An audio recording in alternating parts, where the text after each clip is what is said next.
Chapter 1, Crimson. Painful. How painful. My head hurts so badly. A gaudy and dazzling dream world filled with murmurs instantly shattered. The sound asleep Zhou Mingrue felt an abnormal throbbing pain in his head, as though someone had ruthlessly lashed at him with a pole again and again. No, it was more like a sharp object pierced right through his temples followed by a twist. Ouch! In his stupor, Zhou Mingrue attempted to turn around, look up, and sit up. However, he was completely unable to move his limbs as though he had lost control over his body. From the looks of it, I'm still not awake. I'm still in a dream. Who knows? Perhaps the next scene will be of me thinking I'm already awake, but in fact, am actually still sleeping. Zhou Mingrue, who was not unfamiliar with similar encounters, tried his best to focus in order to escape the shackles placed upon him by the darkness and confusion. However, while still in his reverie, whatever will he could summon was ethereal like a fleeting fog. He found his thoughts difficult to control and introspect. No matter how much he tried, he still lost his focus as random thoughts surfaced in his mind. Why would I suddenly have such an excruciating headache in the middle of the night? And it's really painful. Could it be something like a cerebral hemorrhage? Fuck. Don't tell me I'm going to die young? I need to wake up. Now. Why doesn't it seem to hurt as much as before? But why does it still feel like a blunt knife is slicing through my brains? From the looks of it, sleep is impossible. How am I to show up for work tomorrow? Why am I still thinking about work? This is some authentic headache. Of course I have to take time off. I don't have to worry about my manager's grumblings. Hey, putting it that way, it doesn't seem too bad. Hehe. I can end up getting some spare time for myself. Throbbing pain inundated Zhou Mingrue, allowing him to slowly accumulate immaterial strength until he was finally able to move his back and open his eyes. He finally broke free from his reverie. His vision first blurred before it was screened by a faint crimson red. All he could see was a study desk made of burly wood in front of him. Right in the middle was an open notebook with coarse, yellow pages. The title was eye-catchingly written with strange, deep black lettering. To the left of the notebook was a stack of neatly arranged books, numbering about 8. The wall on their right was inset with grayish-white pipes with wall lamps connected to them. The lamp had a classical Western style to it. It was about half the size of an adult's head with an inner layer of transparent glass and an exterior grid with black metal. Diagonally beneath the lamp was a black ink bottle shrouded in a pale red glow. Its embossed surface formed a blurry angel pattern. In front of the ink bottle and to the right of the notebook sat a dark-colored pen with a fully circular body. Its tip shimmered with a faint glint while its cap rested right beside a brass revolver. A gun? A revolver? Zhou Mingrue was completely taken aback. The things laid before him were alien to him. It looked nothing like his room. While feeling shocked and confused, he discovered that the desk, notebook, ink bottle, and revolver were covered in a layer of crimson veil, a result of the light shining from the window. Subconsciously, he looked up and shifted his gaze up bit by bit. In midair, a crimson moon hung high above the backdrop of a black velvet curtain, glowing in silence. This, Zhou Mingrue felt inexplicably horrified as he stood up abruptly. However, before his feet fully straightened, his brain protested with throbbing pain.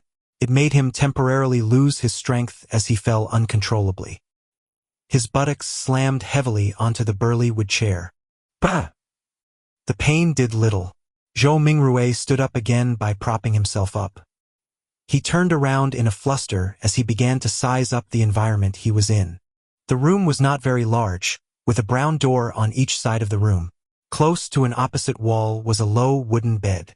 Between the bed and the left door was a cabinet. Its 2 doors were swung open and beneath it were 5 drawers. To the side of the cabinet, there was the same grayish-white pipe on the wall at the height of a person. However, it was connected to a strange mechanical device with exposed gears and bearings in several spots. Items resembling coal stoves sat in the right corner of the room near the table, along with soup pots, iron pots, and other kitchen utensils. Across the right door was a dressing mirror with 2 cracks. Its bottom was made of wood and the patterns were simple and plain. With a sweep of his gaze, Zhou Mingrue noticed himself in the mirror, the present him. Black hair, brown eyes, a linen shirt, thinly built, average-looking features and a rather deep outline. This, Zhou Mingrue immediately drew a gasp as many helpless and confused guesses surfaced in his mind. The revolver in ancient European style, and the crimson moon that looked different from Earth's moon could only mean one thing. See, could I have transmigrated? Zhou Mingrue widened his mouth slightly. He had grown up reading web novels and had often fantasized over such scenes. However, he momentarily found it hard to accept the situation when he found himself in one. This was probably what it meant to love a fantasy one. In a minute, Zhou Mingrue had already cursed himself while trying to make the best out of his adverse situation. If not for the still throbbing headache that made his thoughts high-strung but clear, he would have definitely suspected that he was dreaming. Calm down, calm down, calm down. After taking a few deep breaths, Zhou Mingrue worked hard to stop panicking. At that moment, as his mind and body calmed down, memories began flooding him as they slowly appeared in his mind. Klein Moretti, a citizen of the northern continent's lone kingdom, Awa County, city of Tianjin. He is also a recent graduate from the Department of History at Koei University. His father was a sergeant of the Imperial Army who had sacrificed himself during a colonial conflict with the southern continent. The bereavement allowance gave Klein the opportunity to study at a private language school and laid the foundation for his admission into university. His mother was a devotee of the Evernight goddess. She passed away the year Klein passed the entrance examinations to Koei University. He also had an elder brother and a younger sister. They stayed in a two-bedroom apartment together. Their family was not wealthy, and its situation could even be described as somewhat wanting. At present, the family was supported solely by the elder brother, who worked at an import and export company as a clerk. As a history graduate, Klein grasped knowledge of the ancient Phasak language, deemed the origin of all languages in the northern continent, as well as the Hermes language which often appeared in ancient mausoleums, as well as text regarding sacrificial and praying rituals. Hermes language? Zhou Mingrue's mind stirred as he reached out to rub his throbbing temples. He cast his gaze toward the table at the open notebook. He noticed that the text on the yellowed paper turned from strange to alien, before turning from alien to something familiar. It then turned into something readable. It was text written in Hermes language. The dark ink wrote the following: "Everyone will die, including me." Hiss! Zhou Mingrue felt inexplicably horrified. He instinctively leaned back in an attempt to widen the distance between him and the notebook, as well as the text on it. Being very weak, he nearly fell down but managed to extend his hands in a fluster to hold onto the edge of the table. He felt that the surrounding air was turbulent, as though there were faint murmurings resounding in it. The feeling was akin to hearing horror stories being recounted by elders when he was young. He shook his head, believing that everything was an illusion. Zhou Mingrue found his balance and shifted his gaze from the notebook as he heaved for breath. This time, his gaze landed on the shimmering brass revolver. He suddenly had a question arise in him. With Klein's family situation, how can they have the money or means to buy a revolver? Zhou Mingrue could not help but frown. While in deep thought, he suddenly discovered a red handprint to the side of the table. Its color was deeper than the moonlight and much thicker than the veil. It was a bloody handprint. A bloody handprint. Zhou Mingrue subconsciously flipped his right hand that had been holding the edge of the table. Looking down, he saw that his palm and fingers were covered in blood. At the same time, the throbbing pain in his head continued. Although it had weakened a little, it continued incessantly. Did I smash my head open? Zhou Mingrue guessed as he turned around and walked towards a cracked dressing mirror. A few steps later, a black-haired figure of medium build and brown eyes appeared clearly in front of him. The person had a distinct scholarly air to him. Is this the present me? Klein Moretti? Zhou Mingrue was stunned momentarily. Since there was insufficient lighting at night, he failed to see something clearly. He continued forward until he was just a step short from colliding with the mirror. Using the crimson veil-like moonlight as illumination, he turned his head and examined the corner of his forehead. A clear reflection appeared in the mirror. His temple had a grotesque wound with burn marks along its periphery. Blood stained the wound's surroundings, and there were grayish-white brain juices squirming slowly within. Chapter 2. Situation. Top. Zhou Mingrue reeled back in fear at the sight that greeted him.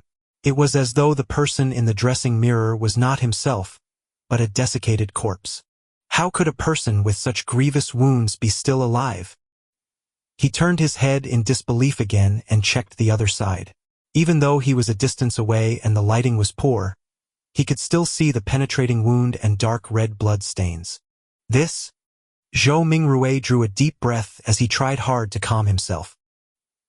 He reached out to press his left chest and sensed his racing heart that exuded immense vitality. He then touched his exposed skin. Beneath the slight coldness was flowing warmth. When he squatted down and after verifying that his knees could bend, Zhou Mingrue stood up again and calmed down. "What's happening?" he muttered with a frown. He planned to inspect his head injury seriously once more. He took 2 steps forward and suddenly paused. The moonlight of the sanguine moon was relatively dark, so it was insufficient for his serious inspection. A memory fragment triggered as Zhou Mingrue turned his head to look at the grayish-white pipes and the metallic grid lamp on the wall right beside the study desk. This was the most common gas lamp of the times. Its flame was stable and its illumination capabilities were excellent. With Klein Moretti's family situation, even a kerosene lamp was a dream, much less a gas lamp. Using candles was most apt for their standing and stature. However, back when he burned the midnight oil 4 years ago to be admitted into Koei University, his elder brother, Benson, felt that it was an important matter which their family's future depended upon. Therefore, he insisted on creating conducive studying conditions for Klein even if it meant taking on debt. Of course, Benson, who was literate and had worked for several years, was not a rash person who did not think of the consequences. He had quite some tricks up his sleeve. He reasoned with the landlord to raise the apartment standards by installing gas pipes to improve the likelihood of rentals. In the future, the landlord was convinced and provided the money to complete the basic modifications. Then, using the convenience of working at an import and export company, he purchased a brand new gas lamp which was nearly at cost price. In the end, all he needed was to use his savings and did not need to borrow money. After the memory fragment flashed past his mind, Zhou Mingrue came to the desk where he turned the pipes valve and began twisting the gas lamp's switch. With a sputtering sound, a spark sounded from friction. Light did not descend upon Zhou Mingrue as he had expected. He twisted the switch a few more times, but all the gas lamp did was sputter and remain dark. Retracting his hand and pressing on his left temple, Zhou Mingrue sought for the reason by rummaging through his memory fragments. A few seconds later, he turned around and walked toward the door. He arrived at the machine installation which was similarly inset into the wall and had grayish-white pipes connected to it. This was a gas meter. After seeing the exposed gears and bearings, Zhou Mingrue took out a coin from his trousers pocket. It was dark yellow in color and had a bronze shimmer to it. The front of the coin was engraved with a portrait of a crown-wearing man, and there was a 1 on a clump of wheat on the back. Zhou Mingrue knew that this was the most basic currency of the Lone Kingdom. It was called a copper penny. 1 penny's purchasing power was roughly 3 to 4 yuan before his transmigration. Such coins had other denominations such as the 5 pence, a half-pence, and a quarter-pence. Despite the 3 types, the denominations were not in small enough units. In everyday life, one had to buy several different things just to spend a single coin from time to time. After flipping the coin, which was only minted and circulated after King George III ascended to the throne, a few times, Zhou Mingrue inserted it into the gas meter's thin vertical mouth. Clink! Clang! After the penny fell to the bottom of the meter, the sound of grinding gears sounded immediately, producing a short but melodious mechanical rhythm. Zhou Mingrue stared at the meter for a few seconds before returning to the burly wood desk. He then reached out to twist the gas lamp switch. After some sputtering, there was a sharp sound. A fire plume ignited and rapidly grew. Bright light first occupied the internals of the wall lamp before penetrating the transparent glass, blanketing the room with a warm glow. The darkness quickly receded as the crimson retreated out the window. Zhou Mingrui felt at ease for a baffling reason as he quickly came in front of the dressing mirror. This time, he seriously inspected his temple and did not miss a single detail. After a few rounds of inspection, he realized that apart from the original blood stain, liquid was no longer flowing out of the grotesque wound. It appeared like it had received the best hemostasis and bandaging. As for the slowly squirming grayish-white brain and the discernible growth of flesh and blood around the wound, it meant that the wound might take 30 to 40 minutes, or maybe even 2 to 3 hours before it would only leave a light scar. The restorative effects that transmigration brings. Zhou Mingrui curled up the right corner of his mouth as he muttered silently. Following that, he let out a long sigh. Regardless, he was still alive. After settling his mind, he pulled open a drawer and took out a tiny piece of soap. He took one of the old and tattered towels hanging by the side of the cupboard and opened the door. He then walked to the public bathroom, which was shared by the tenants on the second floor.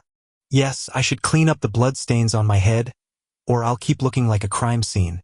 It's fine scaring myself, but if I were to scare my sister, Melissa, when she gets up early in the morning tomorrow, it would be quite problematic. The corridor outside was pitch black. Silhouettes were barely accentuated by the crimson moonlight from the window at the end of the corridor. They looked like a pair of monster eyes that silently observed the living late into the night. Zhou Mingrui lightened his footsteps as he walked towards the communal bathroom with a shuddering fear. When he entered, there was even more moonlight, allowing him to see everything clearly. Zhou Mingrui stood in front of a wash basin and turned the tap's knob. Upon hearing the gushing sound of water, he suddenly recalled his landlord, Mr. Frankie. As water was included in the rent, this short and thin gentleman who wore a top hat, a vest, and a black suit always inspected the bathroom actively to take note of any sounds of flowing water. If the water gushed too loudly, Mr. Frankie would ignore all of his gentlemanly traits by flailing his walking stick and striking the bathroom's door, shouting things like, "Darn thief. Wastage is a shameless matter. I'll remember you. If I see this happen another time, scram along with your filthy luggage. Mark my words.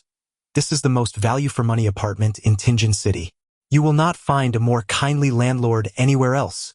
Putting away those thoughts, Zhou Mingrui used a moist towel to clean the blood stains from his face again and again. After checking himself using the rundown mirror in the bathroom and verifying that all that was left were a hideous wound and a pale face, did Zhou Mingrui relax. Then, he took off his linen shirt and used a bar of soap to wash away the bloodstains. At that moment, he knitted his brows and recalled of a possible problem. The wound was too exaggerated and there was too much blood. Apart from his body, his room likely still had signs of his injury. After Zhou Mingrui was done with his linen shirt a few minutes later, he briskly returned to his apartment with a moist towel. He first wiped the blood handprint on the desk and then, using the gas lamp's illumination, sought out spots which he missed out. He immediately discovered that quite a substantial amount of blood had splattered onto the floor beneath the desk, and there was a yellow bullet to the left side of the wall. Releasing a round with a revolver pointed at the temple, after mixing and matching the clues from before, Zhou Mingrui had a rough idea how Klein had died. He was in no hurry to verify his guess. Instead, he seriously wiped away the bloodstains and cleaned up the scene. Following that, he took the bullet and returned to the side of his desk. He opened the revolver cylinder and poured out the rounds inside. A total of 5 rounds and a cartridge shell all had a brass luster to them. Indeed. Zhou Mingrui looked at the empty cartridge shell in front of him and stuffed the rounds back into the cylinder while nodding. He shifted his gaze to the left and it landed on the notebook's words, "Everyone will die, including me." Following that, even more questions arose in him. Where did the gun come from? Was it suicide or a faked suicide? What kind of trouble could a history graduate of humble origins get himself into? Why would such a suicide method only leave behind so little blood? Was it because I transmigrated in a timely manner and it came with healing benefits? After pondering for a moment, Zhou Mingrui changed into another linen shirt. He sat on the chair and began pondering over more important matters. Klein's experience was still not something he needed to concern himself with. The true problem was to figure out the reason for his transmigration and if he could return. His parents, relatives, best buddies, and friends. the fascinating world of the internet, and all sorts of delicious delicacies. These were reasons that prompted his desire to return. Click, click, click. Zhou Mingrui's right hand was subconsciously pulling out the revolver's cylinder and slamming it back into place. Again and again. Yeah, there has not been much difference for me between this period of time and the past. I was just a little unlucky, but why would I transmigrate for no baffling reason? Bad luck. Yes, I tried a luck enhancement ritual before dinner today. A thought flashed in Zhou Mingrui's mind, illuminating the memories which were concealed by a fog of confusion. As a qualified keyboard politician, keyboard historian, keyboard economist, keyboard biologist, and keyboard folklorist, he had always deemed himself as knowing something of everything. Of course, his best buddy would often mock him as only knowing a little of everything. And one of them was Chinese divination. When he visited his hometown last year, he had discovered a thread-bound book titled Quintessential Divination and Arcane Arts of the Qin and Han Dynasty at an old bookstore. It looked pretty interesting and could aid him in posturing on the internet, so he bought it. Unfortunately, his interest was short-lived. The vertical script it used made the reading experience horrible. All he did was flip through the beginning pages before he threw it into a corner. He had experienced a spate of bad luck in the past month. Losing his cell phone, customers running away after cheating him, and mistakes at work. Only then did he suddenly recall the luck enhancement ritual written at the beginning of Quintessential Divination and Arcane Arts. Furthermore, the requirements were extremely simple, without any basic foundation requirements. All he needed was to get 4 portions of the staple food in his area and place them in the 4 corners of his room. They could be placed on furniture such as tables and cupboards. Then, standing in the middle of the room, he had to take 4 steps in a counterclockwise fashion to make a square. The first step required him to sincerely chant, "Blessings stem from the immortal Lord of heaven and earth." The second step was to silently chant, "Blessings stem from the sky Lord of heaven and earth." The third step was, "Blessings stem from the exalted the arch of heaven and earth." And the fourth step was, "Blessings stem from the celestial worthy of heaven and earth." After the 4 steps were taken, he needed to close his eyes and wait 5 minutes in his original spot. Only then would the ritual be considered complete. Since it did not cost him any money, he found the book, followed what was stipulated, and did it before dinner. However, nothing happened back then. Who would have guessed that he would actually transmigrate in the middle of the night? Transmigration. There is a distinct possibility that it's due to that luck enhancement ritual. Yes, I should give it a try here tomorrow. If it's really because of that, I stand a chance of transmigrating back. Zhou Mingrui stopped flicking the revolver cylinder and suddenly sat straight up. Regardless, he had to give it a try. He had to attempt a Hail Mary. Chapter 3, Melissa. After confirming his plan, Zhou Mingrui immediately felt he had a mental crutch. His fear and unease were all swept away into a corner of his mind. Only then did he have the mood to carefully study Klein's memory fragments. Zhou Mingrui habitually stood up before turning off the pipe's valve. He watched the wall lamp gradually dim until its flame extinguished before sitting back down. As he subconsciously fiddled with the revolver's brass cylinder, he pressed the side of his head. He slowly recalled his memories in the crimson-dyed darkness, as though he was the most attentive viewer in a movie theater. Perhaps as a result of having a bullet pass through his head, Klein's memories were like shattered glass. Not only were the memories not contiguous, there were many spots which were clearly missing. For example, memories pertaining to how the exquisite revolver appeared in his possession, whether he had committed suicide or was killed, as well as the meaning of the words "everyone will die," including me on the notebook, or whether he had participated in anything odd 2 days before the incident.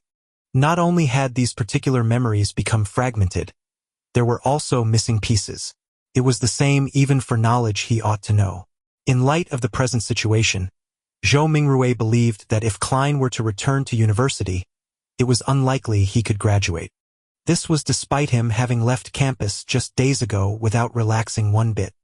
He needs to participate in the Tianjin University's history department interview 2 days later.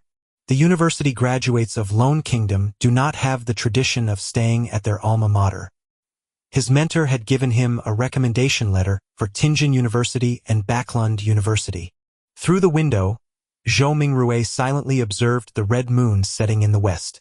The gradual sinking of the moon continued until faint light glowed from the east, dyeing the horizon golden. At that moment, there was a commotion inside the apartment. Soon, the sound of footsteps approached his door. Melissa is awake. She's really as punctual as always. Zhou Mingrue smiled. Due to Klein's memories, seeing Melissa made him feel as though she was really his younger sister. However, I do not have a younger sister. He immediately contradicted himself. Melissa was different from Benson and Klein. Her rudimentary education was not completed at the Sunday school classes offered by the Church of the Evernight Goddess. When she reached schooling age, the Lone Kingdom had enacted the Basic Education Law. A primary and secondary education committee was established and was specially provided with funding, increasing the kingdom's investment into education. In less than 3 years, under the premise that numerous church schools would be incorporated, many public primary schools were established to strictly maintain the principle of religious neutrality. This was to prevent education from involving itself in the conflicts between the Lord of Storms, Evernight Goddess, and the god of steam and machinery. Compared to Sunday school that only cost a copper penny a week, a public primary school's cost of 3 pence a week appeared rather expensive.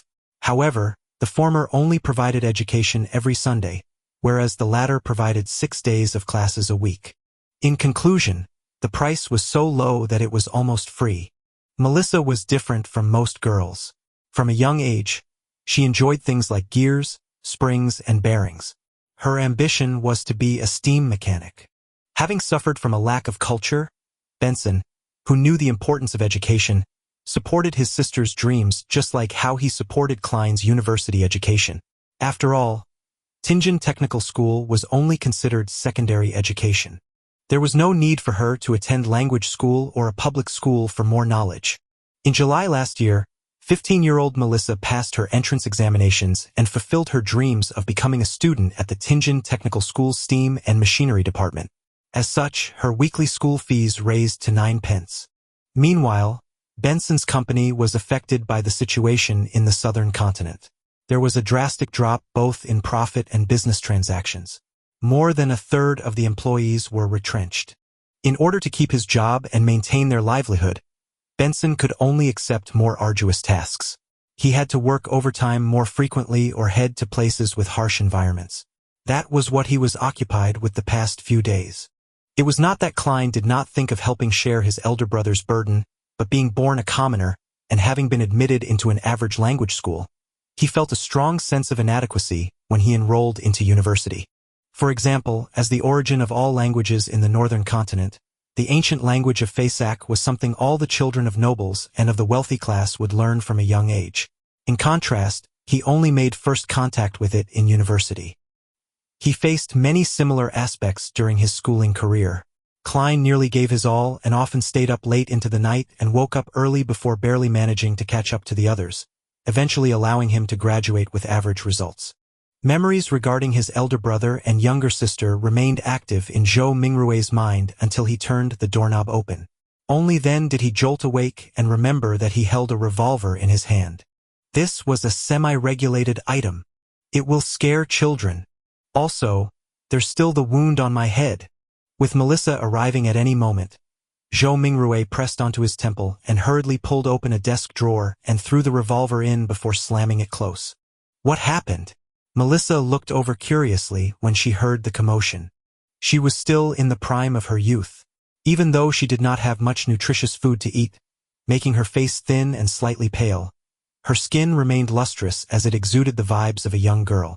When Zhou Mingrue saw his sister's brown eyes look over, he forcibly composed himself and picked up an item beside his hand before calmly closing the drawer to conceal the existence of the revolver.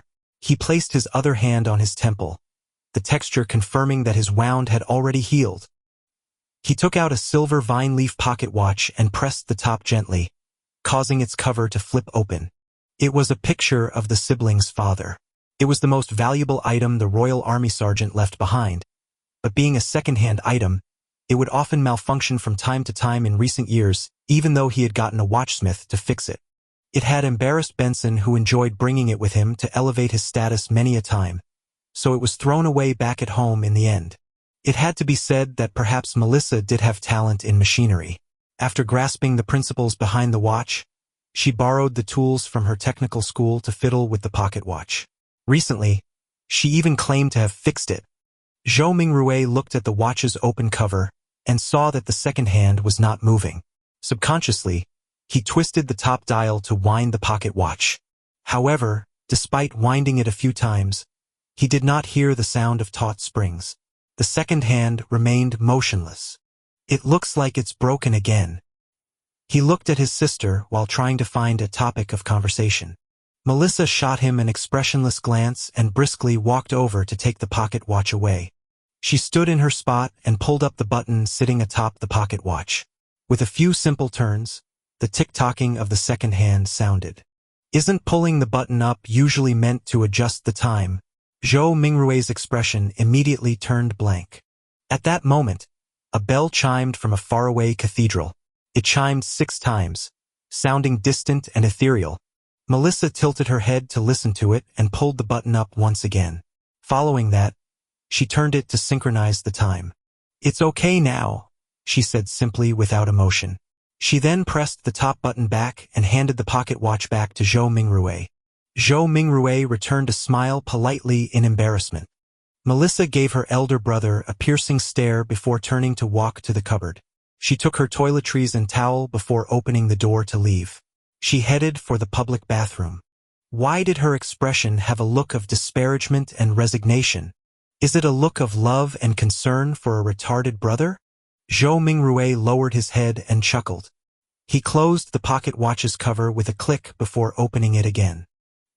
He repeated this action as his idle thoughts focused on a question. Klein committed suicide without a silencer. Well, I'll consider it as suicide for now. His suicide should have caused quite a commotion. Yet Melissa, who was just a wall away, did not notice it at all. Was she sleeping too soundly? Or is Klein's suicide shrouded in mystery to begin with? Click! The pocket watch opened. Clack! The pocket watch closed. Melissa returned from washing up and saw her brother's subconscious act of constantly opening and closing the pocket watch. Her gaze was once again glazed with exasperation as she said with a sweet voice, "Klein, take out all the remaining bread. Remember to buy fresh ones today. There's meat and peas too. Your interview is soon. I'll make you mutton stewed with peas." As she spoke, she moved a stove out from a corner. With some charcoal, she boiled a pot of hot water. Before the water boiled, she opened the cupboard's lowest drawer and took out what seemed like a treasure, a can of inferior tea leaves. She threw about 10 leaves into the pot and pretended that it was real tea. Melissa poured 2 big cups of tea as she shared 2 pieces of rye bread with Zhou Mingrui over tea. There is no sawdust or excessive gluten mixed in, but it is unappetizing. Zhou Mingrui still felt weak and was starving.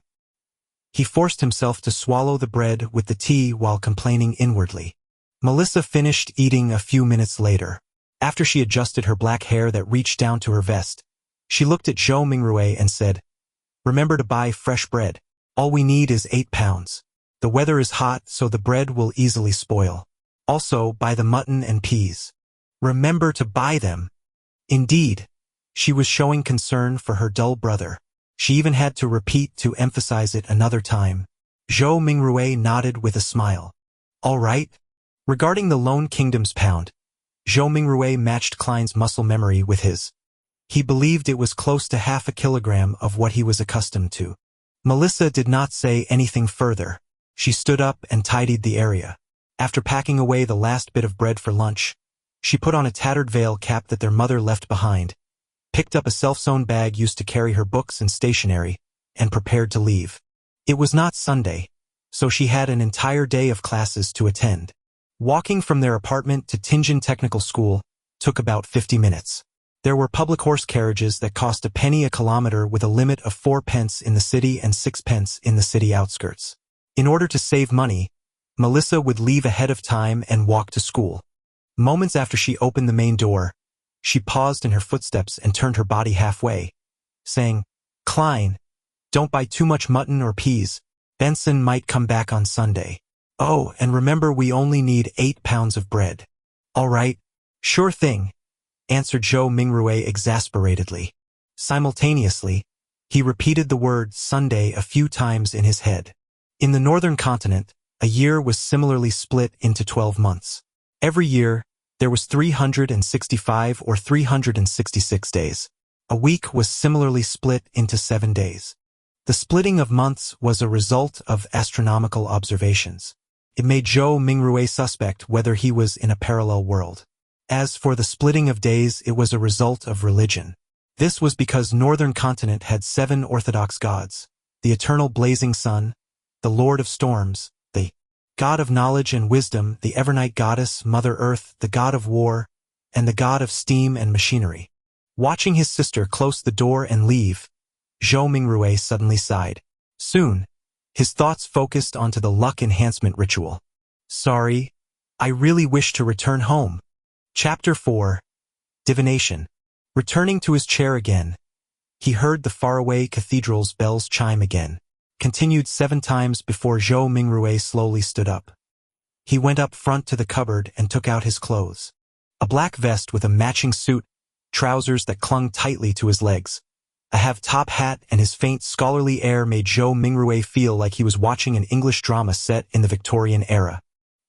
He suddenly muttered softly as he shook his head with a wry smile. I'm not going for an interview. All I'm doing is buying some ingredients to prepare for my luck enhancement ritual. Klein was so concerned about his impending interview that it became instinct. When he was not focused enough, he habitually wore his only decent set of clothing. After taking a breath, Zhou Mingrue took off his suit and vest, switching to a brownish-yellow coat. He also changed to a felt hat with a rounded edge of the same color. With his outfit done, he walked to the side of the bed and lifted a square cushion. He reached his hand into an inconspicuous hole beneath and rummaged around before finding an intermediate layer. When he retracted his right hand, there was a roll of notes in his palm. There were about 8 notes with faded dark green colors. These were all the savings Benson had at the moment. It even included the living expenses for the next 3 days. 2 of them were 5 soldi notes and the remaining were 1 soldi notes. In the Lone Kingdom's currency system, soldi was ranked second. It originated from ancient silver coins. 1 soldi was equivalent to 12 copper pence. They had denominations of 1 and 5 soldi. At the top of the currency system was the gold pound. They were also paper-based but were guaranteed by gold and pegged directly. A gold pound was equivalent to 20 soldi. They had denominations of 1, 5, and 10 gold pounds. Zhou Mingrue spread a note and caught a whiff of the faint unique ink. This was the smell of money. Perhaps a result of Klein's memory fragments or his constant desire for money, Zhou Mingrue felt like he had instantly fallen in love with these notes. Look, their designs are so beautiful. It makes the stern and old-fashioned George III and his 2 mustaches appear especially adorable. Look, the watermark that can be seen when the note is placed against sunlight is so alluring. The exquisite design for the anti-counterfeit label makes it completely different from those fake fancy schlocks. Zhou Mingrue admired it for nearly a minute before pulling out 2 1 soldi notes. He then rolled up the remaining notes and stuffed them back into the cushion's concealed layer. After arranging and flattening the cloth around the hole, Zhou Mingrue folded the 2 notes he had taken out neatly and placed them into the left pocket of his brownish-yellow jacket. He separated the notes from the few pence he had in his trouser pocket. With all of this done, he placed a key into his right pocket and brought a dark brownish paper bag along with him and quickly walked toward the door. His shuffling footsteps slowed down from a brisk pace until it eventually stopped. Zhou Mingrue stood by the door and was unsure when he had already begun to frown.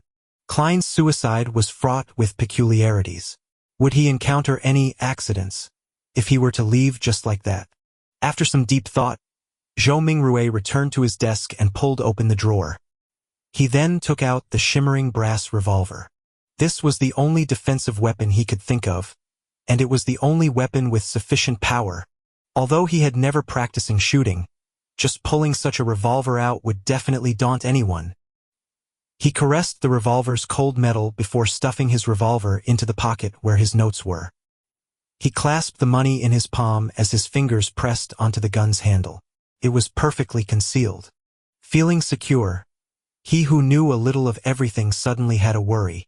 Would I end up misfiring? Being deluged with such a thought, Zhou Mingrui quickly thought of a solution. He drew the revolver and released the cylinder. He then aligned the empty chamber, which was a result of the suicide, along the gun's hammer before closing it. This way, even if there was a misfire, he would discharge an empty round. After stuffing his revolver back into his pocket, Zhou Mingrui kept his left hand in there. He pressed down on his hat with his right hand and pulled open the door before leaving. The corridor during the day remained dim as limited sunlight shone in from the window situated at the end of the corridor. Zhou Mingrui quickly went down the stairs and left the apartment before taking in the brilliance and warmth of the sun. Although it was almost July, it was still considered the middle of summer. However, Tianjin was situated north of the Lone Kingdom, so it had unique climate characteristics. The highest annual temperature was not even 30 degrees Celsius on Earth, with even cooler mornings. However, the streets were awash with filthy water and strewn junk. From Klein's memories, this was not a rare sight in low-income communities, even if there were sewers. After all, there were just too many people and people needed to survive. Come and try our delicious roasted fish, hot and fresh oyster soup. Drink a bowl in the morning and feel invigorated all day. Fresh fish from the port for just 5 pence apiece. Muffins and eel soup make the perfect combination. Conch, conch, conch. Vegetables freshly plucked from the farms outside the city. Cheap and fresh. The mobile hawkers who sold vegetables, fruits, and hot food shouted along the streets as they beckoned the rushing pedestrians. Some of them would stop and carefully compare before purchasing. Others would impatiently wave their hands as they had yet to find work for the day. Zhou Mingrui took in a whiff of the air that mixed both noxious and fragrant aromas. As he clenched the revolver tightly in his left hand, he held the notes tight. He pressed down on his hat with his right hand while passing through the busy street, slouching a little. There was bound to be thieves in populated areas. Furthermore, this street had no lack of poor citizens who were working part-time after losing their previous jobs. There were also starving children that were exploited by adults to do their bidding. He proceeded forward until he reached a point where the crowdedness around him restored to normal.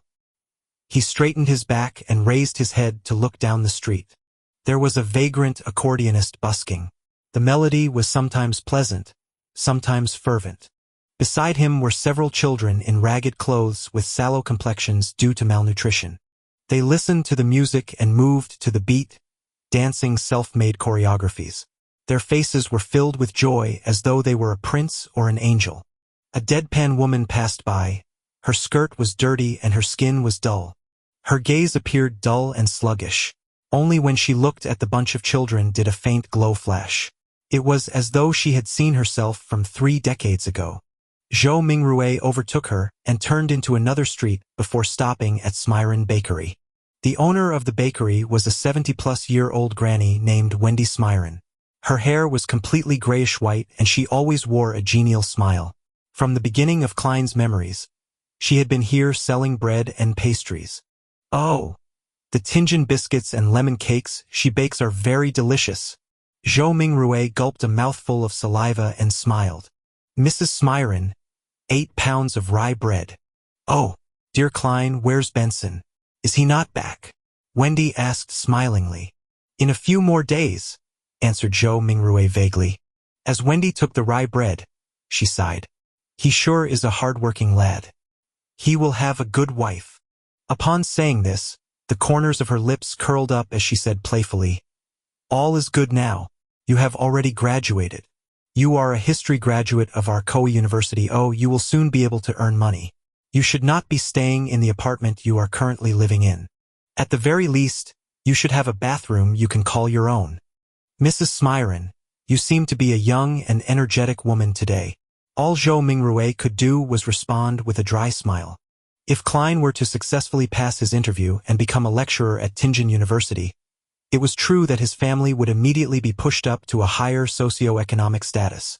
In his memory fragments, he had once fantasized about renting a bungalow in the suburbs.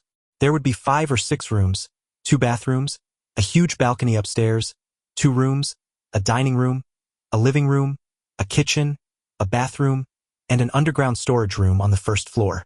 This was not a wishful dream. Even a lecturer on probation at Tianjin University would have a weekly salary of 2 gold pounds. After the probationary period, the salary would be raised to 3 gold pounds and 10 soli.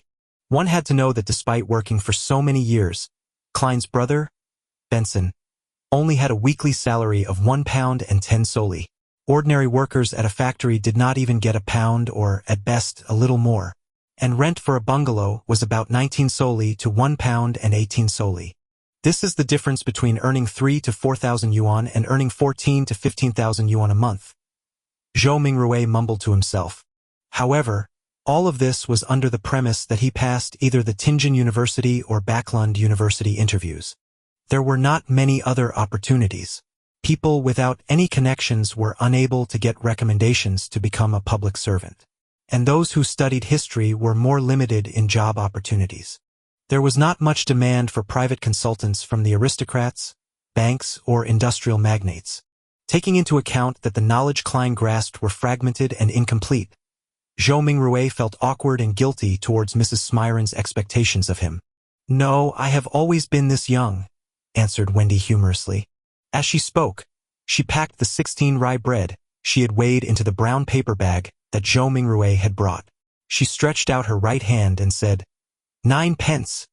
Every rye bread weighted about half a pound as differences were inevitable. 9 pence? Wasn't it 11 pence 2 days ago? Zhou Mingrui asked subconsciously. It cost 15 pence the month before the previous month. You have to thank the people who protested on the streets for the repeal of the Grain Act, said Wendy as she shrugged. Zhou Mingrui nodded in vague acknowledgement. Klein's memories regarding this was incomplete. All he remembered was that the core tenet of the Grain Act was to protect the prices of domestic agriculture products. Once the prices rose to a certain level, grain imports from southern nations like Fenepotter, Mason, Lemberg were stopped. Why would people protest the act? Without saying much, Zhou Mingrui, afraid he would end up pulling out the revolver, carefully took out his notes and handed one of them over to Mrs. Smyron. He was given 3 copper pence in change.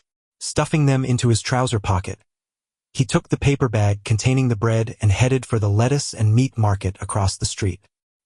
He was working hard for the mutton stewed with peas his sister had exhorted.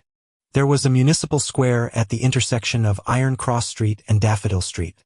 Many tents were erected there, and clowns dressed in odd and funny attires were distributing flyers. "There's a circus performance tomorrow night." Zhou Mingrui glanced at the flyers in the hands of others as he read their contents under his breath. Melissa would definitely like it. However, how much is the entrance fee? With that thought, Zhou Mingrui went closer. Just as he was about to ask a clown with a red and yellow painted face, a hoarse woman's voice sounded from beside him. "Would you like to try a divination?" Zhou Mingrui subconsciously turned his head and saw a woman wearing a pointed hat and a long black dress standing in front of a short tent. Her face was smeared with red and yellow paint and her eyes were a profound grayish blue. No. Zhou Mingrui shook his head in response. He did not have the spare cash for divination. The woman laughed and said, "My tarot divination is very accurate." Tarot? Zhou Mingrui was instantly dumbfounded. This pronunciation was almost identical to the tarot cards on Earth. And tarot cards from Earth were a set of cards used for divination. They just had graphics that represented different omens. Wait, he suddenly recalled the origins of tarot divination in this world. It did not originate from the 7 Orthodox gods, nor was it an ancient legacy. Instead, it was created by the Intis Republic's consul of that era, Rosel Gusta, more than 170 years ago. This Mr. Rosel invented the steam engine, improved the sailing boat, overthrew the Intis kingdom's imperial rule, and was recognized by the god of craftsmanship. He also became the first consul of the Intis Republic. Later, he invaded other nations and placed Lemberg and other nations under his protection. He made the Lone Kingdom, Fenepotter, Fasak Empire, and other powerful northern continent nations bow down to the Intis Republic. Following that, the Republic was then changed to an empire and he became the self-proclaimed Emperor Caesar. It was during Roselle's rule that the Church of Craftsmanship received its first public holy revelation since the fifth epoch. Ever since, the god of craftsmanship was changed to the god of steam and machinery. Roselle also invented tarot divination. He also established the contemporary system of paper-based cards and their playstyles.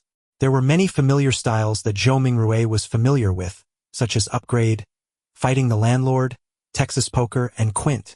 In addition, the marine fleets he sent out discovered a sea route that led to the southern continent through the stormy and turbulent seas. This also began the era of colonialism. Unfortunately, he was betrayed in his old age. In the year 1198 of the fifth epoch, he was assassinated by the combined forces of the Church of the Eternal Blazing Sun, the former Intis royal family, the Saran family, and other aristocrats.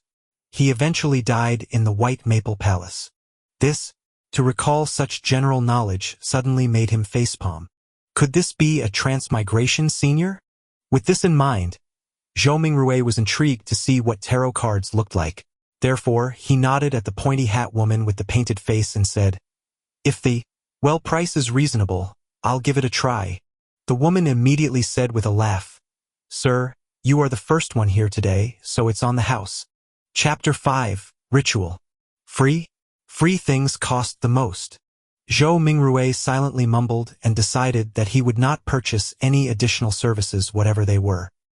He would firmly refuse them all. If you are really that capable, try divining that I transmigrated here. With this in mind, Zhou Mingrue followed behind the woman whose face was painted red and yellow, stooping low to enter the low tent. The tent's interior was extremely dark, illuminated only by several beams of light that managed to seep inside. A table covered with paper cards could be made out faintly in the low illumination. The woman with the sharp pointy hat was not affected by this at all. Her long black dress glided as though it was moving over water while she went around to the table. She sat on the opposite side and lighted a candle. The dim yellow light flickered, causing the inside of the tent to appear bright and dark at the same time. It instantly added a much more mysterious feel to the atmosphere. Zhou Mingrue sat down quietly, his gaze sweeping over the tarot cards on the table, where he discovered familiar cards like the Magician, the Emperor, the Hanged Man, and Temperance, etc. Could Roselle have been a senior? I wonder if he was also a fellow countryman of mine. Zhou Mingrue mumbled to himself subconsciously. Before he could finish looking at the opened cards on the table, the woman who claimed to have accurate divinations had already reached out her hands to gather all of the cards together. She stacked them into a deck and pushed it in front of him. "Shuffle the cards first and cut the deck," the circus fortune teller said in a muted voice. "Me? Shuffle?" Zhou Mingrue asked reflexively. The yellow and red paint on the fortune teller's face squirmed together as she revealed a slight smile, saying, "Of course, everyone's destiny can only be unraveled by themselves. I only serve as a reader of it." Zhou Mingrue immediately questioned her warily. "This reading does not require additional fees, right? As a keyboard folklorist, I've already seen too many of such tricks." The fortune teller was visibly taken aback before finally saying muffledly, "It's free." Zhou Mingrue, relieved, stuffed the revolver further back into his pocket. Thereafter, he calmly reached out his two hands to shuffle and cut the deck skillfully. "It's done." He placed the already shuffled tarot cards in the middle of the table. The fortune teller clasped the cards with both her hands and carefully looked at cards for a while. Then, she suddenly opened her mouth and said, "I'm sorry, I forgot to ask, but what would you like to ask about?" Back when he was wooing his first love, Zhou Mingrue had also done research on tarot cards. He asked unhesitatingly, "Past, present, and future." This was a type of divination as part of tarot card interpretation. 3 cards when opened sequentially symbolized one's past, present, and future. The fortune teller nodded first, then curled her lips to reveal a smile and said, "Then please reshuffle the deck. You can only truly get the cards you want if you know what you would like to ask about." "Were you fooling me just now? Do you have to be this petty? Didn't I only ask a few times if this would be a free service?" Zhou Mingrue's cheeks twitched a little. He took a deep breath and took the tarot deck back to reshuffle and cut it. "There won't be any problems this time, right?" He placed the already cut deck back onto the table. No problem. The fortune teller reached out her fingers and picked a card from the top of the deck. Then she placed it on the left side of Zhou Mingrue. Her voice was going lower and lower as she spoke. This card symbolizes your past. This card symbolizes your present. The fortune teller placed the second card right in front of Zhou Mingrue. Then, she picked the third card and put it on the right side of Zhou Mingrue. This card symbolizes the future. All right, which card would you like to see first? The fortune teller raised her head up after completing her placement of the cards and gazed deeply at Zhou Mingrue with her grayish-blue eyes. I'll have a look at the present first, Zhou Mingrue said after giving it some thought. The fortune teller nodded slowly and flipped over the tarot card that was directly in front of Zhou Mingrue. A colorfully dressed character was depicted on this card, wearing ragged headgear with a stick over his shoulder. There was a bindle hanging on the end of the stick and a puppy was following behind him. It was numbered 0. The Fool. The fortune teller lightly read out the name of the card, with her grayish-blue eyes affixed on Zhou Mingrue. The Fool? The 0 card of tarot? A start?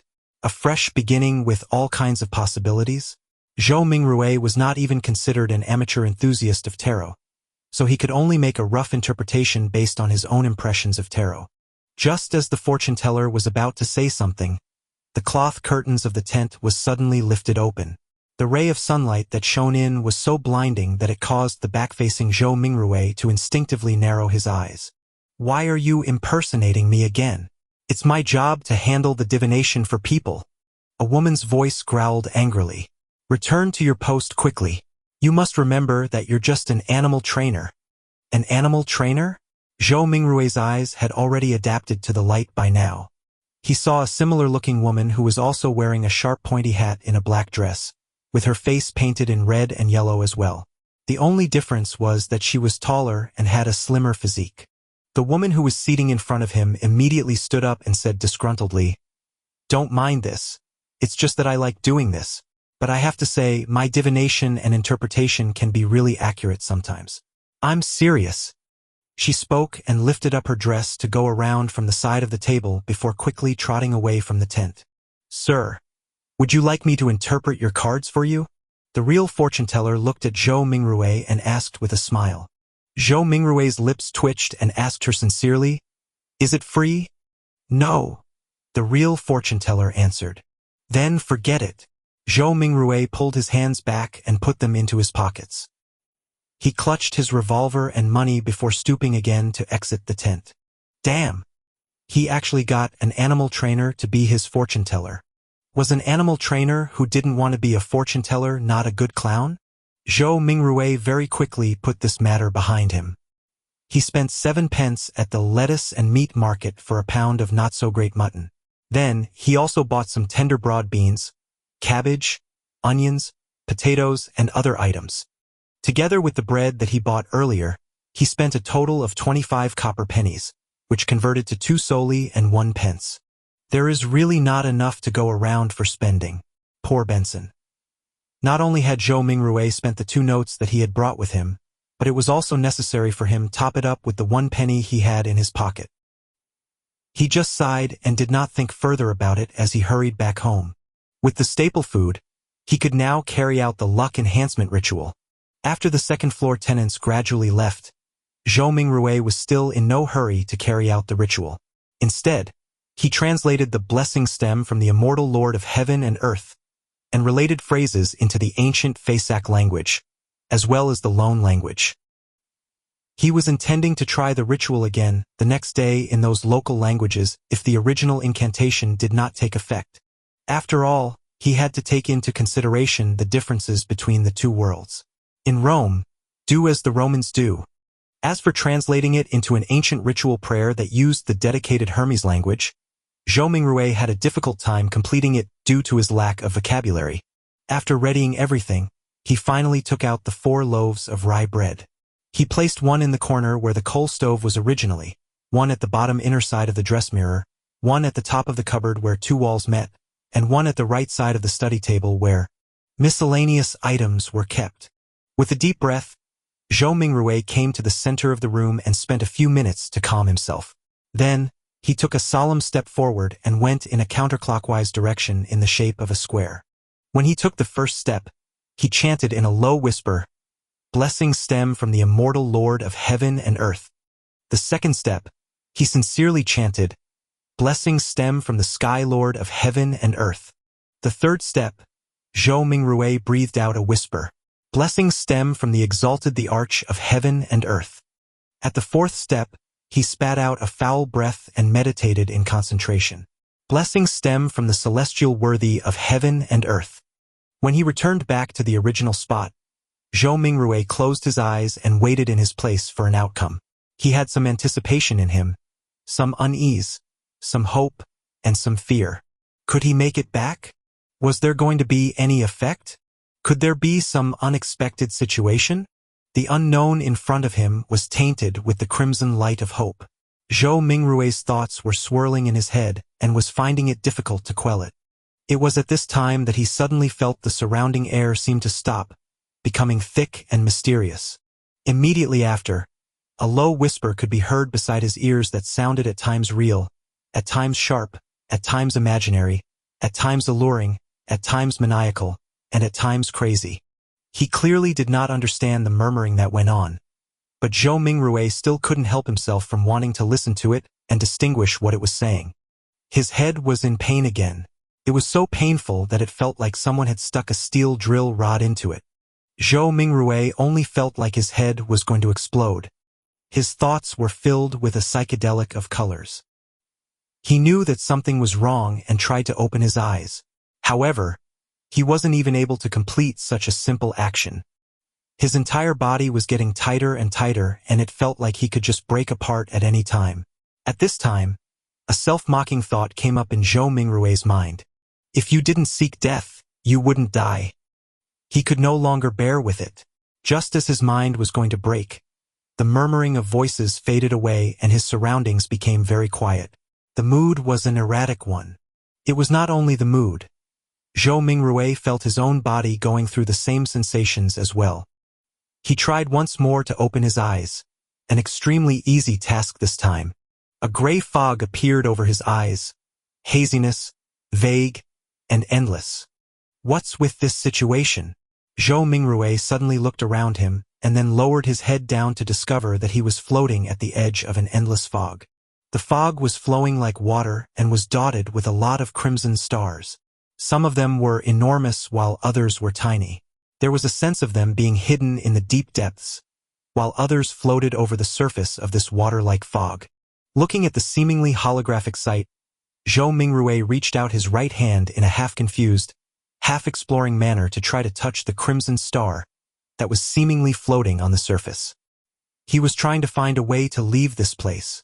When his hand touched the surface of that star, a watermark suddenly appeared from within his body and agitated the stars into a crimson burst. It looked like a dreamlike burning of flames. Zhou Mingrui got a fright from it. He retracted his right hand in a panic, but accidentally touched yet another crimson star. As a result, this star burst with splendid light as well. In turn, Zhou Mingrui felt his mind empty and his spirit dissipated. In the Lone Kingdom's capital, Backland, inside a luxurious-looking villa at the royal district, Audrey Hall sat in front of a dresser. The markings on it were antiquated and there was a cracked bronze mirror on the surface. "Mirror, mirror, awaken. In the name of the Hall family, I command you to awaken." She switched between many different sayings, but there was no reaction from the mirror at all. After more than 10 minutes, she finally chose to give up and pouted her lips in grievance. She said in a soft murmur, "Father was indeed lying to me. He always tells me that this mirror was the treasure of the Roman Empire's Dark Emperor, and that it is an extraordinary item." Her voice trailed off. The bronze mirror which rested on the dresser suddenly glowed with a crimson light that shrouded her completely. In the Sonia Sea, a 3-masted sailboat that looked like an obvious relic was navigating through a storm. Alger Wilson stood on deck, his body undulating with the currents at sea, maintaining his balance easily. He wore a robe embroidered with lightning patterns, and in his hand was a corky-shaped glass bottle. Bubbles billowed inside the bottle at times. Frost turned into snow at times, and signs of gusting wind could be seen at times. "We're still short on the ghost shark's blood," Alger murmured. Then at this moment, a crimson burst appeared in the space between the glass bottle and the surface of his palm. In an instant, it enveloped the surroundings as well. In the fog of gray mist, Audrey Hall regained her sight. She started reckoning the situation in a state of horror and confusion when she noticed the blurry image of a man on the opposite side of her doing the same as well. Immediately after, the both of them discovered another mystery person standing not far from them who was shrouded in a gray mist. The mysterious person was none other than Zhou Mingrue. He was similarly dumbfounded. "Sir, where is this?" Audrey and Alger were startled at first, falling silent in the process. Then, they immediately started speaking in unison. "What are you planning on doing?" Chapter 6, Beyonder. Not only did they speak the same lone language, they also shared the same grim and tense vibes. "Where am I? What do I plan to do here? I would like to know too." Calming himself down, Zhou Mingrue silently repeated the questions posed by the two. What left the deepest impression on him were neither the sentences formed by words nor the meanings behind them, but the display of bewilderment, vigilance, panic, and reverence by the couple. For some baffling reason, two people had been mysteriously dragged into this world surrounded by gray fog. As the perpetrator, Zhou Mingrue was already feeling abnormally dumbfounded and startled, let alone the couple who was pulled into this mess completely passively. For them, such events and encounters might already be beyond their imaginations, right? Momentarily, Zhou Mingrue thought of two options. The first option was feigning victimhood to hide his true identity, and in turn gain a considerable amount of trust. He could then take a wait-and-see approach and take advantage of his circumstances where necessary. The other option was to maintain his mysterious identity in the eyes of the couple. He could then affect the subsequent development while gleaning valuable information from them. Without the luxury of time to deliberate over the situation, he grasped hold of the thought that flashed across his mind. He made an immediate decision to try out the second idea.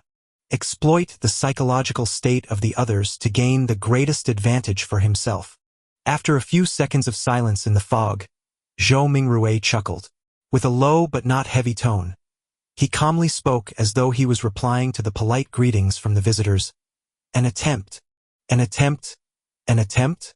Audrey Hall looked at the mysterious guy veiled in the grayish-white fog, and the only thought was that whatever was happening was absurd, funny, horrifying, and weird.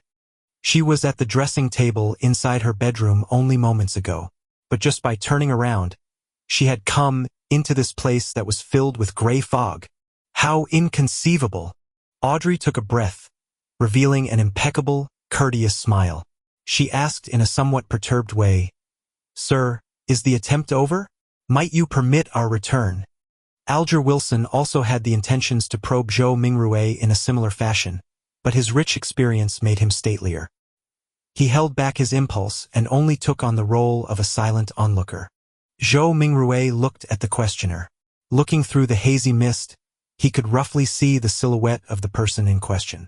It was a tall girl with smooth blonde hair, but her exact countenance could not be seen clearly. He did not rush to reply the girl's question but turned around to look at the man. He had messy dark blue hair, as well as a medium stature that was not considered stout. Zhou Mingrue suddenly realized something.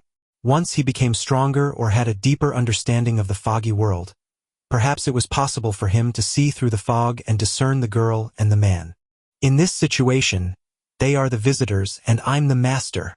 After changing his mindset, Zhou Mingrue instantly noticed details that he had neglected earlier on. The girl with a melodious voice and the mature, withdrawn man both looked considerably incorporeal. Tainted by a faint crimson red, they resembled a projected image of the two crimson-red stars beyond the gray fog. This projection was based on the connection between the crimson red and himself, an intangible connection that only he himself could realistically grasp hold of. The projection would disappear once the connection was cut, and the couple would then return. Zhou Mingrue nodded mildly and looked at the blonde, chuckling. "Of course, if you make a formal request, you can return this very moment." When she did not identify any ill intention from his tone, Audrey heaved a sigh of relief. She believed that since a gentleman who was capable of such miraculous things had given his word, he would definitely abide by it stringently. With her mind somewhat mollified, she surprisingly was in no hurry to request her leave. She rolled her virid eyes left and right, which sparkled with an abnormal radiance. She said in an anxious, anticipative and tempted manner, "This is such a wonderful experience. Yes, I have always been hoping that something like this would happen. I mean, I like mysteries and supernatural miracles. No, my point is, what I mean is that, sir, what can I do to become a beyonder?" She got more excited as she spoke, so much so she was fumbling over her words.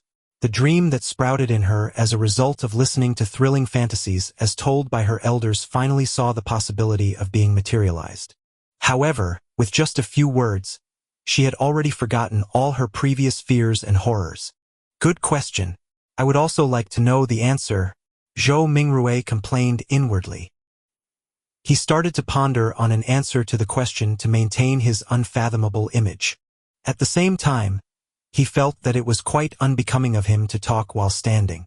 Shouldn't he be in a palace, sitting at the head of a long table, and on a mysterious high-back chair engraved with ancient patterns, while silently observing his visitors? As soon as this thought surfaced, the gray fog started to churn, giving both Audrey and Alger a shock. In an instant, they saw a number of towering stone pillars around them. Above them was a vast dome that encapsulated them. This entire edifice looked magnificent, grand and lofty, just like a legendary palace for giants. Directly under the dome where the gray fog gathered, a long bronze table appeared with 10 high-back chairs on either side in a symmetrical arrangement. The back of each chair dazzled and shone faintly with crimson red, drawing the outlines of weird constellations that differed from reality. Audrey and Alger sat face to face, sitting next to the seat of honor. The girl looked to her sides, and could not help but mumble, "How fascinating." "It is certainly fascinating." Zhou Mingrui extended his right hand and caressed the edge of the bronze table a little while maintaining an unperturbed expression. Alger inspected the surroundings, and after a few seconds of silence, he suddenly opened his mouth and answered Audrey's question in place of Zhou Mingrui. "Are you alone? If you want to become a beyonder, join the churches of either the Evernight Goddess, the Lord of Storms, or the God of Steam and Machinery. The majority of us will not meet a beyonder our entire lives. This has caused churches and even some clergies within some of the biggest churches to suspect the same. While this is the case, I am certain to tell you that beyonders still exist in courts, tribunals, and execution agencies. They are still fighting against the dangers that grow in the dark, only that their numbers are much fewer as compared to before and during the early days of the Iron Age." Zhou Mingrui listened attentively, but he tried his best to present himself as paying little attention to Alger's words, much like how young kids listen to stories. Relying on Klein's fragmented general knowledge of history, Zhou Mingrui knew clearly that the Iron Age referred to the current epoch, which was the fifth epoch that began 1,349 years ago. Audrey silently listened to Alger finish his sentence before sighing. "Mister, I know all about what you just said. I even know more than that, including the Nighthawks, the mandated Punisher, and the machinery hive mind, but I don't want to lose my freedom." Alger gave a low-sounding laugh and said vaguely, "You can't become a beyonder without sacrifices. If you don't consider joining churches and accepting their given challenges, you can only seek the royal families and the few nobles with family histories of more than 1,000 years. If not, you can rely on your luck to search for clandestine evil organizations." Audrey puffed her cheeks subconsciously and looked around in a fluster. After confirming that both the mysterious man and Audrey did not notice her tick, she pressed, "Are there no other solutions?" Alger sank into silence. About half a minute later, he turned around to look at the mysterious man, who was watching the two of them in silence. Realizing that Zhou Mingrui had no plans to make any comment, he looked back at Audrey and said with deliberation, "I have 2 sets of Sequence 9 potion formulas." "Sequence 9? Zhou Mingrui muttered to himself. "Really? Which 2 sets?" Audrey clearly knew what the Sequence 9 potion formulas meant. Alger leaned back slightly and replied unhurriedly, "As you know, humanity can only depend on potions to become real beyonders, while the names of potions come from the blasphemy slate. After constant translations into Jotun 1, Elvish, Ancient and Modern Hermes, and Ancient Fasak, they have undergone changes to match the day and age of that era. The essence is not in their names, but whether they portray the core characteristics of the potions. I have a Sequence 9 potion named Sailor. It enables you to have excellent balancing capabilities. Even if you were on a boat in a rainstorm, you will be able to walk about freely as though you were on land. You will also gain immense strength and illusory scales under your skin. They will enable you to swim like a fish and be difficult to catch. You will move agilely underwater just like marine animals. Even without any equipment, you will be able to easily submerge underwater for at least 10 minutes. Sounds great. The Keepers of the Seas from the Lord of Storms. It was called by that name in the past. Alger did not pause and continued. The second set of Sequence 9 potions is called Spectator, although I am not sure what it was called in the past. This set of potions enables you to have an exceptionally sharp mind with acute observational abilities. I believe you can understand by what spectator means from watching operas and plays. Just like an audience, spectators judge the actors in the secular world, catching a glimpse of the real thoughts of them through their emotions, conduct, and mantras. At this point, Alger emphasized, you must remember, regardless of whether you are at an extravagant banquet or a crowded street, spectators can only be spectators forever. Audrey's eyes shone as she listened, and spoke after a long while, why? Alright, this is a follow-up question. I think I have fallen in love with this feeling of being a spectator. How can I get this potion's formula? What can I use to trade with you for it? Alger looked like he was already prepared as he said in a deep voice, the blood of ghost sharks, at least 100 milliliters of it. Audrey nodded her head excitedly, but subsequently asked worriedly, if I can get it, and I'm saying if, how do I hand it to you? How can you promise me that you can give the potion's formula to me in return for the ghost shark's blood, as well as the authenticity of the formula? Alger said calmly, I'll give you an address. I'll mail the formula to you, or tell you directly here, once I receive the blood of the ghost shark. As for promises, I think that both you and I can feel rest assured under the witness of the mysterious Sir. As he said this, he swept his eyes towards Zhou Mingrue, who was sitting up straight at the seat of honor. Sir, the fact that you brought us here shows that you have tremendous strength unimaginable to us. Neither one of us would dare violate a promise with you as witness. That's right. Audrey's eyes sparkled and agreed with excitement. From her perspective, the mysterious gentleman who had unimaginable abilities was definitely an authoritative witness. How could I or the guy opposite me dare trick him? Audrey half-turned her body and looked at Zhou Mingrue earnestly. Sir, please be the witness of our trade. At that moment, she then realized that she was all too impolite, having forgotten all along to ask a particular question. She asked hurriedly, Sir, how should we address you? Alger nodded slightly, and echoed the same question in a serious manner. Sir, how should we address you? Zhou Mingrue was taken aback. He gently rapped his fingers on the bronze table. The contents of the earlier divination flashed across his mind suddenly. He leaned back, withdrew his right hand, and crossed his 10 fingers, placing them below his chin. He gave the duo a faint smile. You can address me as...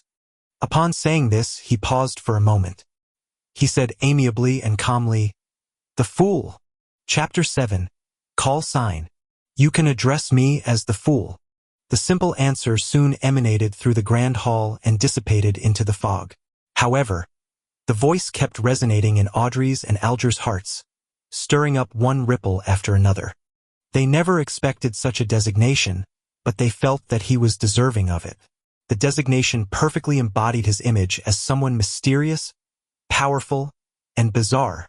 After a few seconds of silence, Audrey stood up, held up her skirt slightly and bent her knees, curtsying to Zhou Mingrue. Honorable Mr. Fool, would you please permit me to take the liberty of requesting you to be the witness of our trade? It's nothing. Zhou Mingrue's mind whirred as he answered in a way that matched his status. It's our honor, Mr. Fool. Alger stood up as well. He bent his back slightly with his right palm over his chest. Zhou Mingrue lowered his right palm and smiled. Continue, the both of you. Alger nodded and sat back down before looking at Audrey. Once I acknowledge receipt, will you be giving me an address to mail the potion formula to, or do you want me to tell it to you here directly? Audrey thought for a moment before saying with a smile, I will choose the more secure method. Let's do it here, although it's a test of my memory. Since Mr. Fool had agreed to bear witness for the trade, it also represented that there would be a similar gathering the next time. With this in mind, she suddenly turned her head as she looked at Zhou Mingrue with sparkling eyes. With a tone of interest, she suggested, Mr. Fool, would you mind making a few more attempts like this? Alger listened to her suggestion calmly. He was tempted by the suggestion as well. He hurriedly echoed, Mr. Fool, don't you find such gatherings interesting? Although your powers exceed our imaginations, there has to be certain domains that you don't understand or excel in. The person across me is obviously a young lady of lofty stature. I also have my unique set of experiences, insights, mediums, and resources. Perhaps there will come a day when both of us can help you complete something trivial that might be inconvenient for you. From his point of view, the fact that he had been pulled into this space without any warning or any means to resist meant that the mysterious Mr. Fool was in control. Participating in the gatherings was not necessarily something he could refuse. Therefore, it was better to reap the benefits of this encounter as much as he could to make up for his passive and disadvantaged state. The trio at the long table had different backgrounds, resources, information channels, and comprehension of the mystical domain. If they interacted and enjoyed some limited cooperation, they could produce unpredictable and immeasurable effects. The resource trade that had just been negotiated was one example. Another example would be if he wished to kill someone. He could easily request the gathering's members who did not appear to be related to him both on the surface and in reality for help. He could perfectly misdirect any investigators. A young lady of lofty stature. Was my behavior and accent that obvious? Audrey stared blankly, mouth slightly agape, but she soon jolted back to her senses and nodded her head without any hesitation. Mr. Fool, I think it's a very good suggestion. As long as this gathering becomes regular, you can totally leave certain things that are inconvenient for you to us. Of course, it has to be something within our capacities. From the moment he heard the suggestion, Zhou Mingrue was already weighing the pros and cons. More gatherings definitely allowed him to gain more knowledge of the secrets of the Beyonders or other mysteries, a boon for his transmigration back. For example, it was likely that the potion formula would appear at the next gathering because of the spectators. Similarly, the information he gained was bound to be helpful for his present life. However, more gatherings meant it was easier to expose himself. Indeed, regardless of the world, there is no such thing as a free lunch. Zhou Mingrue extended his right hand again as he rapped the side of the long table with his finger gently. Considering the fact that he was in control of the gathering's summoning and dismissal, any threat of exposure was within the confines of his control. The pros clearly exceeded the cons, so Zhou Mingrue rapidly made a decision. He stopped his rapping as he smiled at the anticipative and perturbed gazes of the duo. I'm a person who likes a fair and equal exchange. Your help will not go unrewarded. Every Monday at 3 in the afternoon, try your best to be alone. After I make a few more attempts and figure out certain things, perhaps you can apply for a leave of absence ahead of time. You will no longer need to worry about being in inappropriate situations. This was a form of agreement to Alger's and Audrey's suggestions. Audrey had just turned 17. Having been taken care of her entire life, she had the character of a young girl. Therefore, she could not help but clench her fist and gradually pump it in front of her chest when she heard the fool's reply. Without waiting for Alger to say a word, Audrey said in excitement, her eyes glowing, Then, shall we give ourselves call signs? After all, we can't use our real names for conversation. Although I might not be able to deceive Mr. Fool regarding my true identity, the person opposite me poses some danger. I must not let him know who I am. Good idea, answered Zhou Mingrue in a simple and relaxed manner. Audrey's mind immediately began whirring as she aired her thoughts as they came to her. You are Mr. Fool, which is derived from tarot cards. Then, as a fixed, long-term, and secretive gathering, we should be uniform in our designations. Yes, I'll also choose one from the tarot cards. Her tone slowly turned joyous. I've decided. My designation shall be Justice. It was one of the 22 major arcana tarot cards. What about you, mister? Audrey cheekily smiled at her partner sitting across her. Alger frowned slightly before relaxing it immediately. The Hanged Man. It was another major arcana card. All right. Then we can be considered as the founding members of the Tarot Club. Audrey was the first to blurt it out happily, only to look fearfully at the fog-concealed Zhou Mingrue. Will that be all right, Mr. Fool? Zhou Mingrue shook his head in amusement. You can decide on such trivial matters by yourselves. Thank you. Audrey was clearly thrilled. Following that, she looked at Alger. Mr. Hanged Man, can you repeat the address again once more? I'm afraid that my memories will fail me. No problem. Alger was very pleased with Audrey's seriousness as he repeated the address once more. After repeating it to herself silently thrice, Audrey said again in excitement, I heard that tarot cards were invented by Emperor Roselle as a game. In fact, doesn't it come equipped with the power to divine the future? No. Most of the time, divination stems from oneself. Everyone has something spiritual about themselves, allowing them to attune to the spiritual world and connect to information about themselves at an even higher level. However, ordinary folks are unable to notice this, much less be able to interpret the signs they receive. This information will present itself with the help of divination tools. Let me raise a simple example: dreams and dream interpreters. Alger took a glance at Zhou Mingrue and seeing no response from him, he refuted Audrey's claim. Tarot cards are, in fact, such a tool. It uses more symbolism and more logical elements to help us in conveniently and accurately interpreting the signs. Although Zhou Mingrue appeared indifferent, he was actually listening very carefully. It was only at this point that his empty mind slowly became heavy as his head began to feel a throbbing pain. Got it. Audrey nodded in agreement. Following that, she emphasized, That's not what I meant. I'm not doubting the tarot cards, but I heard that Emperor Roselle had actually created another set of cards, secret and mysterious ones. They were paper cards which symbolized a particular unknown power.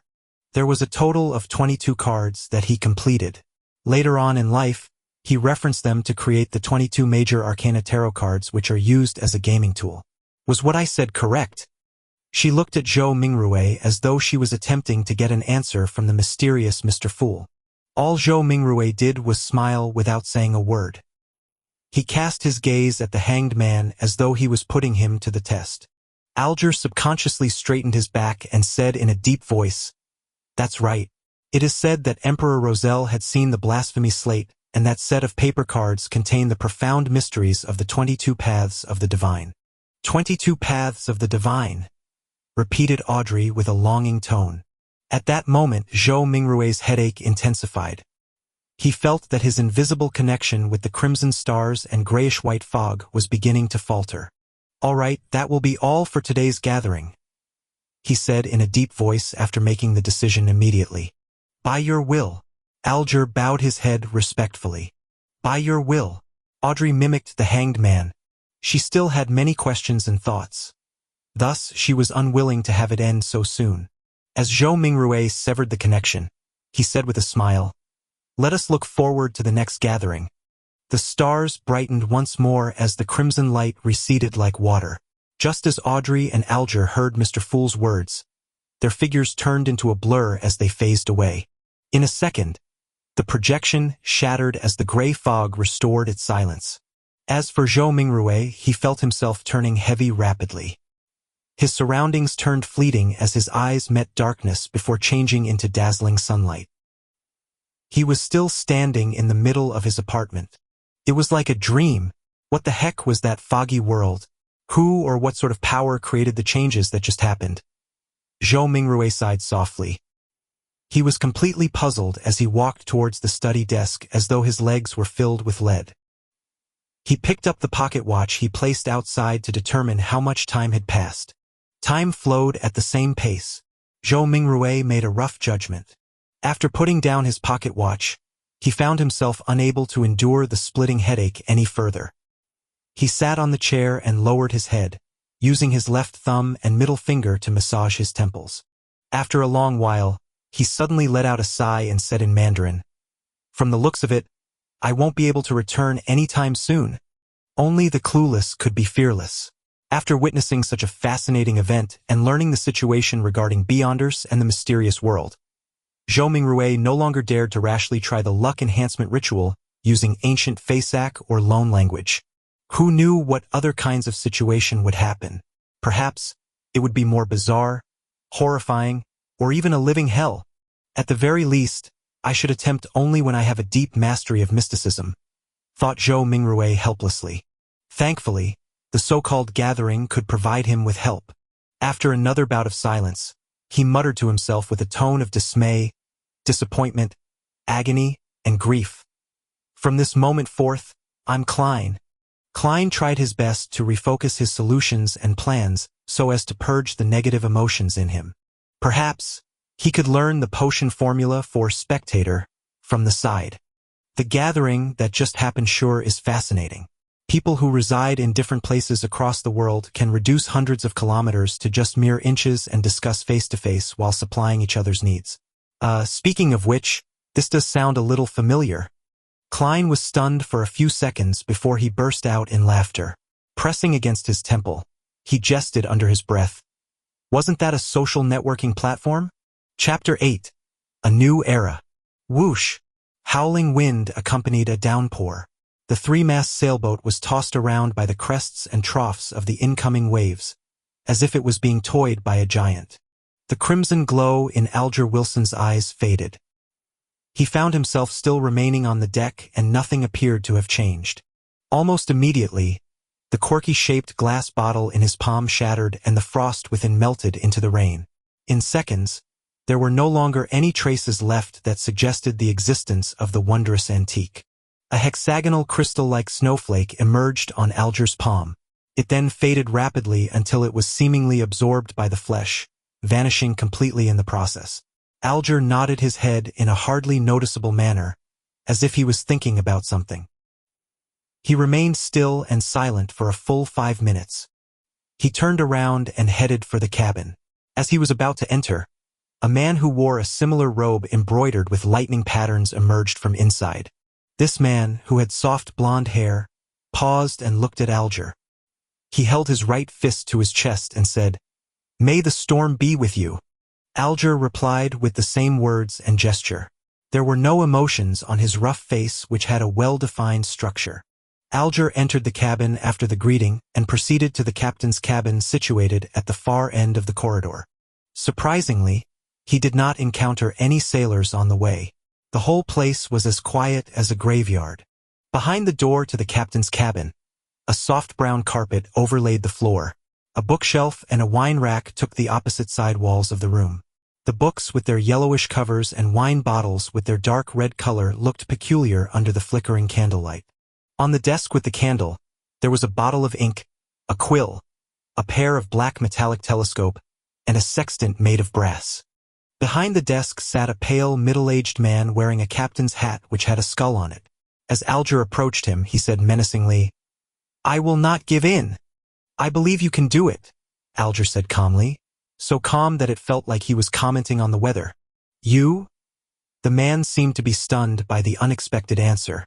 At this very moment, Alger leaned forward slightly and suddenly dashed across the room until they were only separated by the desk. "Bah!" Alger tightened his shoulder and reached out his right hand to choke the man.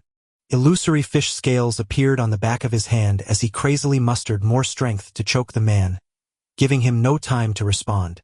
Crack! Amid the crisp cracking sound, the man's eyes widened as his body was lifted up.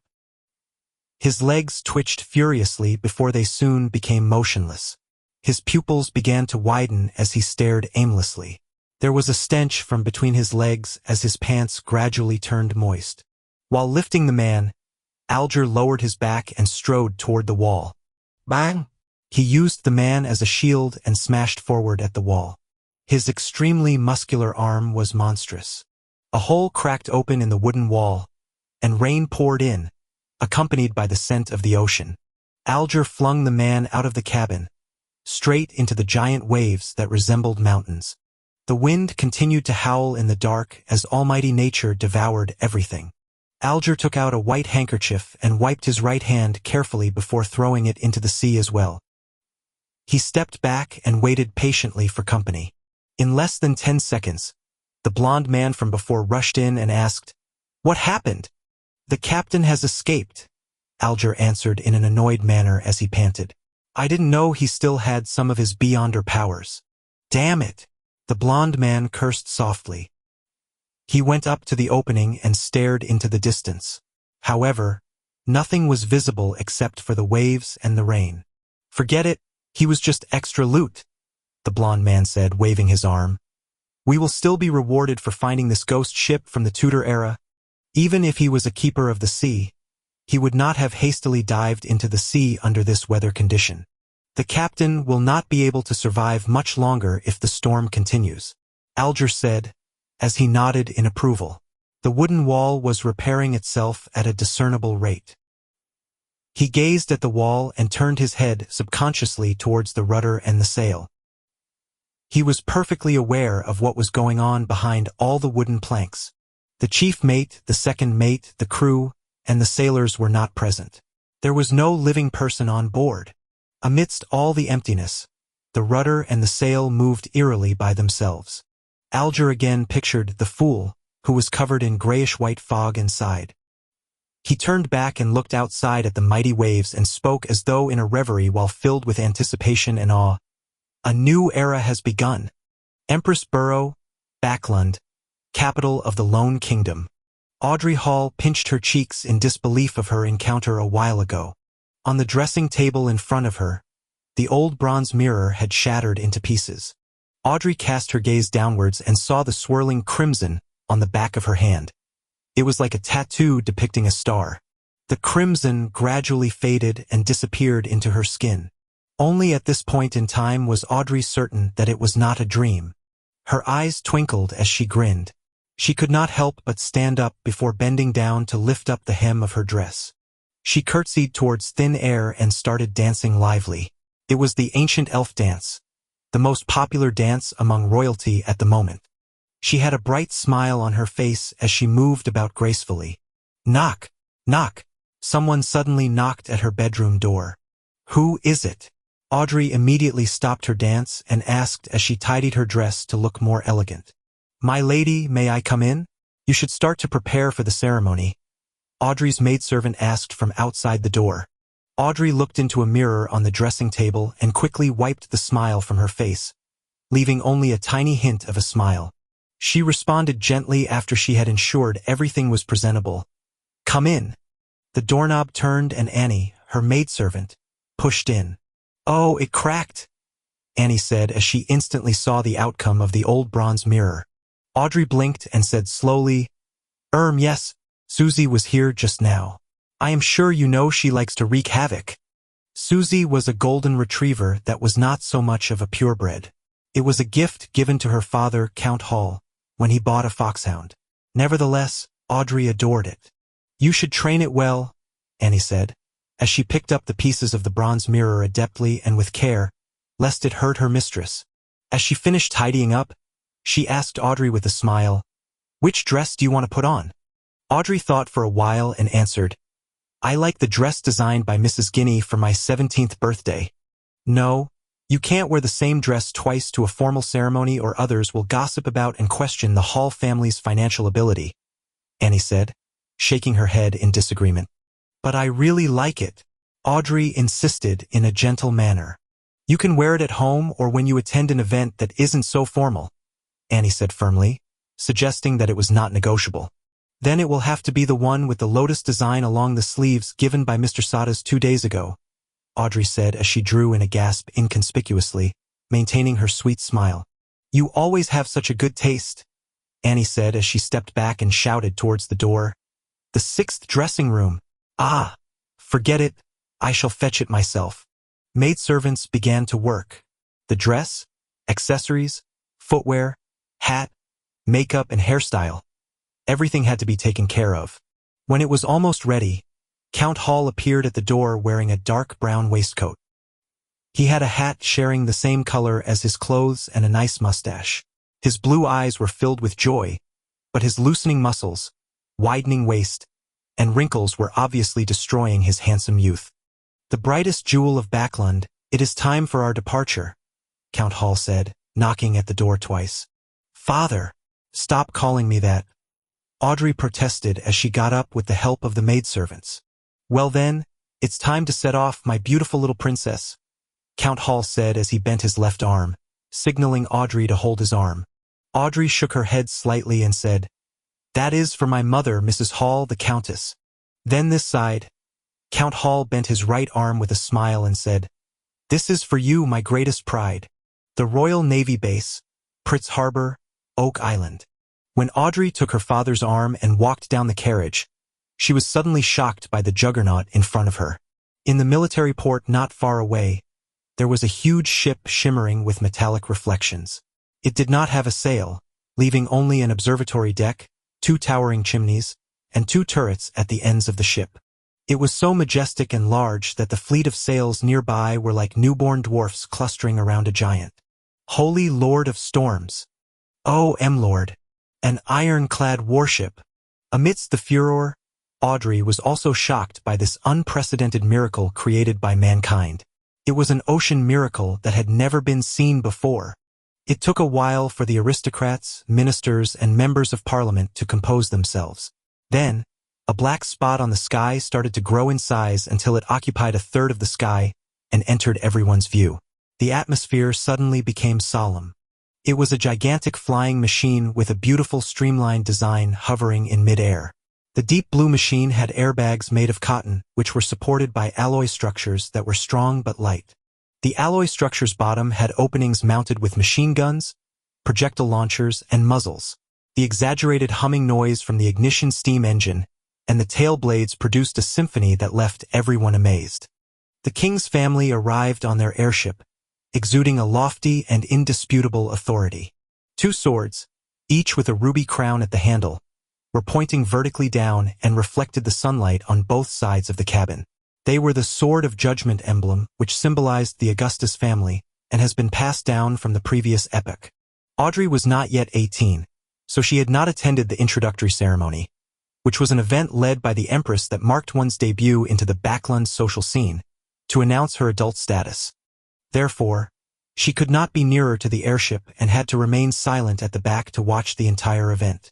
Nevertheless, it did not matter to her. In fact, she was relieved that she did not need to deal with the princes. The miracle that mankind used to conquer the sky touched down gently. The first ones to step down the stairs were the handsome young guards who wore red ceremonial uniforms with white trousers. Decorated with medals, they formed 2 lines with rifles in hand. They were awaiting the appearances of King George III, his queen, and the prince and princess. Audrey was not new to meeting important people, so she showed no interest at all. Instead, she had her attention on the 2 statue-like black armored cavalry flanking the king. In this era of iron, steam, and cannons, it was surprising that there was still someone who could bear wearing full armor. The cold metallic luster and the dull black helmet conveyed solemnity and authority. Could they be the higher-order disciplinary paladins? Audrey recalled snippets of a casual conversation among adults. She was curious but did not dare go close. The ceremony commenced with the arrival of the king's family. The incumbent prime minister, Lord Aguisid Negan, went up to the front. He was a member of the Conservative Party and the second non-aristocrat to become the prime minister till this very day. He was given the title of a lord for his great contributions. Of course, Audrey knew more. The main supporter of the Conservative Party was the present Duke of Negan, Palace Negan, who was the brother of Aguisid. Aguisid was a slender and almost bald 50-plus-year-old man with a sharp gaze. He surveyed the area before speaking. "Ladies and gentlemen, I believe you have witnessed this history-making ironclad warship. It has dimensions of 101 by 21 meters. It has an amazing port and starboard design. The armor belt is 457 millimeters thick. The displacement is 10,060 tons. There are 4 305 millimeter main cannons, 6 rapid-fire cannons, 12 6-pound cannons, 18 6-barrel machine guns, and 4 torpedo launchers. It can reach a speed of 16 knots. It will be the real hegemon. It will conquer the seas." The crowd was roused. The mere descriptions were enough to instill fearful images in them, let alone the fact that the actual thing was right in front of them. Aguisid smiled and spoke a few more lines before saluting the king and requested, "Your Majesty, please give it a name. Since it will set sail from Pritz Harbor, it should be named the Pritz," George III responded. His expression showed his delight. The Pritz! The Pritz! The word spread from the Navy Minister and the Admiral of the Royal Navy to all the soldiers and officers on the deck. They all exclaimed in unison, "The Pritz!" George III ordered the Pritz to set sail for a trial in the midst of the gun salutes and the celebratory atmosphere. Honk! Thick smoke spewed out from the chimneys. The sound from the machinery could be heard faintly beneath the sound of the ship horn. The juggernaut departed from the harbor. Everyone was shocked when the two main cannons at the ship's bow fired at an uninhabited island in its path. Boom! Boom! Boom! The ground shook as dust shot up into the sky. Shock waves spread out, producing waves in the sea. Satisfied, Aguisid turned back to the crowd and announced, "From this day on, doomsday will fall on the 7 pirates who call themselves admirals and the 4 who call themselves kings. They can only shiver in fear. It is the end of their era. Only the ironclad warship will roam the seas no matter whether the pirates have the powers of the Beyonders, ghost ships, or cursed ships." Aguisid's chief secretary deliberately asked, "Can't they build their own ironclad warships?" Some of the nobles and members of parliament nodded, feeling that such a possibility could not be eliminated. Aguisid immediately smiled and shook his head slowly as he answered, "Impossible! It will never be possible. Building our ironclad warship required 3 big coal and steel amalgamators, a scale of more than 20 steel factories, 60 scientists and senior engineers from the Backlund Cannon Academy, and Pritz Nautical Academy, 2 royal shipyards, almost 100 factories for spare parts, an admiralty, a shipbuilding committee, a cabinet, a determined king with excellent foresight, and a great country with an annual steel production of 12 million tons. The pirates will never achieve it." Having said that, he paused and raised his arms before shouting in agitation, "Ladies and gentlemen, the era of cannons and warships has dawned upon us." Chapter 9. The Notebook. After half an hour of rest, Zhou Mingrue, who now viewed himself as Klein, finally recovered. In the meantime, he found that there were now 4 black dots on the back of his hand, which happened to form a small square. These 4 black spots faded and disappeared quickly, but Klein knew that they were still hiding in his body, waiting to be awakened. For spots forming a square, is it in correspondence with the 4 pieces of staple food at the 4 corners of the room? Does this mean that in the future, I don't need to prepare the food and can do the ritual and chants immediately? Klein made a guess.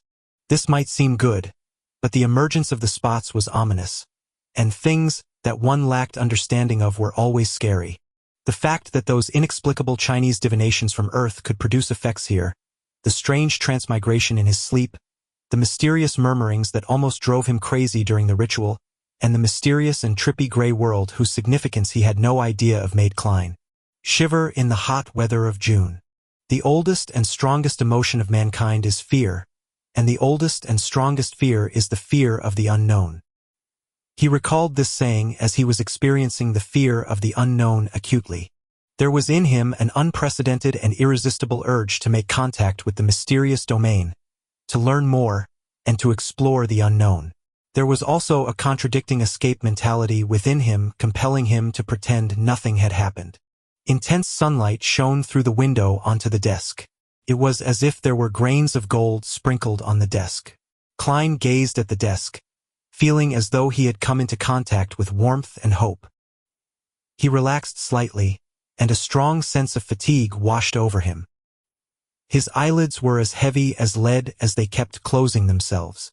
It must have been the combined effect of the sleepless night and the tiring encounter. Klein shook his head and pushed himself up with the aid of the desk. He stumbled towards the double-decked bed, completely disregarding the rye bread placed at the 4 corners of the room. He fell asleep immediately after he lay down. Groan! Groan! Klein was woken up by hunger pangs. When he opened his eyes, he felt rejuvenated. There's still a slight headache. He rubbed his temples and sat up. He was so hungry that he could eat a horse. He returned to the desk while straightening his shirt. He picked up the silver vine-leaf pocket watch. Bah!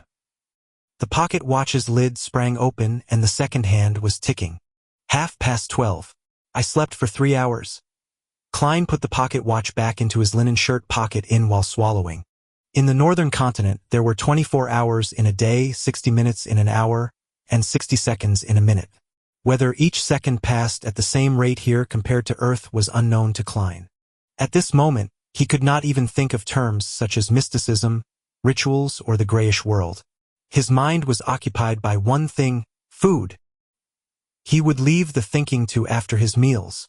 Only then could he work. Klein picked up the loaves of rye bread from the four corners and wiped off the minute specks of dust on it without any hesitation. He planned on making one of them his lunch. He decided to dig into the offerings because he only had 5 pence with him, and there was a tradition of eating the offerings back in his hometown. After all, there was not any observable change to the bread. It was better to be frugal. Of course, the memory and habits left behind by the original Klein had also played a role. It was a huge waste to use the expensive gas only to light up the room. So Klein took out a furnace and boiled water with it after adding some coal. He paced around as he waited. Anyone would choke eating those loaves of rye bread without water. Yikes! Life with meat only for dinner is going to be dreadful. No, wait, this is already an exception. Melissa would only allow our meals to have meat twice a week if not for my upcoming interview, Klein thought as he looked around, hungry. He had nothing better to do. His eyes seemed to turn avaricious when he set his eyes on the pound of mutton in the cupboard. No, I need to wait for Melissa to eat it together, Klein thought as he shook his head and rejected the idea of cooking half of it right now. Although he often ate outside, he had still developed some basic culinary skills, owing to his living in a big city alone.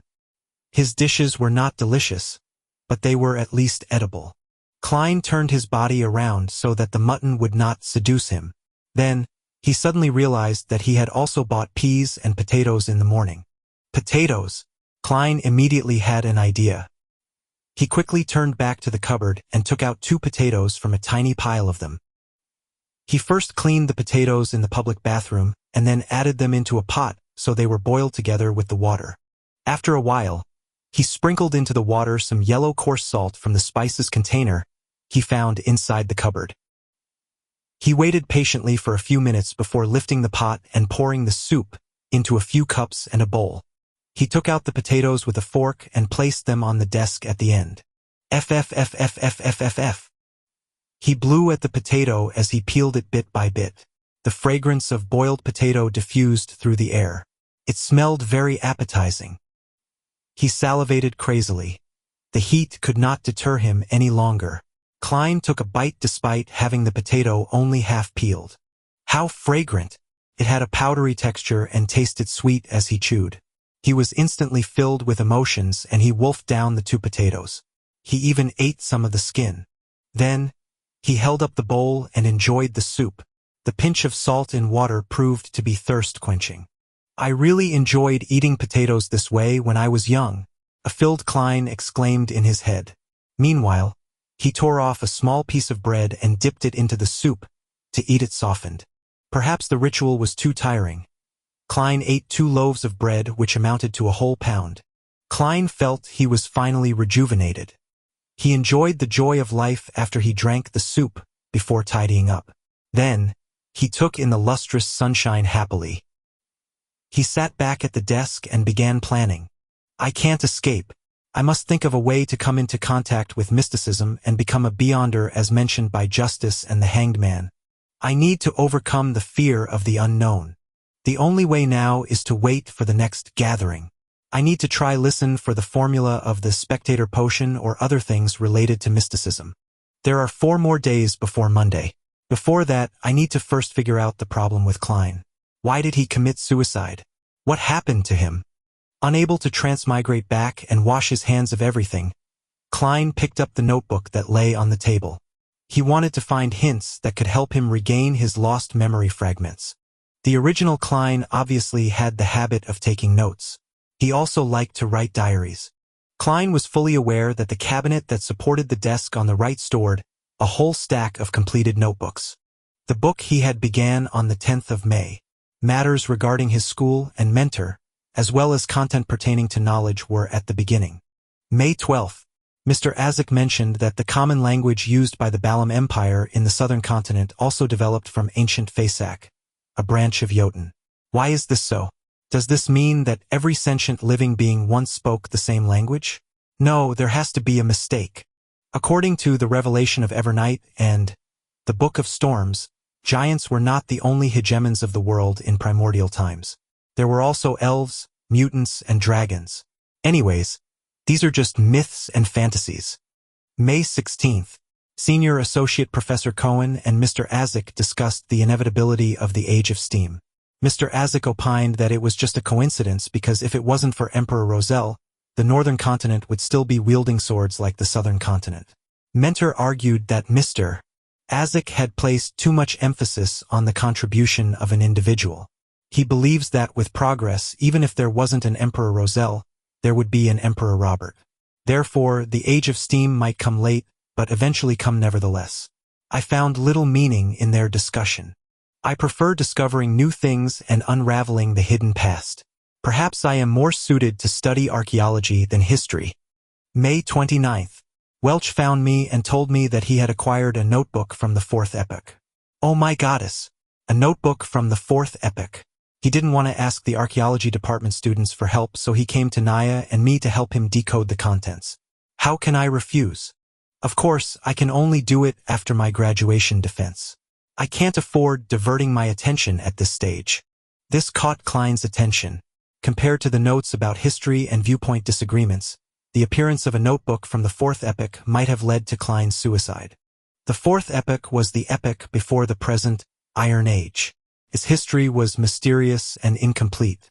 Due to the fact that very few tombs, ancient cities, and records had been found, archaeologists and historians could only refer to the ambiguous records provided by the 7 major churches that centered around their religious teachings to roughly form the original picture. They knew the existence of the Solomon Empire, the Tudor dynasty, and the Trunsoist Empire. Having set his sights on solving the mystery and restoring history, Klein didn't have much interest in the first 3 eras, whose roots were closer to legends. He was more interested in the Fourth Epoch, also known as the Age of the Gods. So Klein was concerned for his future career, and thus focused on the interview. But it was all futile. Klein could not resist exclaiming. Universities were still very scarce, and the majority of students were either from noble or wealthy families. As long as he did not have an extreme mindset, a commoner who had been admitted into university would have been able to build precious social connections through group discussions and networking events despite the prejudice and exclusion from the entrenched social circles. The very generous Welch McGovern was an example. He was the son of a banker from Constant City, Mid-Seashire, Lone Kingdom. He was used to asking Naya and Klein for help because they were always in the same group for work. Without thinking further, Klein continued reading the notebook. June 18th. I have graduated. Farewell, Koei University. June 19th. I have seen the notebook. By comparing sentence structures and root words, I discovered that it is a modified form of ancient Fasak. More precisely, over the course of its 1,000-year history, the Fasak language had changed constantly, a little at a time. June 20th. We have deciphered the contents of the first page. The author was a member of a family called Antigonus. June 21st. He mentioned the Dark Emperor. This is anachronistic with regards to the time this notebook is deduced to be written. Is Professor wrong? Is Dark Emperor a common title for every emperor of the Solomon Empire? June 22nd. The Antigonus family apparently had a very high standing in the Solomon Empire. The author mentions that he was making a secret transaction with a person named Tudor. Tudor? Is it related to the Tudor dynasty? June 23rd. I am trying to restrain myself from thinking about the notebook and going to Welch's place. I need to prepare for the interview. It's very important. June 24th. Naya tells me that they have found something new. I think I need to check it out. June 25th. From the new deciphered content, the author had accepted a mission to visit the Nation of the Evernight, situated at the summit of the highest peak of the Hornacis mountain range. Oh my goddess! How can a nation exist at the summit of that peak which is over 6,000 meters above sea level? How do they survive? June 26th. Are these strange things real? The record ended at this point. Zhou Mingrui transmigrated in the early hours of the 28th. Which means to say that there was indeed an entry for June 27th. It's that line, "Everyone will die, including me."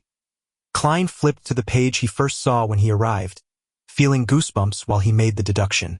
In order to solve the mystery of the original Klein's suicide, he thought that he should visit Welch and take a look at the ancient notebook. However, with a lot of experience from novels, movies, and TV drama series, he suspected that if they were really related, this visit would be very dangerous. Those who went investigating castles despite knowing that they were haunted served as a warning. However, he had to go since escaping would never solve the problem. It would only make things worse, until it welled over and completely drowned him. Perhaps call the police? But claiming to have committed suicide would be silly, right? Knock! Knock! Knock! There was a series of quick and forceful knocks. Klein sat straight up and listened. Knock! Knock! Knock! The knocks echoed through the empty hallway. Chapter 10. The Norm. Who is it? Klein was thinking about the mysterious suicide of the original owner of this body, and the unknown danger he might encounter when he heard the sudden knock on the door. He subconsciously opened the drawer, took out the revolver, and asked vigilantly. The other party was quiet for 2 seconds before a slightly sharp voice, in Awa's accent, replied, "It's me, Mountbatten, bitch Mountbatten." The voice paused for a moment before adding, "Police, bitch Mountbatten." When Klein heard this name, he immediately thought of the owner of this name. He was the policeman in charge of the street where the apartment was located. He was a rude, brutal, hands-on man. But perhaps, only such a man could be a deterrent for alcoholics, thieves, part-time thieves, villains, and hooligans. And his unique voice was one of his trademarks. "Okay, I'll be right there," Klein responded loudly. He had planned to put the revolver back into the drawer, but thinking that he had no idea why the police was outside and that they might search the room or do other things, he cautiously ran to the stove where the flames had already been extinguished and put the revolver in it. Then he picked up the coal basket, shook a few pieces into the stove, covered the gun, and finally placed the kettle over the stove to conceal everything. After doing all of that, he tidied up his clothes and quickly approached the door and murmured, "Sorry, I just had a nap." Outside the door stood 4 policemen in black and white checkered uniforms with peak caps. Bitch Mountbatten, the one with a brown beard, coughed and said to Klein, "These 3 inspectors have something to ask you." "Inspectors?" Klein looked at the shoulder badges of the other 3 reflexively and found that 2 of them had 3 silver hexagons and 1 had 2, both of which looked superior to bitch Mountbatten, who had only 3 chevrons. As a history student, Klein did little to no research into the ranks of police epaulets, except that bitch Mountbatten often boasted of being a senior sergeant. So these 3 are inspectors? Influenced by conversations with Benson, Welch, and his classmates, Klein had the common sense to make way and point into the room. "Please come in. How might I help you?" The leader of the 3 inspectors was a middle-aged man with sharp eyes. He seemed to be able to read the mind of a person and make them fearful. His eyes were wrinkled, and the edge of his hat revealed light brown hair. He looked around the room and asked in a deep voice, "Do you know Welch McGovern? What's wrong with him?" Klein quivered and blurted back, "I'm the one asking the questions." The dignified, middle-aged police inspector had a stern look in his eyes. The inspector next to him, also wearing 3 silver hexagons, looked at Klein and smiled gently. "Don't be nervous. It's just a routine questioning." This policeman was in his 30s, with a straight nose and gray eyes that, like a lake in an ancient forest that no one visited, gave him an indescribable sense of depth. Klein took a breath and organized his words. "If you mean Welch McGovern, the graduate of Koei University from Constant, then I'm sure I know him. We are classmates with the same mentor, Senior Associate Professor Quentin Cohen. In the Lone Kingdom, professor was not only a professional title, but also a position, just like the combination of professors and department deans on Earth. That meant there could only be one professor in a university's department. If an associate professor wanted to become professor, they had to wait for their superior to retire or force out their superior with their abilities. As talents needed to be retained, the kingdom's Higher Education Commission had added senior associate professors in the three-level system of lecturers, associate professors, and professors after years of observation. This title was given to anyone with high academic achievements or with enough seniority but did not make it to the position of professor. At this point, Klein looked into the eyes of the middle-aged police inspector and thought for a second. To be honest, our relationship is quite good. During this period, I met with him and Naya frequently to interpret and discuss the fourth epic notebook that belonged to him. Inspectors, did something happen to him? Instead of answering, the middle-aged police inspector looked sideways at his gray-eyed colleague. The inspector with the peak cap and ordinary looks replied mildly, "I'm sorry, Mr. Welch has passed away." What? Despite having some hunches, Klein could not help but shout out in astonishment. Welch died just like the original owner of this body? That is a little scary. What about Naya? Klein questioned hurriedly. Ms. Naya passed away too, the gray-eyed police inspector said quite calmly. Both of them died in Mr. Welch's house. Killed? Klein had a vague guess. Perhaps it was suicide. The gray-eyed inspector shook his head. No, the scene suggests that they committed suicide. Mr. Welch hit the wall with his head many times, covering the wall with blood. Ms. Naya drowned herself in a basin. Yes, the kind used to wash your face. That's impossible. Klein's hairs stood on their ends as he seemed capable of imagining the strange scene. A girl kneeling on a chair and burying her face into a basin filled with water. Her soft brown hair swaying in the wind, but her entire person remaining motionless. Welch falling to the ground and staring at the ceiling intently. His forehead in a complete blood-mangled mess, while the traces of the impact on the wall were evident though with dripping of blood. The gray-eyed inspector continued, "We believe so too, but the autopsy results and the situation at the scene exclude factors such as drugs and external forces. They, being Mr. Welch and Ms. Naya, showed no signs of struggling." Before Klein could speak again, he stepped into the room and asked, pretending to be casual, "When was the last time you saw Mr. Welch or Ms. Naya?" As he spoke, he gestured with his eyes to his colleague with 2 silver hexagons. He was a young police inspector and looked about the same age as Klein. With black sideburns and green pupils, he was good-looking and had a poet's romantic temperament. When he heard the question, Klein thought about it and answered it thoughtfully. "It should be June 26th. We were reading a new chapter in the notes. Then, I went home to prepare for my interview on June 30th. The interview was for the history department of Tianjin University. Tianjin was known as the city of universities. There were 2 universities, Tianjin and Koei, as well as technical schools, law colleges, and business colleges. It was second only to Backlund, the capital. As soon as he finished, he saw the young police inspector walk towards his desk in the corner of his eye and pick up the notes which resembled more of a diary. "Damn! I forgot to hide it." "Hey!" Klein cried out. The young inspector smiled back at him, but did not stop flipping through his notes, while the gray-eyed inspector explained, "This is a necessary procedure."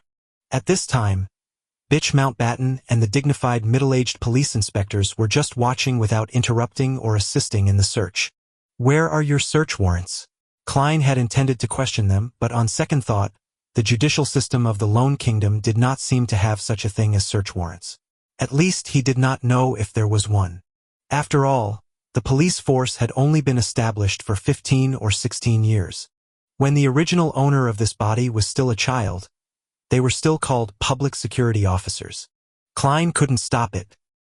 He watched the young inspector flip through his notes, but the gray-eyed inspector did not ask any questions. "What is this strange thing?"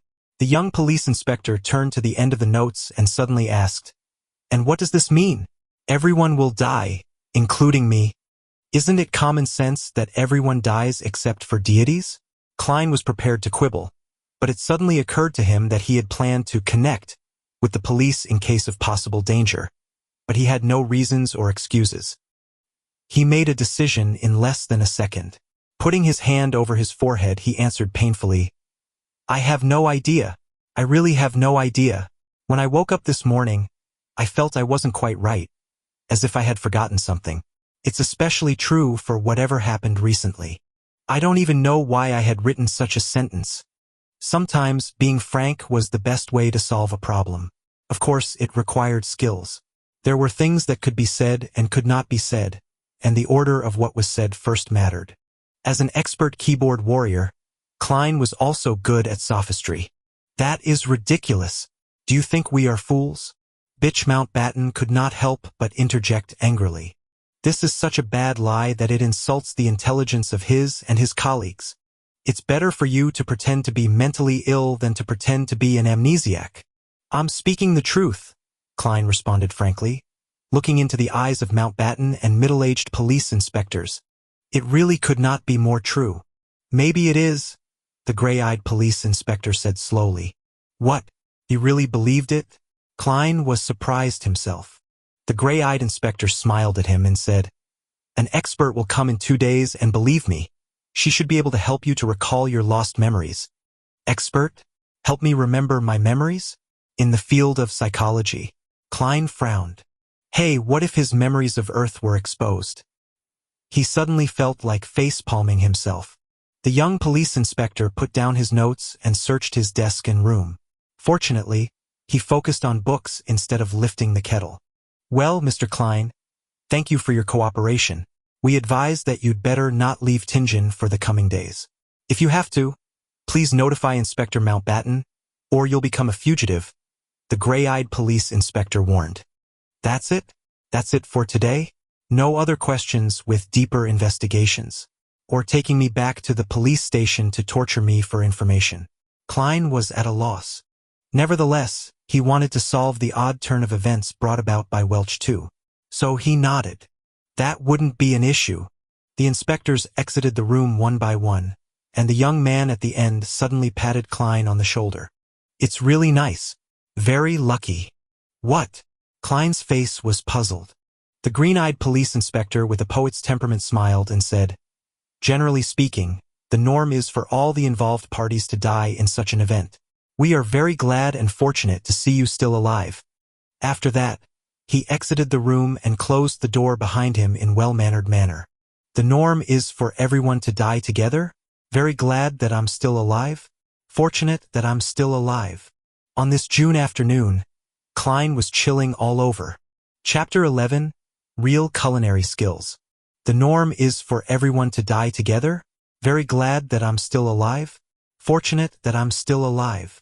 Klein shivered and quickly ran to the door, trying to catch up with the policeman and ask for protection. But as soon as he reached the handle, he suddenly stopped. That officer talked so horribly about it. Why didn't they protect me? An important witness or key lead? Isn't that too careless? Were they just probing me? Or maybe it's a bait. All kinds of thoughts rushed into Klein's mind. He suspected that the police were still secretly watching him, observing his reaction. He felt much calmer after thinking of this and was no longer so panicked. He slowly opened the door, deliberately shouting with a trembling voice at the staircase. You guys will protect me, right? Top, top, top. There was no response from the police officers, and there was no change in the rhythm of the contact between the leather shoes and the wooden stairs. I know. You'll do that. Klein shouted again in a tone of feigned conviction, trying to act like a normal person that was in danger.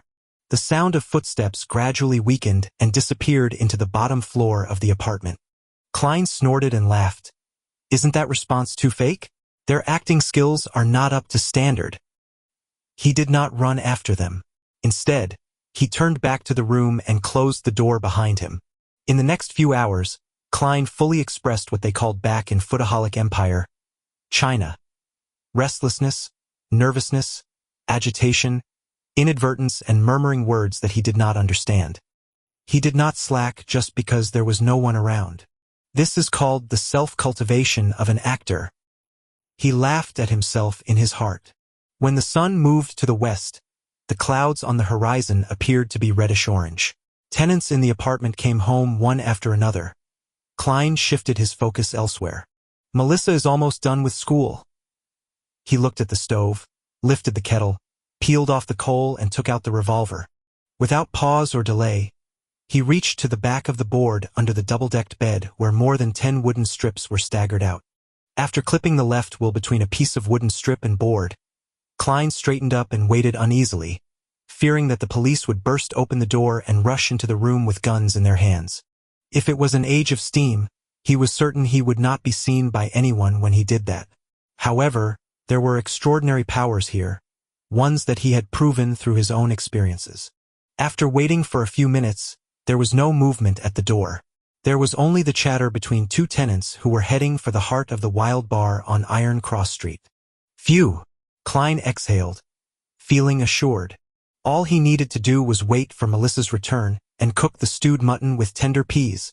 When the idea came to Klein's mind, his mouth seemed to taste the rich flavor of the gravy. He remembered how Melissa cooked stewed mutton with tender peas. First, she boiled the water and stir-fried the meat. Then, she added onions, salt, a little pepper, and water. After a specific period of time, the peas and potatoes were added, and the stew was to be cooked for an additional 40 or 50 minutes with the lid on. It's indeed a simple and crude way to do it, supported purely by the flavors of the meat itself. Klein shook his head. But there was no other way about it. It was hard for commoners to have many kinds of condiments and various cooking methods. They could only pursue simple, practical, and economical methods. As long as the meat was not burnt or spoiled, anything was good for people who could only eat meat once or twice a week. Klein was not a very good cook himself and ordered takeout food most of the time. But by cooking 3 or 4 times a week, after many weeks of accumulated practice, he had a passing standard and felt that he would not let the pound of mutton down. When Melissa comes back to cook it, it will be done after 7:30 p.m. She would be starving by then. It's time for her to see what real cooking is. Klein made an excuse for himself. First, he started the fire again, went to the bathroom to collect water, and washed the mutton. Then he took out the kitchen boards and knives before chopping the mutton into tiny chunks. As for the explanation for his sudden culinary skills, he decided to blame it on the dead Welch McGovern, who had not only hired a chef who was good at the Midseashire flavor, but also often created his own delicacies and invited people to try them. Well, the dead cannot refute me. Nevertheless, TSK, this is a world with beyonders. The dead are not necessarily unable to speak. With that in mind, Klein was a little guilty conscience. He threw aside his confused thoughts and put the meat into the soup bowl. Then he took out the condiment box and added in a spoonful of the crude salt, half of which had begun yellowing. In addition, he cautiously took some black pepper grains from a special small bottle, mixing and marinating them together. He placed the saucepan on the stove and, while waiting for it to heat up, Klein rummaged for the carrots from yesterday and cut them into pieces with the onions he bought today. When he was done with his preparations, he took out a small can from the cupboard and opened it. There was not much lard left in it. Klein took a spoonful, put it in the pan, and melted it. He added in the carrots and onions and stirred it for a while. As the fragrance began to pervade, Klein poured all the mutton into the pot and fried it with care for a while. He should have added cooking wine in the process, or red wine at least. However, the Moretti family did not have these luxuries and could only drink a glass of beer a week. Klein had to make do with whatever was available and poured in some boiled water. After stewing for about 20 minutes, he opened the lid, put the tender peas and cut potatoes in it, and added a cup of hot water and 2 spoons of salt. He closed the lid, lowered the fire, and exhaled satisfactorily, waiting for his sister to reach home. As seconds turned into minutes, the fragrance in the room intensified. There was the allure from the meat, the rich smell of potatoes, and the refreshing scent of onions. The smell gradually mixed up, and Klein swallowed his saliva from time to time, keeping track of the time with his pocket watch. After more than 40 minutes, some not-so-brisk but rhythmic footsteps approached. A key was inserted, the handle was turned, and the door opened. Before Melissa came in, she whispered doubtfully, "Smells good." With her bag still in her hand, she stepped in and glanced over at the stove. "You made this." Melissa took off her veil hat and her hand paused mid-air, looking at Klein in astonishment. She twitched her nose and inhaled more of the fragrance. Her eyes quickly softened, and she seemed to find some confidence. "You made this," she asked again. Are you afraid I'd waste the mutton? Klein smiled and returned with a question. Without waiting for an answer, he said to himself, Don't worry. I specifically asked Welch to teach me how to cook this dish. You know, he has a good cook. First time. Melissa's eyebrows creased subconsciously, but they were smoothed by the fragrance. It looks like I'm talented. Klein laughed. It's almost done. Put your books and veil hat down somewhere. Go to the bathroom and wash your hands, and then get ready to taste it. I'm very confident about it. When she heard her brother's orderly arrangements and saw his gentle and calm smile, Melissa stood rooted at the door and failed to respond in her daze. Do you prefer the mutton to be cooked longer? Klein urged with a laugh. Okay. Melissa jolted back to her senses. With handbag and veil in each hand, she rushed into the room quickly. When the lid of the saucepan was uncovered, a sudden blast of steam appeared before Klein's eyes. 2 pieces of rye bread were already placed to the side of the mutton and tender peas, allowing them to absorb the fragrance and heat to become soft. By the time Melissa had packed her items, washed her hands and face, and returned, a plate of stewed mutton with tender peas, potatoes, carrots, and onions was already placed on the table. 2 pieces of rye bread, colored by a light dip into the gravy, were on their plates. Come on, try it. Klein pointed to the wooden fork and spoon next to the plate. Melissa was still a little confused. She didn't refuse. She picked up a potato with her fork, put it into her mouth, and bit it lightly. The taste of the starchy potato and gravy fragrance flooded her mouth. Her saliva secretion went crazy as she gobbled down the potato in a few mouthfuls. Try the mutton. Klein gestured at the plate with his chin. He had tasted it just now and thought it was barely at a passing standard, but it was enough for a girl who was inexperienced with what the world had to offer. After all, she only ate meat occasionally. Melissa's eyes were filled with anticipation as she carefully forked some mutton. It was very tender and, as soon as it entered the mouth, nearly melted. The fragrance of the meat exploded in her mouth, filling it with delicious meat juices. It was an unprecedented feeling, and that made Melissa unable to stop eating. By the time she realized it, she had already eaten several pieces of the mutton. Klein, this was supposed to be prepared for you? Melissa blushed and stammered. I'd nibbled some of the food just now. It's the privilege of being a cook. Klein smiled and soothed her sister. He picked up his fork and spoon. At times, he would eat a piece of meat and sometimes he would stuff his mouth full of peas. At other times, he would put down the utensils, break off a piece of rye bread and dip it in gravy. Melissa relaxed and was immersed in the delicacy again by Klein's normal behavior. It's really delicious. It doesn't seem like you were doing it for the first time. Melissa looked at the empty dish and praised him with all her heart. Even the gravy was finished. It's a long way from Welch's chef. When I'm rich, I'll take you and Benson out to the restaurant and have a better meal, Klein said. He was beginning to look forward to it himself. Your interview, burp. Melissa did not finish her words because she suddenly let out a sound of contentment involuntarily. She put her hand over her mouth in a hurry and looked embarrassed. The fault is with the stewed mutton with tender peas just now. It was just too delicious. Klein laughed secretly and decided not to make fun of his sister. He pointed to the plate and said, This is your mission. All right. Melissa stood up immediately, took the basin and rushed out the door. When she came back, she opened the cupboard to check the condiment box and other items as per normal. Did you just use them? Melissa was surprised and turned to Klein, holding the black pepper bottle and lard can. Klein shrugged his shoulders and laughed. Just a little. It's the price of a delicacy. Melissa's eyes twinkled, her expression changing for a few moments, before she finally said, Let me cook in the future. You have to hurry up and prepare for the interview. You have to think about your job. Chapter 12, Here Again. Melissa, can you not rub my nose in it? Klein muttered inwardly. He felt a throbbing pain in his head. The amount of content Klein had forgotten was considered a lot, but neither was it negligible. The interview was in 2 days, so how could he find the time to make up for it? Furthermore, he was involved in such strange paranormal activity, so how would it be possible that he would be in the mood to revise? Klein gave his sister a perfunctory response and began putting on the appearance of studying. Melissa moved a chair over to sit beside him. With light shining from the gas lamp, she began working on her assignments. The atmosphere was serene.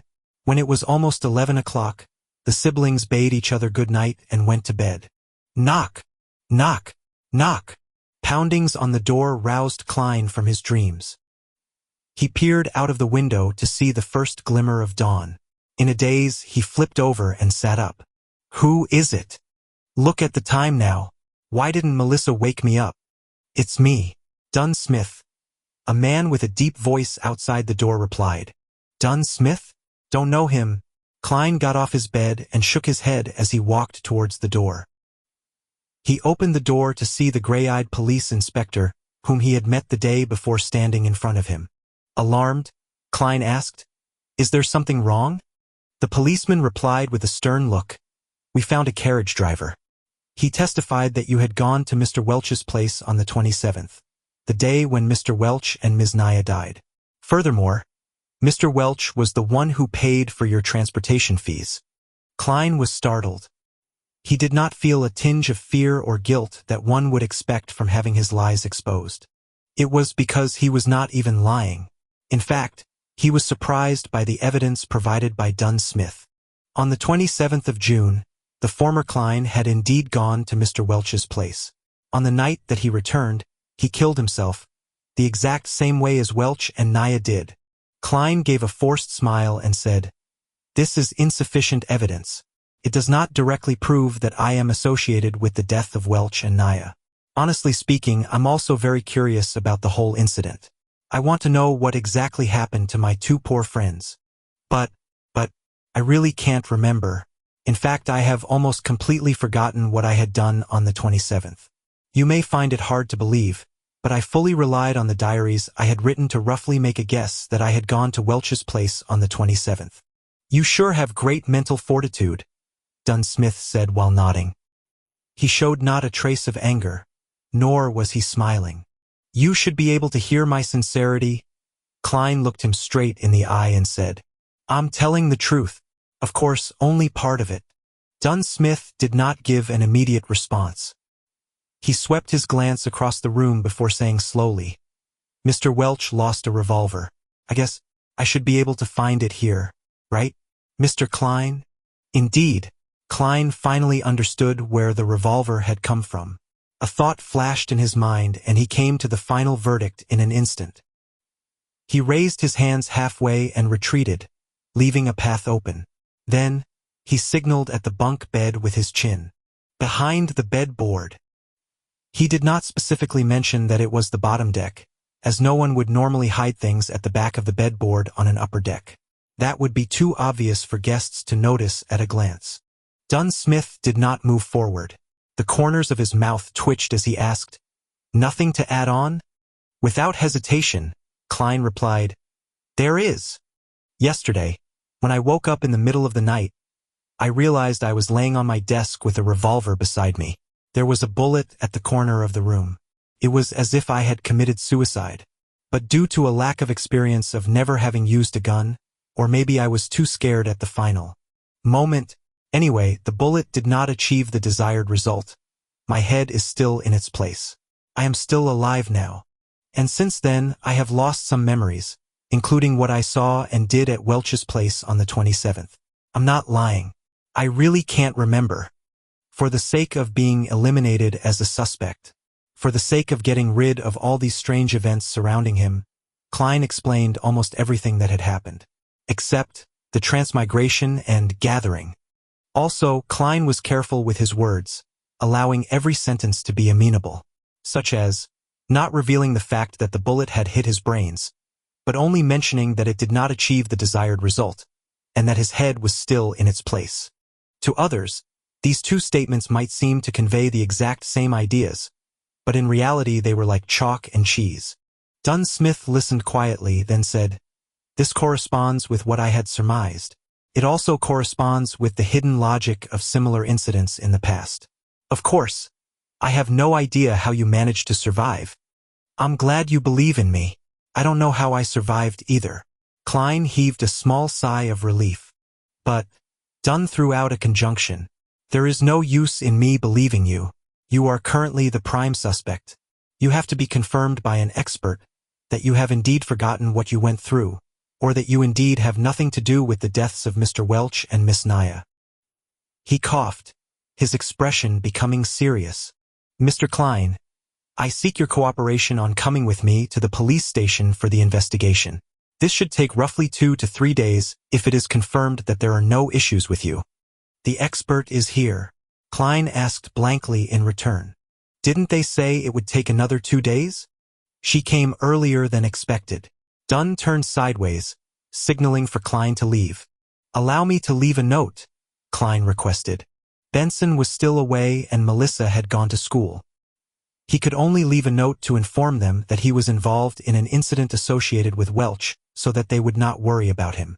Dunn nodded, barely minding. All right. Klein returned to the desk. As he searched for paper, he began thinking about what was about to occur. Honestly speaking, he did not wish to meet the expert. After all, he had a bigger secret. In a place where there were 7 major churches, under the premise that Emperor Roselle, who was suspected to be a transmigrator predecessor, was assassinated. A thing like transmigration usually meant having to go to court and enter arbitration. But, without weapons, combat skills, or superpowers, he was no match for a professional policeman. What's more, a few of Dunn's subordinates were standing in the dark outside. Once they draw their guns and shoot at me, I'd be finished. Ugh. I'll take one step at a time. Klein left the note, grabbed his keys, and followed Dunn out the room. Along the dark aisle, for policemen in black and white checkered uniforms split into pairs and guarded them on both sides. They were very alert. Top, top, top. Klein followed alongside Dunn as they went down the wooden stairs which occasionally creaked in protest. Outside the apartment, there was a 4-wheeled carriage. On the side of the carriage, there was the 2 crossed swords and a crown police emblem. Their surroundings were crowded and bustling with noise as usual. Go on up. Dunn signaled for Klein to go first. Klein was just about to step forward when an oyster seller suddenly grabbed a customer and claimed that he was a thief. Both parties wrestled and triggered a response from the horses, causing great chaos. An opportunity. There wasn't much time for Klein to think any further. He bent forward and dashed towards the crowd. Either shoving or dodging, he escaped frantically towards the other end of the street. Right now, for the sake of not meeting the expert, he could only proceed by going to the pier outside the city, taking a boat down the Tussock River and escaping to the capital, Backland.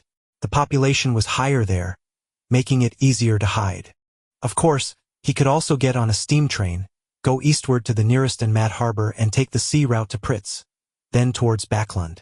Not long after, Klein arrived at a street and made a turn onto Iron Cross Street. There were several carriages that could be hired. To the pier outside the city, Klein reached out his hand and hopped onto one of the carriages. He had thought through things clearly. Firstly, he had to mislead the police that were coming for him. Once the carriage was a suitable distance away from them, he would jump right off. Alrighty. The carriage driver tugged at the reins. Clop, clop, clop. The carriage left Iron Cross Street. Just as Klein was about to jump off the carriage, he noticed that it had turned into another road. It wasn't leading out of the city. Where are you going? Klein blurted in his momentary daze. To Welch's place. The carriage driver answered monotonously. What? Klein was at a loss for words. The carriage driver turned around, exposing his cold gray eyes. It was Dunn Smith, the gray-eyed policeman. You! Klein was flustered. Everything suddenly became a blur, as though the world spun around him when he instantly sat up. Sat up? Klein looked around, confused. He noticed the crimson moon outside the window and the room being covered in a crimson veil. He reached out with his hand to feel his forehead. It was all moist and cold. Cold sweat. His back felt exactly the same. It was a nightmare. Klein heaved a sigh. All is well. All is well. He found it weird. He was rather clear-minded in his dream. He was even able to think calmly. After calming down, Klein looked at his pocket watch. It was only 2 in the morning. He got out of bed quietly and planned to head to the washroom where he could wash his face and empty his burgeoning bladder. He opened the door and walked along the dark corridor. Under the dim moonlight, he walked lightly towards the washroom. Suddenly, he noticed a silhouette outside the window at the end of the corridor. That silhouette was wearing a black windbreaker that was shorter than a coat, but longer than a jacket. That silhouette was partly camouflaged in the darkness, bathing in the crimson moonlight. That silhouette turned around slowly, his eyes deep, gray, and cold. Dunn Smith. Chapter 13. Nighthawk. Plop. Klein could not help but take a step back. For a moment he was unsure if he was awake or still in his dreams. The silhouette took off his black top hat and bowed a little as he said with a smile, reintroducing myself, Nighthawk, Dunn Smith. Nighthawk? One of the code names of the Church of the Evernight Goddess Beyonder teams which Justice and the Hanged Man mentioned before? Klein suddenly realized something and exclaimed after making a connection. You can control dreams? You just made me dream of that. Nighthawk Dunn Smith wore his black hat again, concealing his slightly high hairline. With deep gray eyes he said, No, I only entered your dream and made the necessary guidance. His voice was deep and soothing. It reverberated through the dimly lit corridor without disturbing the sweet dreams of others. In dreams, even though much of your usually suppressed emotions and various dark thoughts in you are amplified, making everything seem chaotic, absurd, and crazy, they are all rooted in reality since reality exists. For veterans like me, everything is crystal clear. Compared to a conscious you, I believe the you in your dreams more. What normal human being could control his dream? If I had dreamed of something on Earth, wouldn't Dunn Smith have noticed? Klein was petrified by what had happened in the dream. Yet he quickly found it bizarre. He remembered being very much sober and rational, knowing what to say and what not to say. To put it simply, it did not feel like dreaming at all. So, Dunn Smith only saw what I wanted him to see? Klein's mind whirled as he gained a glimmer of understanding. This is a perk that resulted from transmigration, like having a special body and soul? Or was it the effects of that luck enhancement ritual? So, Mr. Smith, do you believe that I really lost my memory? Klein organized his thoughts and asked in reply. Dunn Smith did not answer him directly. Instead, he looked at him keenly. You are actually not surprised by the course of events. I've met people who wouldn't believe in the power of the Beyonders, and they would rather believe that they haven't really woken up. Klein tersely acknowledged as he said, Perhaps, I have always been praying, hoping that there was such power to help me. An interesting train of thought. Perhaps you survived not only because you were lucky. Dunn nodded expressionlessly. I can now confirm that you really lost parts of your memories due to the incident, especially those related to it. So can I go back now? Klein heaved a long sigh of relief in his heart as he probed. Dunn placed a hand in his pocket and walked slowly towards Klein, the surrounding darkness becoming tranquil and gentle. No, you still have to come with me to see the expert. He smiled politely and said. Why? Klein blurted out, then added, You don't believe in the findings from my dream? You must be joking. If that expert specializes in hypnosis or mind reading and stuff, then wouldn't my biggest secret be exposed? The consequences would be beyond imagination. I'm quite humble usually, but I'm still confident for things related to dreams.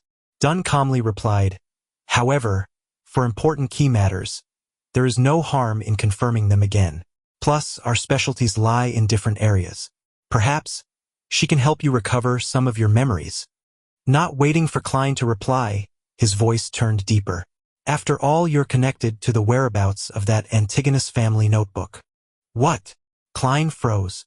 Dunn stopped in front of him, locking his gray eyes on Klein's eyes and said, At the scene of the suicide, there was not a single trace of that notebook from the fourth epoch. Welch is dead. Naya is dead. You are our only lead. All right then. Klein went silent for a moment before exhaling. A missing notebook. Now this is really peculiar. How did I not think about the whereabouts of that notebook from the fourth epoch? Dunn nodded slightly, walking past Klein and said, Lock your door and come with me to Welch's apartment. The expert is waiting for us there. Klein took in a silent breath. His heart was thumping wildly as he felt uneasy. He wanted to decline and even had the intention to run. However, he believed that with what had happened in his dreams, Dunn Smith would have definitely heightened his level of guard. And with the difference in strength between a normal human and a beyonder, there was little chance of success by using force. He must have a revolver with him too. He must also have had practice using the revolver. Many thoughts flashed past his mind, and eventually Klein chose to accept the reality. All right, sigh. I can only take one step at a time and see how things unfold. Maybe that miraculous power in my dream will take effect again. Then let's go, Dunn said in an indifferent tone. Klein turned and followed. After taking 2 steps, he suddenly stopped and said, Mr. Smith, I would like to use the bathroom first. I came out originally for the bathroom. Dunn did not stop him. Instead, he gave him a keen look and said, No problem, Klein. Believe me, I am far more powerful than you can imagine in the dark night. In the dark night, Klein silently repeated this phrase. He did not make any reckless attempt to escape and honestly relieved himself. He then washed his face with cold water, completely calming himself down. Klein changed his outfit and closed the door to his apartment. With gentle steps, Klein followed Dunn down the stairs and walked towards the building's entrance. In such a tranquil setting, Dunn Smith opened his mouth and spoke suddenly. At the end of the dream, why did you try to escape? What were you afraid of? Klein immediately thought of an answer as he said, I do not remember what I did at Welch's place, nor do I remember if I was directly involved in Welch's and Naya's deaths. I was afraid that if it was really proven to be my doing, I would rather gamble and escape. I can then start anew in the southern continent.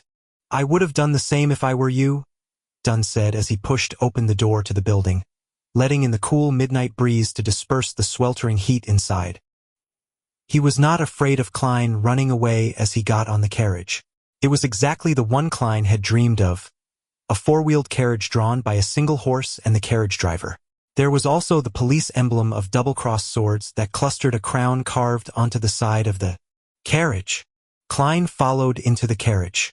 Inside, there was a thick carpet laid out and the place was filled with a soothing fragrance. Having sat down, he looked for a topic to probe for more information.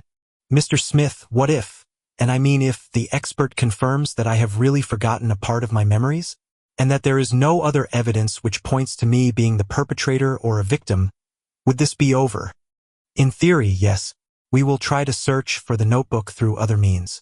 As long as it exists, it can be found. Of course, before that, we will have to make sure you are not cursed or have any scent of cacodemons and that there are no related psychological problems lingering. We must ensure that you can embrace the rest of your life peacefully and healthily. Dunn Smith had a smile on his face, a rather unusual smile. Klein caught on to this point keenly and promptly inquired, In theory? Yes, only in theory. In this field of work, there are always twisted, unorthodox, and inexplicable things happening. Dunn looked Klein in the eye and said, Their continuation or end are not what we can foresee or control at times. For example, Klein actually felt frightened for a moment. The carriage sped through an almost empty street. Dunn took out his tobacco pipe and sniffed it, saying, When we believe that things have come to an end, with everything going back to normal, it would resurface in a terrifying, chilling way. A few years ago, we handled a case regarding an evil cult. They did live sacrifices to please an evil god by making followers commit suicide. When one of the followers was chosen, his survival instincts triumphed over his foolishness, twisted beliefs, and psychedelic drugs. He secretly escaped and reported to the police. The case was handed over to us. It was a very small mission since there were no beyonders in that cult. The deity they worshipped was actually randomly thought up by their leader merely for the sake of money and satisfaction. Humanity was lost there. We only used 2 members, coupled with the support from the police, to suppress this cult. No one was off the hook. For that whistleblower, we also confirmed that he had no lingering demonic scent left on him. He was not cursed and did not suffer any mental disorders. He didn't have any personality problems or any other irregularities. Nothing. Later, he got a decent advancement in his career, got married to a very good wife, had a son and a daughter. His dark past seemed far away from him. The horror and bloodshed seemed to have completely vanished. At this point, Dunn Smith gave out a laugh and said, "Yet in March this year, despite being in good financial health and having a loving wife and adorable kids, he strangled himself to death in his own office." The crimson moonlight outside the carriage window shone upon Dunn Smith. At that instant, his seemingly self-derisive smile made Klein feel unspeakably horrified. Strangled himself to death. Klein drew in a gasp of cool air silently, as if seeing his own tragic end.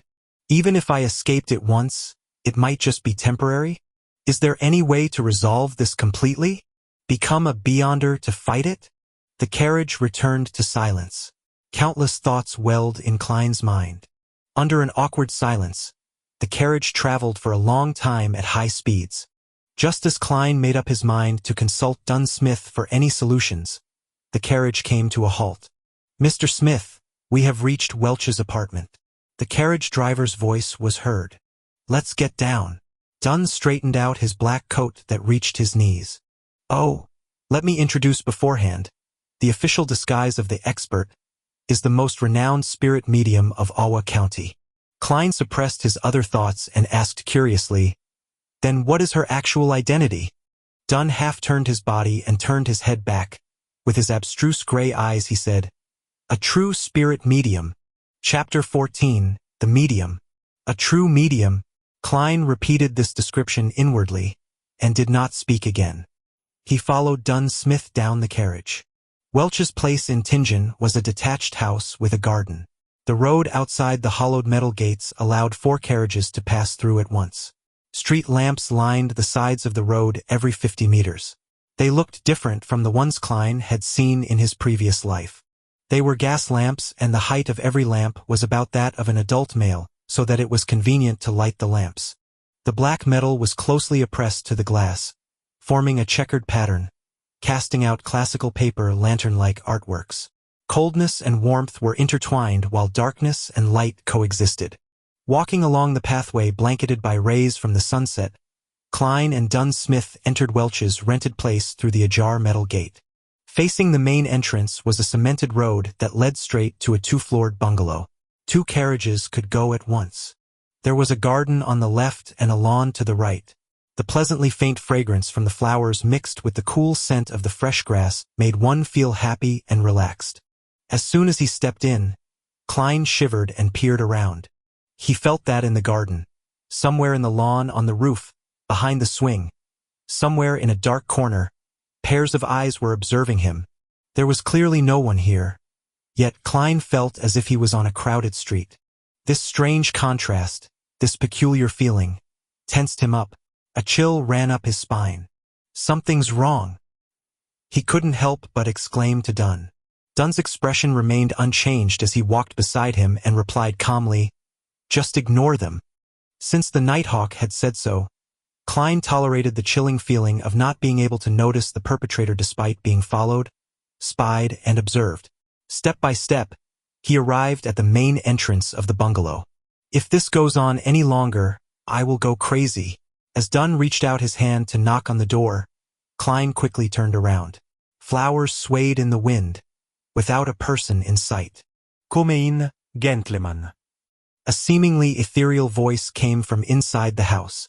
Dunn turned the doorknob, pushed the door open and said to a woman on the sofa, "Daily, any results?" The chandelier in the living room was unlit. A set of 2 leather couches surrounded a marble coffee table. On the table was a lit candle, but the light emitted a cobalt blue glow. It covered the half-enclosed living room, dining room, and kitchen in a strange, eerie hue. On the middle of the sofa sat a lady in a hooded black robe who wore blue eyeshadow and blush. An exposed silver bracelet with a hanging white crystal pendant was worn around her wrist. At the first sight of her, Klein had an inexplicable feeling. She was dressed just like a real medium. Was she stereotyping herself? Daly, the medium with uncanny beauty, took a quick glance at Klein with her twinkling emerald eyes. She looked at Dunn Smith and said, "The original spirits have all disappeared, including that of Welch's and Naya's. Right now, all these little rascals know nothing at all. Spirits? Spirit medium. All the invisible things that were spying on him previously were spirits? There were so many of them?" Klein removed his hat and placed it across his chest, bowing slightly as he said, "Good evening, madam." Dunn Smith sighed. "That's tricky. Daly, this is Klein Moretti. See if you can get anything out of him." The medium, Daly, shifted her gaze onto Klein immediately. She pointed at a single armchair and said, "Please, take a seat." "Thank you." Klein nodded, took a few steps over, and sat down obediently. His heart raced uncontrollably. Whether I survive, whether I get through this successfully or have my secrets exposed will all depend on whatever happens next. And the thing that made him feel the most helpless was that he had nothing to rely on. He could only place his hopes on his inherent specialness. This feeling really sucks, Klein thought bitterly. Next, Dunn sat on the two-seater sofa opposite of Klein. Daly took out 2 thumb-sized glass bottles from her waist pouch.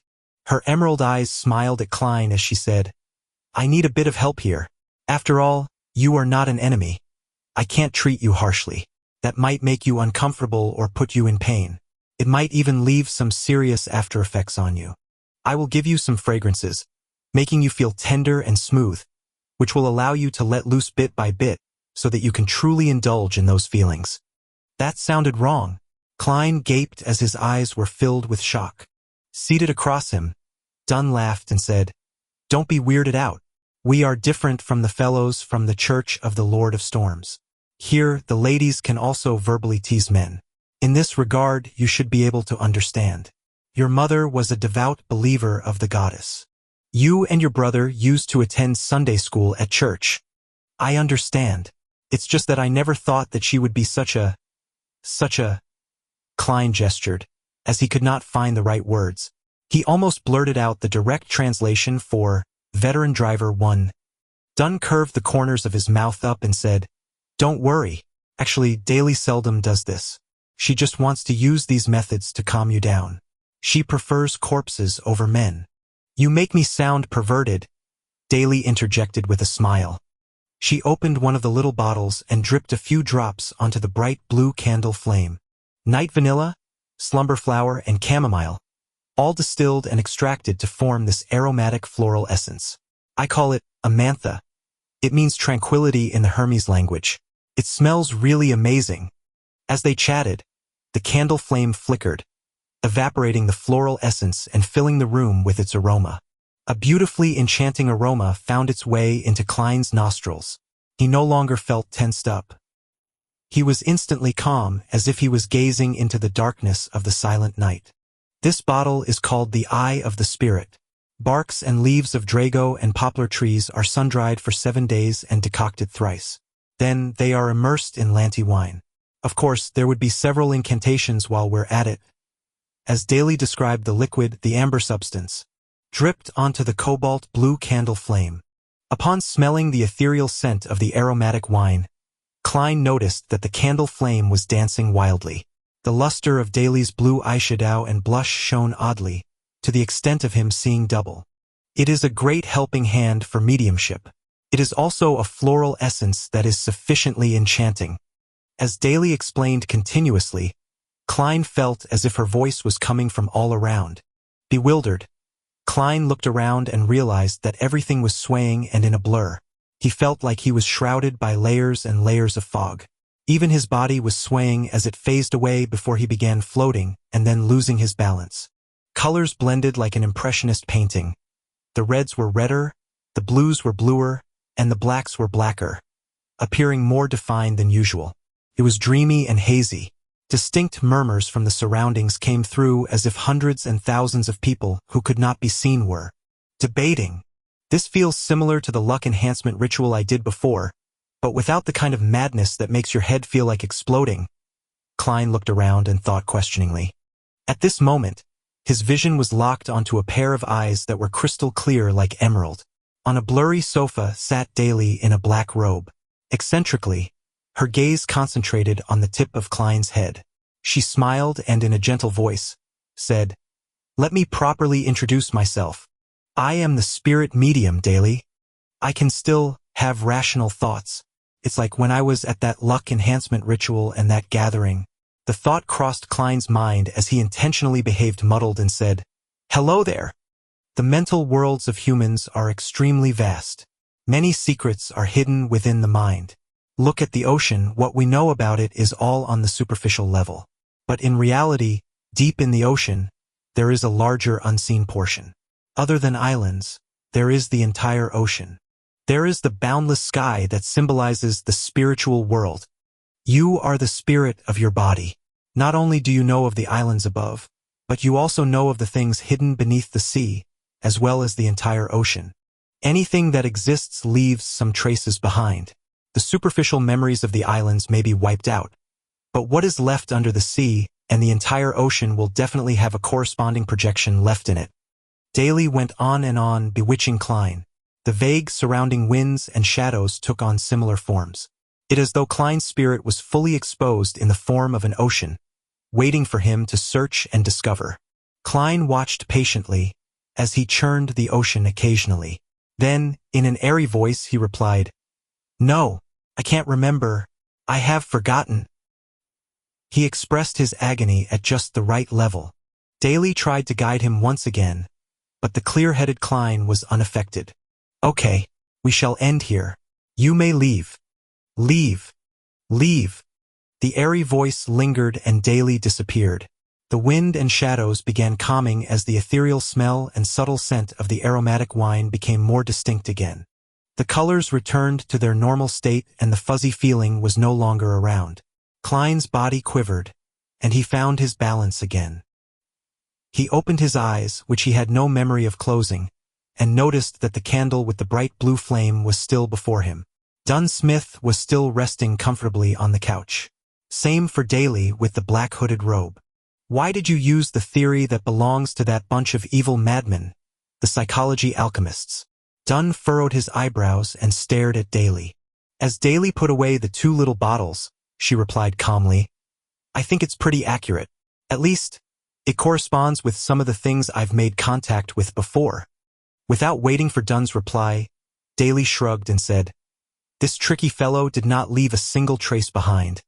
Upon hearing this, Klein heaved a huge sigh of relief. Pretentiously, he asked, "Oh, it's over? What happened? It felt like I just took a nap. That was a pass, right? Thankfully, I had the luck enhancement ritual as a rehearsal. Just take it as such." Dunn interrupted him and looked at Daly. "Have you examined Welch's and Naya's bodies? The corpses can tell us a lot more than you can imagine. It's such a pity that Welch and Naya had indeed committed suicide. So the force that drove them to it is to be feared. Not a single trace was left behind." Daly stood up and pointed at the candle. "I need some rest." The cobalt blue glow vanished, and the house was instantly inundated with a blurry shade of crimson. "Congratulations. You can return home now. But do remember, do not reveal this incident to your loved ones. You have to promise this," Dunn said as he led Klein to the door. Surprised, Klein asked, "Is there no need to examine the curses or the trails left behind by the evil spirits?"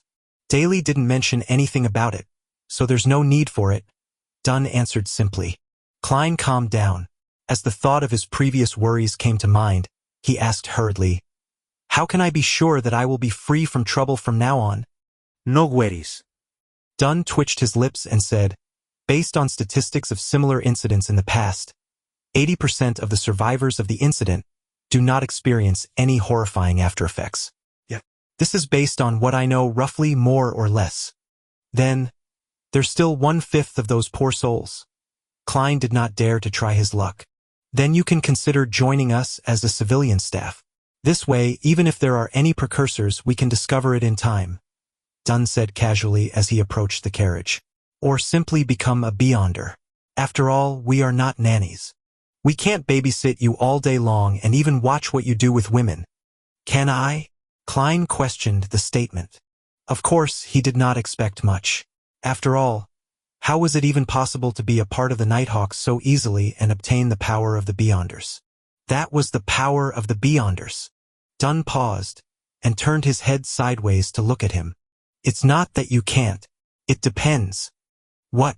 The transition in his words shocked Klein. Klein stared blankly beside the carriage before answering, Really? Who are you kidding? Is it so easy to become a beyonder? Dunn laughed lightly. His gray eyes were hidden in the shadow of the carriage. You don't believe me, huh? Actually, when you become a Nighthawk you lose a lot. For instance, freedom. Even if we don't talk about this now, there is another issue. Firstly, you are not a member of the clergy, nor a devotee. You can't pick whatever you want or choose the safest approach. And secondly, Dunn held onto the handle and hopped onto the carriage as he went on. Among the cases that we, us, the mandated punisher, the machinery hive mind, and other judiciaries, have to deal with annually, a quarter of them were a result of beyonders who lost control. A quarter? Beyonders who lost control. Klein was dumbfounded. Just then, Dunn turned slightly. His gray eyes were deep. With no sign of a smile, he continued, And among the quarter of cases, a large number of them are our teammates. Chapter 15. The Invitation. A wave of tumultuous emotions rose up in Klein's heart after he heard Dunn. Instinctively, he uttered, Why? The Beyonders have serious hidden dangers? So much so that the Church's internal judiciary and the Beyonders, who dealt with bizarre phenomenon, are also prone to problems. Dunn stepped into the carriage and sat back in his seat. His expression and tone remained the same. This is not something that you need to understand. Neither is it something you can understand, unless you become one of us. Klein was struck dumb for a moment, after which he sat down and questioned in a tone that was half dubious and half joking. If I don't come to understand, how is it possible for me to make a decision to join? And not joining would mean Klein could not understand. This would end in a deadlock. Dunn Smith took out the pipe once again, placed it against his nose and took a whiff. You probably misunderstood. A civilian staff member is also one of us. In other words, as long as I become one of your civilian staff members, I will be able to understand the relevant secrets, figure out the hidden dangers that plague Beyonders, and the dangers that may be encountered, as well as consider whether I want to become a Beyonder later. Klein reorganized his thoughts and paraphrased what Dunn had shared. Dunn smiled and said, Yes, that is the case, except for one point. You cannot simply become a Beyonder just because you want to, because every church will be equally strict in this aspect. It would be odd if the churches were not strict. Klein lampooned silently, as he added with a more intense tone coupled with stronger body language, What about civilian staff members? This should be quite strict as well, right? There shouldn't be any problems if it's you, said Dunn with half-closed eyelids as he whiffed the pipe with partially relaxed countenance. However, he did not ignite it. Why? Klein asked as he was once again grappled by doubt. At the same time, he jested inwardly. So my uniqueness and halo as a transmigrator are akin to the fireflies in the night, ever so bright and outstanding? Dunn opened his half-closed eyelids, his silver-colored eyes reflecting the same tranquility as before. First, you managed to survive without our help in such a situation. Certain exceptional qualities are not present in others. For instance, luck. Lucky people are often welcomed. Seeing that Klein's expression had turned blank, Dunn smiled slightly. All right, just treat this as a humorous statement. Second, you're a graduate of the history department from Koei University. This is something we urgently need. Although a believer of the Lord of the Storms, Lumi, perceives women in a way that is loathsome, his views regarding society, humanities, economics, and politics remain incisive. He said before that talents are key to maintaining a competitive advantage and positive development, a point that I very much agree with. Noticing that Klein was slightly furrowing his eyebrows, Dunn casually explained, You should be able to imagine that we often encounter documents and objects from the Fourth Epoch or earlier. Many cults and heretics have tried to gain power from these things. Sometimes, they themselves can lead to strange and terrible things. Except for the Beyonders in special fields, most of us are not good with our studies or have passed that age.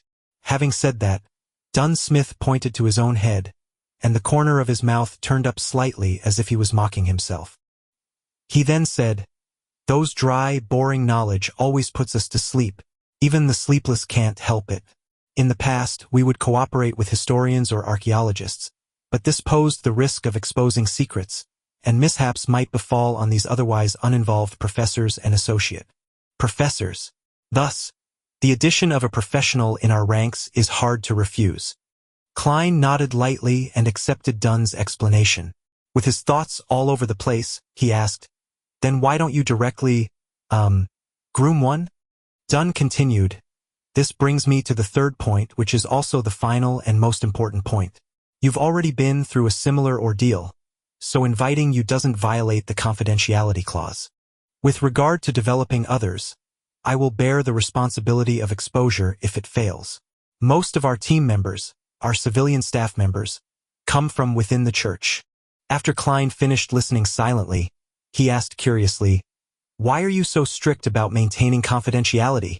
Wouldn't spreading the news publicly to more people and increasing awareness lessen the chances of a similar mistake from happening again? The greatest fear stems from the fear of the unknown. We can make the unknown become known. No, humanity's stupidity is beyond your imagination. It actually leads to more people emulating these acts, creating more chaos and more severe incidents." Dunn Smith shook his head and replied. Klein acknowledged as he replied in enlightenment. "The only lesson that humans can learn from history is that humans do not gain any lessons from history, and they're always repeating the same tragedies." That famous quote from Emperor Roselle is indeed filled with much philosophical meaning, agreed Dunn. Emperor Roselle said that? This Transmigrator Senior really did not give the latecomers any chance to posture. Klein did not know how to follow up on Dunn's words. Dunn turned his head and gazed out of the horse carriage. The dim yellowish light of the street lamps intertwined to display the splendor of civilization.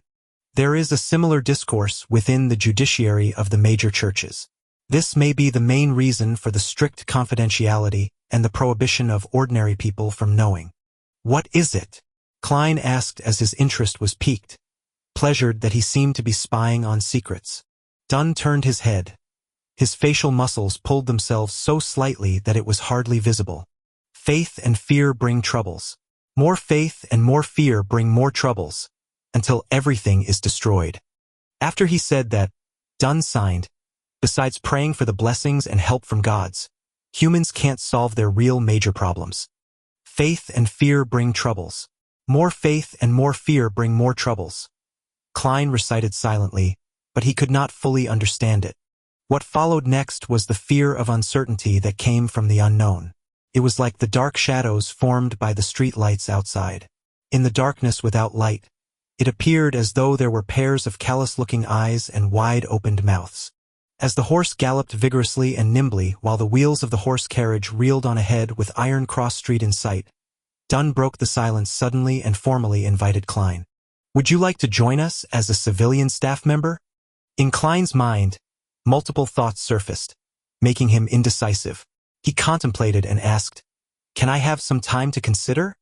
Since this matter had serious implications, he could not hastily and recklessly make the decision. "No problem, just give me a reply before Sunday." Dunn nodded and added, "Of course, remember to keep this a secret and don't disclose the information regarding Welch to anyone, including your brother and sister. Once this is violated, it'll not only bring them trouble, but you might also have to attend a special court." "Okay," Klein answered gravely. The carriage was once again plunged into silence. Seeing that they were nearing Iron Cross Street and that he was almost reaching home, Klein suddenly thought of a question. He hesitated for a few seconds before asking, "Mr. Smith, what kind of salary and benefits do civilian staff get?" This was a serious question. Taken aback momentarily, Dunn smiled instantly and answered, "There's no need for you to worry about this issue. Our funds are guaranteed by the church and the police department. For newly registered civilian staffs, the weekly salaries are placed at £2.10 solely. There is an additional 10 solely as compensation for the risk and confidentiality. All of this will add up to a total of £3. This is hardly worse than a confirmed university lecturer. After which, your salary will gradually rise according to your experience and contributions.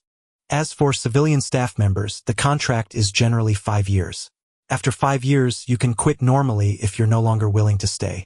You only have to sign a lifetime confidentiality agreement, and you're not allowed to leave Tianjin until permission is given. If you want to move to another city, the first thing you must do is register with the local Nighthawk. By the way, there are no weekends and you can only work in shifts. At any point in time, there should be 3 civilian staffs on duty, and if you wish to go to the South or Desi Bay for a vacation, you'll need to arrange it with your colleagues. Just as Dunn finished speaking, the horse carriage pulled to a stop and the apartment building where Klein and his siblings resided in appeared on the side. I get it now. Klein turned around and walked down the horse carriage. He stopped at the side and asked, "By the way, Mr. Smith, where do I find you after I've come to my decision?" Dunn gave a deep and low-throaty laugh before saying, "Go to the Hound Pub at Basic Street and find their boss, right? Tell him that you want to hire a small mercenary squad for a mission." "Huh?" Klein asked confusedly. "Our location is confidential too. Before you agree to become one of us, I can't tell you directly." "All right, Mr. Klein Moretti. I wish you a good dream tonight as well." Dunn smiled as he said. Klein took off his hat and saluted, watching as the pace of the departing horse carriage gradually sped up. He took out his pocket watch. Click! He pressed it open and saw that it was only a little past 4 in the morning. The street was filled with a relaxing, cool breeze. A dim yellowish light from the street lamps illuminated the surroundings. Klein drew a deep breath and took in the deep silence of the night around him. The busiest and noisiest district in the day could be so lifeless and quiet at night. This was in stark contrast to the silent observations and medium seance in Welch's residence. It was only then that Klein realized that the back of his linen shirt was unknowingly drenched in sweat, cold and clammy. Chapter 16. Rat baiting with dogs. Phew! I finally got through the round with the medium. Klein let out a foul breath. He slowly turned around and enjoyed the cool breeze and tranquility of the night while walking closer and closer to the apartment building's door. He took out his keys, inserted the correct one in, and turned it gently, allowing the crimson-mixed darkness to expand with the creaking sound of the opened door. Walking on the staircase without a single person in sight and taking in the cold air, Klein had an inexplicable and amazing feeling. Felt like he had a few more hours than others. This caused him to hasten his pace. In a similar state of mind, he opened the door to his room, and before he even stepped inside, he saw a silhouette sitting silently in front of his desk. It had reddish-black hair, bright brown eyes, and a delicate, pretty face. Undoubtedly, she was Melissa Moretti. "Klein, where did you go?" Melissa asked curiously as she relaxed her eyebrows.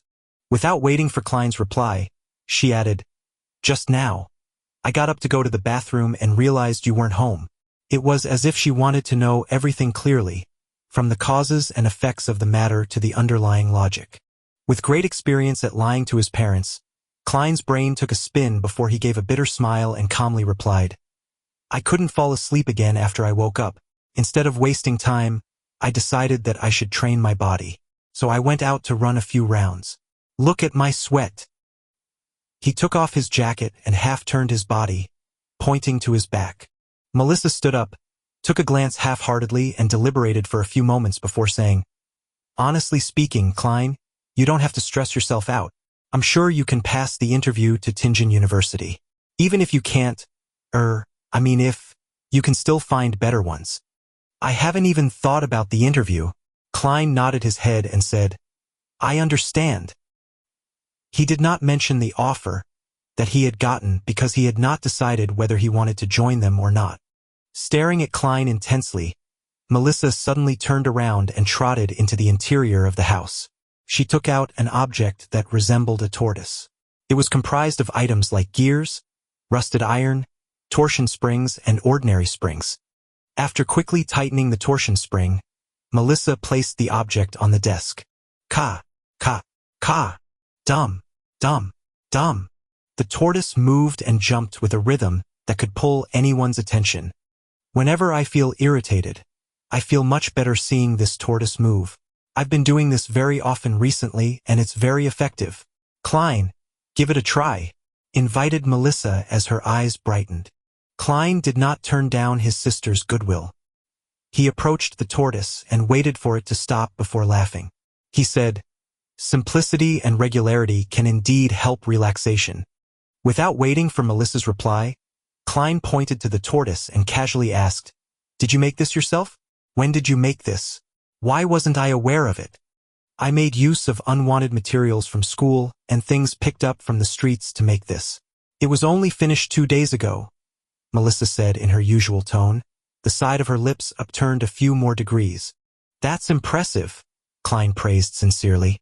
As a boy with poor skills in machine assembly, he encountered great difficulties even assembling a four-wheel toy car as a child. With her chin slightly raised and her eyes slightly bent, Melissa calmly replied, "It was okay. Being overly humble is a bad trait." Klein smiled slightly and continued, "This is a tortoise, right?" Instantly, the atmosphere in the room took a great plunge, leaving behind an air of graveness for a while. Then, Melissa faintly replied with a voice that seemed enigmatic like the crimson veil, "It's a puppet." "Puppet?" Klein gave an awkward smile and tried to forcefully explain, "The problem lies in the materials. They're too rudimentary." Following that, he tried to change the topic and said, "Why would you go to the bathroom in the middle of the night? Isn't there a toilet here? Don't you always sleep till dawn?" Melissa was taken aback momentarily. It was only after a few seconds, before she opened her mouth, prepared to explain. At that moment, an intense sound of digestion sounded from her thoraco-abdominal one area. I'll go get some more sleep." Bang! She grabbed her tortoise-like puppet, trotted to the interior of the house, and closed the door to her room. Last night's dinner was too good. She ate too much and now her stomach is having trouble digesting it. Klein shook his head as he smiled, slowly walking towards his desk. He sat down soundlessly, silently pondering Dunn Smith's invitation as the crimson-red moon emerged from behind the dark clouds. Being a Nighthawk civilian staff member had its apparent disadvantages. With me being a transmigrator, the fool, initiator of the mysterious gathering, and the multiple secrets I have, it will be risky to be under the noses of the Church of the Evernight Goddesses team that specializes in dealing with matters regarding the Beyonders. As long as I joined Dunn Smith and his team, I would certainly aim to become a Beyonder. I could then cover up the benefits gained from the gathering. Yet, becoming a formal member would entail many restrictions on my freedom, like how a civilian staff has to report his leaving of Tingen. No longer would I be able to go wherever I want or do whatever I want. I would miss many opportunities. The Nighthawks are a strict organization. Once a mission is given, I can only wait for the arrangements and accept orders. There is no room for rejection. Beyonders have the risk of losing control. Having all the disadvantages listed out one by one, Klein turned to considering the necessities and advantages. Judging from the situation of the luck enhancement ritual, I'm not one of the 80% of lucky people. In the future, there is bound to be some bizarre event happening to me, increasing the dangers I face. Only by becoming one of the Beyonders or by joining the Nighthawks can I be equipped with the ability to resist. The wish to become a Beyonder cannot be solely reliant on the gathering. The potion formula is not a major problem, but where can I find the corresponding materials? How am I to obtain and concoct them? Not forgetting the noose of daily practice, I'm faced with serious obstacles. It is just not possible for me to consult justice and the hanged man on every matter and exchange every object with them. This would not only hurt the image of the fool and arouse their suspicions, but there will also be inadequate time to communicate on such trivial issues. Similarly, I am unable to produce anything that can pique their interest.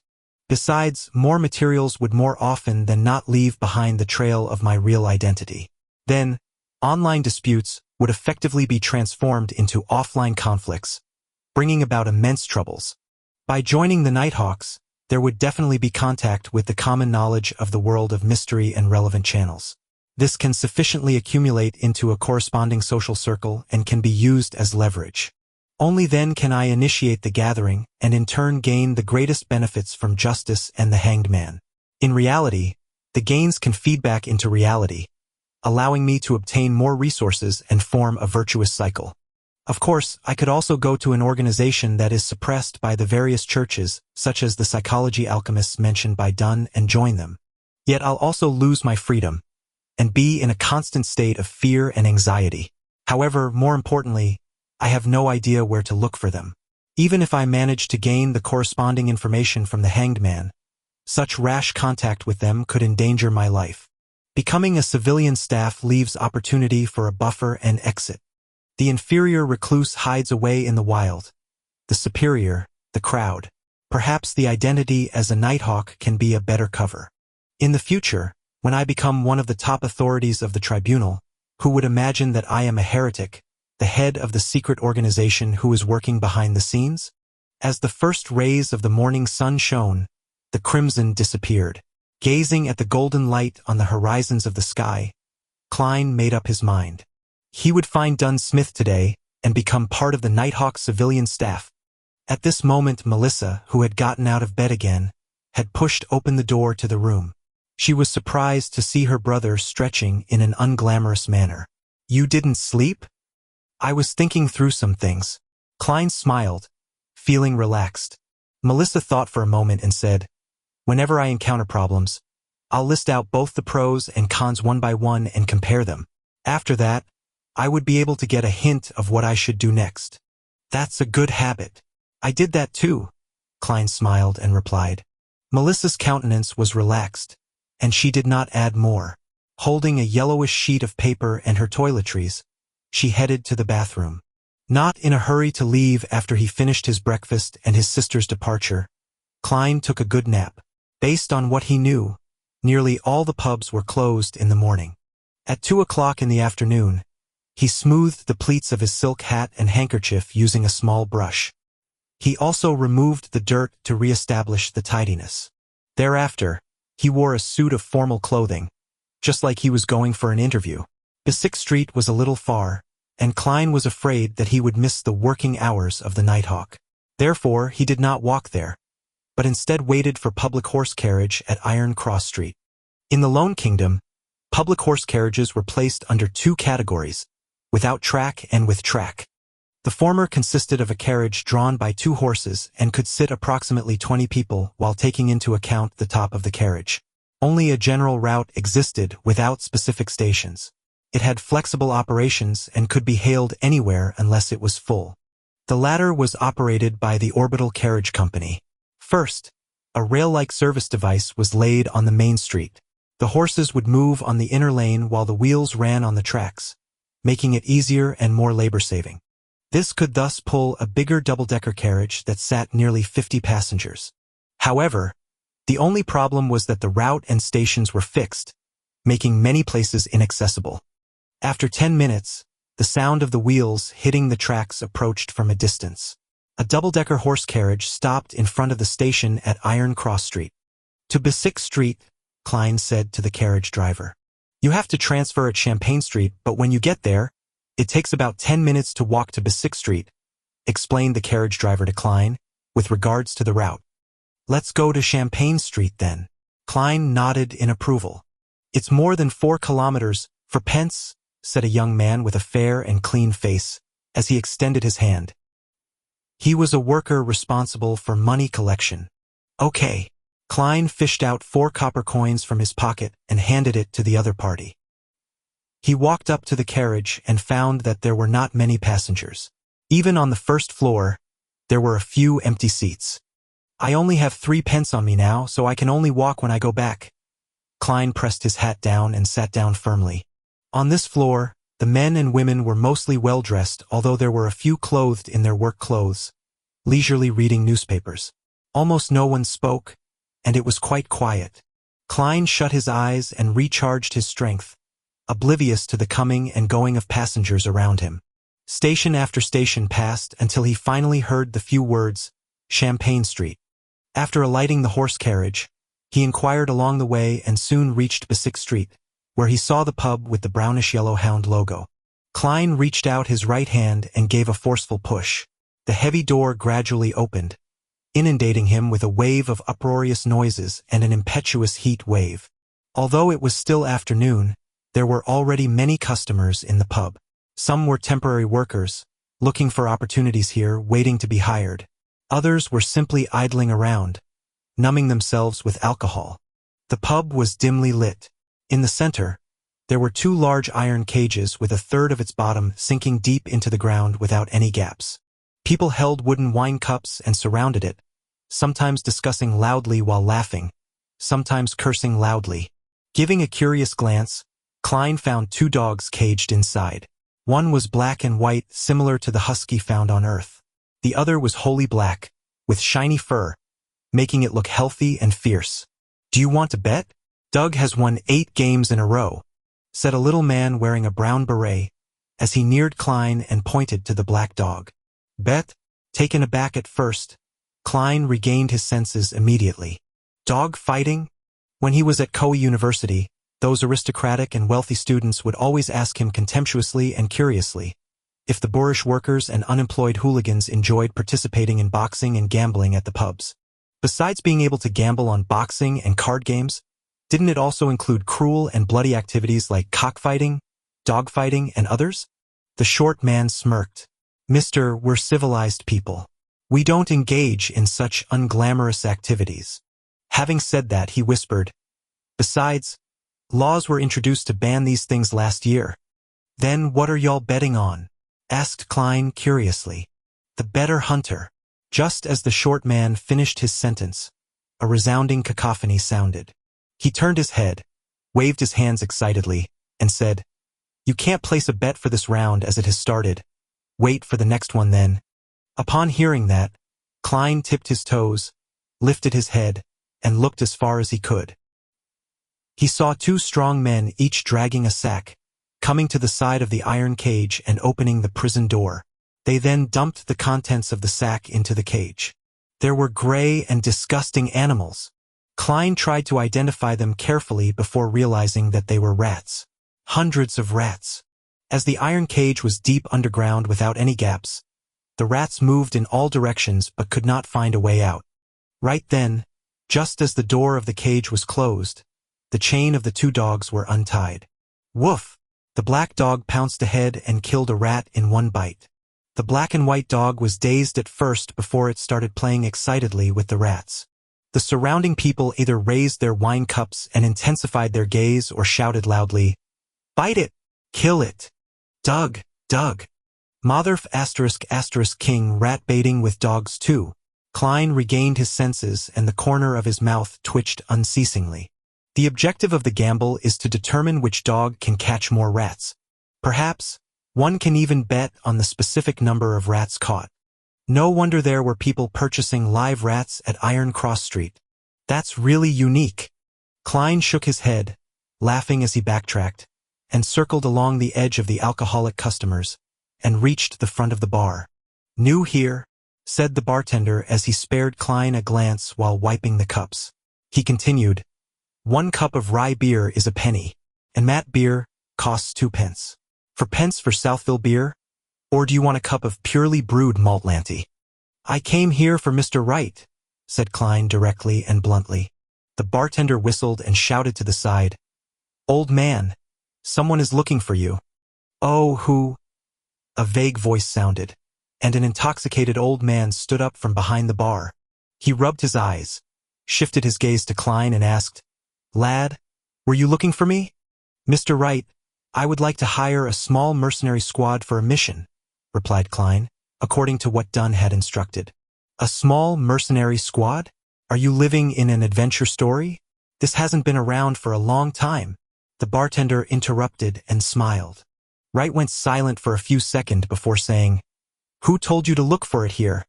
"Dunn Smith," replied Klein in all honesty. Instantly, Wright broke out in a chuckle and replied, "I see. Actually, the small mercenary squad still exists.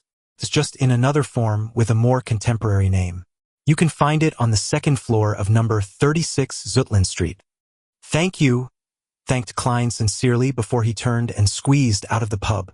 Before he went out the pub, the alcoholic customers who surrounded him suddenly quieted down as they murmured, "Doug was actually defeated?" "Defeated." Klein smiled and shook his head. Then he left quickly and found his way to the nearby Zoeterland Street after asking around. 30, 32, 34. Here. He counted the house numbers and walked into the stairwell. Going around the corner and slowly climbing up the stairs, he saw the vertical sign with the current name of the so-called Small Mercenary Squad. Blackthorn Security Company. Chapter 17. Special Operations Department. Blackthorn Security Company. Upon seeing the signboard, Klein felt surprised yet found it reasonable. Man, what do I say about this? He shook his head and laughed before walking up the steps and knocking gently on the half-closed door with his right hand. Knock, knock, knock. The sound echoed slowly but rhythmically, but there was no response. Only a faint sputtering sound could be heard. Knock, knock, knock. Klein repeated, only to be met with the same outcome. He switched to pushing the door, making the gap larger as he stared inside. A classic sofa which might have been for serving guests, a soft fabric armchair, and a burly wood coffee table. There was a girl with brown hair behind a table right across with her head drooped. Even though security company is just a guise, isn't this just too unprofessional? How long has this place been out of business? Right, you guys don't need any business. Klein drew closer as he complained silently and knocked on the table just beside the girl's ear. Knock, knock. The brown-haired girl sat up immediately and swiftly took the newspaper in front of her, covering her face. Tianjin City Honest Paper. Nice name. Klein silently read the title of the page facing him. The steam train service, Soaring Express, that directly reaches Constant City is starting operations today. Oh come on, when will there be one that goes straight to Brindisi Bay? I really don't want to take the ship there again. It's too awful, really awful. Hey, who are you? The girl with brown hair read pretentiously and gave her opinion. As she spoke, she lowered the newspaper and revealed her bright forehead and light brown eyes, looking at Klein with a fawning and startled look. Hello, I am Klein Moretti, and I am here at the invitation of Dunn Smith, Klein said as he took down his hat to his chest and bowed slightly. The brown-haired girl looked to be in her early 20s. She wore a light green, Lone-style dress. She was set off with beautiful laces on her sleeves, collar, and chest. The captain. All right, wait here for a moment. I'll go get him. The girl scurried up and went into the room beside her. She didn't even serve a cup of water or anything. The level of service awareness is worrying. Klein smiled faintly as he waited at his spot. After 2 to 3 minutes, the brown-haired girl opened the door and came out. She said with a sweet smile, Mr. Moretti, please follow me. The captain is on watch at the Chinese gate and is unable to leave at the moment. Okay. Klein quickly followed behind. In his mind, he pondered to himself. Chinese gate, what could that be? Going through the partition, the first thing he saw was a small corridor with only 3 offices on each side. Some of these offices were locked tight, while some were opened, revealing someone on the inside who typed non-stop on a heavy mechanical typewriter. At a glance, Klein noticed a familiar figure, the young officer that had investigated his apartment, the one with the black hair and blue eye and romantic vibe of a poet. He was not in official wear. His white-collared shirt was not tucked in, making for quite an unruly appearance. Perhaps he really is a poet. Klein nodded in greeting and was greeted with a smile. The brown-haired girl pushed open the left office door at the end of the room and pointed inside, chirping, We still have to go down a few levels. This office had no furniture in place, only a grayish-white stone staircase that extended downwards. The 2 sides of the stairs were lit up by gas lamps. The stable glow dispelled the darkness and gave a sense of harmony. The brown-haired girl walked in front, staring at her feet while walking carefully. Although I walk here often, I am still constantly afraid of falling down, tumbling down like a barrel. You don't know, Leonard did such a folly. On the first day of becoming a sleepless, the first day where he had not mastered his new powers, he tried to rush down the flight of stairs. And then he became a cartwheel. Haha, it was hilarious if you think about it. Oh yes, it was the guy that greeted you just now. This was about 3 years ago. Speaking of which, I have been with the Nighthawks for 5 years. I was only 17 when I joined. The girl watched her steps as she spoke. Suddenly, she smacked her forehead and said, I forgot to introduce myself. I'm Raksan. My father was a member of the Nighthawks, who sacrificed himself in an accident 5 years ago. I suppose we are colleagues from now on, air.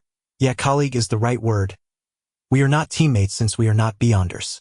I hope to have the honor, but still it depends on what Mr. Smith has to say. Klein said as he sized up the enclosed surroundings. He felt that they were going underground. Dampness seeped out from the stone walls, dispelling the summer heat. Don't worry. The fact that you came so far means the captain has agreed. I've always been a little afraid of him, even though he is amiable, a fatherly figure. I don't know why, but I'm still afraid. Rosen spoke as though there was a piece of sweet in her throat. Klein answered humorously, "Isn't being afraid of a father normal?" "True," Rosen said as she held the wall around the bend. As they spoke, the two finished walking down the stairs and reached a stone-paved floor. It was a long aisle. Both sides of the walls were mounted with gas lamps surrounded by metal gratings. Klein and Roseanne's shadows were elongated under the illumination. Klein keenly noticed that there was a dark sacred emblem every few meters, the symbol of the Evernight goddess. A deep black background dotted with sparkling embellishments, as they clustered precisely half the crimson moon. These emblems did not seem special, but walking between them gave Klein a sense of serenity.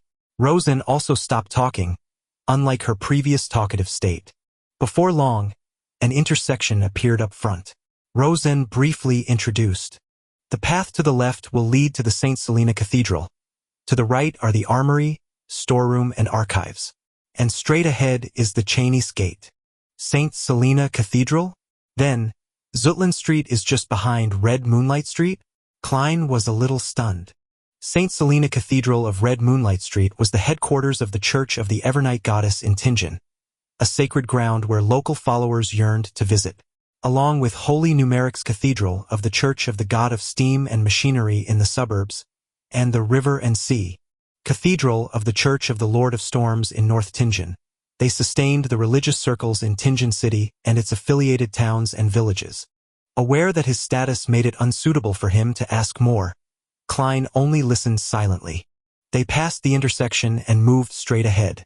In less than a minute, a black iron split gate carved with 7 sacred emblems were seen. It stood there, heavy, cold, and domineering, like a giant guarding in the darkness. Schaunis Gotte. Rosen reminded him and pointed at the room beside them, saying, "Captain is inside. Go on in by yourself." "All right, thank you," Klein replied politely. The room Roseanne was referring to was just in front of Chinese Gate. The windows were opened, revealing the lit room inside. Klein took a deep breath to calm himself. "Knock, knock, knock. Come in," he heard Dunn Smith's deep and amiable voice. Klein opened the unlatched door gently. There was only a table and 4 chairs inside. Dunn Smith, with his high hairline, who was wearing the black coat from the previous night plus a gold watch chain around his chest, was reading the newspaper leisurely. "Come and have a seat. Have you decided? Are you certain you want to join us?" Dunn smiled and asked as he put down the newspaper. Klein removed his hat and bowed. Then he sat beside the table and said, "Yes, I am certain." "Then take a look at this deed, heh. People like to call it a contract now." Dunn pulled out the table drawer and took out 2 contract copies. There were not many clauses, and most of them had been mentioned by Dunn Smith. The emphasis was on the confidential clause. Violators were tried in the tribunal courts of the Church of the Evernight Goddess instead of the kingdom's courts. It was akin to how soldiers and officers were sent to court-martial for trials. A 5-year contract, £2 and 10 soldi for weekly wages, 10 soldi as compensation for the risk and confidentiality. Klein read through it and answered resolutely, "I've no problem with it." "Then sign it," Dunn said as he pointed to the dark red fountain pen and ink. Klein used a piece of waste paper to try out the pen before drawing a breath. He signed on both contracts with his name, Klein Moretti. As he did not have a stamp yet, he could only use his thumbprint. Dunn received the contract, took out a stamp from the drawer, and stamped on the end of the contract and a few key parts. With that done, he stood up and returned a contract with one hand, and reached for Klein with the other, saying, "Welcome from now on. You are one of us, and please note that the contract is confidential as well." Klein stood up as well. He received the contract, shook his hand, and said, "So, I shall be addressing you as captain?" "Yes." Dunn's grayish eyes seemed especially deep in the dim surroundings. After shaking hands, they sat down. Klein glanced at the stamp on the contract. It read, Nighthawk Squad, Tinjin City, Awa County, Lone Kingdom. I can't believe you guys would use the name Blackthorn Security Company as a disguise, he laughed and said. Actually, we have other signboards. Dunn pulled out a piece of paper from the drawer. It was stamped with the stamps of the city government and the police department. The content were as follows: 7th Unit, Special Operations Department, Awa County Police, Lone Kingdom. The first 4 units are the regular police responsible for general security, like the VIP Protection Unit and Key Installations Protection Unit. And from Unit 5 onwards are the ones dealing with supernatural incidents in each city. Our unit is responsible for incidents related to the followers of Evernight Goddess in Tinjin. If there are different types of followers, then we divide the area accordingly. We are mainly in charge of places like the North, West, and the Golden Indus region. Dunn briefly introduced. Unit 6 of the mandated Punisher Squad under the Church of the Lord of Storms is in charge of the Pier region, the East and the South. The university area and the suburbs are under Unit 5, which is the Machinery Hive Mind Squad in Tinjin. Right? Klein had no questions about it. He then laughed. What happens if someone really comes here due to the Blackthorn Security Company signboard and requests for our services? We'll take those requests. Why shouldn't we? As long as it doesn't affect our daily operations. Dunn said slowly and humorously. Any earnings would be considered additional bonuses, so our members are quite willing to take those jobs. Anyway, the market for trivial and troublesome matters such as finding dogs and cats have been monopolized by private detectives. So how many people are there in this Nighthawk Squad? Klein asked since they were on this topic. There aren't many supernatural incidents, so there are even fewer Beyonders. There are only 6 formal members of the Nighthawks in the entire Tinjin City, including me. Heh. As for civilian staff, there are 6 including you. Klein nodded his head, and eventually asked the question that he was most concerned about. So, Captain, what do you mean by Beyonders losing control? Why does it happen? Chapter 18, Origin and Cause. Upon hearing Klein's question, Dunn looked out of the window toward the corridor that led to Cheney's gate. He took out his pipe, stuffed it with some tobacco and mint leaves, and held it to his nose. He took a deep whiff as his voice turned reflective and drifting. Only at home can I enjoy the beautiful flavors of tobacco mixed with mint leaves without any worries. Klein, do you know about the creation myth? Of course, when I received primary education during Sunday school, we learned to read using the revelation of Evernight. Among them, the Book of Wisdom and the letters from the saints mentioned the myth of creation. Klein attempted to recall via the memory fragments of the original Klein. He slowed down his tempo and said, the Creator awoke from chaos and shattered the darkness, creating the first ray of light. He then fused himself completely into the universe and made up all of existence. His body became the land and stars. One of his eyes became the sun, while the other became the crimson moon. Some of his blood rushed into the seas and rivers, nourishing and nurturing lives. Klein subconsciously paused when he said that. Partially, it was because the relevant memories were a blur and that the creation myth was very similar to the Chinese creation myth of Pangu. The imaginations of people from different worlds shared something in common on their myths and legends. Noticing that Klein was having trouble, Dunn smiled and added. His lungs turned into the elves, his heart turned into the giants, his liver turned into the Traiants, his brain turned into the dragons, his kidneys turned into the feather serpents, his hair turned into the phoenixes, his ears turned into the demonic wolves, his mouth and teeth turned into the mutants, and his remaining bodily fluids turned into the sea monsters, of which the essence was Naga. His stomach, his small and large intestines, and the evil parts of his body turned into devils, evil spirits and various kinds of unknown, maleficent existences. His spirit became the eternal blazing sun, the Lord of the storms, and the God of knowledge and wisdom. His wisdom gave birth to humanity. That was the first epic, the Chaos Epic. Klein finished the last sentence for Dunn, but he found it funny and ridiculous. As a keyboard folklorist, it was the first time he came into contact with a creation myth that was arranged in such great detail. It was so detailed that almost every prominent race corresponded to a particular body part of the creator. It's like a children's song with children sitting in a row and eating fruit. Furthermore, it was not only mentioned in the canon of the Evernight goddess. The churches of the Lord of Storms and God of Steam and Machinery also had similar descriptions. None of them alleviated themselves or devalued the other gods. This either means that the creation myth is real or hints that the few churches had undergone a long period of strife before compromising before the fifth epoch. With this in mind, Klein suddenly had another question. He asked with a frown. It feels problematic. Why are the eternal blazing sun, Lord of Storms, and God of knowledge and wisdom born directly from the Creator's spirit, while the goddess isn't? In the revelation of Evernight's prehistorical records, the Evernight goddess had only awoken at the end of the second epoch. Together with the Lord of Storms, eternal blazing sun, and other gods, she blessed and helped humanity survive the cataclysm. It was also known as the third epoch, the Cataclysm epoch. It was during that time that Mother Earth and the God of War appeared as well. As for the God of Steam and Machinery, whose original name was the God of Craftsmanship, he was born only in the fourth epoch. In that sense, the standing among the gods seemed self-evident. The ones who were more ancient was more orthodox. It was extremely clear. This also troubled the believers of the Evernight goddess. Dunn Smith held his pipe with another hand and instead of answering, he returned with a question. Repeat the goddess's full title. Klein immediately felt like he had stabbed himself with a knife. He racked his brains and tried his best to recall.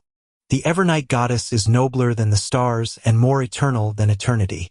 She is also the Lady of Crimson, the Mother of the Secrets, the Empress of Disaster and Horror, Mistress of Calm and Silence. Thankfully, Klein's mother was a devout believer of the Evernight goddess. When she was still alive, she would recite this every evening at dinner. Even though the memories of the original Klein had fragmented, not all was lost. What does the Lady of Crimson symbolize? Dunn asked with a guiding tone. The red moon. The moment Klein answered, he immediately understood. Then which part of the Creator did the red moon come from? Asked Dunn with a smile. A single eye. Klein and Dunn smiled at each other. This was no way less impressive than the Lord of Storms, who was formed from a third of the Creator's spirit. As for the churches of Mother Earth and the God of War, they likely had similar explanations. However, the God of Steam and Machinery had been born too late to find a reason. Thus, their church had been weak in the past 1,000+ years. It was only with the invention of the steam engine that they seized the opportunity to truly be on par with the other gods. Dunn stroked his pipe gently. Humanity was born out of the wisdom of the Creator, so we have clever and extraordinary brains, but lack other magical powers. However, from the creation myth we can form a simple but clear conclusion. Everything stems from the same origin. Stems from the same origin. Klein repeated the last few words. According to this conclusion, humans who are protected by the gods were able to resist the giants, devils, and the mutants. Gradually, they figured out means to obtain the power of the Beyonders. That is by using the corresponding parts of the evil spirits, dragons, monsters, magical trees, flowers, or crystals and combining them with other materials to form potions. By consuming and absorbing the potion, one will gain different powers. This is common knowledge among mysticism studies. Dunn did not elaborate in detail and only gave a brief introduction. In this process, our ancestors relied on painful lessons to discover that if they were to consume high-grade or extraordinary potions, it would easily lead to tragic consequences. There are 3 possible outcomes. Which 3? Pressed Klein curiously. First, mental death and the complete breakdown of a body. Every piece of flesh would become a terrifying monster. Second, their personality will be changed by the powers contained in the potion. They will turn cold, sensitive, irascible, cruel, and indifferent. Third, well, Dunn put down his pipe and picked up a porcelain cup and took a sip. Fermo coffee from the Paz River Valley is bitter, but very fragrant. It leaves a splendid aftertaste. Do you want one? I prefer coffee from the Fainapotter Plateau. Of course, I have only drank it a few times at Welch's place. Klein politely declined. What's the third outcome? Mental disorder. Turning crazy on the spot, becoming more devilish than the devil. This is what it means by losing control. Dunn emphasized the words, losing control. Without waiting for Klein to say a word, he put down his coffee cup and continued. After a long period of experimentation and exploration, together with the birth of the blasphemy slate, humans have finally perfected the potion system. We formed a tiered system that chains into stable progression paths known as sequences. The lower the number in a sequence, the higher the grade of a potion. At this point, the 7 major churches each control at least one complete sequence. Besides, there are also incomplete paths that they have gathered over the past hundreds or 1,000 years. Blasphemy slate. Klein sharply noticed the term. At the gathering, the Hanged Man had also mentioned it. According to the Hanged Man, the blasphemy slate was the most critical factor of a potion system formation and completion. That seemed to contradict what Dunn had just said. Those were things created by some evil gods. As for which era it appeared, what it contains, or what's so special about it, I am unsure as well. If you discover any clues, you have to immediately report it to me. It deserves the highest level of response, said Dunn vaguely. I mentioned one of the types of losing control. I'll now tell you the remaining 4. All right. Klein pushed the question of the blasphemy slate to the back of his mind and listened attentively. Although humans have clever minds, they lack extraordinary powers. It is not absolute. There are always a few lucky ones. Perhaps I should call them the unlucky ones. They are born with relatively higher perception. Well, it also means the ability to sense spirits. They can hear voices that others cannot hear and see things that others cannot see. They have partial characteristics of Beyonders. While Dunn spoke, he looked at the empty air around him and watched Klein shudder in fear. In other words, if they are half a Sequence 9 Beyonder and have fixed characteristics. Oh, Sequence 9 is the lowest grade in the chain. In short, they can only choose a corresponding fixed sequence pathway. If they consume other potions, the effects might range from mental disorders to a loss of control, or even worse, death. Got it. Klein nodded slowly. The third kind is similar to the second kind. Once you choose a sequence chain, you will be forced to go down that path. There will be no room for regret.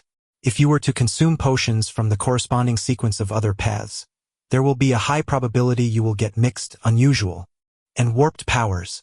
But it is almost certain that you would be in a semi-deranged state. Sensitive and irascible, cruel and bloodthirsty, and silent and melancholic. And there is only one such opportunity. After that, regardless if you consume the potions from the original path or potions in the present sequence, the only result is a loss of control. The outcome could then be mental death. Alternatively, the body breaks down into monsters or even transforms into an evil spirit. As Dunn spoke, he lifted his coffee cup to take a sip. Klein, who turned alarmed and fearful after hearing this, fell silent for a few seconds before asking, "What about the fourth kind?" The fourth kind, heh.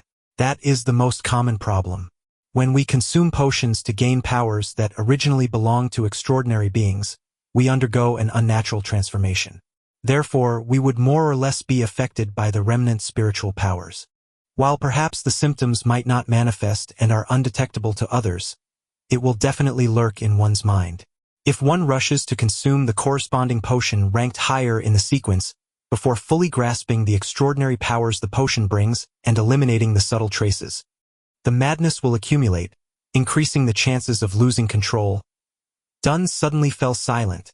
After a short pause, he said with a sigh, "As per the internal rules of us Nighthawks, even if a teammate were to make a great contribution, they must have consumed the last potion 3 years ago and be examined before they can be promoted. Even so, there are still many who lose control every year." How terrifying! Klein drew a gasp as he asked, "Then what about the final kind?" There was no trace of a smile despite Dunn's curved lips. The fifth kind is the most common reason for a loss of control. For Beyonders, one's spiritual perception would be enhanced more or less. The smaller the number in the sequence, the more enhanced their perception. Therefore, they would hear what others cannot hear, see what others cannot see, and encounter things others would not encounter. They are constantly met with mysterious enticement and illusionary bewitchment. Once they are overstimulated or have greedy desires, they will slowly go down the path of losing control. As he spoke, Dunn looked straight at Klein, his gray pupils reflecting Klein's figure. His tone turned bleak as he said, "The founder of the Nighthawks, Archbishop Chanis, once said, 'We are guardians, but also a bunch of miserable wretches that are constantly fighting against dangers and madness.'" Chapter 19. Sealed Artifacts. We are guardians, but also a bunch of miserable wretches that are constantly fighting against dangers and madness. The corridor outside the window was sealed, its walls ice-cold. The room was illuminated with bright yellow lights. Dunn Smith's delivery echoed, sending blow after blow to Klein's heart. It left him temporarily at a loss for words. Dunn shook his head and smiled when he saw Klein silent. "Are you very disappointed? Beyonders are not like what you imagine them to be. We are always treading alongside danger. There is always a price to any gain." Klein recovered from his shock as he answered with a quivering voice. It was true that he never imagined that the halo, extraordinariness, and the inordinary aspects of a Beyonder would have such hidden threats. Perhaps it was only because he was hearing a description without witnessing it firsthand, and that he had been sucked into the vortex with a peculiar incident already befalling him. Klein soon brought his fear, uneasiness, worry, and apprehension under control. Of course, the thought of shrinking back was inevitable. It lingered around and refused to leave. Not bad. Very mature and rational. Dunn finished the last mouthful of coffee and added, "Also, Beyonders are not as powerful as you imagine them to be, especially a low-sequence Beyonder. Why would we use one to represent the highest grade and 9 the lowest? Isn't this against intuition and logic? The low sequence we often mention refers to a low grade or a high number. They are the starting point of the sequence chain." All right, where was I? Yes, Beyonders are not as powerful as you imagine. A low-sequence Beyonder's power is no match for guns, much less cannons. They are just more fascinating and indefensible than firearms. If you have a chance to become a Beyonder in the future, you must consider what I said today carefully. Do not make a rash decision. Klein gave a self-deprecating smile. I don't even know when I will have the chance. He felt that he would not miss the opportunity if it presented itself to him. Consuming the wrong potion or a higher-ranked potion in the sequence could be mostly avoided. The major potential danger was the subtle influences the potions had and what he experienced from having heightened auditory and visual perceptions. For the former, he could draw on the experiences from generations of people before him. As long as he was not in a rush to advance himself and patiently grasped control over his powers, the chances of losing control were relatively low. Furthermore, he still had to resolve the potential problem that he currently faced. He had to understand the essence of mysticism and seek a way to transmigrate back. These were the underlying reasons for taking the first step. He did not aim for higher sequence spots. If it was easy to lose control, he could just forget about advancement, stay in his original sequence, and rely on knowledge to plan a way home. It was needless to elaborate on the potential risks. Back when Klein held the luck enhancement ritual, he was nearly driven crazy. The murmurings that nearly blew up his head were still fresh in his mind. They were not unavoidable by not becoming a Beyonder. Therefore, it was better to gain power that allowed him to defend himself. With this in mind, Klein felt that the pros clearly outweighed the cons. It made his thoughts of withdrawal almost disappear. Dunn picked up his pipe again as his gray eyes carried a smiling trace to them. "I cannot give you an accurate answer on this. To become a Beyonder, firstly, you must make enough contributions. Perhaps tomorrow or the day after, you would be able to interpret critical ancient documents. Maybe you would be able to give us valuable ideas for one of our cases. Secondly, it depends on the arrangements of the higher-ups. No one can be sure. All right, I believe you should know quite a bit about Beyonders now. In the future, do not make a rash decision. Now, I'll introduce you to our Nighthawk team's civilian jobs." He stood up and walked to the door. He pointed in the opposite direction of Cheney's gate and said, "We have an accountant and someone else who is in charge of procuring necessities and collecting supplies handed out by the church and the police department while standing in as a carriage driver. They are professionals and do not need to take shifts, so they can rest on weekends. The other 3 civilian staff are Roseanne, Brett, and Old Neil. Their jobs include attending to visitors, cleaning the rooms, and writing case files and inventory registration lists. They also guard the armory, storeroom, and the archives, strictly enforcing the registration should someone wish to enter, take out or return an item. Each of them has 1 day off a week, other than Sundays. They negotiate among themselves on the arrangement of night shifts and rest days. So is my job scope the same as Roseanne and the rest? Klein swept away his thoughts about Beyonders and tried to clarify his job responsibilities. No, there's no need. You are a professional, said Dunn with a smile. You currently have 2 tasks. First, every morning or afternoon, go take a stroll outside. Focus on the various streets that lead from Welch's place to yours. What? Klein was dumbfounded. What kind of job is this? Is that very professional? Dunn inserted his hands into the pockets of his black windbreaker and said, After you confirm that you have lost your memories, we will close the case on Welch and Naya. Similarly, that diary of the Antigonus family has vanished completely. We suspect that you brought it with you. You might have hidden it on your way home, which might be why we did not find any clues at your place. This is also likely the reason why you were not there and chose to commit suicide at home. Although you were mysteriously influenced and have forgotten this piece of memory, the human spirit and brain is very fascinating, so there might be residual traces. Daly might not be able to obtain them through her means as a medium, but it does not mean that they do not exist. Perhaps you will feel a sense of déjà vu at a familiar and critical spot. That is what we wish to obtain. Got it. Klein was enlightened. The Nighthawk's deduction of the diary's location was indeed reasonable. He was the only one alive among the people involved. Only he had the time and motive to take the diary away and hide it on his way back.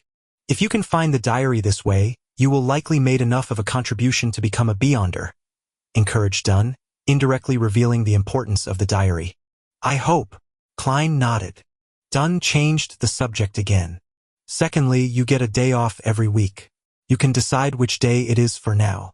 When you are not outside, go to our armory and read the literature and canon books. This is a job for a professional historian.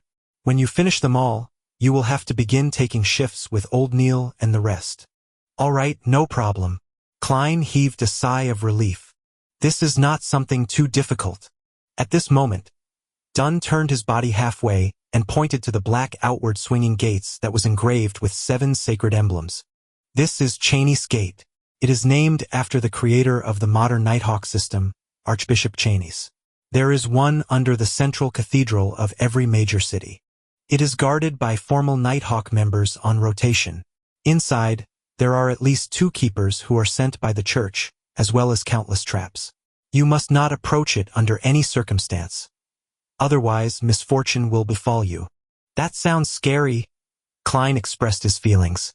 The area inside is divided into a few zones. Stored within are certain potion formulas for certain sequences and other magical materials. It is also used to temporarily hold heretics, mutants, cultists, and members of secret organizations.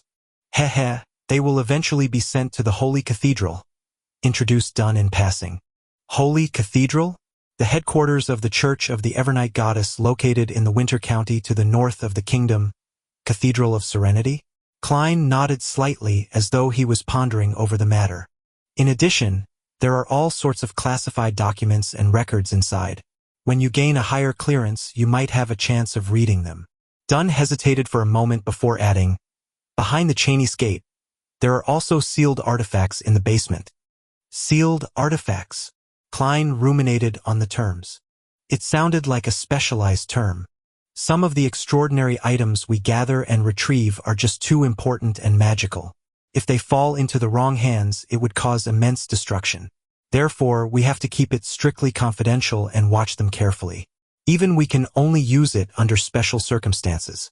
Besides, with that said, Dunn paused for a moment before continuing. Besides, there are some things inside that are very special. They had certain living characteristics which can entice the keepers. It would influence the surroundings, attempt escape, and cause catastrophic outcomes. They have to be strictly controlled. How fascinating, commented Klein wistfully. The Nighthawk headquarters have categorized these sealed artifacts into 4 grades. Grade 0 represents extremely dangerous. They are of the highest importance and of the highest confidentiality.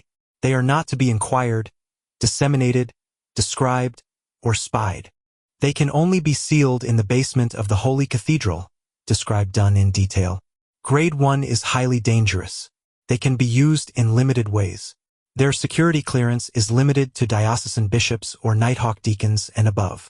The central cathedral of diocese headquarters like Backlund can store 1 to 2 artifacts.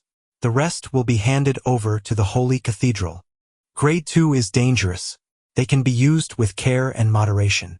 The security clearance requires 1 to be a bishop or a Nighthawk team's captain and above. The central cathedrals in the various cities can store 3 to 5 artifacts. The rest will be turned into the Holy Cathedral or the diocese headquarters. Grade 3 is considerably dangerous. They have to be used carefully. Can only be applied for operations that require 3 or more people. The security clearance requires 1 to be a formal member of the Nighthawks. In the future, you will see the corresponding documents. Through the numbers, you can understand what they represent. For instance, 2 to 125 means that it is a dangerous grade-sealed artifact number 125. As Dunn went on, he suddenly turned around and returned to his room. He pulled out a piece of paper from the bottom of the drawer. By the way, take a look at this. 3 years ago, a newly appointed archbishop lost control. For some unknown reason, he stormed through the various levels of protection and vanished mysteriously with a grade 0 sealed artifact. Memorize this photo. If you discover him, do not alert or disturb him. Return to report it immediately or the chance of you dying in the line of duty is 1000%. What? Klein received the piece of paper. There was no title on it, just a black and white photo with a few lines of words. Önce Zangwill. Male, 40 years old. Former archbishop. A gatekeeper who failed in his promotion and was enticed by the devil and was corrupted. He escaped with sealed artifact 0-08. Particular traits are: the picture depicted in Zangwill as wearing an all-black clergyman robe with buttons on both sides and a soft cap.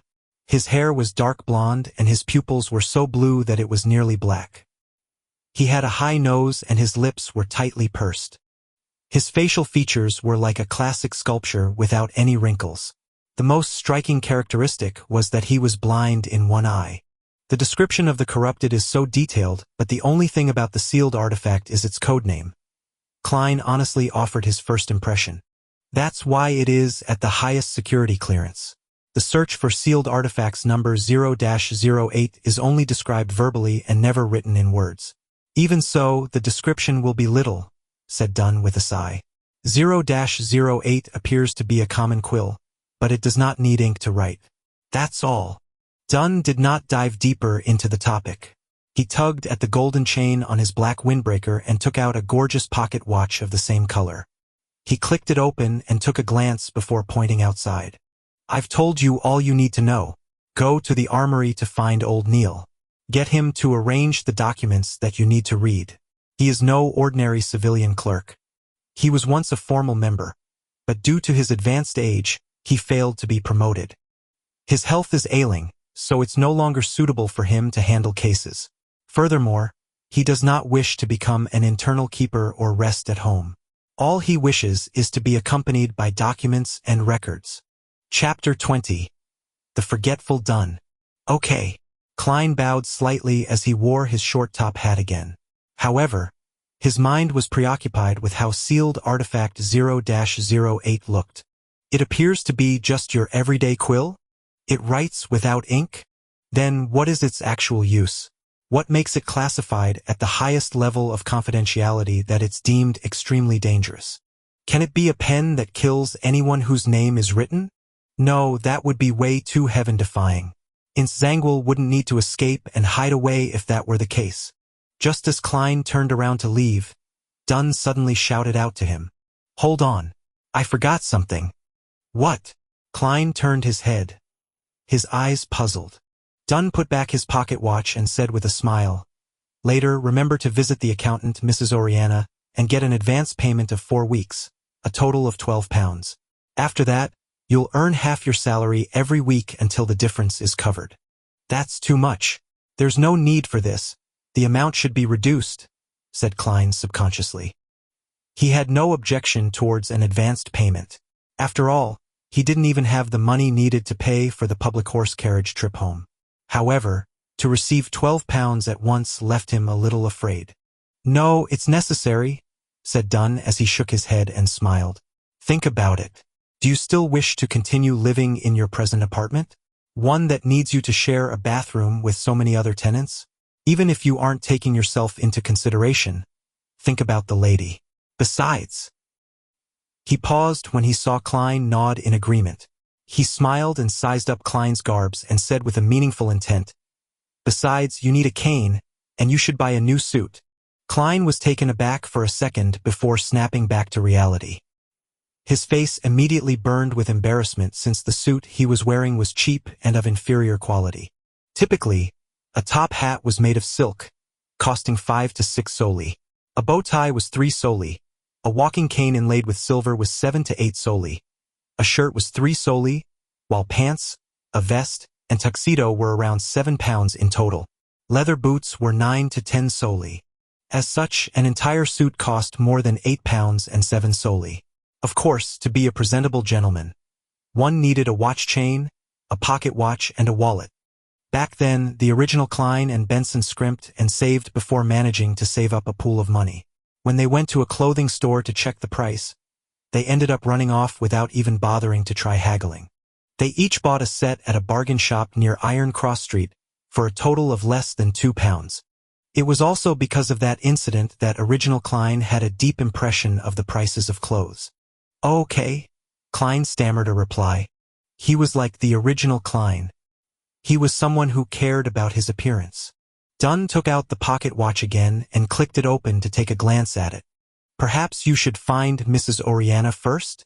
I know you'll spend quite some time at Old Neil's while Mrs. Oriana will likely be returning home soon." "All right." Klein was acutely aware of his state of poverty and did not object to it. Dunn returned to the table's side and pulled at a few hanging ropes as he said, "I'll get Rose and to bring you there." The ropes began their operation as the gears ground, producing a chime from a bell at the reception area of Blackthorn Security Company. When Rosen heard it, she hurriedly stood up and carefully made her way down. It did not take long before she appeared in front of Klein again. Dunn said humorously, "I did not disturb your rest, right? Oh, bring Moretti to Mrs. Oriana." Rose and secretly curled her lips as she answered happily, "All right, Captain. Is that all?" At that moment, Klein blurted out in surprise, "To get his advance payment from finance, isn't there a need to get an approval letter from the captain? Shouldn't you write something?" "So?" Dunn returned with a question. "I mean, don't I need your signature to claim an advance payment from Mrs. Oriana?" Klein tried his best to use simple language. "Oh no, there's no need. Roseanne is enough proof." Dunn pointed at the brown-haired girl and gave a reply. "Captain, it seems there's almost zero management of our finances." Klein resisted his urge to deliver a sarcastic comment before turning to leave the room with Rosen. At that moment, he heard Dunn shout out again, "Hold on, there's still another thing. Can we finish it all at once?" Klein turned back with a smiling face. "Yes." Dunn pressed at his temple and said, "When you meet Old Neil, remember to collect 10 demon-hunting bullets." "Me? Demon-hunting bullets?" Klein returned in astonishment. "Welch's revolver is still with you, right? There's no need for you to turn it in." Dunn inserted a single hand into his pocket and said, "With the demon-hunting bullets, if you were to face within paranormal danger, you will be able to protect yourself. It will give you some courage at the very least. There's no need for you to add on the final sentence." Just as Klein was vexing over the problem, he answered without any hesitation, "All right, I'll remember to do so. This will require me to write a formal document." "Wait a moment." Dunn sat down and picked up the dark red fountain pen. He scribbled a note, signed it, and stamped it. "Thank you, Captain." Klein received it sincerely. He slowly walked back before turning around. "Hold on." Dunn shouted one more time. "Captain, you look to be in your 30s. Why do you have the symptoms of dementia?" Klein squeezed out a smile and turned around to ask, "Anything else? I forgot earlier that you are not trained in shooting, so getting demon hunting bullets would be useless. Let's do this." Collect 30 normal bullets every day. Take the opportunity when you are out to go to the street corner, the underground shooting range at number 3 Zutland Street. Most of it belongs to the police department, but there is one that is specially for us Nighthawks. Oh right, you also need to get a badge from old Neil. Otherwise, you won't be able to enter the shooting range. Dunn smacked his forehead and took back the note from Klein. He then added the information and stamped it with another seal. A good marksman is produced by expending bullets. Do not think lightly of it. Dunn handed back Klein the modified note. Got it. Klein, who was fearful of danger, yearned to visit the shooting range that very day. He took 2 steps towards the exit before carefully turning around halfway. He deliberated before asking, Captain, is there anything else? No, Dunn nodded firmly. Klein heaved a sigh of relief and walked straight out the door. While walking, he had the strong urge to turn around to ask another, Are you sure there's nothing else? He resisted that urge and finally left the keeper room successfully. Captain has always been this way. He often forgets things. As Rosen walked by his side, she softly disparaged the captain. Even my granny has a better memory than him. Of course, he only forgets the trivial stuff. Yeah, trivial stuff. Klein, I'll call you Klein in the future. Mrs. Oriana is a very affable person. It is easy to hit it off with her. Her father is a watchsmith with excellent skill. As Klein listened to the brown-haired girl rattle on, he stepped into the stairwell and returned to the upper floor. He found Mrs. Oriana in the far office on the right-hand side. She was a black-haired woman dressed in a flounce lace dress. She appeared in her 30s and had fashionable curly hair. Her pair of green eyes were clear and smiling, and she seemed refined and elegant. After Oriana heard Rose and repeat Dunn Smith's instructions, she took out a note and wrote an advance slip. Sign here. Do you have a seal? If not, you can leave a thumbprint. All right. Now familiar with the procedures, Klein completed the formalities. Oriana took out a copper key and opened the safe in the room. As she counted the pounds, she said with a smile, You are lucky. We have enough cash today. By the way, Klein, were you invited by Captain because you were involved in a paranormal activity and the fact that you have a specialty? Yes. You have an impeccable intuition. Klein was not stingy with his compliments. Oriana took out 4 notes with light gray backgrounds with deep black patterns printed on them. After locking the safe, she turned around and smiled. That's because I had a similar experience too. Really? Klein showed an appropriate level of surprise. Do you know about the serial killer that sent Tingen City into a frenzy 16 years ago? Oriana handed over the 4 gold pounds to Klein. Yes, it's the one which had 5 girls killed consecutively. Some had their hearts and stomachs removed by that bloody butcher. My mother often used that matter to scare my sister when we were young, said Klein as he thought about it. He received the notes and discovered that 2 of them were in 5-pound denominations and 2 of them were in 1-pound denominations. All of them had a gray background and were inked in black. The 4 corners had complicated patterns and special ink to prevent counterfeiting. The former notes were slightly bigger, and in the middle of them was Lone Kingdom's 5th king, George III's direct ancestor, Henry Augustus I. He wore a white hairband above his rotund face. His eyes were slender, and he had an abnormally serious expression. However, Klein felt an indescribably sense of closeness to him. This was a 5-pound note. It's almost equal to 4 weeks of Benson's salary. In the middle of the 1-pound note was George III's father, the former king William Augustus VI. This mighty figure had a thick mustache and a firm gaze. While he was in power, he freed the Lone Kingdom from the shackles of the old order, allowing his nation to regain the pinnacle spot. They were all good kings. Klein could faintly smell the note's ink that elated and refreshed him. Yes, if the Nighthawks had not come in time, I would have been the 6th victim. Mrs. Oriana's tone still hinted at a sense of lingering fear, despite the incident having happened more than 10 years ago. I heard that the serial killer, no, the butcher was a beyonder. Klein carefully folded the paper notes and placed it in an inner pocket of his suit. Then, he patted the area a few times to confirm it was there. Yes, Mrs. Oriana gave a firm nod. He had killed even more before that. The reason why he was captured was because he was preparing a ritual for the devil. No wonder he wanted different organs.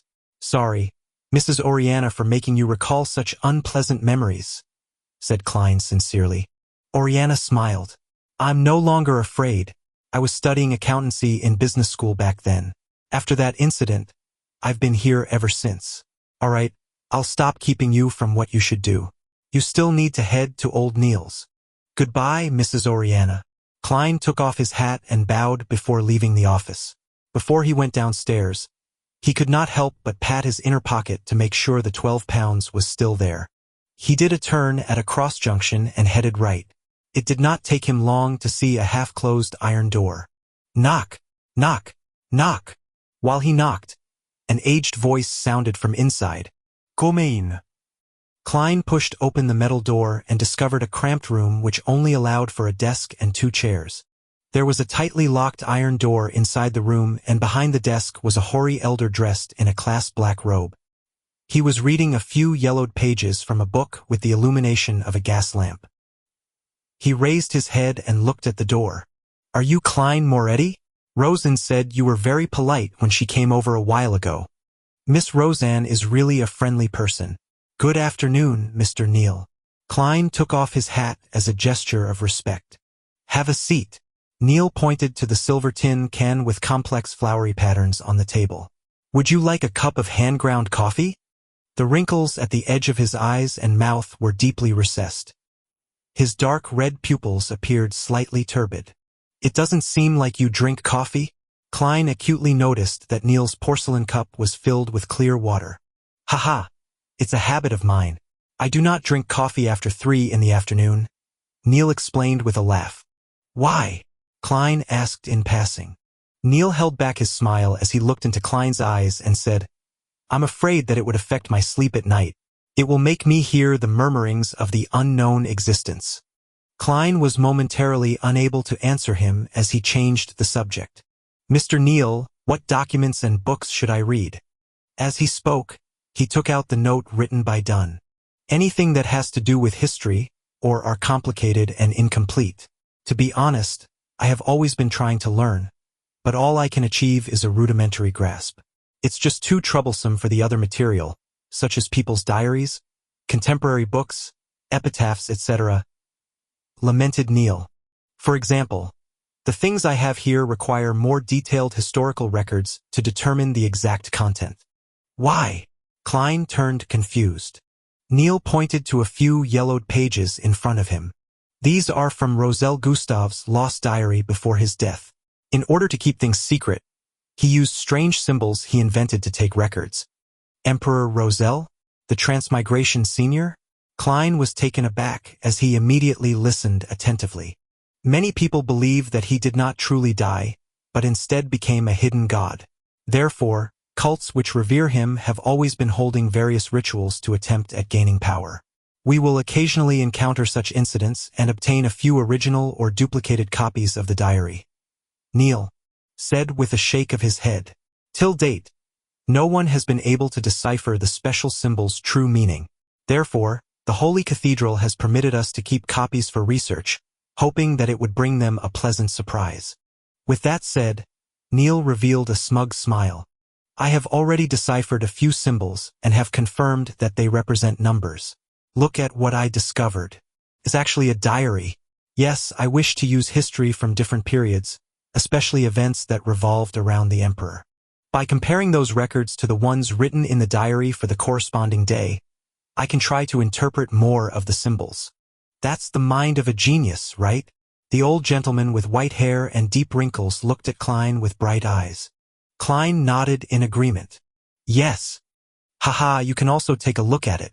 Tomorrow you will have to help me with this diary. Neil pushed the few yellowed pages towards Klein. Klein turned them around and took a glance at them, but it immediately stunned him. Although the symbols had been copied in terribly ugly fashion, to the point of looking a little distorted, there was no way he could be mistaken. This was because they were words he was most familiar with. Chinese. And it's King Simplified Chinese. Chapter 21. An old friend in a different world. In that instant, Klein even believed that he had transmigrated back. However, The elegant gas lamp surrounded by brass grids and the silver-inlaid tin, which old Neil kept his hand-ground coffee in, made him recognize the reality he was in. The transmigrator Emperor Roselle is really a fellow countryman of mine? He was using simplified Chinese, which doesn't exist in this world, to record secrets? With the indescribable feeling of identifying an old friend in a different world, Klein quickly read through the 3 pages. November 18th. Truly a fascinating matter. A blue sky experimentation and a chance mistake made me discover the pathetic fellow lost and trapped in the deep darkness amid the storms. He can only approach the reality of this world on the day of the full moon every month. Yet he is unable to transmit his cries. He is lucky to have met me, the protagonist of this era. After reading the paragraph I wrote above, I suddenly felt a little down. Even my Chinese is written like a translation. For decades have passed in a finger snap. My past memories feel more like a dream. 1184, January 1st. At the Grand New Year Gala, Lady Florina was truly splendid. January 2nd. My diplomats are all idiots. January 3rd. I made a hasty choice back then. In hindsight, I should have chosen the apprentice, the seer, or the bandit. Unfortunately, there is no way of redoing it. January 4th. Why are my children so stupid? I've repeated myself so many times. Do not be fooled by those charlatans. The key thing about potions is not about grasping them, but digesting them. It's nothing about tapping powers, but acting. And the name of a potion is not solely symbolic at its core, but a concrete imagery and the key to digestion. September 9th. An alliance opposing me has been established. Faisak from the north, Lone from the east, Fainapotter from the south. My enemies have finally joined forces, but I have no fear. I will use facts to teach them that the generations of weapons and knowledge cannot be compensated by mere numbers and low-grade sequencers. Besides, it's not as though I do not have subordinates. As for the higher grades, have they forgotten who I am? September 23rd. I have lost communications with the ship seeking the forsaken land of the gods. I should consider inventing wireless telegraphs. I hope it would not be affected by the storm. September 24th. Miss Ithaca is more mesmerizing than Lady Florina. Perhaps I'm just being nostalgic about my youth. Due to the complexity of characters in simplified Chinese, the font was slightly larger than normal, leading to less content on each page. Furthermore, for preservational and research purposes, the back of each page was left empty. But even so, Klein still felt an upheaval of emotions when he read the diary. In particular, Emperor Roselle's description of the crux of potions made him feel like he found the path to the solution. He was thrilled at having learned a priceless secret. Perhaps this will be a beacon for my future path as a Beyonder. Well, the 3 pages belong to entries at different times. It seems Emperor Roselle only writes the year on the first entry of each year. It cannot be determined which year the 2 pages with September and November belong to. Who is the pathetic fellow he discovered? What do digesting and acting actually mean? Where is the forsaken land of the gods? These questions bubbled in Klein's head. It made him eager to immediately gather all of Emperor Roselle's diary and read it from cover to cover. Klein! At that moment, old Neil asked puzzledly across him. Klein jolted awake as he hurriedly covered it up with a laugh. I thought I would be the most special one. I was trying to decipher and interpret it. You are young indeed, old Neil nodded, laughing. I once believed that I was the most special one as well. Klein flipped through the 3 pages in his hand, and after confirming that he had not missed anything, he handed it over to old Neil and thoughtlessly asked, Do we only have these few pages? I want to see more of Emperor Roselle's diary. Did you think there would be many? Old Neil caressed the scripts as his wrinkles deepened from his scoff. There are not many incidents a year that involve Beyonders and mystery to begin with. Sigh, the major reason is the gradual extinction of extraordinary species in our northern continent. Without them, there won't be a lot of potions, causing the number of Beyonders to reduce with time. Sigh, over the past few centuries, dragons, giants, and elves have become simply records in books. Even the sea folks are no longer seen near the coastal waters. Upon hearing this, Klein suddenly thought of a meme. He immediately said with a smile, "I think it's time to establish a Dragons and Giants Protection Association." Old Neil looked confused when he heard that. It took him quite some time to figure out what it meant. After figuring out its meaning, he rapped the table and laughed quite heartily in a not-so-gentlemanly manner. "Ha-ha, Klein, you really are humorous. This is a tradition of our lone kingdom. It's good that young people have a sense of humor. I believe we shouldn't be overly narrow in scope. Why are we only protecting dragons and giants? It should be called Fantastic Beasts Protection Association. No. How can we forget those poor plants?" Klein shook his head. They exchanged looks and proclaimed in unison, "Fantastic Organisms Protection Association."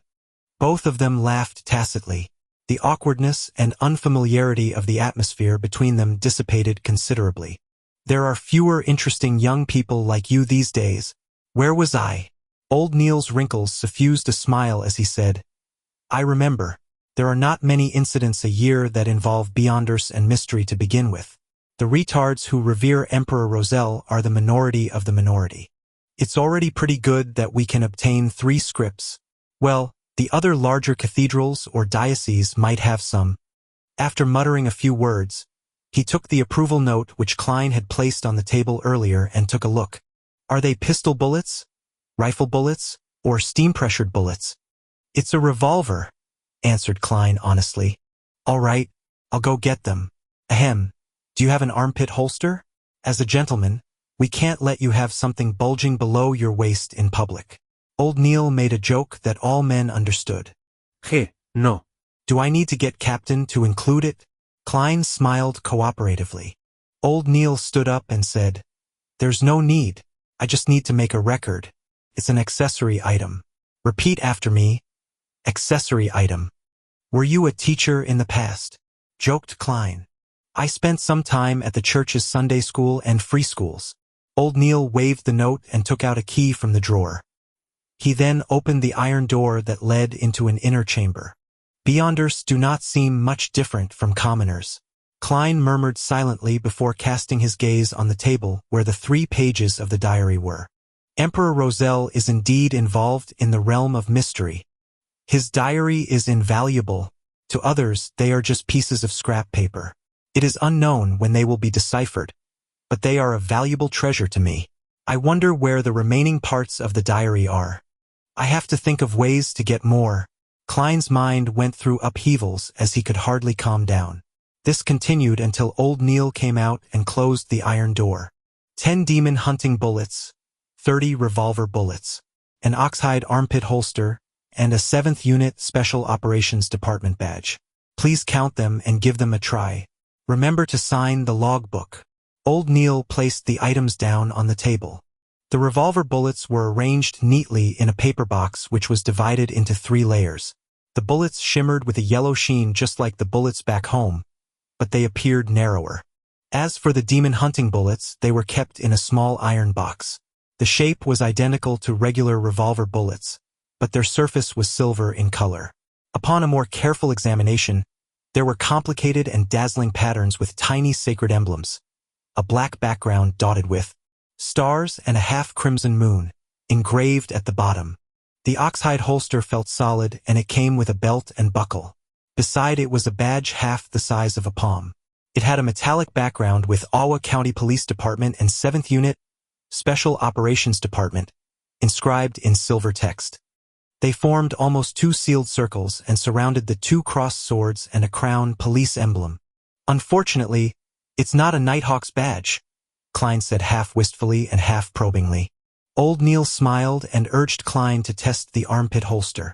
After he took off his jacket, Klein took quite a bit of effort to buckle up the holster, which hung close to his left armpit. "Not bad." He put on his jacket again. Old Neil sized him up and nodded in satisfaction. "It suits you well. My judgment is as accurate as usual." After putting away the other items into his pockets and signing the logbook, Klein had a short, casual conversation with Old Neil before leaving. Halfway, he slapped himself in the forehead. "I forgot to learn more about the sequences and potions. It's all the fault of Emperor Roselle's diary." At this point, he was still unaware of what the first sequence of the complete pathway the Church of the Evernight Goddess possessed. All he knew was that it started with sequence 9. Rosen had apparently mentioned something, the sleepless. Just as Klein was slowly walking towards the stairs, a person came down. He wore tight trousers which made movement easy. His white shirt was not tucked in, and he had a clear romantic temperament of a poet. He was none other than the black-haired, green-eyed police inspector who had previously came to search Klein's place. They had met upstairs previously, but they had not exchanged words. "Good afternoon," greeted the young poet like Nighthawk with a smile. "Good afternoon. I believe I do not need to introduce myself," answered Klein humorously. "There's no need. I have a deep impression of you." The young Nighthawk extended his right hand and said, "Leonard Mitchell. Sequence 8's Midnight Poet." Sequence 8. He's really a poet. Klein smilingly shook his hand as he returned with a question. "You have a deep impression of me?" Leonard Mitchell's green eyes were deep as he replied with a very faint smile. "You have a special disposition." He feels and sounds so gay. The corners of Klein's mouth moved slightly as he barely said with a smile, "I don't think so myself." "After encountering an accident like that, you remained alive despite not receiving our protection immediately. That makes you special enough." Leonard pointed ahead. "I have to replace Captain. See you tomorrow." "See you tomorrow." Klein turned to make way for the Nighthawk. As he walked to the ends of the stairwell, Leonard Mitchell suddenly turned around and stared at the stone-paved ground, which was illuminated by the yellow sunset. He muttered into the air softly, "Did you manage to notice anything?" "Indeed, there's nothing special about him." Chapter 22, Starting Sequence. After he went up the stairs and returned to the reception hall, Klein was about to bid Rose and farewell when he heard the brown-haired girl mention briskly, "Captain says that you can come on Monday. He wants you to settle your household affairs first." "All right." Klein never expected the Nighthawk's management to be so humane and accommodating. It made him feel a little grateful. He was planning on waking early the next morning and make use of the opportunity to wander around to visit Tianjin University. He planned on informing the staff in charge of the interview that he was not participating in the follow-up interviews. After all, he had originally obtained the opportunity to make the interview because of his professor's recommendation letter. Regardless, it was basic courtesy to have formal closure. Even if it was not for himself, he had to respect his mentor's efforts.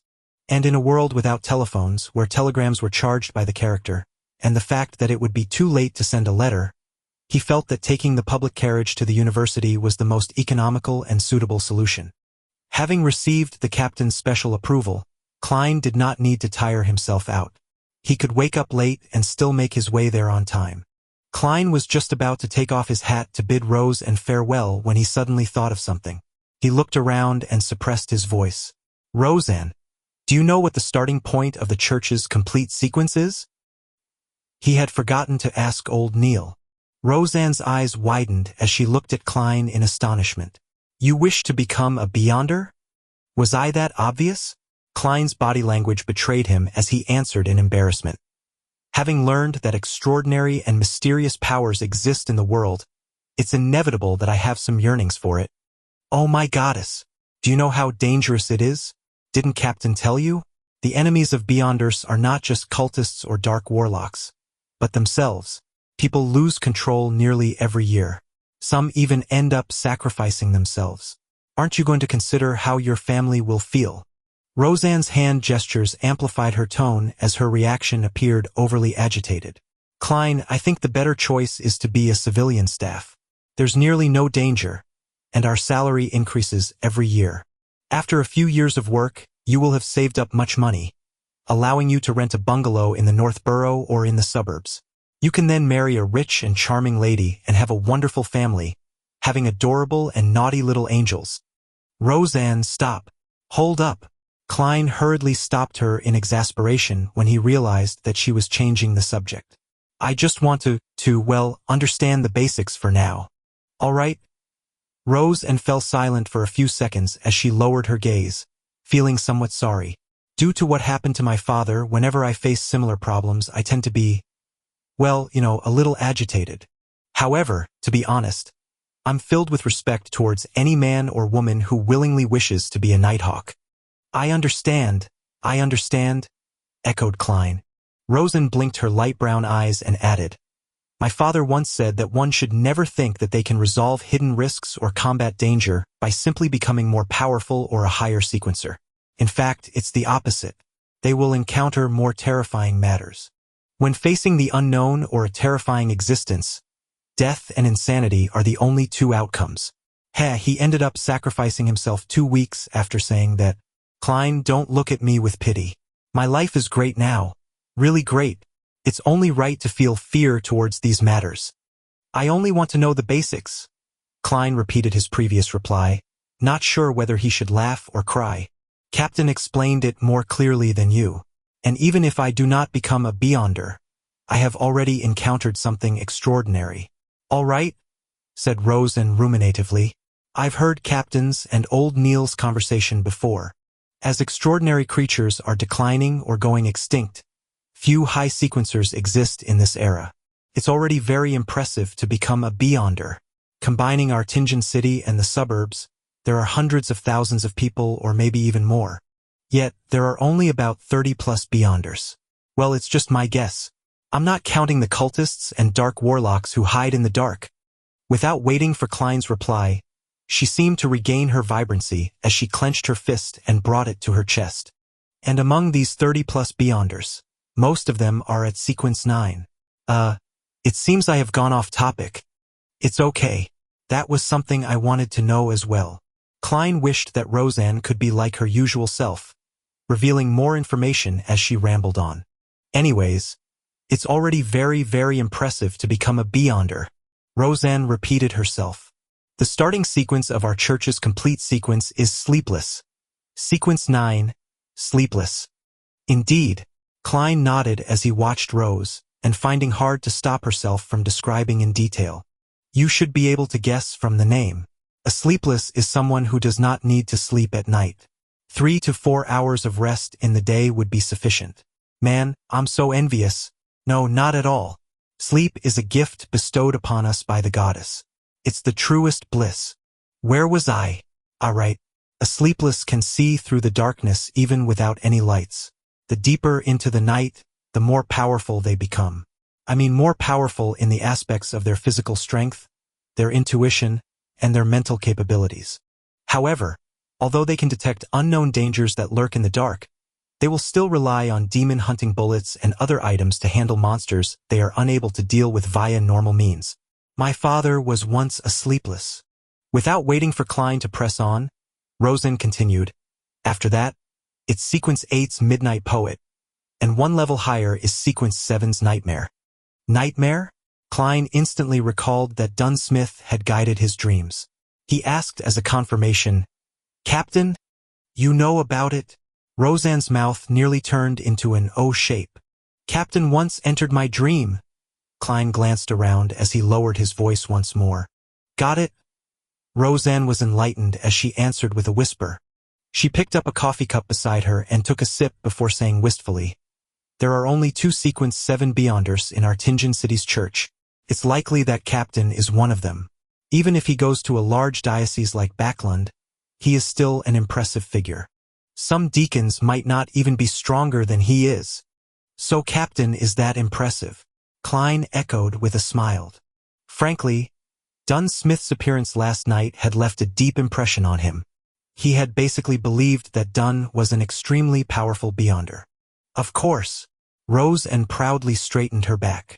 In moments, the scatterbrained her said with a vexed expression. As for what's above Sequence 7, I have no idea. Among all the Nighthawks, perhaps only Captain will know. Then what about other starting sequences? The ones that aren't complete? Klein was satisfied as he changed the subject. It had to be said that Roseanne's description of Sleepless did match his imaginations and expectations of Beyonders. However, it was not the kind he wished to become. The perfect Sequence 9 was likely one that could study and grasp more knowledge of the mystery. By doing so, he could leverage on them to figure out the reason for his transmigration and lay the foundations of his future transmigration back. Rosen thought for a moment before saying with a sigh, I'm not that interested in this aspect. I only know we have more than other churches. After all, the goddess is the mother of the secrets. Well, there should be 2 or 3. Some of our teammates are cold and distant, making me fear them. They also have a strange smell to them. Some members, well, you should talk to old Neil. He knows a lot, as well as quite a number of interesting magical rituals. Let me think. He once mentioned his Sequence 9 title, which is also the name of the potion formula. Ah yes, it's called Mystery Prior. Quite a number of interesting magical rituals. Mystery Prior sounds very close to what I want. Klein was slightly delighted. In addition, I also know of the name of a Sequence 7, the kind that's incomplete, Rosen said with a flaunting tone. She had just thought of it while recollecting. What is it? Klein was abnormally curious. In a world where high sequencers were scarce to the point of them possibly not existing, Sequence 7 was probably considered quite a potent force in the church. Rosen revealed a sweet smile as she replied smugly, "Spirit medium." "Madam Daly?" asked Klein subconsciously. After his initial surprise, he realized that it was nothing unexpected. Only a Sequence 7 Beyonder could achieve such an impressive performance as a medium. Roseanne's eyes widened once again as she said in disbelief, How do you know of that too?" "I've met Madame Daly." Klein did not hide the matter. "All right," said Roseanne with an envious tone. "If I can become a spirit medium, one just like Madame Daly, then I'll be willing to be a Beyonder." "No. I'll consider it carefully for 10 minutes. "Yes, Madame Daly fulfills all my imaginations as a Beyonder," echoed Klein in a slightly exaggerated manner. Having fulfilled his goals, he chatted idly with Roseanne for a few minutes until he realized he was not getting any new information. He took off his hat and bowed before leaving. As he walked down the stairs, Klein suddenly stopped after taking a few steps. He reached out to pad the notes in his inner pocket. Immediately following that, he took out 12 gold-pound notes and clenched them tightly in his left palm. Then he reached his hand into his pocket and refused to release or pull them out again. Without realizing it, a smile appeared on his face. According to the customs of the Foodaholic Empire, China, a treat had to be given after earning money. It's time to give Melissa a treat tonight. Chapter 23, Sidearm. As Klein walked down Zutland and while taking in the warm, humid breeze, he suddenly realized something. He only had 3 pence of change. If he returned to Iron Cross Street via public carriage, it would cost him 4 pence. If he were to hand over a 1 gold-pound note, it would be akin to using a $100 bull to buy a bottle of cheap mineral water back on Earth. There was nothing wrong with that, but it was just quite awkward to do so.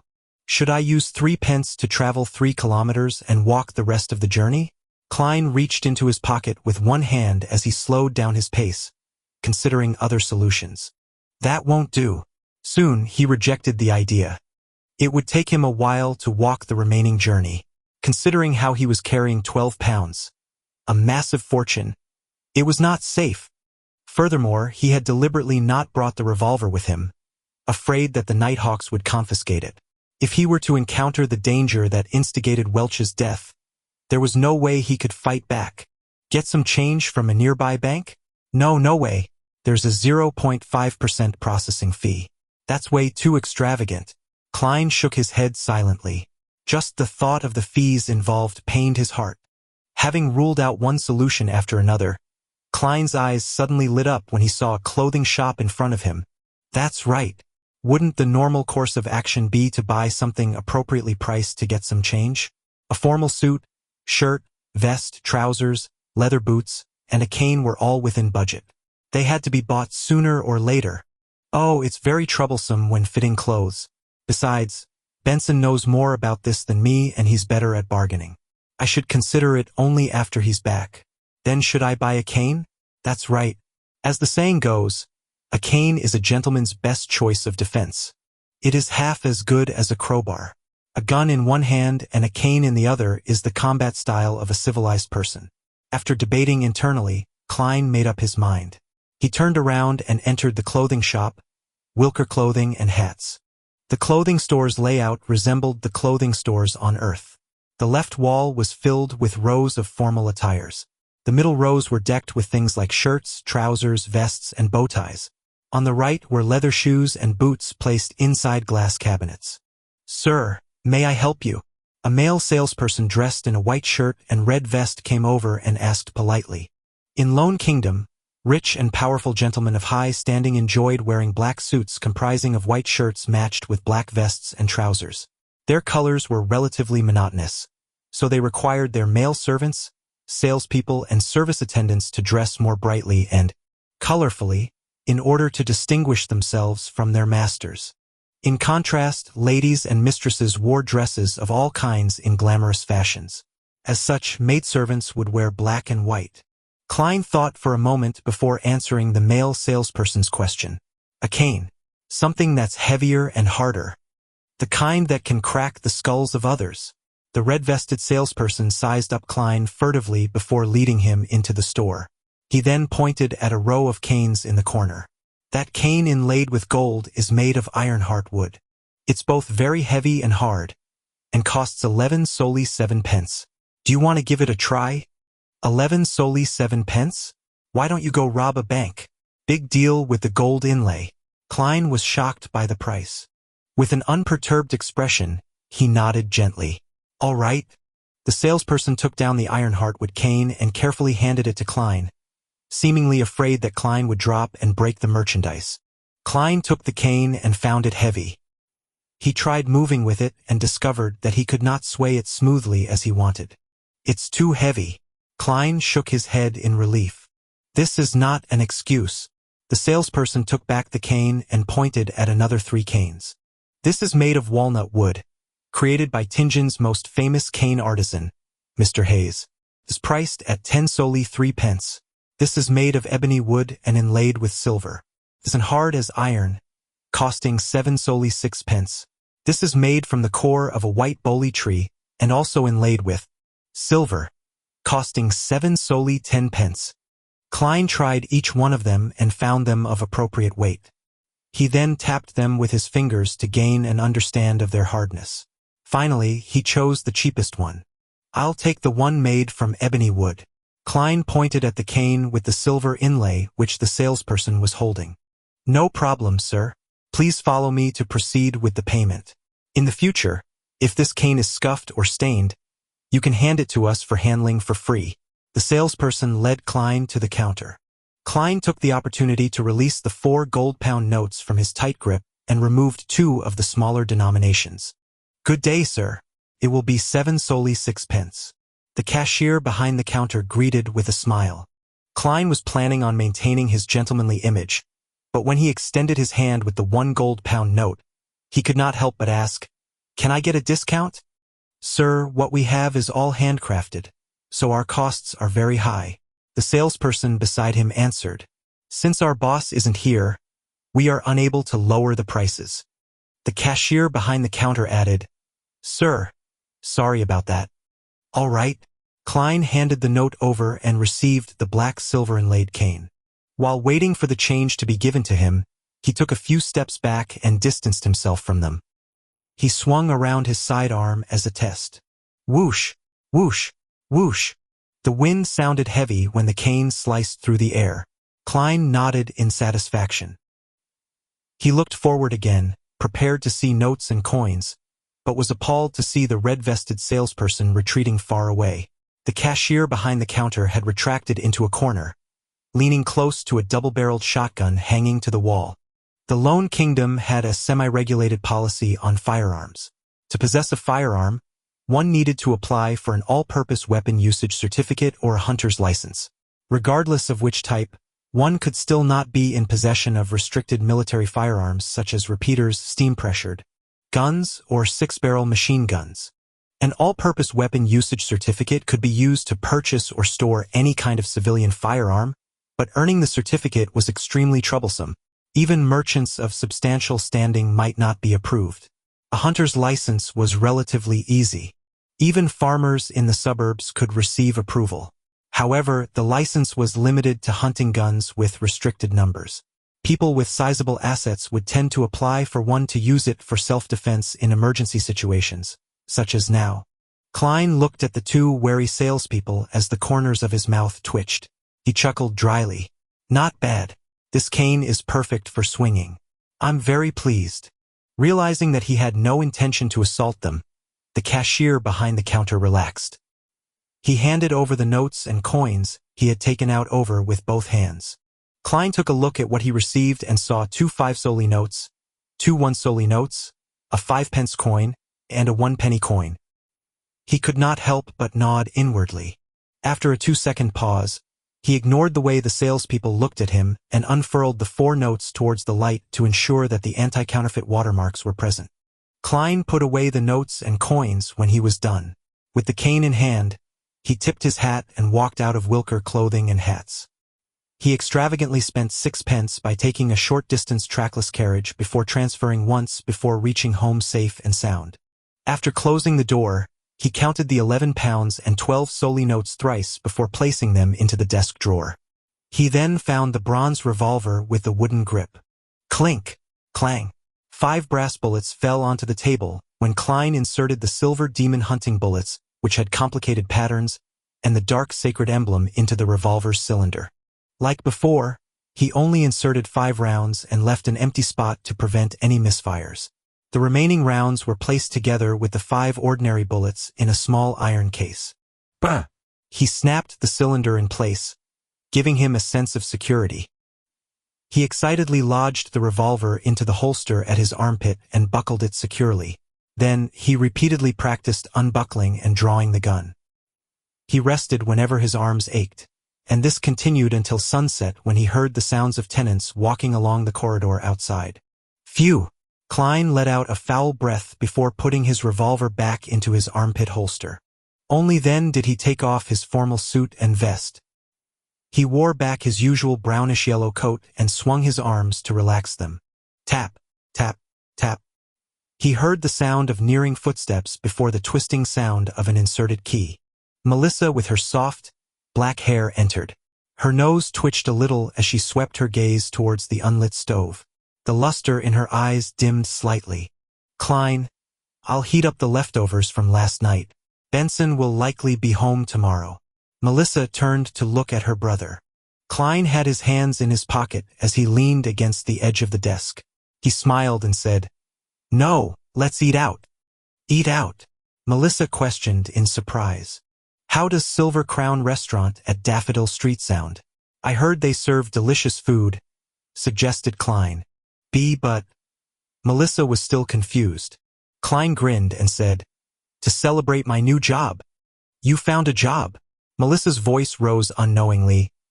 But isn't the Tianjin University interview tomorrow? Another job. Klein gave a faint smile before fishing the stacked notes from the drawer. They even gave me an advance of 4 weeks' pay. Melissa looked at the gold pounds and solely as she widened her eyes.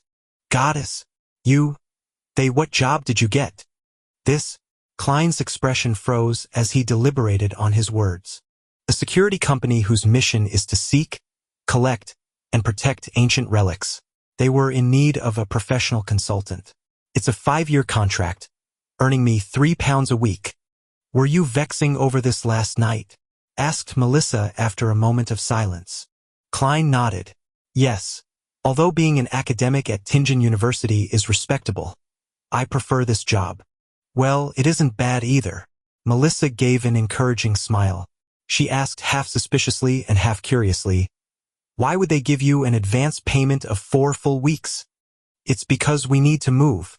We need a place with more rooms and a bathroom that belongs to us, said Klein while grinning and shrugging. He felt that his smile was impeccable, just short of the word surprised. Melissa was stunned momentarily before she suddenly spoke out in a fluster. Klein, we are living quite well now. My occasional grumblings of not having a personal bathroom is just a habit. Do you remember Jenny? She lived next door to us, but ever since her father was injured and lost his job, they had no choice but to move to Lower Street. The family of 5 ended up staying in one room, with 3 of them sleeping in a bunk bed and 2 of them sleeping on the ground. They even wished to rent the remaining empty spot to someone. Compared to them, we are really very lucky. Don't waste your salary on this matter. Besides, I love Mrs. Smyron's bakery. Sis, why is your reaction completely different from how it played out in my head? Klein's expression went blank when he heard his sister. Chapter 24. Penny Pincher. The sky outside was gradually dyed golden as Klein looked into Melissa's eyes. He was momentarily at a loss for words. None of the lines he prepared could be used. He coughed lightly twice as he quickly racked his brains. Melissa, this isn't a waste of salary. In the future, my colleagues, as well as Benson's colleagues, might visit. Are we going to host them in such a place? When Benson and I get married and have wives, are we still going to sleep in bunk beds? None of you have fiancés yet, right? We can wait a little while and save up more money in the meantime, answered Melissa in a logically concise manner. No, Melissa. This is a societal rule. Klein was stumped and could only count on lofty principles. Since I'm earning £3 a week, I should look like I'm earning £3 a week. To be honest, having rented an apartment before with others, Zhou Mingrue was no stranger to his present living conditions as Klein. He was very used to it, but it was because of his past experience that he knew how inconvenient such an environment was for a girl. Furthermore, his goal was to become a beyonder and study mysticism to find his way home. In the future, he was bound to conduct some magical rituals at home. Having too many people in the apartment building made incidents prone to happen. Klein saw that Melissa was about to continue arguing, and hurriedly added, "Don't worry, I'm not planning to get a bungalow, but probably a terrace. Basically, it has to have a bathroom we can call ours. Also, I like Mrs. Smyron's bread, Tinjin biscuits, and lemon cakes too. We can first consider places near Iron Cross Street and Daffodil Street." Melissa pouted her lips slightly and fell silent for a moment before nodding slowly. "Besides, I'm in no rush to move either. We have to wait for Benson to return," said Klein with a chuckle. "We can't have him be shocked when he opens the door to find nothing, right? Imagine him saying in astonishment, 'Where are my things? Where are my siblings? Where's my home? Is this my home? Did I make a mistake? Goddess, wake me up if this is a dream. Why is my home gone after a few days of absence?'" His mimicking of Benson's tone made Melissa involuntarily smile as her eyes scrunched up and revealed her shallow dimples. No, Mr. Frankie would definitely be waiting by the door to get Benson to hand over the apartment keys. Benson wouldn't even be able to come up. The girl disparaged the miserly landlord. In the Moretti household, all of them would like to make Mr. Frankie the butt of their jokes for every trivial and major matter. It was all thanks to Benson who initiated this practice. "Right, there's no way he would switch locks for the tenants after us," Klein echoed with a smile. He pointed at the door and quipped, "Miss Melissa, shall we head to Silver Crown Restaurant for a celebration?" Melissa sighed gently and said, "Klein, do you know Selena? My classmate and my good friend." Selena? An image of a girl with wine-red hair and deep brown eyes surfaced in Klein's mind. Her parents were Evernight goddess believers. They had named her after Saint Selena as a blessing. She was not yet 16, and was half a year younger than Melissa. She was a happy, cheerful, and outgoing lady. Yes, Klein nodded in affirmation. Her elder brother, Chris, is a lawyer. He currently earns close to £3 a week as well. His fiancée works part-time as a typist, described Melissa. They have been engaged for more than 4 years. To ensure a decent and stable life after marriage, they are still saving money to this very day. They have yet to go down the wedding aisle and plan to wait for at least another year. According to Selena, there are many people like her brother. They typically get married after 28. You have to make advanced preparations and save up. Don't squander your money. It's just a meal at a restaurant. Is there a need to preach at me? Klein was rendered at a loss whether to laugh or cry. After a few seconds of thought, he said, "Melissa, I'm already earning £3 a week, and I'll have increments every year. There's no need for you to worry. But we need to save some money in the case of any unexpected emergencies. For example, what if that security company suddenly closes down? I have a classmate whose father's company went bankrupt. He had to find temporary work at the pier, and their living conditions turned terrible instantly. She had no choice but to quit school," advised Melissa with a serious expression. Klein extended his hand to cover his face. That security company and the government, yes, has some connections with the government. It will not easily close down. But even the government isn't stable. After every election, if the party in power changes, many people will have their positions stripped off. It turns into a mess. Melissa retorted in an unyielding manner. Sis, you sure know a lot. Klein found the humor in his exasperation as he shook his head.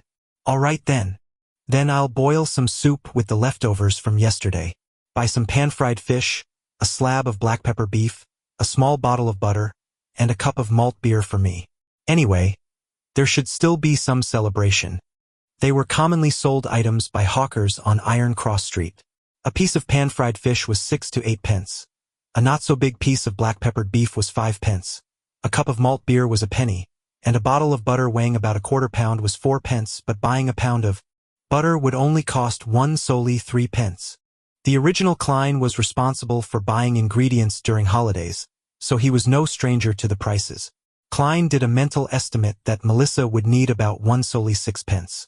Therefore, he took out 2 1 solely notes. All right. Melissa did not object to Klein's proposal. She put down her backpack of stationery and took the notes.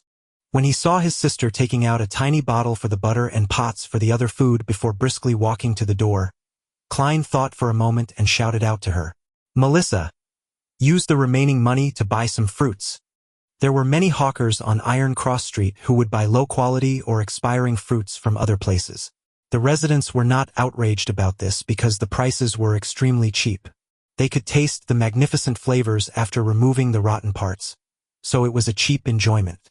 With that said, Klein took a few brisk steps forward and took out the remaining copper pennies from his pocket and stuffed it into his sister's palm.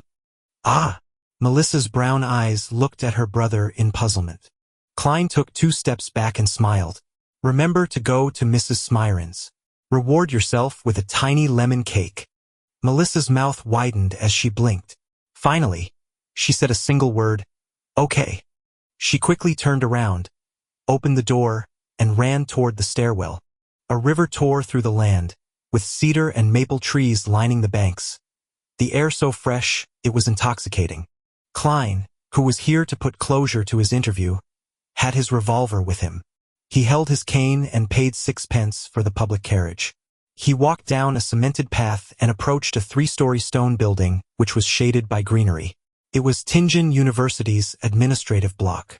It's truly worthy of being one of the 2 major universities of the Lone Kingdom. With this being his first time here, Klein sighed as he walked. Compared to Tianjin University, Koei University right across the river could only be described as shabby. Eavo! Eavo! Voices approached slowly as 2 rowing boats made their way upstream across the Koei River. Oars were being rowed in an orderly and rhythmic manner. This was a rowing sport that was popular among all the universities in Lone Kingdom. With Klein requiring a scholarship to finance his university studies, he, Welch, and the others had joined Koei University's rowing club and were pretty good at it. "This is youth." Klein stopped and looked into the distance before sighing wistfully. Such sights would no longer be seen in another week since school would break for summer. As he proceeded down a road sheltered by trees, Klein stopped by a 3-story stone building. He entered after successfully registering himself and easily found his way to the office of the person who had tended to him the other time. Knock, knock, knock. He knocked lightly on the half-closed door. "Come in." A man's voice sounded from inside. A middle-aged instructor dressed in a white shirt and black tuxedo frowned when he saw Klein enter. "There's another hour until the interview. Mr. Stone, do you still remember me? I'm a student of Senior Associate Professor Cohen, Klein Moretti. You have read my recommendation letter before." Klein smiled as he took off his hat. Harvin Stone stroked his black beard and asked, puzzled, "Is there something wrong? I'm not in charge of interviews. Here's the situation. I've already found a job, so I won't be participating in the interview today." Klein gave his reason for coming. "I see." When Harvin Stone learned of the reason, he stood up and reached out his right hand. "Congratulations. You are really a polite lad. I will inform the professor and senior associate professors." Klein shook Harvin's hand and planned on making a little small talk before bidding him farewell when he heard a familiar voice behind him. "Moretti, you found another job." Klein turned around and saw an elder with a head of silver hair that left a deep impression on his silhouette.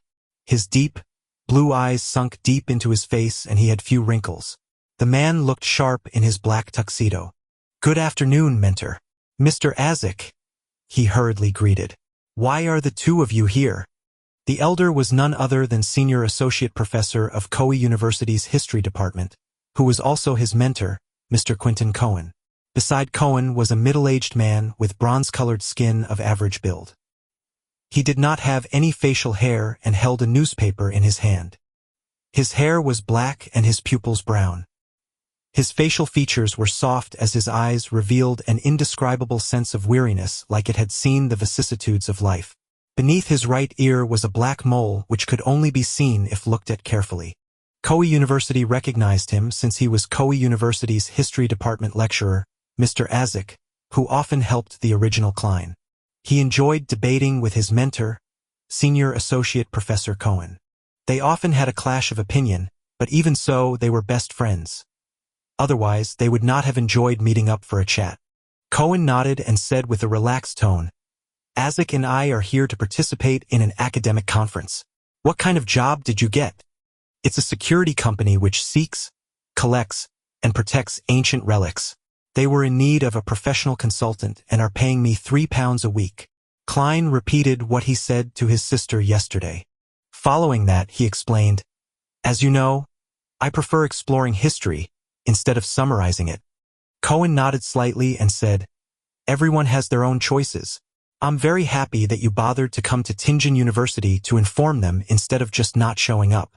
At that moment, Azik interjected, "Klein, do you know what happened to Welch and Naya? I read on the newspapers that they were killed by burglars. The incident has become a case of armed burglary, and why it is already on the newspapers." Klein was taken aback as he weighed over his words. "I'm not very clear of the specifics as well. Welch had obtained a diary of the Solomon Empire's Antigonus family from the Fourth Epoch. My help on interpreting it was sought. I helped them for the first few days, but I later got busy with job hunting. The police even came to me 2 days ago." He deliberately divulged the matter regarding the Solomon Empire and the Antigonus family in hopes of getting any information from the two history teachers. "The Fourth Epoch," Cohen muttered with a frown. The bronze-skinned and weary eyes of Azik went blank first before he inhaled. He rubbed his temple with his newspaper-wielding left hand and said, "Antigonus. Rings a bell, but why can't I remember?" Chapter 25, Cathedral. While Azik muttered to himself, he subconsciously shot a glance at Quentin Cohen, seemingly hoping for hints to jolt his memories. Cohen, with his deep-set blue eyes, shook his head without any hesitation. "I do not have any impression of it." "All right then, perhaps it just shares a root word." Azik lowered his left hand and gave a self-deprecating laugh. Klein was rather disappointed with the outcome, and he could not help but add on, "Mentor, Mr. Azik, as the both of you know, I'm very interested in exploring and restoring the history of the Fourth Epoch. If you ever recall anything or obtain relevant information, could you please write to me?" "No problem." As a result of Klein's actions today, the silver-haired senior associate professor was rather pleased with him. Azik also nodded and said, "Is your address still the same as before?" "For now, but I'll be moving soon. I'll write a letter to inform you when the time comes," replied Klein in a respectful manner. Cohen shook his black cane and said, "It's indeed about time you moved to a place with a better environment." At that moment, Klein caught a glance at the newspaper in Azik's hand. He deliberated on his words before saying, "Mentor, Mr. Azik, what did the newspapers say regarding Welch and Naya?" "I only learned a little from the police who were in charge of the investigations." Azik was just about to answer when Cohen suddenly pulled out the pocket watch that was linked to his black tuxedo by a golden chain. Click! He opened the pocket watch and tapped his cane. "The meeting is about to begin. Azik, we can't be delayed any further. Give the newspaper to Moretti." "All right." Azik handed over the newspaper he had read to Klein. "We will be going upstairs. Remember to write a letter. Our address has yet to change. It's still the Koei University History Department office." "Ha ha." He laughed as he turned around and left the room with Cohen. Klein took off his hat and bowed. After watching the two gentlemen leave, he bade farewell to owner of the office, Harvin Stone. He proceeded across the corridor and slowly exited the gray three-story building. With his back against the sun, he lifted up his cane and unfolded the newspaper and saw the title, Tianjin Morning Post. Tianjin sure has all sorts of newspapers and magazines. There is the Morning Post, Evening Post, the Honest Paper, Backland Daily Tribune, Tussock Times, family magazines and book reviews. Klein casually recalled the several names that surfaced in his mind. Of course, a number of them were not local. They were distributed via steam locomotives. Now that the papermaking and printing industries were getting more advanced, the cost of a newspaper has already decreased to the price of a penny. The audience it reached also grew wider and wider. Klein did not scrutinize the details of the newspaper, quickly flipping to the news section with the report, Armed Burglary Murder. According to the police department, the scene at Mr. Welch's home was a horrible sight. There was missing gold, jewelry, and money, as well as anything valuable that could be easily taken away. Not even a penny was left behind. There is reason to believe that this was done by a merciless group of criminals that would not hesitate to kill the innocent, such as Mr. Welch and Madame Naya, if sight of their faces are caught. This is outright contempt for our kingdom's laws. This is a challenge to public security. No one wishes to have such an encounter. Of course, one piece of good news is that the police have located the murderer and captured the main culprit. We will do our best to provide news on any follow-ups. Reporter, John Browning. The matter has been handled and covered up. As Klein walked through the boulevard, he nodded in a hardly noticeable manner. He flipped through the newspaper as he strolled down the path, reading the other news articles and serials in the process. Suddenly, he felt the hairs on the back of his neck stand, as though needles were stabbing at him. Someone is watching me? Observing me? Monitoring me? Various thoughts welled up in him as Klein had a faint realization. Back on Earth, he had once felt an invisible gaze before ultimately discovering the source of the gaze. However, it had never felt as crystal clear as what he was experiencing now. This was the same in the original Klein's memory fragments. Was it the transmigration or the mysterious luck enhancement ritual which enhanced my sixth sense? Klein fought back the urge to seek out the observer. Using his knowledge from reading novels and watching movies, he slowed his pace and put away the newspaper before looking toward Koei River. Following that, he acted as if he was admiring the scenery, slowly turning his head in different directions. He acted natural as he turned around, taking in everything with his eyes. Other than the trees, grassy plains, and students passing by in the distance, there was no other person there. But Klein was certain that someone was watching him. Klein's heart raced as his blood surged through his body with the intense thumping. He unfolded the papers and covered half his face, afraid that anyone would discover anything wrong with his expression. Meanwhile, he clenched his cane and readied himself to draw his gun. 1 step, 2 steps, 3 steps. Klein proceeded forward slowly. The feeling of being spied upon remained, but there was no sudden outburst of danger. He walked through the boulevard in a somewhat stiff manner and arrived at the waiting point for public carriages when a carriage pulled up coincidentally. Iron, Zut, no, Champagne Street. Klein continually dismissed his thoughts. He originally planned on heading home immediately, but he was afraid of leading an observer of unknown motives to his apartment. Following that, he thought of heading to Zutland Street to seek help from the Nighthawks or his colleagues. However, he thought otherwise, afraid that he would end up alerting his enemy and expose the Nighthawks. Therefore, he casually chose somewhere else. 6 pence, the ticketing officer replied routinely. Klein did not bring any gold pounds with him today. He had hidden the money in the usual spot and had only taken 2 solely notes with him. And before he came, he had spent the same amount of money, leaving him with 1 solely 6 pence. Therefore, he took out all his coins and handed to the ticketing officer. He found a seat after boarding the carriage, and finally with the closing of the carriage doors, Klein felt that unease of being watched vanish. He exhaled slowly as he felt his limbs tingle slightly. What do I do? What should I do next? Klein looked out the carriage as he racked his brains for a solution. Until he was clear about the intentions of the person watching him, Klein had to assume that there was malicious intent. Many thoughts sprang up in his mind, but he dismissed them. He had never experienced such an event, and had to use a few minutes to organize his ideas. He had to notify the Nighthawks. Only they could truly get rid of this threat. But I can't head there directly or I might expose them. Perhaps that might be their goal. Following this train of thought, Klein crudely surmised various possibilities as his thoughts turned clearer. FFFFFFFF. He exhaled as he regained some semblance of composure. He looked seriously at the scenery outside flying past him. There were no accidents along the way to Champagne Street, but when Klein opened the door and stepped out of the car, he immediately had the uneasy feeling of being watched again. He acted as though he had not sensed anything. He took the newspaper and his cane, slowly making his way in the direction of Zutland Street. But he did not enter that street. Instead, he took another route to the red moonlight street behind. There was a beautiful white plaza there, as well as a large cathedral with a pointy roof. St. Selena Cathedral, the Tingen headquarters of the Church of the Evernight Goddess. As a believer, there was nothing odd about him participating in Mass or pray on his day off. The cathedral exhibited a design similar to Earth's Gothic style. It also had a tall, black, and imposing clock tower, situated between blue and red checkered windows. Klein stepped into the cathedral and followed an aisle into the prayer hall.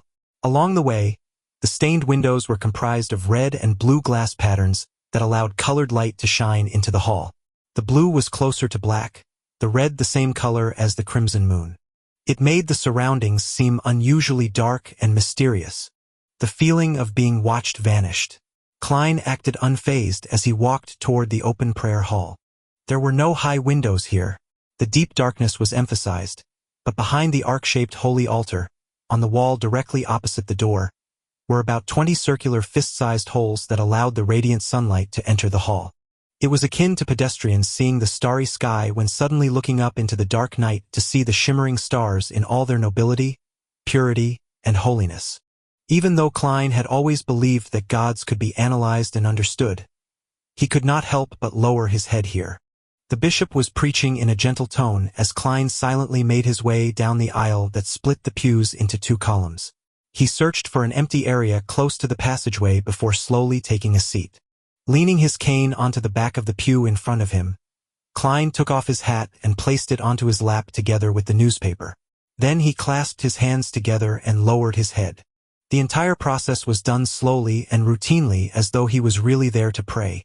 Klein closed his eyes as he silently listened to the bishop's voice in the darkness. Lacking clothes and food, they have no covering in the cold. They are drenched by rains, and huddle around the rocks for lack of shelter. They are orphans snatched from the breast, hope lost on them. They are the poor that have been forced off the proper path. The Evernight did not forsake them, but bestowed them with love one. Echoes amplified as they entered his ear. Klein saw a swath of darkness in front of him as he felt his spirit and mind cleansed. He calmly took it in until the bishop finished his preachings and ended Massachusetts, after which the bishop opened a confessional door beside him. Men and women began lining up. Klein opened his eyes and donned his hat once more. With his cane and newspaper, he stood up and found his place in line. It was his turn after more than 20 minutes. He stepped in and closed the door behind him. There was darkness in front of him. "My child, what do you wish to say?" The bishop's voice sounded from behind the wooden damper screen. Klein took out the 7th Unit Special Operations Department badge from his pocket and handed it over to the bishop through an opening. "Someone is tailing me. I wish to find Dunn Smith." As though he had been infected by the silent darkness, his tone turned softer as well. The bishop took the badge and after a few seconds of silence, he said, "Turn right from the confession booth and walk to the end. There will be a secret door to the side. Someone will lead the way after you enter." As he spoke, he pulled a rope inside the room, causing a particular priest to hear a chime. Klein retrieved his badge and took off his hat and pressed it to his chest. He gave a slight bow before turning around and exiting. After confirming that the feeling of being watched was gone, he wore his halved top hat.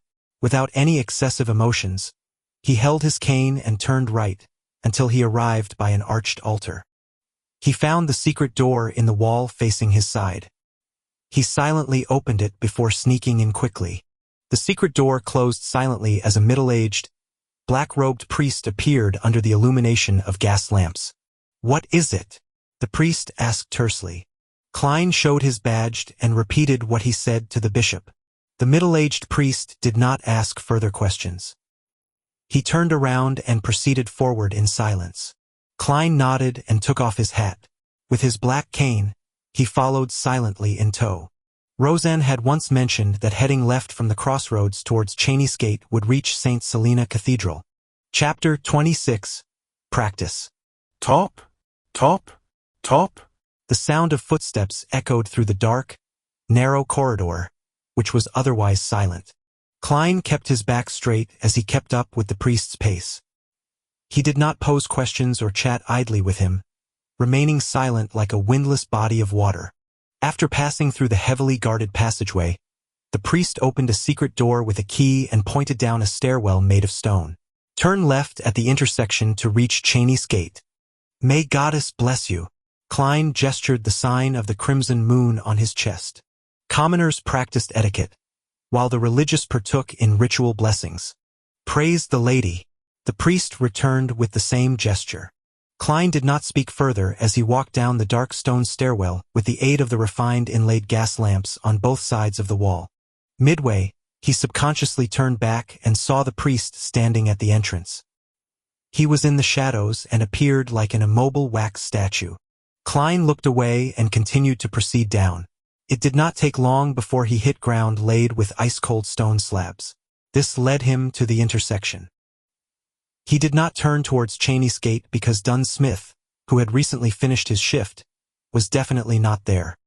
He turned right and saw the familiar path. Klein went back up another flight of stairs and appeared inside Blackthorn Security Company.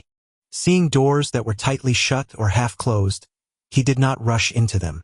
Instead, he went to the reception and saw a brown-haired girl focused on a magazine with a sweet smile. Rosanna. Klein came to her side and deliberately rapped the table. Knock. Rosen stood up suddenly and knocked over a chair and said in a fluster, "Hi.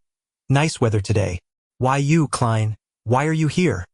She patted her chest and heaved a few sighs of relief. She was like a young lady afraid that her father had caught her skiving. "I need to find Captain," answered Klein simply. "You gave me a fright. I thought Captain came out." Rosen glared at Klein. "Don't you know how to knock?" "Humph. You should be thankful that I'm a tolerant and kind woman." "Well, I do prefer the term lady. Is there a reason why you are looking for Captain?" "He's in the room opposite Mrs. Oriana." Even though he felt uptight, Klein was so amused by Rose and he smiled. He pondered for a moment before saying, "A secret." Roseanne's eyes widened, and while she reeled in her disbelief, Klein did a slight bow before bidding her farewell. He went through the reception's partition and knocked on the door of the first office on the right. "Come in." Dunn Smith's deep and gentle voice sounded. Klein pushed the door and opened before closing the door behind him. He took off his hat and bowed. "Good morning, Captain." "Good morning. How can I help you?" Dunn's black windbreaker and hat were hanging on a clothes stand to his side. He was dressed in a white shirt and black vest. Even though his hairline was rather high, his gray eyes were deep, and he appeared much fresher. "Someone is following me," Klein honestly answered without any embellishments. Dunn leaned back and clasped his hands together. His deep gray eyes silently looked at Klein's eyes. He did not follow up on the topic of being followed and instead asked, "You came from the cathedral?" "Yes," Klein answered. Dunn nodded gently. He did not comment on its merits or demerits as he switched the subject back. "It might be that Welch's father doesn't believe the cause of death that we reported and had hired a private investigator from Wind City to investigate the matter." Midseashire's Constant City was also known as Wind City. It was a region with extremely advanced coal and steel industries. It was one of the top 3 cities of Lone Kingdom. Before waiting for Klein to give his opinion, Dunn continued, "It might also be a result of that notebook. We happened to be investigating where Welch received the Antigonus family's notebook. Of course, we can't eliminate other people or organizations that might be seeking out this notebook. What should I do? Klein asked in a serious voice. Without a question, he hoped that it was the first reason. Dunn did not immediately answer him.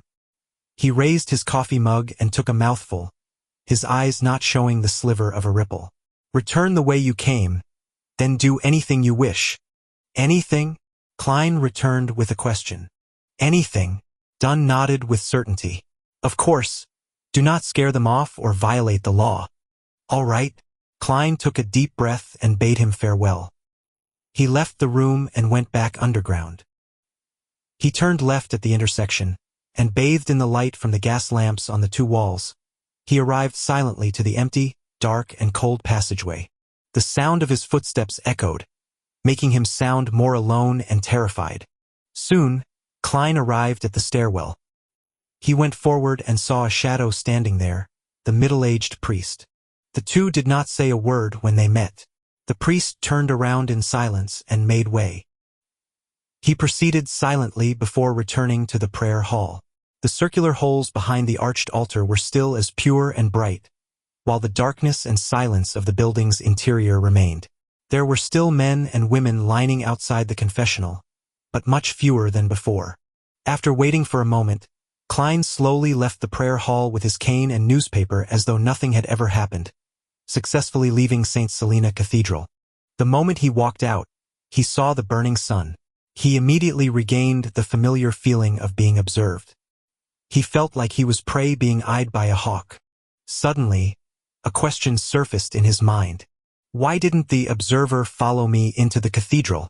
Although I could have still used the dark environment and the priest to conceal my temporary disappearance, would it be hard for him to continue monitoring me by pretending to pray? If he had not done something wrong, there would be no problem walking in with an open and above-board manner, right? Unless the person has some dark history, making him afraid of the church or fear the bishop, knowing that he might have the powers of a beyonder. In that case, the likelihood of it being a private investigator is very slim. Klein exhaled and no longer acted as nervous as he was previously.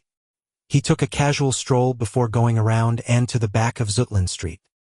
He stopped at an ancient-styled building with mottled walls. The address on the door was 3. Its name was the Zutland Shooting Club. Part of the police department's underground shooting range was open to the public as a way to earn some additional funds. Klein went in and the feeling of being watched vanished instantly. He took this opportunity to hand over his Special Operations Department badge to the attendant. After a short verification, he was led underground to a small, confined shooting range. 10-meter target. Klein informed the attendant simply. Next, he retrieved the revolver from his armpit holster and the box of brass bullets from his pocket. The feeling of being suddenly targeted made his desire to protect himself win over his procrastination.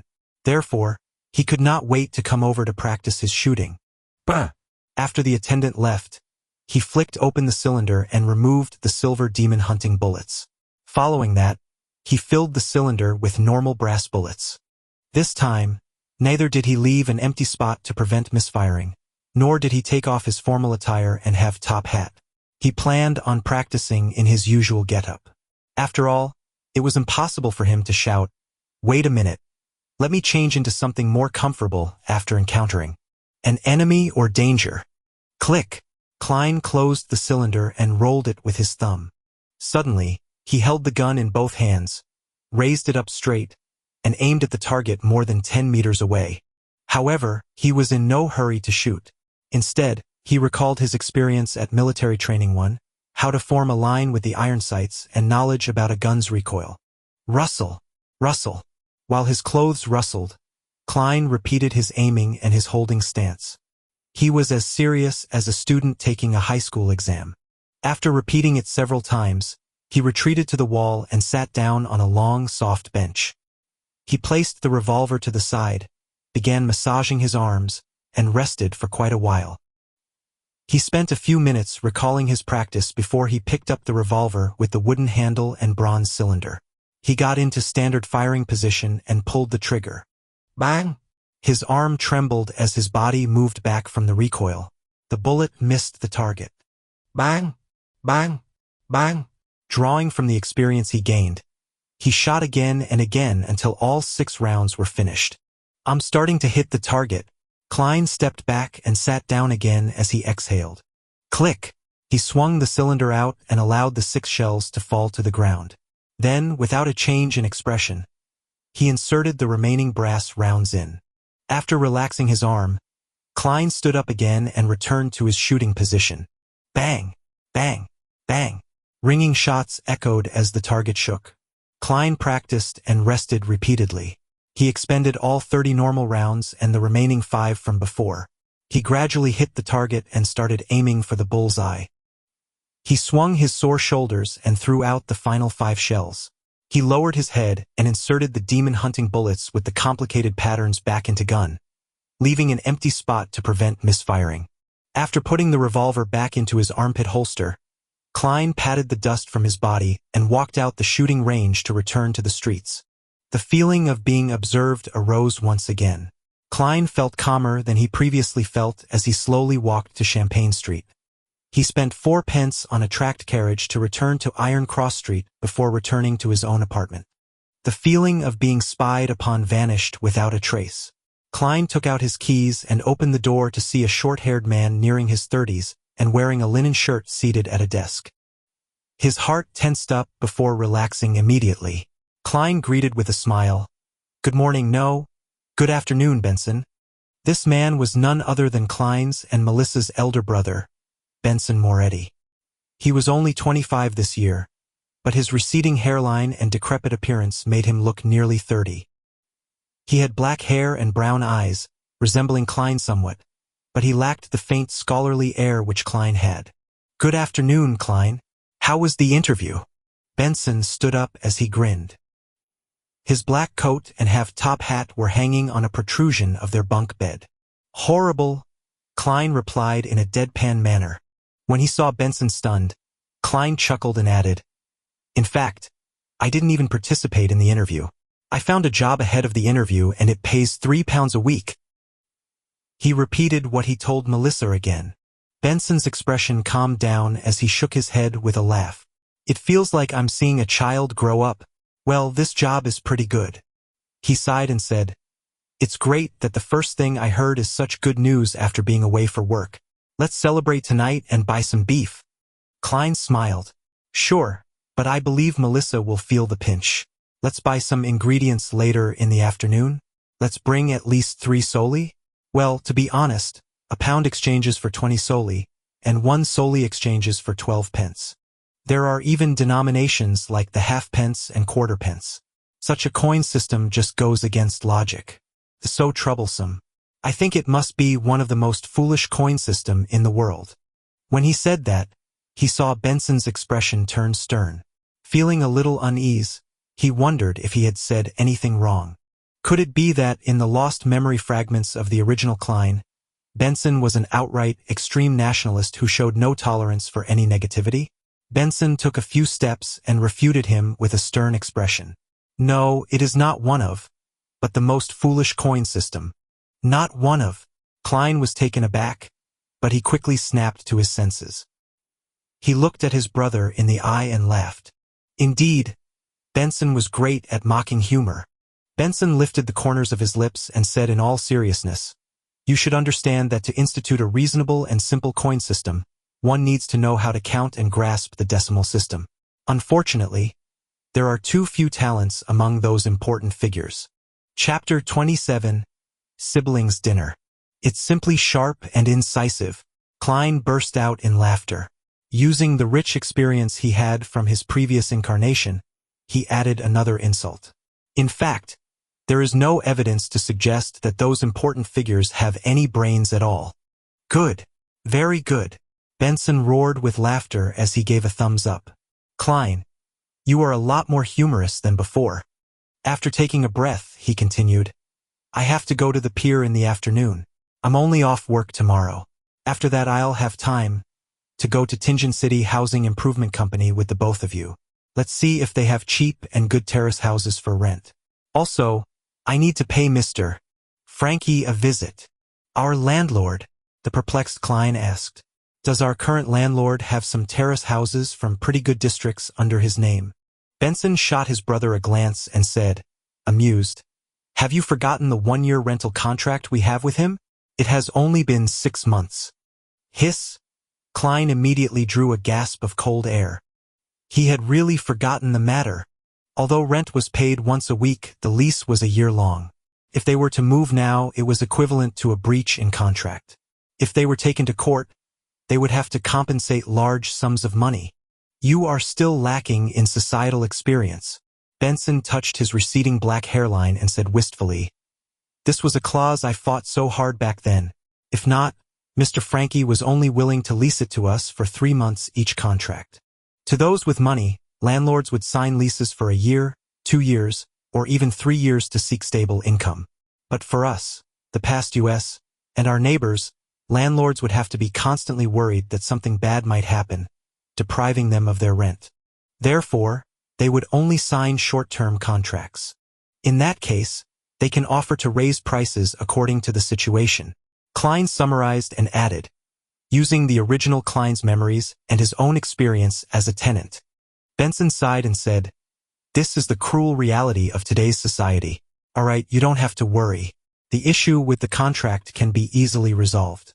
To be frank, even if we owe him a week's rent, Mr. Frankie would have immediately thrown us out and confiscated whatever valuable items we have. After all, his intelligence is below that of a monkey's. There's no way he can comprehend overly complicated matters. Upon hearing this, Klein suddenly recalled a particular Sir Humphrey's meme. He shook his head and said seriously, no, Benson, you are wrong. Why? Benson was puzzled. Mr. Frankie's intelligence is still slightly higher than a monkey's, Klein replied in all seriousness. Just as Benson seemed to smile in response, he added, if he is on form. Ha ha. Benson lost it and burst out in laughter. After a series of rapturous laughter, he pointed at Klein, momentarily unable to put his thoughts in words. Only then, he returned to the topic at hand. Of course, as a gentleman, we cannot employ such shameless tactics. I will discuss this with Mr. Frankie tomorrow. Believe me, he's easily convinced, easily. Klein had no doubts regarding Benson's point. The existence of the gas pipes was excellent proof. After some idle chatter between the brothers, the remnants of pan-fried fish from the previous night were made into a soup with some vegetables. During the boiling process, the steam moistened the rye bread. Smearing a little butter on the bread, Klein and Benson had a simple meal, but they were very satisfied with it. After all, the fragrance and sweetness of butter brought them endless aftertastes. After Benson left, Klein headed to the lettuce and meat market with 3 solely notes and some spare pennies. He spent 6 pence on a pound of beef and 7 pence on a fresh and succulent fish with few bones. Additionally, he bought potatoes, peas, radishes, rhubarbs, lettuce, and turnips, as well as spices such as rosemary, basil, cumin, and cooking oils. During this entire time, he continued to feel like he was being watched, but there was no physical interaction. After spending some time at Smyron Bakery, Klein returned home and began weightlifting with heavier items, such as books to train his arm strength. He had planned to exercise by military boxing, which he learned from his compulsory military stint for students. However, he had already forgotten the radio exercise routines from school, much less boxing, which was only taught during the military stints. Exasperated, he could only do something simpler. Klein did not overexert himself since it would lead to fatigue and thus put him in greater danger. He took an appropriate break and began reading the original Klein's notes and study material. He wished to read anything regarding the 4th epoch again. In the evening, Benson and Melissa sat in front of a desk. The food was placed neatly like children in upper primary school.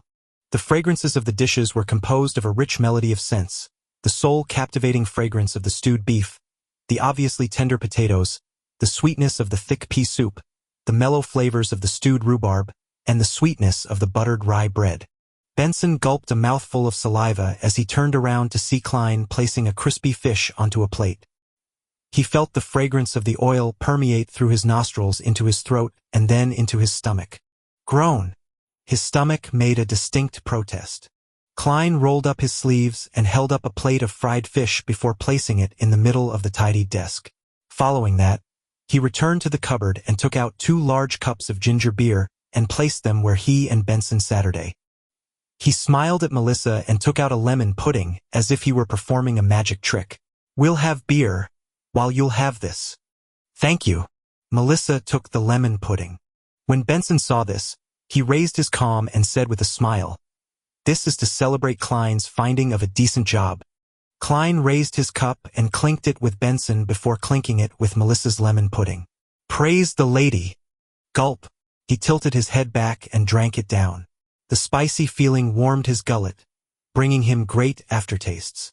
Despite its name, ginger beer did not contain any alcohol. It was a mixture of the ginger spiciness and the sourness of lemon that made it taste similar to beer.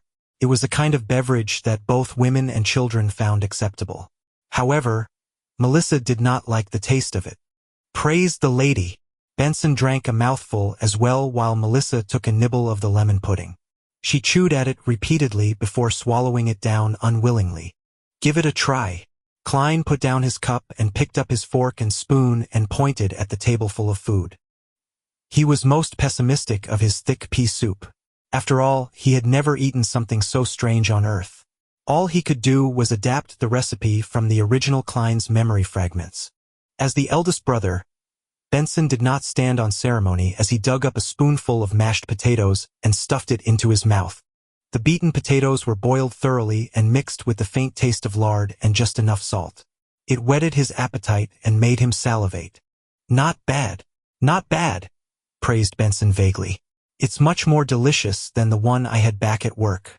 They only used butter. This is one of my specialties after all." Klein accepted the praise. "It's all thanks to the teachings of the chef at Welch's place." Melissa looked at the beef soup. The green basil leaves, the green lettuce heads, and the radishes were submerged in the colorless soup, covering the tender beef. The soup was clear and its fragrance tantalizing. She forked a piece of beef and placed it in her mouth to chew. The beef retained a little chewiness despite being stewed tender. The mixture of salt, the sweetness from the radishes, and the spiciness from the basil leaves complemented the deliciousness of the beef. She seemed to give her approbation, but she could not stop her chewing. Klein tasted it and felt that although it was delicious, it was not without regret. This was still far from his usual standard. After all, he was lacking in certain condiments and could only use replacements. It was no wonder it tasted different.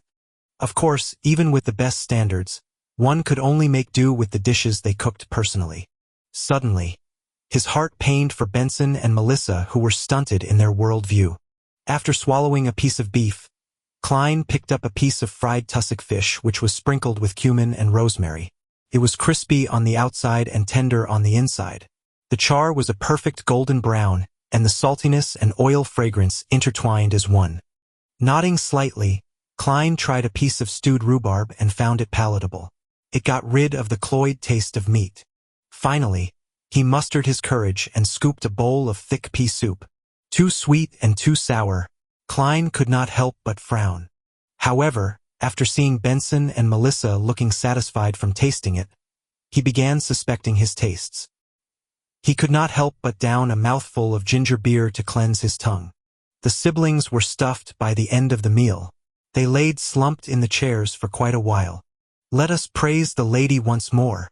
Benson raised his ginger beer, which had only one mouthful left, as he said in satisfaction. "Praise the lady." Klein downed the last bit of his beverage. "Praise the lady." Melissa finally put the last bit of lemon pudding into her mouth and enjoyed the flavors swishing through her mouth. When Klein saw this, he took advantage of his tipsiness and smiled. "Melissa, that's not right. You should eat the thing you find most delicious thing at the beginning. That way, you can fully appreciate its most delicious aspects. Tasting it when you are filled and satiated will not do the food justice." "No, it's still as delicious as it can be," answered Melissa firmly and stubbornly. The siblings had a happy chat, and after digesting their meals, they cleaned up the plates, cutlery, and stored the oil which was used to fry the fish. After busying themselves, it was revision time. One refreshed his accounting knowledge while another continued reading the study material and notes. Time was spent to its fullest. At 11, the siblings extinguished the gas lamp and went to bed after washing up. Klein felt groggy as he stared at the darkness in front of him. A figure wearing a black windbreaker and half-top hat appeared suddenly in Klein's vision. It was Dunn Smith. "Captain!" Klein jolted awake and knew he was dreaming. Dunn's gray eyes remained calm, as though he was mentioning something trivial. "Someone has sneaked into your room. Pick up your revolver and force him to the corridor. Leave the rest to us." "Someone has sneaked into my room? The observer has finally taken action?" Klein jumped in fright, but did not dare ask further. All he did was nod and say, "All right." The scene before his eyes changed immediately as a swath of colors appeared like the bursting of bubbles. Klein's eyes opened as he carefully turned his head. He looked toward the window and saw a thin but unfamiliar back standing at his desk, rummaging for something in silence. Chapter 28. Secret Order. Ba-dump, ba-dump, ba-dump. Klein's heart began beating rapidly. It shrank into a clump before expanding abruptly. It made his body tremble gently. There was an instant when he nearly forgot what he had to do until the lurking figure suddenly paused. The figure pricked his ears slightly as though listening for any changes. Blood flowed back from his brain as Klein regained his basic cognitive abilities. He reached beneath the pillow for the wooden grip of the revolver. He felt the firm but smooth feeling as he rapidly calmed down. He silently and slowly pulled out the revolver and aimed it at the trespasser's head. To be honest, he had no confidence in striking the intruder. Although he was already able to stably hit the target during practice, a moving person and a fixed target were completely different. He was not arrogant enough to confound the two together. However, he vaguely remembered something from his previous life. The general idea was that a nuclear weapon wielded the greatest strength before its launch. The principle held in his current situation. The best deterrence was before he shot. By not pulling the trigger or shooting blindly, the intruder was unable to determine whether or not he was a complete rookie who had an extremely high chance of missing him. His worries and fears would make him deliberate more, resulting in him restraining himself. In an instant, another thought arose in him. It immediately made Klein turn decisive. He was not the kind of person who turned calmer when faced with danger. Instead, he had already imagined the situation when he faced the observer, using intimidation instead of attacking. The Footaholic Empire had an idiom: "Where there is precaution, there will be no danger." When Klein pointed his gun at the intruder, the thin man froze suddenly, as though he had sensed something. Following that, he heard a voice that hid a chuckle. "Good evening, sir." The scrawny man clasped both his hands together, and his body seemed to tense. Klein sat on the lower bunk, aimed the person's head with the revolver, and tried to speak as leisurely and as naturally as he could. "Please raise both of your hands and turn around. Try to do it slow. To be frank, I am very timid and I get nervous easily. If you move too quickly, I can be frightened, and I can't guarantee that there won't be a situation where I misfire." "Yes, that's right." The scrawny man raised both of his hands and held them up near his head before turning his body bit by bit. The first thing that came into view was a black tight suit with neat buttons. Next, he caught a pair of brown eyebrows that were thick and sharp. The intruder's deep blue eyes didn't reflect fear, but rather gazed upon Klein with the intensity of a ferocious beast. It seemed that if Klein were careless for a second, the other person would leap forward and tear him to pieces. He clenched the handle tightly as he tried his best to appear calm and indifferent. It was only when the thin man faced him completely did Klein jerk his chin towards the door. He softly and gently said, "Sir, let's take this outside. Do not disturb the beautiful dreams of others. Oh, do keep your motions slow. Lighten your footsteps a little too. It's basic courtesy for a gentleman." The thin man's cold pupils rolled as he swept Klein a glance. He continued raising his hands as he walked slowly to the door. Under the revolver's aim, he twisted the handle and slowly opened the door. When the door was half opened, he suddenly lowered himself and rolled forward. The door was pulled by a strong wind and it closed with a slam. Benson, who was on the top bunk, was stirred. He almost woke up in a daze. At that moment, a leisurely and serene melody entered from outside. The heavy and comfortable voice started to sing. Oh, the threat of horror, the hope of crimson cries. One thing at least is certain, that this life flies. One thing is certain, and the rest is lies. The flower that once has bloomed forever dies one. The poem seemed to possess the power to calm and relax others. Benson, who was on the top bunk, and Melissa, who was in another room, again fell asleep amid their grogginess. Klein's body and mind was also peaceful and quiet. He nearly yawned. The way the thin man had darted off was so agile that he could not react in time. Looking at the closed door, he smiled and muttered to himself, "You might not believe it, but pulling the trigger would not release a round. The empty chamber to prevent misfiring." Following that, Klein listened to the midnight poem as he patiently awaited for the battle outside to end. Within a minute, the tranquil melody which resembled the reflection of moonlight on the surface of a lake stopped, and the dark night resumed its deep silence. Klein silently spun the cylinder and moved the empty chamber away as he awaited for the outcome. He uneasily waited for a full 10 minutes. Just as he wondered if he should investigate, he heard Dunn Smith's staid and warm voice from the door. "It's settled." "Phew," Klein exhaled. He held his revolver and took his key. Barefooted, he carefully approached the door before silently opening it to see the black windbreaker and the halved top hat. Dunn Smith was standing there with his deep and calm gray eyes.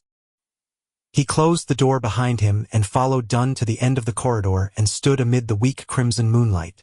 "It took me some time to enter his dream," said Dunn calmly as he looked at the red moon outside the window. "Do you know his background?" Klein felt a lot more relieved. Dunn nodded and said, "An ancient organization known as the Secret Order. They were established in the Fourth Epoch and are related to the Solomon Empire and a number of fallen aristocrats of that period." "Heh!" The Antigonus family's diary came from them. Due to a member's negligence, it entered the antique market and was obtained by Welch. They had no choice but to send people in search of it. Without waiting for Klein's question, he paused before continuing. "We will capture the remaining members they have according to the clues. Well, it might not end too well. These fellows are as good at hiding as the rats in the sewers. But at the very least, they would believe that we have likely obtained the Antigonus family's notebook or that we have obtained a critical clue. In that case, as long as it's not something extremely crucial or important, they would abandon the operation. That is their philosophy on surviving." "What if the notebook is extremely crucial and important?" asked Klein worriedly. Dunn smiled without an answer. Instead, he said, "We know very little of the Secret Order. Our success this time is all thanks to your sharp wits. This contribution is all yours. In light of the possibility of hidden dangers and how heightened perception would aid in finding the notebook, you have a chance at choosing." A chance at choosing? Klein vaguely guessed something as his breathing subconsciously turned heavy. Dunn wiped the smile from his face as he said in all seriousness, "Do you wish to become a Beyonder? You can only choose the starting sequence of an incomplete sequence. Of course, you can give up this chance and choose to accumulate the merit you have garnered. Then, all you have to do is wait till there's sufficient room for you to become a sleepless, which is also the first complete sequence the goddess has bestowed on the Nighthawks." Indeed, Klein felt delighted and did not have any hesitant emotions. He took the initiative to ask, "Then from which of the sequence 9s can I choose from? I have to have detailed information to decide whether to give up or accept, as well as choose which one." Dunn turned around and seemed to be cloaked in the crimson veil that shone down on him. He looked into Klein's eyes and said slowly, "Apart from the sleepless, the Church has 3 sequence 9 potion formulas. One of them is Mystery Prior, which is also the power old Neil controls. Herr Rosen has likely mentioned this to you. She can never hold her tongue." Klein smiled awkwardly, at a loss for an answer. Thankfully, Dunn did not mind it as he continued. "Our Mystery Prior potion formula and the later sequences that aren't directly chained were obtained from the Moses Ascetic Order. Back then, it was said that they had yet to fall to corruption. They persisted in their morals and precepts, determined in their pursuit of knowledge. They kept their secrets strictly confidential.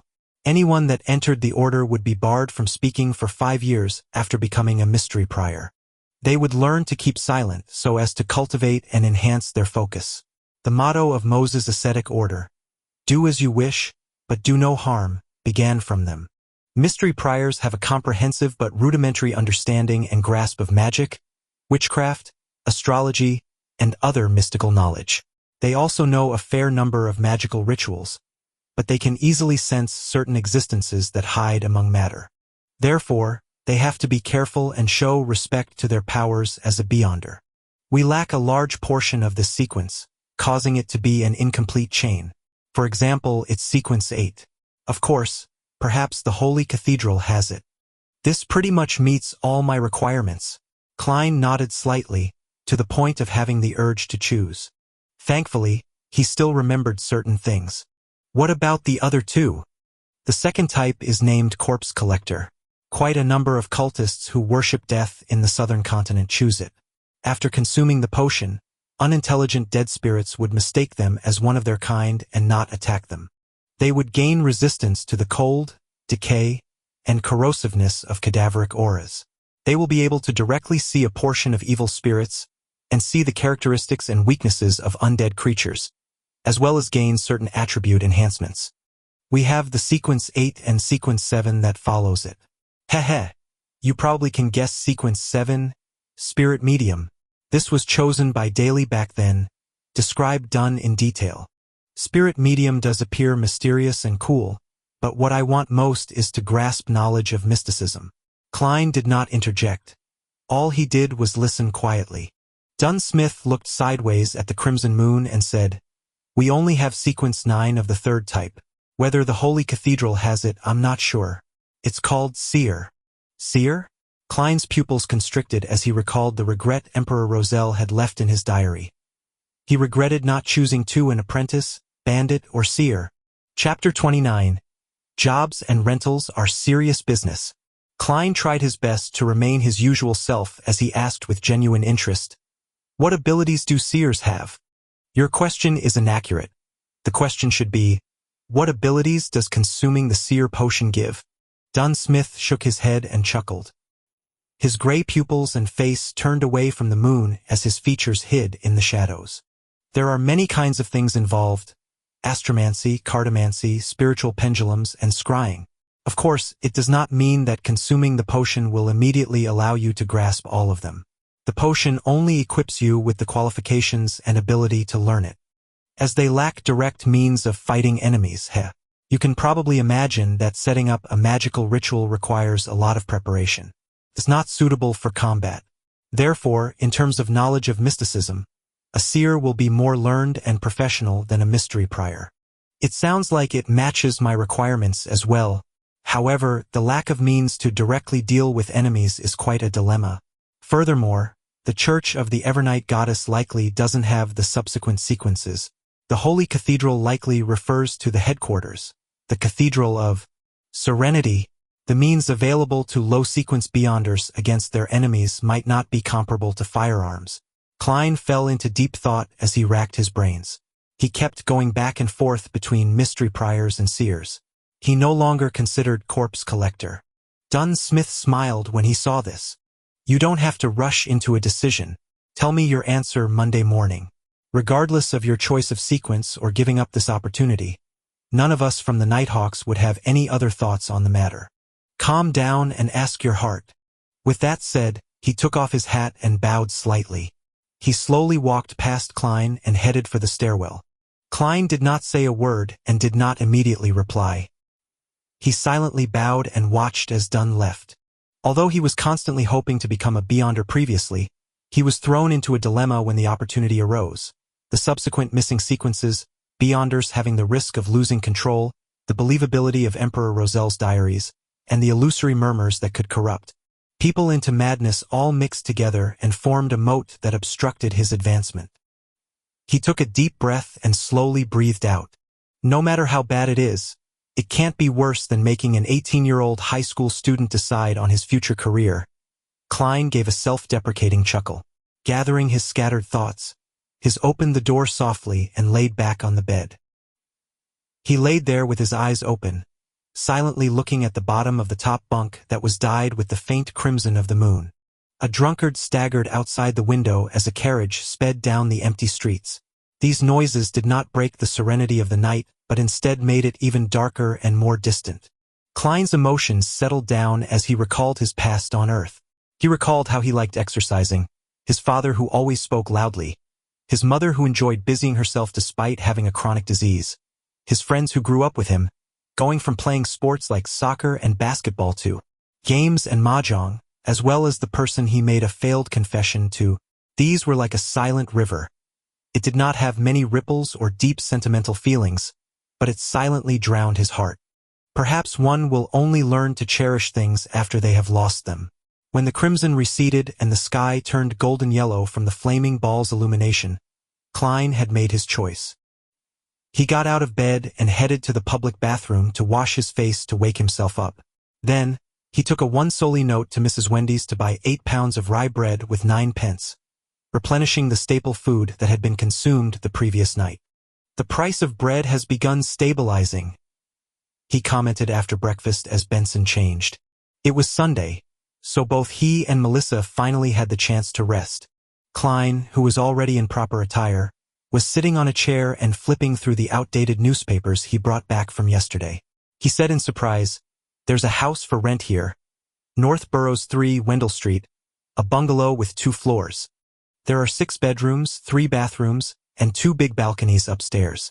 Downstairs, there's a dining hall, a living room, a kitchen, 2 bathrooms, and 2 guest rooms, as well as an underground cellar. In front of the house are 2 acres of private land, and there's a small garden behind. It can be rented for 1, 2, or 3 years, with a weekly rent of £1.06 solely. Those interested can head to Champagne Street and look for Mr. Guzov. That's our goal for the future." Benson wore his black half-top hat as he smiled to say, "The rent for the places in newspapers is usually a little too expensive. The Tianjin City Housing Improvement Company has options that do not pale in comparison to that for cheaper. Why are we not searching in the Tianjin Housing Improvement Association for the working class?" Melissa walked out from her room holding an old, veiled hat. She had changed into a grayish-white long dress that had been mended several times. She was silent and introverted, but that could not mask her youthfulness. Benson laughed. "Where did you hear of the Tianjin Housing Improvement Association for the working class? Jenny? Mrs. Rochelle? Or is it from your good friend Selina?" Melissa looked to the side and whispered a reply. "Mrs. Rochelle. While washing up last night, I happened to meet her. She asked me about Klein's interview and I told her roughly what happened. Then, she suggested I find the Tianjin Housing Improvement Association for the working class." Benson noticed Klein's puzzled expression and shook his head in amusement. "They are targeted at the poor. Well, a precise description is that they are a housing association for the lower strata of society. They build and renovate houses that basically have communal bathrooms. They only provide 3 choices: a single, double, or triple bedroom. Do you wish to continue living in such an environment? The Tianjin City Housing Improvement Company share similar businesses as them, but they also provide choices for the lower middle class. To be honest, we are a little better than lower middle class, but we still quite worse off than true middle class families. It's not a matter of salary. It's just that we did not have the time to save up." Klein came to a realization as he put away the newspaper. Picking up his top hat, he stood up. "Then, let's set off. I remember that the Tianjin City Housing Improvement Company is on Daffodil Street," Benson said as he opened the door.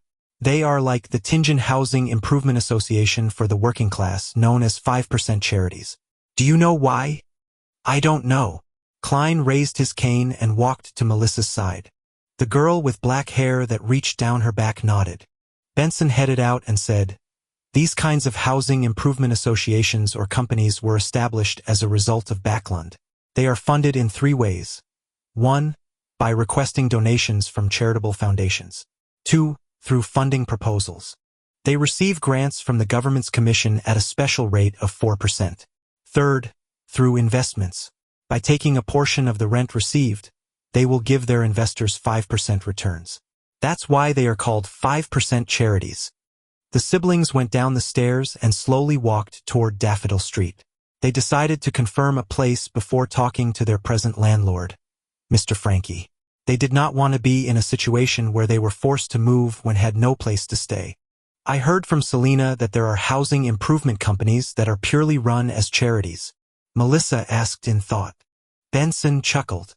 There are, such as the Deweyville Trust, which Sir Deweyville donated money to establish. He builds apartments targeted for the working class. He also provides dedicated estate management personnel while only charging rather low rent. However, the criteria for applying is very strict. It sounds like you aren't fond of the idea. Klein acutely sensed it as he asked with a smile. No, I respect Sir Deweyville a lot, but I'm certain he does not know what true poverty is. Staying in his apartment is like a priest giving hope. It's not very pragmatic. For instance, tenants have to receive the main vaccines and they have to take turns cleaning the bathroom. They are unable to sublease their apartments or use it for commercial activities. They aren't allowed to throw their rubbish wantonly and children are prevented from playing in the corridors. Goddess, does he wish to make everyone ladies and gentlemen? Benson answered in his usual tone. Klein creased his brows in doubt.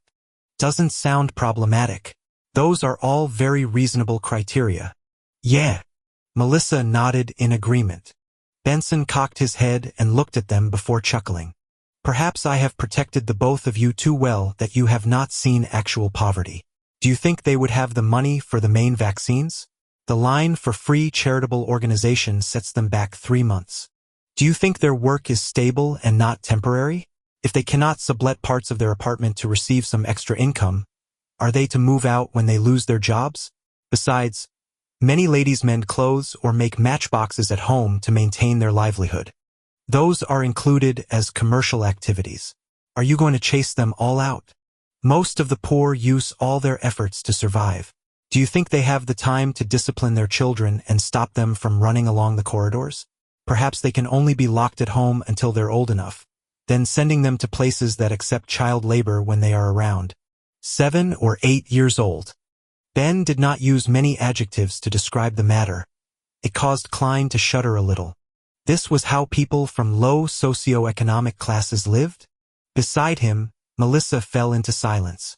It took a long while before she said in an ethereal tone, Jenny no longer wished for me to visit her after she moved to the lower street. Let's hope her father gets back on his feet after that injury and finds a stable job. However, I have seen too many alcoholics use alcohol to numb themselves. Benson laughed with a somber tone. Klein was at a loss for words. Melissa seemed to be the same. As such, the siblings walked silently down Daffodil Street and found Tingen City Housing Improvement Company. The person who served them was a middle-aged man with an amiable smile. He did not wear a formal attire or a hat, but instead wore a white shirt and black vest. You can call me Scarter. Might I know what kind of house you have in mind? When he caught a glance at Klein's silver-inlaid cane, his smile widened. Klein looked at Benson, who was better with words, and gestured for him to answer. Benson directly answered, a terrace house. Scarter flipped through the files and documents in his hand before smiling. There are currently 5 that haven't been rented out. To be honest, we are geared more to serving customers, laborers and their children who have housing difficulties where 6, 8, or even 10 or 12 people squeeze into a house. There aren't many terrace houses. There's one at 2 Daffodil Street, one in the North Borough, one in the East Borough. The weekly rent goes from 12 to 16 solely. You can take a look at the detailed introductions here. He handed over a document to Benson, Klein, and Melissa. After reading through it, the siblings exchanged looks and pointed to the same spot on the piece of paper simultaneously. Let's take a look at 2 Daffodil Street first, said Benson. Klein and Melissa nodded in response. This place was a district they were familiar with. Chapter 30, Brand New Beginning. 2, 4, and 6 Daffodil Street were terrace buildings with multifaceted hipped roofs. Their exteriors were painted grayish-blue, and 3 chimneys stood erected. The place obviously did not have lawns, gardens, or porches. The entrances directly faced the street. Tingen City Housing Improvement Company's Scarter took out a bunch of keys and while opening the door, introduced, our terrace houses do not have foyers, so you enter directly into the living room. There's an oriel window facing Daffodil Street, so there's pretty good lighting. Klein, Benson, and Melissa were greeted by a fabric sofa bathing in the golden rays of the sun, and an area more spacious than their previous two-bedroom apartment. This living room can be used as a guest hall. To its right is the dining room, and on the left is a fireplace that will keep you warm in winter. Scarter pointed around with great familiarity. Klein looked around and confirmed that it was a crude, open-style concept. The dining room and the living room were not separated by any partitions, but they were also far from the oriel window, making those spots rather dim. There was a rectangular red wooden table surrounded by 6 hardwood chairs with soft cushions. The fireplace on the left wall looked exactly like the ones in foreign movies and TV series that Klein used to watch. Behind the dining area is the kitchen, but we do not provide any appliances. Opposite to the living room is a small guest room and a bathroom. Scarter walked around and described the remaining layout of the house. The bathroom was separated into 2 parts. The outer area was where one would wash their face and brush their teeth, while the inner area was the toilet. There was an accordion door that separated them. The guest room was described to be small, but it was as big as the room that Melissa currently stayed in. She was stunned at the sight. After looking around the first floor, Scarter brought the 3 siblings to the stairway next to the bathroom. Down below is the underground cellar. It is quite stuffy downstairs, so you must remember to let some fresh air in first before entering. Benson nodded casually and followed Scarter to the second floor. On my left, there's a bathroom. On the same side, there are an additional 2 bedrooms. It's the same layout on my right, but the washroom on this side is next to the balcony. As he spoke, Scarter opened the bathroom door and stood sideways so that he would not obstruct Klein, Benson, and Melissa from looking in. The bathroom had an extra bathtub. Like the other bathroom, there was an accordion door next to the toilet. Although it was a little dusty, it wasn't dirty, smelly, or cramped. Melissa looked in a daze until Scarter walked to the bedroom next to it. Only then did she stop looking and follow the rest slowly. She took another few steps before looking back. Klein, who was experienced in life, was delighted and excited as well. Even though their landlord often supervised their cleaning up of the bathroom, it still was not clean enough. It was often nauseating, let alone the fact that they would easily encounter a line when they needed to relieve their urgencies. The other bathroom was similar. One of the 4 bedrooms was slightly bigger and was furnished with a bookcase. The rest were about the same size as each other and had a bed, table, and wardrobe. The balcony is very tiny, so you won't be able to dry too many clothes in the sun at a time.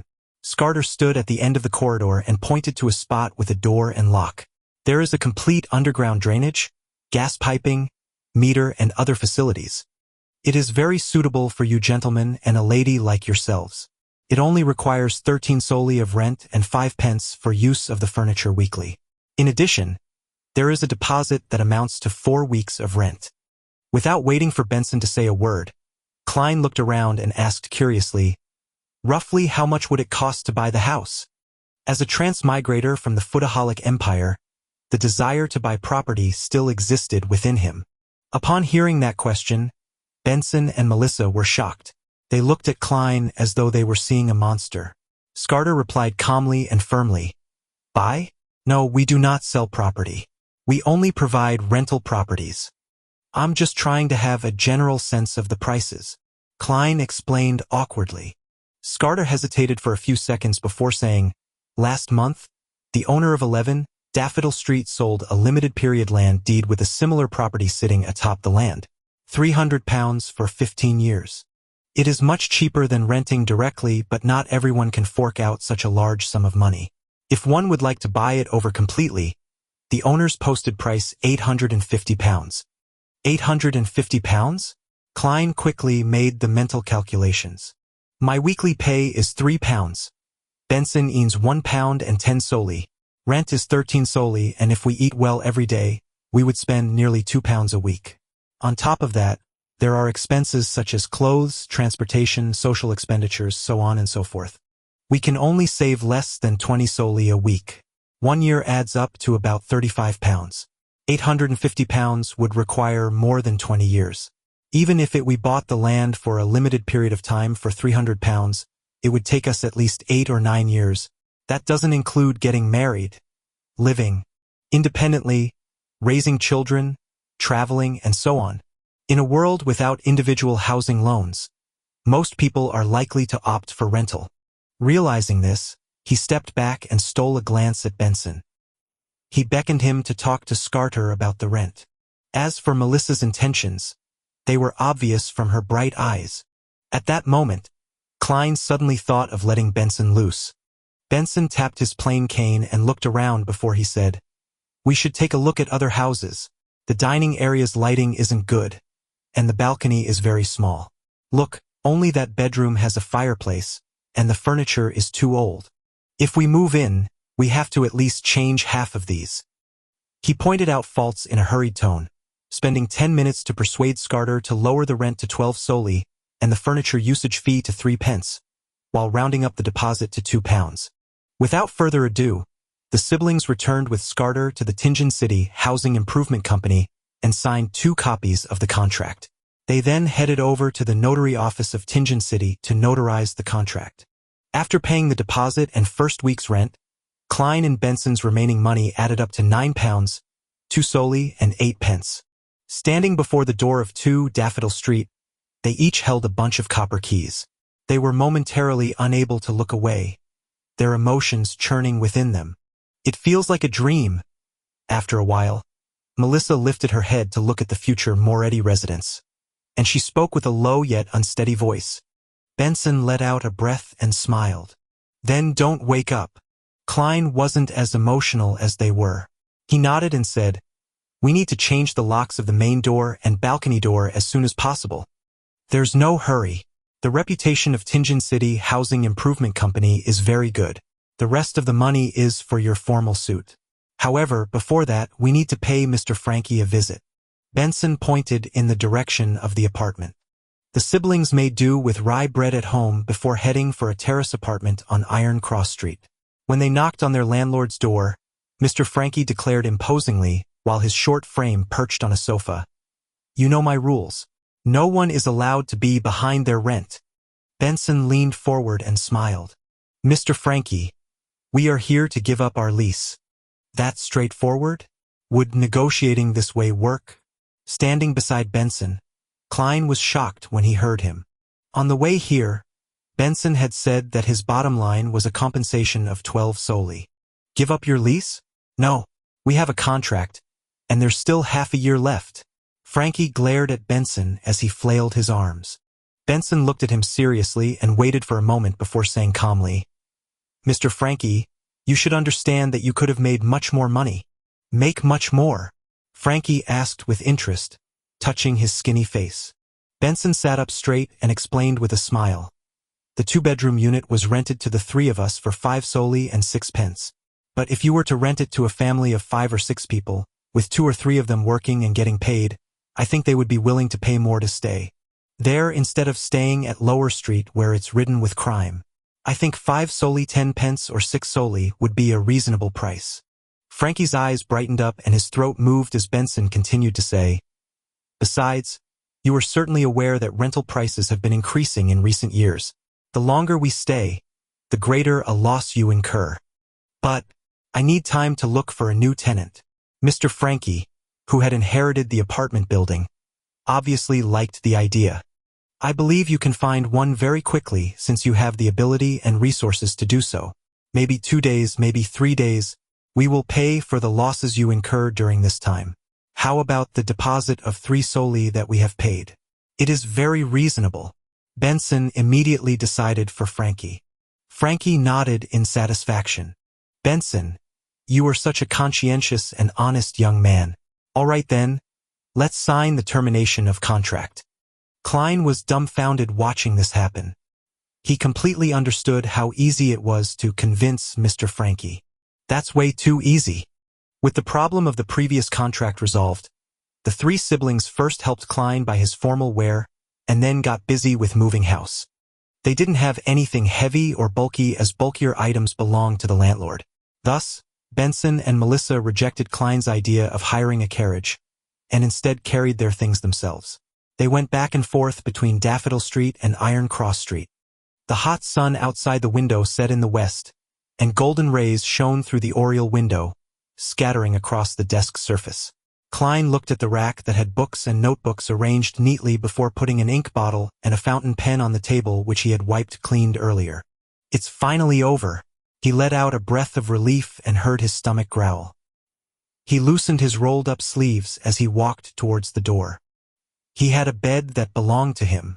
The bedsheet and blanket were white, old but clean. Klein twisted the doorknob and walked out of his bedroom. Just as he was preparing to say something, he saw both doors on the opposite side open simultaneously as Benson and Melissa came into his view. Looking at the dust and dirt marks on their faces, Klein and Benson suddenly burst out into laughter, sounding abnormally cheerful. Melissa bit her lips lightly, but the laughter was contagious. She eventually let out a soft laugh. The next morning, Klein stood before a full-length mirror with no cracks, seriously smoothing out his collar and sleeves of his shirt. The outfit included a white shirt, black tuxedo, silk top hat, black vest, a set of trousers, boots, and a bow tie. He felt the pinch of paying £8 in total. However, the effect was great. Klein felt that his reflection in the mirror exhibited greater scholarly qualities and made him look more handsome. Click! He closed his pocket watch and put it into his inner pocket. He then took his cane and hid his revolver. He took the tracked public carriage and arrived at Zutland Street. The moment he entered the Blackthorn Security Company, he realized that he was so used to his previous lifestyle that he had forgotten to give Melissa extra money, but allowed her to walk to school instead. Shaking his head, he took note of it before stepping into Blackthorn Security Company. He saw the brown-haired girl, Roseanne, making coffee. A rich aroma permeated throughout the office. "Good morning, Klein. The weather is great today." Roseanne greeted him with a smile. "To be frank, I have always been curious. In such weather, don't you men feel hot wearing those formal suits? I know for a fact that Tingin's summer isn't as hot as the South's, but it is still summer." "It's the price of style," Klein replied humorously. "Good morning, Miss Roseanne. Where's the captain?" "Same old place." Roseanne pointed inside. Klein nodded. He went through the partition and knocked on Dunn Smith's office door. "Come in."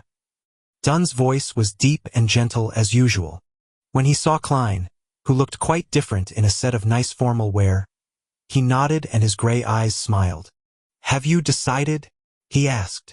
Klein took a deep breath and answered seriously, "Yes, I have made a decision." Dunn slowly sat up straight. His expression became solemn, but the deep recesses of his gray eyes remained the same. "Tell me your answer."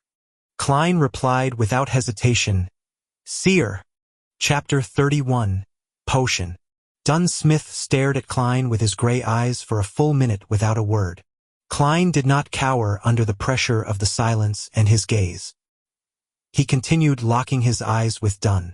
"You must understand that once you consume the potion, there will be no room for regret." Finally, Dunn spoke again in a deep, emotionless voice. Klein grinned and said, "I know, but I respect the voice in me. First, Sleepless does not meet my requirements." It was the same for Spectator which he heard from the Tarot Club based on description. He was unsure when he would come into contact with other Beyonder pathways. A slow remedy could not work for an urgent situation. Therefore, there was no need for him to wait. By the same logic, Corpse Collector was eliminated as well, leaving the two choices, Mystery Prior and Seer. Under the premise that potions of the same sequence were equally dangerous and him unable to obtain more information, as well as the fact that both Mystery Prior and Seer met his requirements, then regardless of whether Emperor Roselle was making a passing remark or if he really regretted not choosing Apprentice, Marauder, and Seer, it was enough to tip the balance in his heart. Furthermore, he could tell from the diary that as long as he figured out the true essence of digestion and acting, he would be able to avoid the negative effects the potion would bring to a significant extent. As for the murmurings and illusory enticements that could drive people to corruption and madness, he had already encountered that even without being a Beyonder. "All right." Dunn stood up and picked up his half-top hat. As he put it on, he said, "Follow me down."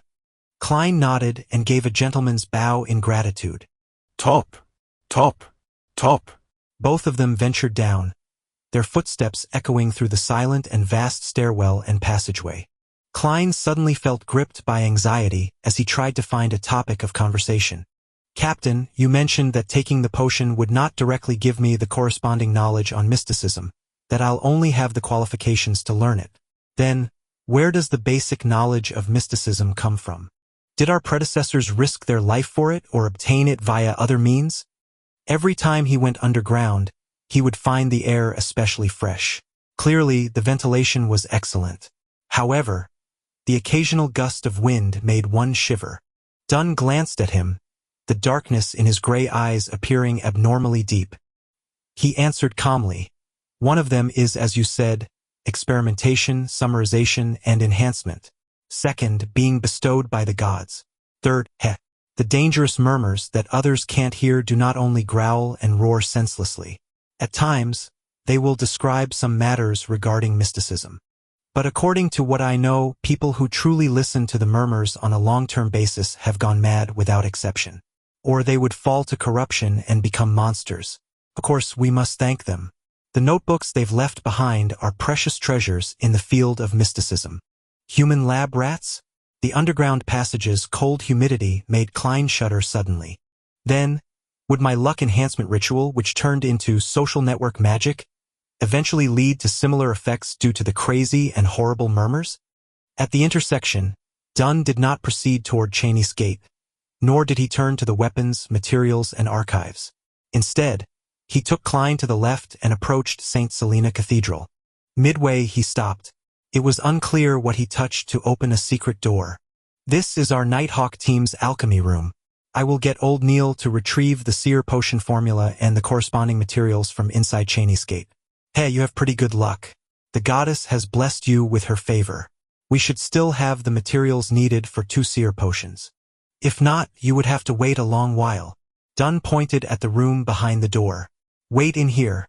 Later, watch old Neil concoct the potion. It's the most basic part of mysticism studies. Oh, do not randomly touch things in there. They are either very dangerous, expensive, or both." With that said, Dunn added like before, "Oh right, I forgot something again.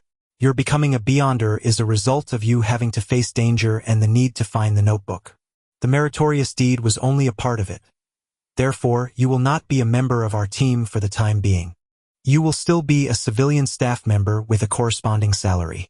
You will still do what I instructed you to do previously. One additional thing is to learn more about mysticism with old Neil. You can arrange the time with him. All right." Other than feeling a little disgruntled by the lack of a pay rise, Klein was in full agreement with the rest. According to Dunn, there was still the process of learning and grasping one's newfound powers after consuming the potion. If he were to become a formal member immediately and participate in paranormal missions, his death was certain. Dunn turned around and walked 2 steps towards the intersection when he suddenly turned back. "Another thing. I knew it." Klein was already used to the style of his captain. "We got something out of the Secret Order's actions," said Dunn with his usual expression. "It's unlikely they will provoke you in the near future, but don't be careless. It has to do with them being temporarily unable to confirm whether the Antigonus family's notebook is important to them. From what we discovered, they have preserved some of the ancient customs, and we can confirm that they are related to the Solomon Empire and the corrupted nobles of that period." "Got it. Thanks, Captain," said Klein as he exhaled. This was also one of the reasons why he did not wish to wait, grasping the chance of becoming a Beyonder in such a hurry. As he watched Dunn leave and confirmed that he would not turn his head to say more, Klein slowly walked into the alchemy room. The room had long tables. There were test tubes, pipettes, scales, and crucibles. It resembled a chemistry laboratory from his previous life. It was just more Spartan and ancient. Other than that, there was a huge cauldron, a dark wood ladle, a translucent crystal ball, and other items. The dark sacred emblem and other strange emblems were visible everywhere. They gave the room a tint of mystery. Klein looked around with interest, but he was not stupid enough to touch the things. After a while, he heard footsteps. Old Neil carried a tiny silver chest with complicated patterns. He was still wearing his unique classic black robe that seemed anachronistic, matched with a felt hat with a rounded edge of the same color. "Lad, I never expected you to choose seer." Old Neil put down the chest and used his somewhat turbid red eyes size up Klein. "Your personality is just like mine when I was young. You just don't want to follow the masses. Not bad. Light these few gas lamps and close the door. All right. Klein tried hard not to tremble as he lit each gas lamp in the alchemy room. He made dim light rule over the place once again. Tak, tak, tak. The secret door was closed. He turned back to see the white-haired and deep-wrinkled old Neil using a bunch of strange tied tree branches to scrub the black cauldron. The concoction of a sequence potion is extremely simple, at least for sequence 7 and below. There's no need for a special flame or any additional ritual, much less an incantation. There's no need for one to participate in it spiritually. All one needs to do is go according to the formula steps, add the precise amounts, and mix it. That will be all. Old Neil's wrinkles seemed to bloom from his smile. For real? Klein questioned in surprise. This sounds as simple as my luck enhancement ritual. Man, it's quite frightening when you come to think of it. Perhaps it's a gift of the gods. Praise the lady. Old Neil drew a haphazard circle over his chest. Following that, he opened the silver chest and pulled out goatskin parchment that exuded antiquity. The yellowish-brown goatskin unfurled inch by inch, revealing words on it. Klein looked from a distance and realized it was in Hermes, a language he was very familiar with. It was written in ink that resembled blood, seeming to still having its fluidity intact. But other than that, it did not seem extraordinary in any way. Sear, 100 milliliters of pure water, 13 drops of night vanilla liquids, 7 gold mint leaves. Klein silently recited the formula's content, but the rest of it was blocked by old Neil's wrist, preventing him from reading it. Pure water is water that is repeatedly distilled. Thankfully, I made some previously, so there's no need to waste time on it. While old Neil gave the introduction, he took a large sealed glass bottle from the table with great familiarity. He took off the stopper and poured about 100 milliliters of pure water into the cauldron without much thought. Klein did not dare ask, afraid he would affect old Neil's concoction. After all, he was the one drinking the potion. 13 drops of night vanilla juices. This can be extracted and stored as an essential oil ahead of time. Old Neil took out a tiny brown bottle from the silver chest and with a pipette and dripped 13 drops into the cauldron in a relaxed manner. A faint but easing fragrance emanated, making Klein feel an abnormal sense of peace. 7 gold mint leaves. Old Neil picked up a silver-patterned can and removed its lid. With his bare hands, he picked up a few leaves and scattered it into the cauldron. He caught a whiff of a fresh and stimulating scent. 4, 5, 6, 7. Perfect. Old Neil chuckled and looked at the potion formula on the goatskin. 3 drops of poison hemlock. This isn't something you should drink randomly. It can cause your entire body to numb to the point of death. In ancient times, it proved to be the best option for committing suicide. It's not like I'm silly, Klein lampooned. Old Neil changed pipettes and dripped the poison hemlock into the cauldron. The mixture caused a strange smell that freshened one's mind. 9 grams of dragon blood grass powder. Old Neil took his time to reach his hand into the silver chest and pulled out a transparent test tube. There was some deep black powder inside. He used a beaker and a scale to measure 9 grams of powder and poured it into the cauldron. He then stirred the mixture twice with the dark wood ladle. The laid-back process to making the concoction made Klein a little worried. In fact, the materials from before were just supplemental. The exact amount doesn't really affect the final outcome. Should I put a little bit more? Old Neil made a joke.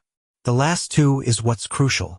The amount can be slightly lowered, but it cannot be too far from the requirement, or your enhancement can fail.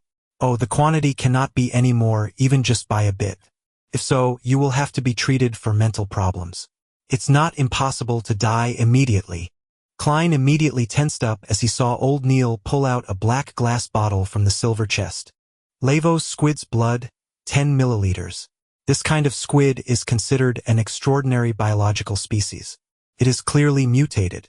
It is covered in mystery. Its blood will rapidly break down under sunlight and lose its unique qualities. It has to be stored in opaque material. Old Neil's tone no longer sounded relaxed. He quickly and carefully retrieved 10 milliliters of blood with a test tube. The blood was blue like the sky. From time to time, It produced illusory bubbles as though it was connected to the spiritual world. After pouring the blood inside the test tube, the remaining drops are ignored as a form of precaution, whispered old Neil. The moment the blue blood entered the cauldron and made contact with the liquid from before, it produced bubbling sounds. The surrounding light was dyed with a light blue tinge, making Klein feel a strange sense of distance but also familiarity. It felt like the feeling of being in a mother's womb. It elevated a human's soul. The final item, stellar aqua crystal, 50 grams.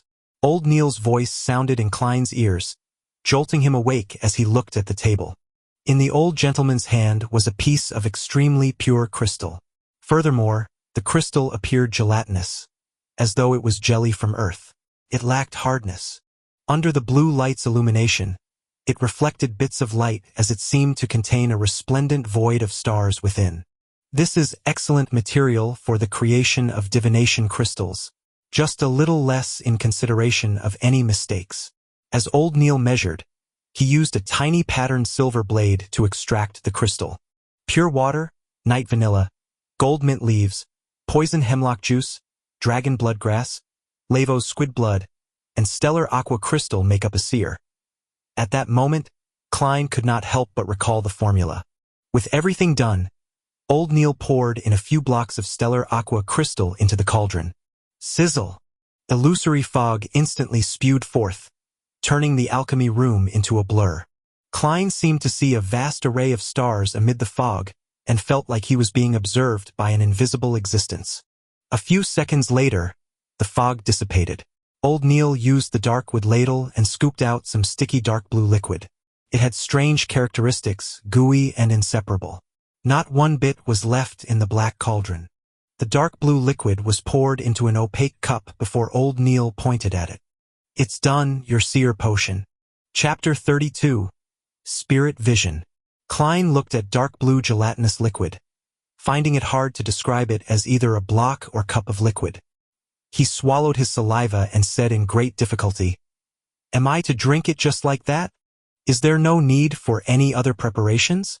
Like a ritual, an incantation, or a prayer?" Old Neil acknowledged tersely before saying, "Preparation? There is. Get a cup of Intis Ormer grape wine, suck on a Desi cigar, then whistle a relaxing tune, and dance a upbeat court dance. You can do a tap dance if you prefer that.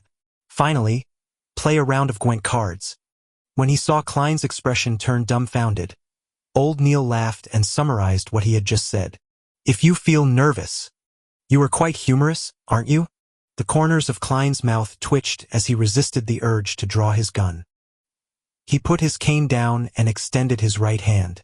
As though he held something heavy, he raised the opaque cup. The smell of the potion was faint and seemingly ethereal. "Lad, do not hesitate. The more you hesitate, the more nervous and afraid you will be. That will only affect the absorption that follows," said old Neil with his back facing Klein. It was as though he had said it casually. It was unknown when he arrived by the nearby water basin. He turned on the tap and washed his hands. Klein nodded silently and took a deep breath. Just like he was back when he was a child, he pinched his nose and drank it like medicine. He moved the opaque cup to his mouth and tipped his head, drinking it down with a gulp. A cool and smooth feeling quickly filled his oral cavity. It then flowed through his gullet and into his stomach. The sticky, dark blue liquid seemed to grow out thin and long tentacles, bringing stimulation and coldness to every cell in Klein's body. He could not help but convulse as his vision rapidly went into a blur. All colors seemed to saturate. The reds were redder, the blues were bluer, and the blacks were blacker. The rich colors blended like an impressionist painting. Klein had seen such a scene before. It was back when he was questioned by the spirit medium daily. At that moment, his vision became a blur, and although his mind felt light, it was clear. He felt like a castaway floating in the sea. Slowly, his surroundings turned discernible. All the colors returned to their original as a grayish and blurry fog emanated. Around him were bodies he found difficult to describe. There were transparent objects that did not seem to exist. Deep down, there were clean light clusters of different colors. The light seemed to possess life or contain immense knowledge. This is a little similar to what I saw during the luck enhancement ritual. As Klein instinctively looked down, he realized that he was still standing in his original spot, body convulsing. Suddenly, he came to a realization, causing his consciousness to sink abruptly and fuse with him. Boom! The fog quickly dissipated as the colors restored to normal. The bright, clear halo and the inexistent objects instantly vanished. The scene in the alchemy room returned to normal, but Klein felt his head swell. He felt like it was being yanked apart. Whatever he saw had countless afterimages. His ears were overwhelmed by an ethereal murmur.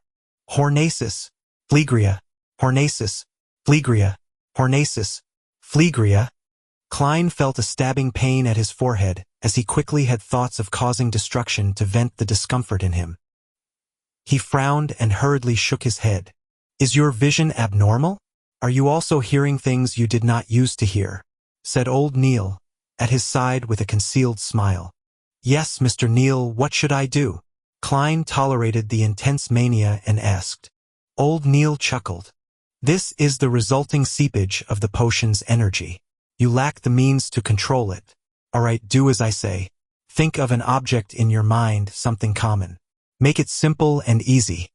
Klein quickly focused as he envisaged his own top hat woven from black silk.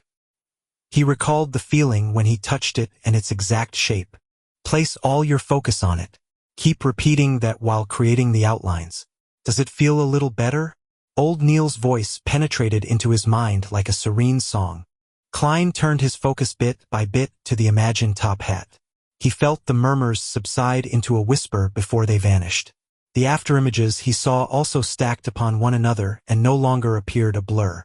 Much better, said Klein after calming his mind of chaotic emotions and having exhaled.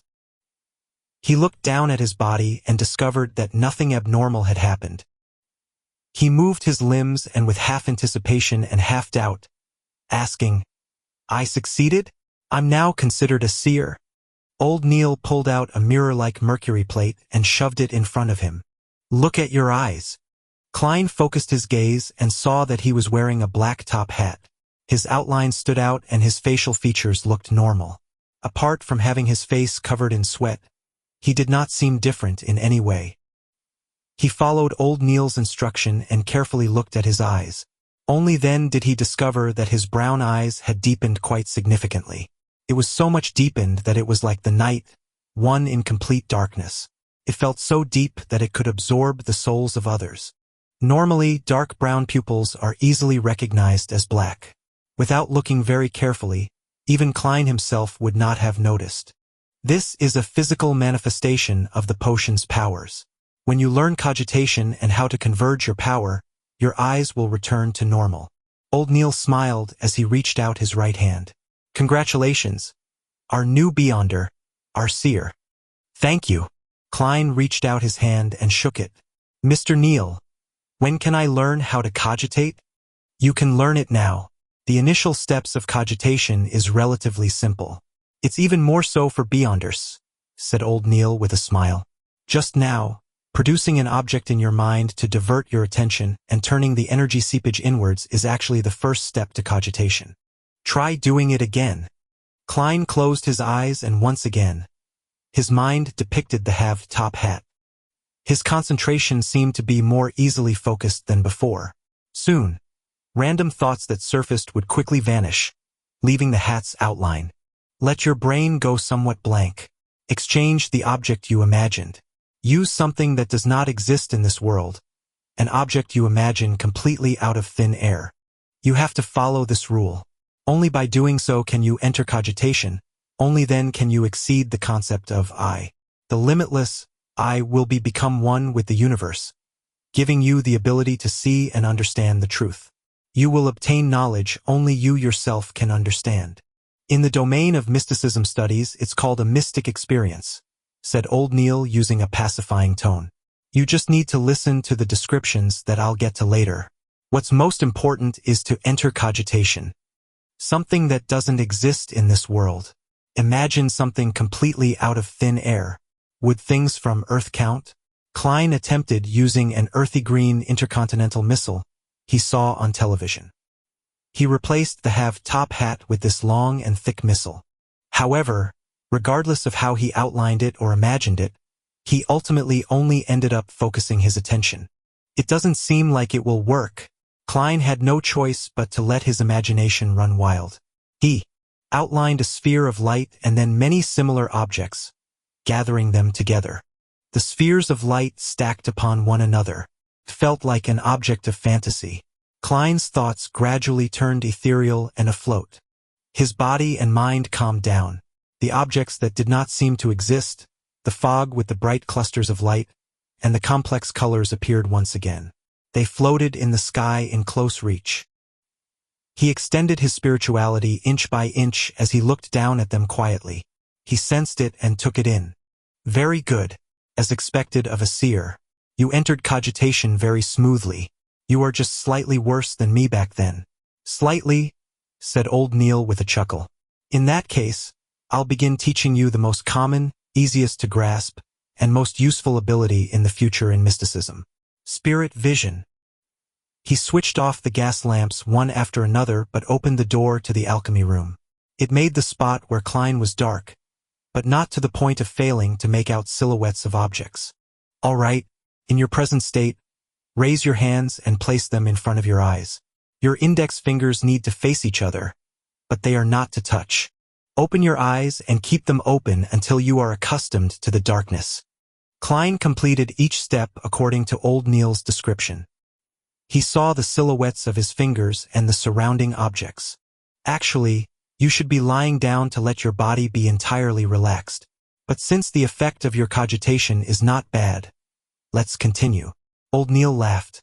Focus your gaze on a spot behind your hands. It has to be behind. Then, slowly move your fingers and maintain the same pose without touching them.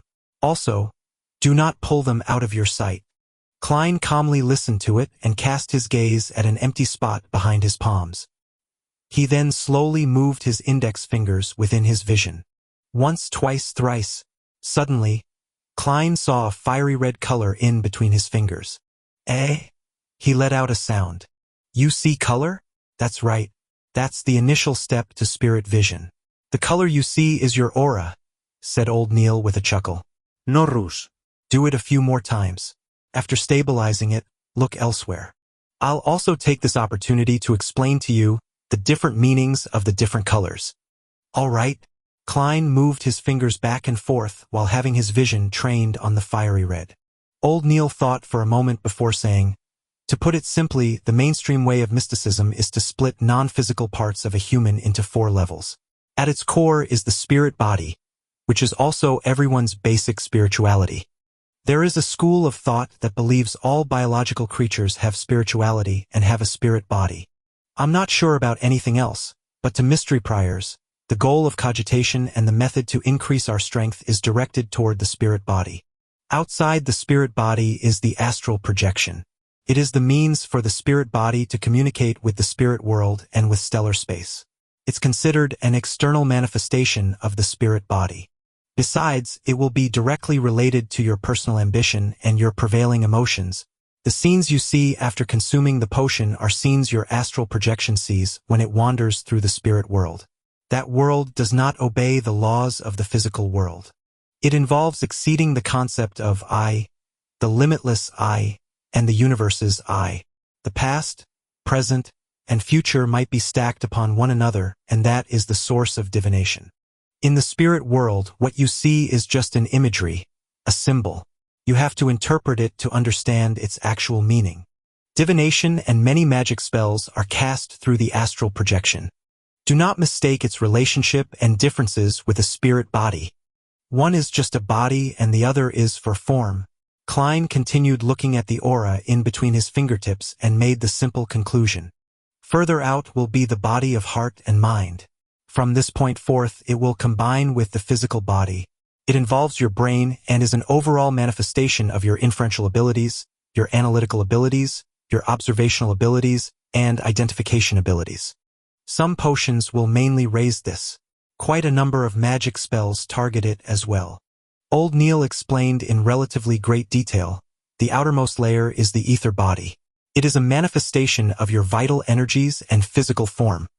The aura color you see is an external phenomenon of your ether body.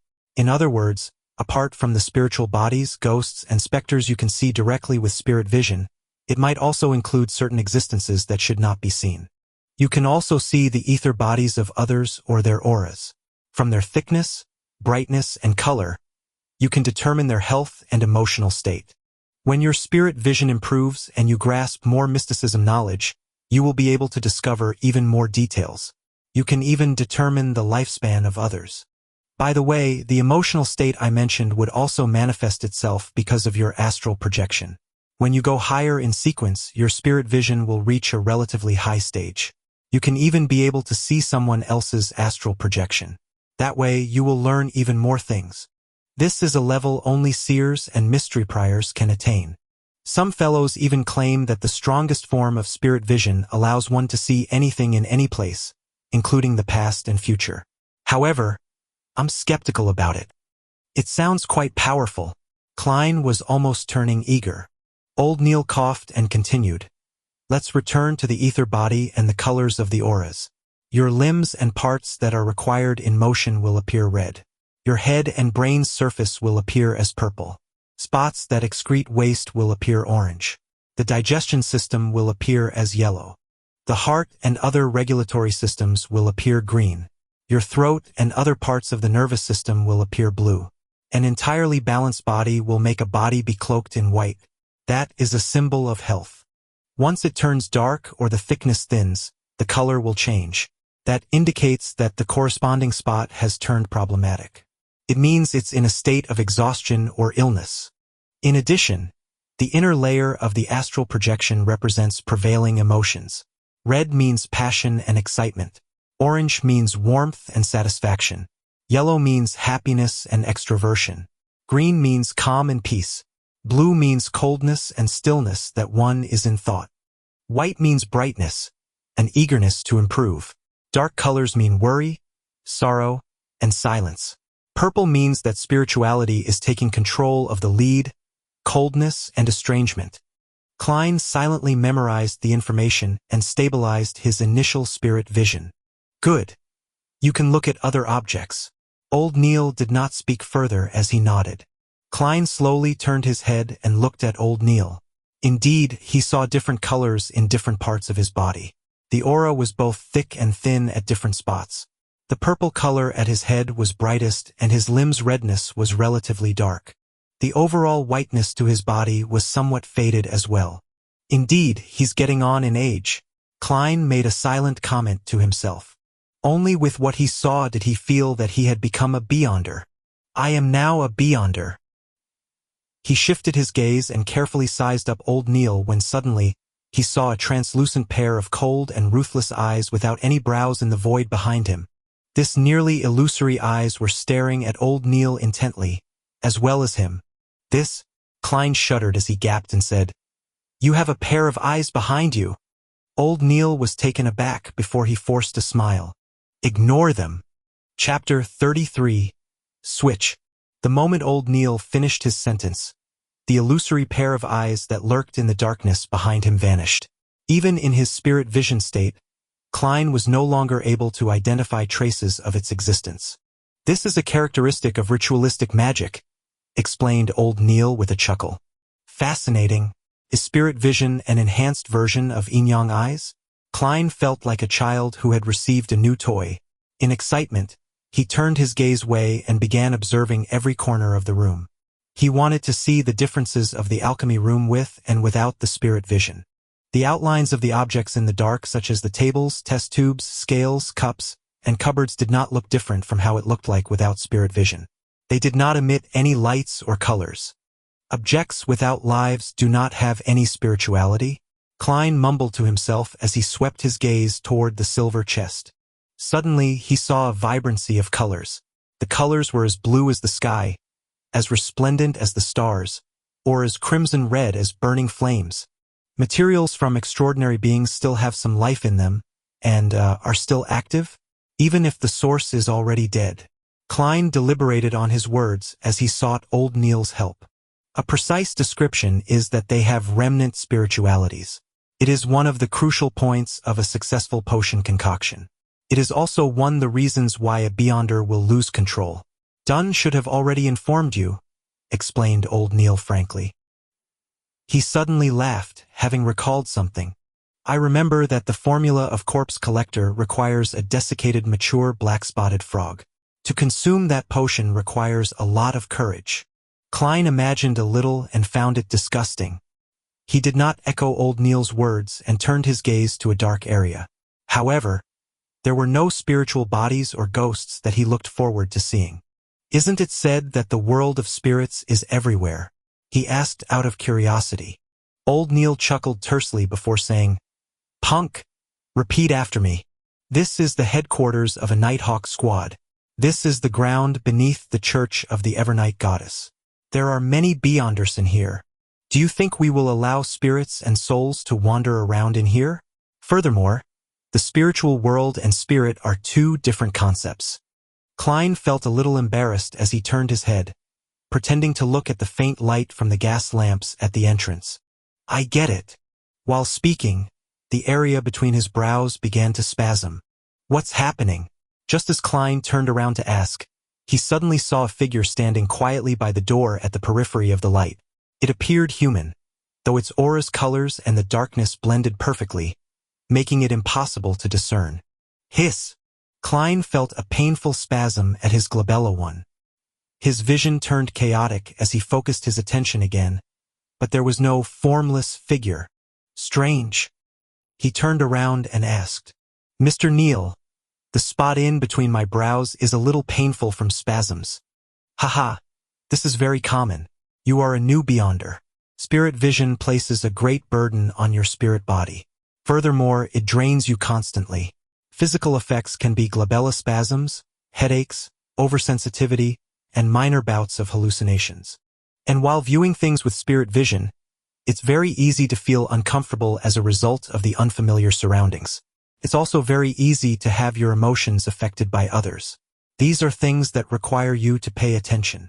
You can become accustomed to and eliminate them with repeated practice. In addition, use it sparingly and end it in a timely fashion, answered old Neil with a smile. Why does it feel like you are delighted by this? Klein hurriedly asked for advice. Then, how do I exit from the state of having spirit vision? He had planned on mentioning the invisible figure he had seen, though when he heard of the minor bouts of hallucination among the symptoms, he struck that thought away. From the glabella spasm and headache, he could completely guess old Neil's answer. Like before, think of an item to divert your attention. It will bring you out of cogitation. Close your eyes and control your spirituality and repeatedly tell it to end. When you open your eyes again, you will discover that your spirit vision has ended. Old Neil described leisurely, and when he was done, added, Of course, that is the most trivial and clumsy method. We can repeatedly hint to ourselves in cogitation from practice to affect our spirituality. That way, you will have a simple switch. For instance, tapping at your glabella twice lightly would allow you easily activate spirit vision. Another 2 taps will simply end it. As for how you set it up, it depends on your habits and preferences. Got it. Klein thought for a moment and planned to imitate old Neil to use tapping his glabella twice as a switch for his spirit vision. Tapping once was easily mistaken as an instinctive knock to his head, and tapping thrice could be a waste of valuable time in dangerous situations. As for actions like snapping fingers, they were too attention-drawing. He eased his focus and imagined the stacked spheres of light and re-entered a state of cogitation. Under old Neil's guidance, after repeated hints and practice, he finally set up his switch. He clenched his fist slightly and used his index finger's joint to tap at his glabella twice. Immediately, there were glowing auras of differing thickness and colors appearing before his eyes. After another 2 taps, everything returned to normal. I finally grasped it, he sighed with delight. Only then did he realize how exhausted he was, feeling like he could fall asleep at any time. His mind hurt as though he had stayed up for 3 nights. Old Neil said with a chuckle, We are not sleepless. Every practice and every time spirit vision is used excessively, you will need some sleep. You can now go back and have a good rest. In the afternoon, go to Iron Cross Street where Welch's place is and walk around. Try your best to find clues about the Antigonus family's notebook as soon as possible. Tomorrow I'll continue teaching you about mysticism. Of course, do not forget to read the historical documents. All right. Klein was in full agreement with old Neil's arrangements. He picked up his cane and left the alchemy room. He watched the door close as old Neil returned to the armory. Klein massaged his glabella and temples and with the help of his cane, sauntered up the stairwell. At that moment, Dunn Smith came from behind him with the corners of his lips hooked. With a deep gaze, he said, "I heard from old Neil that you are a very suitable candidate. Even without cogitation, you were able to use spirit vision. Perhaps it's a unique trait of being a seer," replied Klein humbly. He guessed that Dunn had been watching the armory for old Neil. Dunn slowed down and went ahead of Klein a little. After a few seconds of silence, he turned around and said, "You have to remember that curiosity killed the cat, can also kill beyonders. Do not attempt to probe the murmurings you should not be listening or see existences you should not see." All right. Klein knew this was another reminder of how beyonders lost control. After entering Blackthorn Security Company, he greeted Roseanne, who obviously did not know that he had become a beyonder. He slowly walked out the door and reached the streets where he took a trackless carriage to Daffodil Street. He nearly fell asleep on his return journey. It was still in the morning and the temperature was about 26 degrees Celsius. Klein pulled out a copper key from his waistband and opened the door to his home. There were still many items missing from his home. The living room and dining hall were still empty. Benson and Melissa had work or school, so they had both left early in the morning. Klein did not have the capacity to bother with anything else. He closed the door and briskly went to the second floor and entered the bookshelf-equipped bedroom that belonged to him. After taking off his tuxedo and hanging it on a clothing rack, he eagerly plunged into bed. The moment his head hit the pillow, he fell asleep. Klein was awoken by bright sunlight. He turned his head and slowly opened his eyes to discover the burning sun outside. What time is it?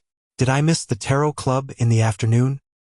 He struggled to get up and walked to the clothing rack to take out his pocket watch from the pocket of the tuxedo's inner lining. Not only had he forgotten about the matter, he had forgotten to close the door to his bedroom and pulled the curtains to the oriel window. Bah! Klein pulled out the pocket watch and immediately felt relieved when he opened it. It was only slightly past noon. There was still a lot of time until the scheduled gathering at 3 in the afternoon. It was Monday, the day he would have a gathering with the Hanged Man and Justice. Klein went into thought as he tapped his glabella twice. The scene before him changed once again as he saw that his body had restored to a bright luster. He tapped twice again and stopped his spirit vision. Relaxed, he went to the first floor and boiled a kettle of water. He placed some inferior quality tea leaves and chewed on some rye bread dabbed in a little butter. Afterwards, Klein flipped through historical materials and original Klein's diary. He began revising and consolidating his knowledge. At 2:57 p.m., Klein closed his book and capped his fountain pen before pulling the curtains. Immediately following that, he locked the bedroom's door, making the room turn abnormally dark. He tapped his glabella twice and activated spirit vision to survey his surroundings. After confirming that there were no invisible spiritual bodies in his room, Klein stopped the spirit vision and took out his pocket watch to check the time. Tick-tock, tick-tock. 1 minute before 3, he opened up his pace and, like before, walked 4 steps in a counterclockwise manner in a squarish shape. He incanted in Chinese softly. Only this time, he did not prepare any staple food. Klein closed his eyes as he felt the back of his hands turn itchy. It felt like the 4 black dots forming a square was protruding and projecting something. Hysterical shouts and alluring murmurs began resounding, but Klein realized that the headache was not as bad as the first time. It was not that he was unaffected, but that he was doing his best to stop himself from listening. As a beyonder, he had to have more self-control in such an environment. Soon, his body turned light as he floated up. He saw the grayish-white and blurry fog that emanated. Then he saw dark red stars. 2 of them had a minuscule connection with him with an abnormal sense of familiarity. Klein looked at his blurry self and muttered in confusion, "The astral projection that old Neil mentioned." He remained calm for a few seconds and again transformed the opulent divine palace with the tall bronze table under the domed ceiling, as well as the 22 high-back chairs that corresponded to the different constellations. Klein calmly walked to the seat of honor and made his body and face be immersed in thicker gray fog. He extended his right hand and tapped 2 familiar deep red stars and created a miraculous connection. Chapter 34. Advance Payment. In an underground basement without any windows, the burly Alger Wilson sat by a long table with various apparatuses and goatskin parchments on it. In front of him was a half-consumed candle. The dim, yellowish flames flickering made the shadows of the objects and table move like a mirage. Alger's hair was disheveled like seaweed with a deep blue color that resembled black. He wore a robe with lightning patterns embroidered on it. He clasped his hands with his thumbs facing each other while he focused on a bottle of black liquid to the left of the candle. Whoosh, whoosh, whoosh, splash, splash, splash. The sound of tempestuous winds or the crashing of the sea waves howled from inside the sealed bottle, and in spots where the black ink did not sink, a faint fog would swirl. It was as though it grew eyes and a mouth. Alger cocked his head to glance at the clock hanging on the wall and watched the needle strike 3. He pressed down on his temple as his eyes turned dark. Fascinating colors surfaced from the various items on the table. At that moment, he discovered a deep red light appear like a tidal wave from nowhere, drowning him instantly. Backlund, Empress Burrow, inside the Hall family's luxurious mansion. After dismissing her dance teacher, Audrey locked the door and sat straight up in front of her dressing table. The sun outside was bright and gorgeous. There was a light brown notebook made of exquisite goat skin. It was flipped open to reveal that it was blank. To its right was a fountain pen with a golden tip and embedded rubies. Audrey did a test and made sure that she could pick up the fountain pen and write down the formula the moment she left the gathering. "I'm so looking forward to it," she inhaled to repress her excited emotions as she looked at the mirror with puckered lips. However, she did not see it reflect herself. Instead, a dark red and illusory beam burst out from her body. Above the gray fog stood a majestic divine hall that looked like a giant's residence. Dark red colors bloomed on both sides of the bronze table. They surged upwards like a fountain before pattering down. It carved 2 blurry figures who sat in the same spots as before. Audrey, with her soft blonde hair and tall, slim build, instinctively looked towards the seat of honor. She saw the figure immersed in thick gray fog sitting back. One hand was flat, touching the table's side while the other hand was stroking his chin. "Good afternoon, Mr. Fool," Audrey shouted with a cheery voice. Following that, she turned her head and looked at the person opposite her. With the same tone, she said, "Good afternoon, Mr. Hanged Man. This lady sure is unsophisticated. Is she so sure that I'm a good person? Why isn't there any fear from her? Is she a noble lady who has been protected well?" Klein smiled and maintained his unfathomable image. "Good afternoon, Miss Justice." As he spoke, he lowered his head slightly and moved his left hand and tapped his glabella twice. What he saw changed instantly. He saw Justice and the Hanged Man emit the colors of their aura, and the surrounding gray fog and dark red stars remained the same. Nothing that seemingly did not exist or lustrous brilliances that possessed life was seen. He shifted his gaze and saw that Justice's aura perfectly matched the colors old Neil described. What was supposed to be red, purple, blue, or white were their respective colors. Furthermore, they maintained a lustrous brilliance and were of appropriate thickness. It was easy to tell that she was a vibrant young girl. The colors of her emotions are red and yellow. That's joy, zeal, and excitement. Klein made a judgment before casting his attention towards the Hanged Man. Like Justice, there was nothing special about the colors of the Hanged Man's aura. His emotions were blue mixed in with some orange. Calm, thoughtful, careful, and a little pleased? With this being his first attempt, Klein made a conclusion without much confidence. Just as he shifted his gaze away, he suddenly realized something strange. The aura of the Hanged Man's innermost layer was nearly of the same color. Klein focused his mind and took another careful look. He could faintly see that deep within the Hanged Man's ether body was a deep blue, akin to the sea. Felt like a tidal storm. His astral projection? Or should I say the surface of his astral projection? From the looks of it, he's really a beyonder, and one that's apparently stronger than old Neil. Klein analyzed as his mind was filled with questions. Not necessary. It might have to do with this being a unique environment. It's only because this is my home ground that I'm able to see these things that old Neil did not manifest. He turned his head toward Justice again and confirmed that it was a characteristic only Beyonders possessed. At that moment, Alger also completed his greetings. Audrey drew a light gasp as she asked in anticipation, "Mr. Hanged Man, did you receive the box of ghost shark blood?" Alger took a look at Klein and saw him tapping his glabella as though he was considering other matters. "Thank you very much. Perfectly met my expectations. I never expected you to send it to me so quickly. The ghost shark blood is not the typical extraordinary creature," said Alger frankly. Audrey smiled humbly and said, "I'm very happy to see this outcome." As she loved anything to do with mystery from a young age, she had befriended those in aristocratic circles with similar interests. They have exchanged information, books, and rare artifacts among each other. But before this, none of them had ever obtained any supernatural power to become a real Beyonder. Instead, there were a few princes that hinted that they could gift them what they wanted if they became their princess consort. However, she had obtained the ghost shark blood directly from her family's vault. After all, the inventory only states one big bottle. Without mentioning how many milliliters or how full it had to be, she believed that pouring a little bit of it would go unnoticed. Even if there was an accident and the matter was exposed, her parents were unlikely to pursue the matter. Alger looked deeply at the fool who was enveloped in fog before turning his head back with a smile. "According to our agreement, I will tell you the formula to the potion, spectator.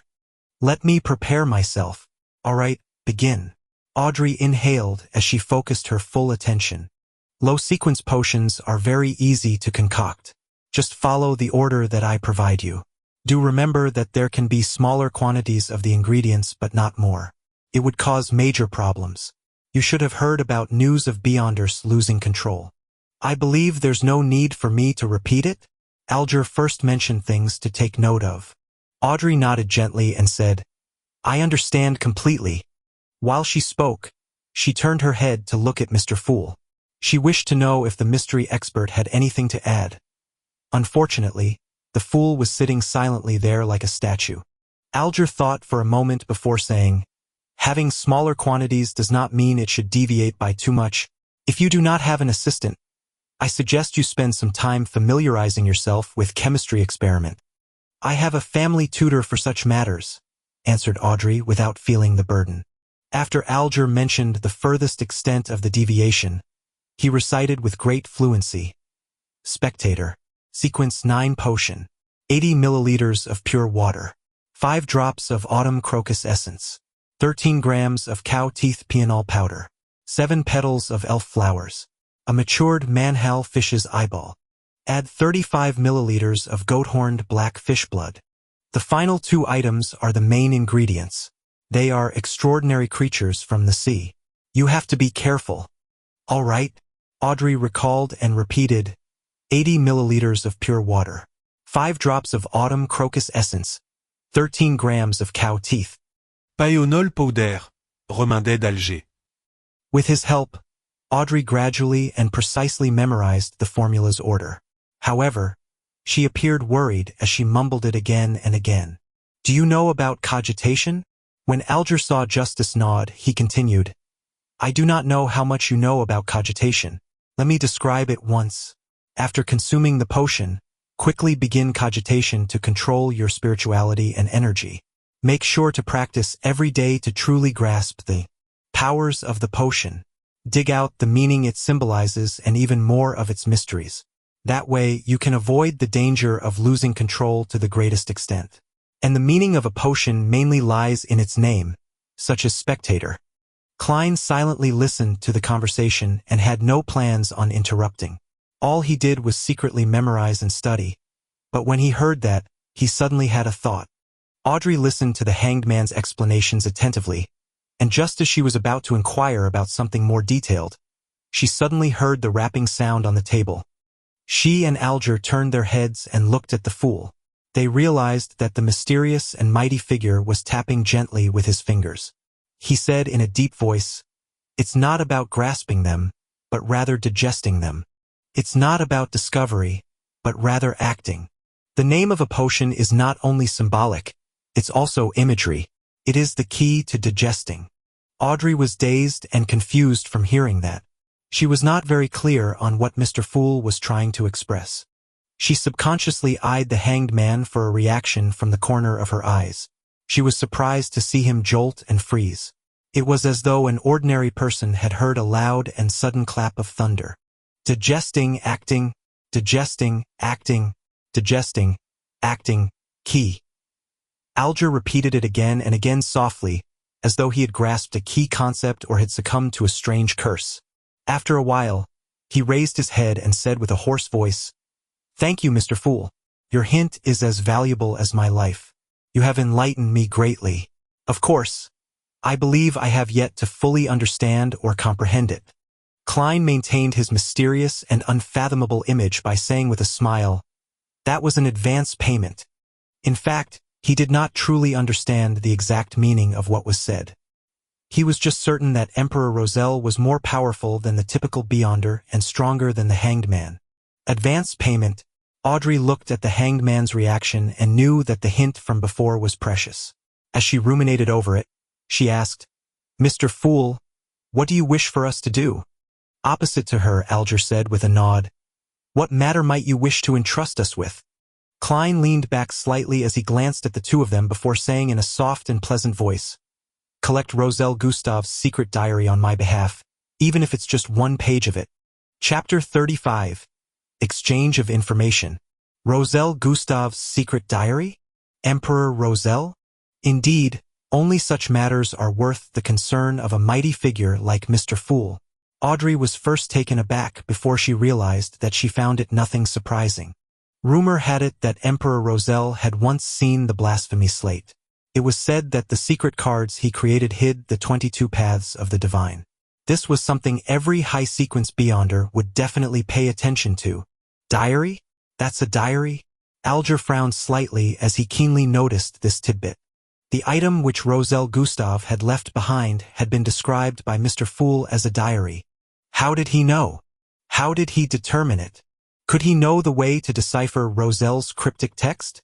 Faced with the Hanged Man's question and having obtained the desired effect, Klein leaned back into his chair and interlocked his hands. He answered in a relaxed manner, "Let us first view it as a diary for now." He did not deny or confirm it. Audrey had heard the children of other nobles mention the matter. However, she had never really learned much of it. With her curiosity piqued, she asked, "It said that Emperor Roselle's, well, diary was written in a cryptic language or symbols he invented." "Yes," answered Alger simply. "Some people believe that it is a unique set of symbols from mysticism. Others believe that it is a hieroglyph. But up to today, no one has found the correct way of deciphering it. At the very least, that's all I know." With that said, he turned his head at Klein in a bid to get some confirmation or show his suspicions. "They are texts that have been passed down for generations, so are no longer in their original state. According to your line of thought, how can it be deciphered?" Klein maintained his calm as he secretly gave a self-deprecating laugh. As for how to handle the symbols of mysticism, he instantly thought of a ridiculous and funny scene. Dressed in a black pointed hat and long robe, an evil mage pulls up his sleeve to reveal a symbol tattooed on his arm. It was said that this was a symbol with mysterious power left behind by Emperor Roselle. They were written in two blue, large simplified Chinese characters. Retarded joker. The corners of Klein's mouth curved up slowly as he found himself in a good mood. After hearing the Hanged Man's description, Audrey said in a stumped manner, "We can't understand the symbols or the words. Then, how are we to pass the information to you, Mr. Fool? Or are we to mail it somewhere?" "This is quite an important question. I do not have the means to accept an item secretly." Klein was in no hurry to answer. He repeatedly released his thumbs from his interlocked hands before tapping them back again. Soon, he thought of a solution. "Since I can create a divine palace and table according to my wishes in here, would it be possible to project the content in the minds of others here? I'll give it a try." At that moment, Audrey and Alger saw Mr. Fool slowly sit up amid the thick grayish fog. Miss Justice, let us give it a try. Imagine a paragraph of text and give it the emotions of writing it with urgency. Yes. Pick up the fountain pen beside you and write on the piece of paper. Before Klein finished his sentence, Audrey saw a piece of yellowish-brown goatskin parchment and a dark red fountain pen in front of her. She picked up the fountain pen both curiously and doubtfully. In accordance with the instructions, she imagined a poem Emperor Roselle once wrote. If winter comes, can spring be far behind one? After scrutinizing the text, she picked up her fountain pen and imbued them with the desire of projecting them out. Klein sensed the emotions and using the fountain pen as a medium, he guided her. The moment Audrey landed her fountain pen, she saw a line appear on the goatskin parchment. If winter comes, can spring be far behind? Goddess, how fascinating! Audrey exclaimed in astonishment while feeling rueful. Following that, she looked at Klein with some fear. Mr. Fool, can you read what I'm thinking? No, I'm only guiding you. I simplified the process of writing for you and made it become an imprint. If you did not wish to express it, nothing would appear. Klein placated her with a low tone. Is that so?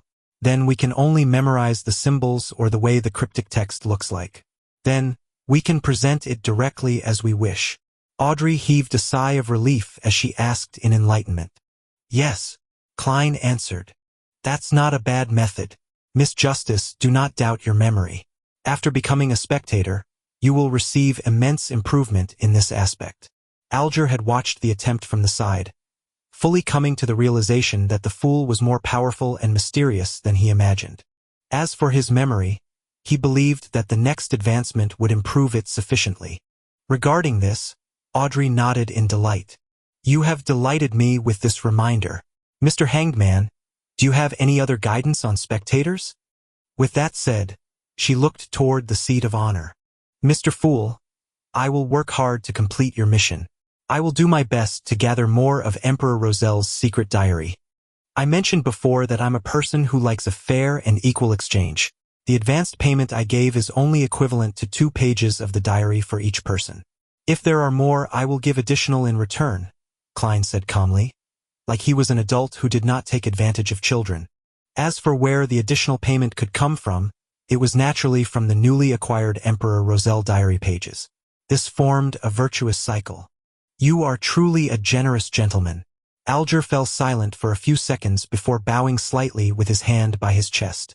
After the bow, he turned to Justice and said, Let me emphasize once more, a spectator will forever be a spectator. I know that many spectators enjoy imagining themselves to be the protagonist or some other character.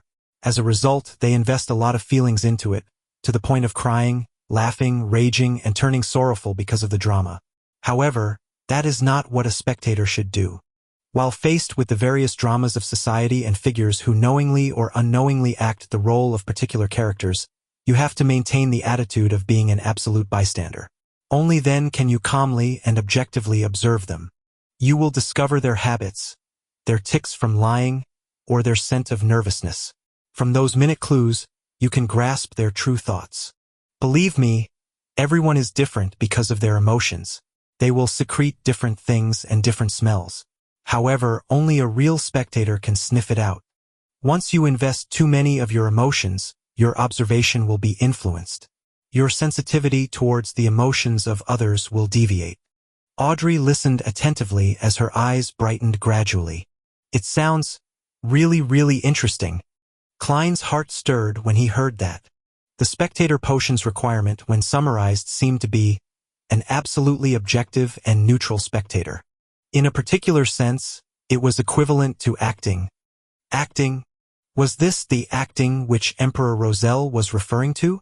Then I will have to act as a seer, and from there, digest the potion bit by bit?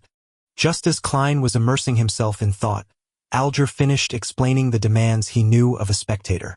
He sighed before saying, It seems like there's nothing else? Perhaps we can have a casual chat. We can talk about things happening around us. Perhaps it is something very normal to you, but in the ears of others, it might be a very important clue. Sure. Klein snapped back and nodded slightly. He was already planning to attempt to act as a seer. After all, it did not seem like there were any negative effects from doing so. Then, shall we begin with you, Mr. Hanged Man? Audrey agreed in excitement. Alger thought for a moment before saying, the infamous pirate who calls himself Lieutenant General Deweyville has begun his voyage to explore the eastern end of the Sonia Sea again. Oh? The owner of the Black Tulip? Returned Audrey with a question after some thought. Yes, Alger replied with a nod. I don't even know who that is. Klein listened silently while he pondered over the news he planned on sharing. It had to be something that did not expose him while also allowing him to gain feedback. Soon, he decided. He maintained his unfathomable image as the fool and caressed the side of the bronze table with his fingers. According to what I know, the Secret Order has lost an Antigonus family notebook. This news was not only known by the Nighthawks from Tingen City. The Secret Order as well as Beyonders with close ties with them similarly knew. An Antigonus family notebook? Alger repeated before smiling with a shake of his head. I'm really curious as to what reaction the Church of the Evernight Goddess will have if they learn of it. Why would he mention the Church of the Evernight Goddess? Klein acutely sensed a problem, but it was not appropriate for him to ask.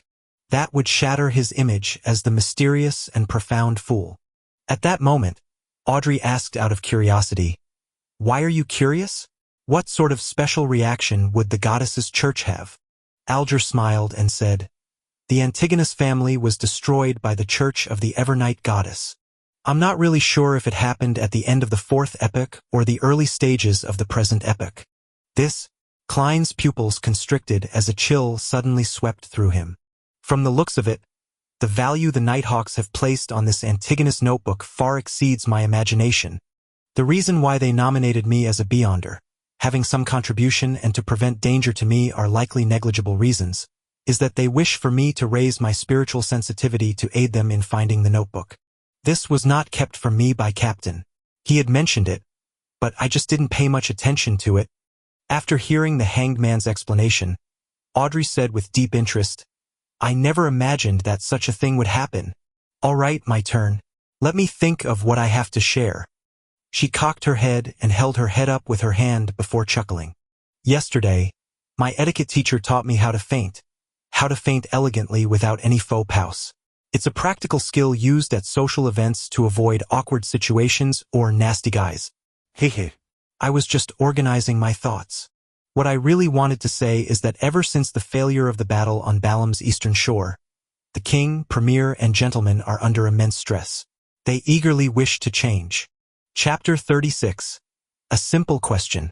While Audrey recalled the conversation between her father and elder brother about the situation, she put in her own words, they believe that the government structure is too chaotic. Every election, if there is a change of the ruling party, there will be a change of personnel from top to bottom. It makes things a mess and lowers efficiency tremendously. Not only does it cause the battle loss, it also brings great inconvenience to the civilians.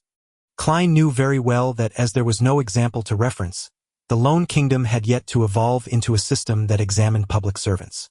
The political situation was still in its preliminary stages. Therefore, after every election victory, many so-called positions would be awarded to members and supporters.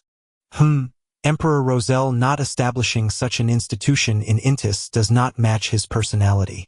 Could it be that he diverted his focus to other things later in life? When the Hanged Man, Alger, heard that he interjected with a soft chuckle. They believe? Then their beliefs are a little slow. Perhaps they will only feel the itch a year after they get bitten by black mosquitoes. Black mosquitoes were a type of creature that resided in the south of the Lone Kingdom. It was extremely venomous, and its venom made victims have the urge to rip apart their skin. Audrey extended her palm and covered her mouth. Ignoring the Hanged Man's mockery, she expressed the core information of what she said. Unfortunately, they are temporarily unable to find a good solution to replace the system. Klein listened carefully and felt that the topic was in the domain of his expertise. He smiled faintly and said, "This is a simple problem.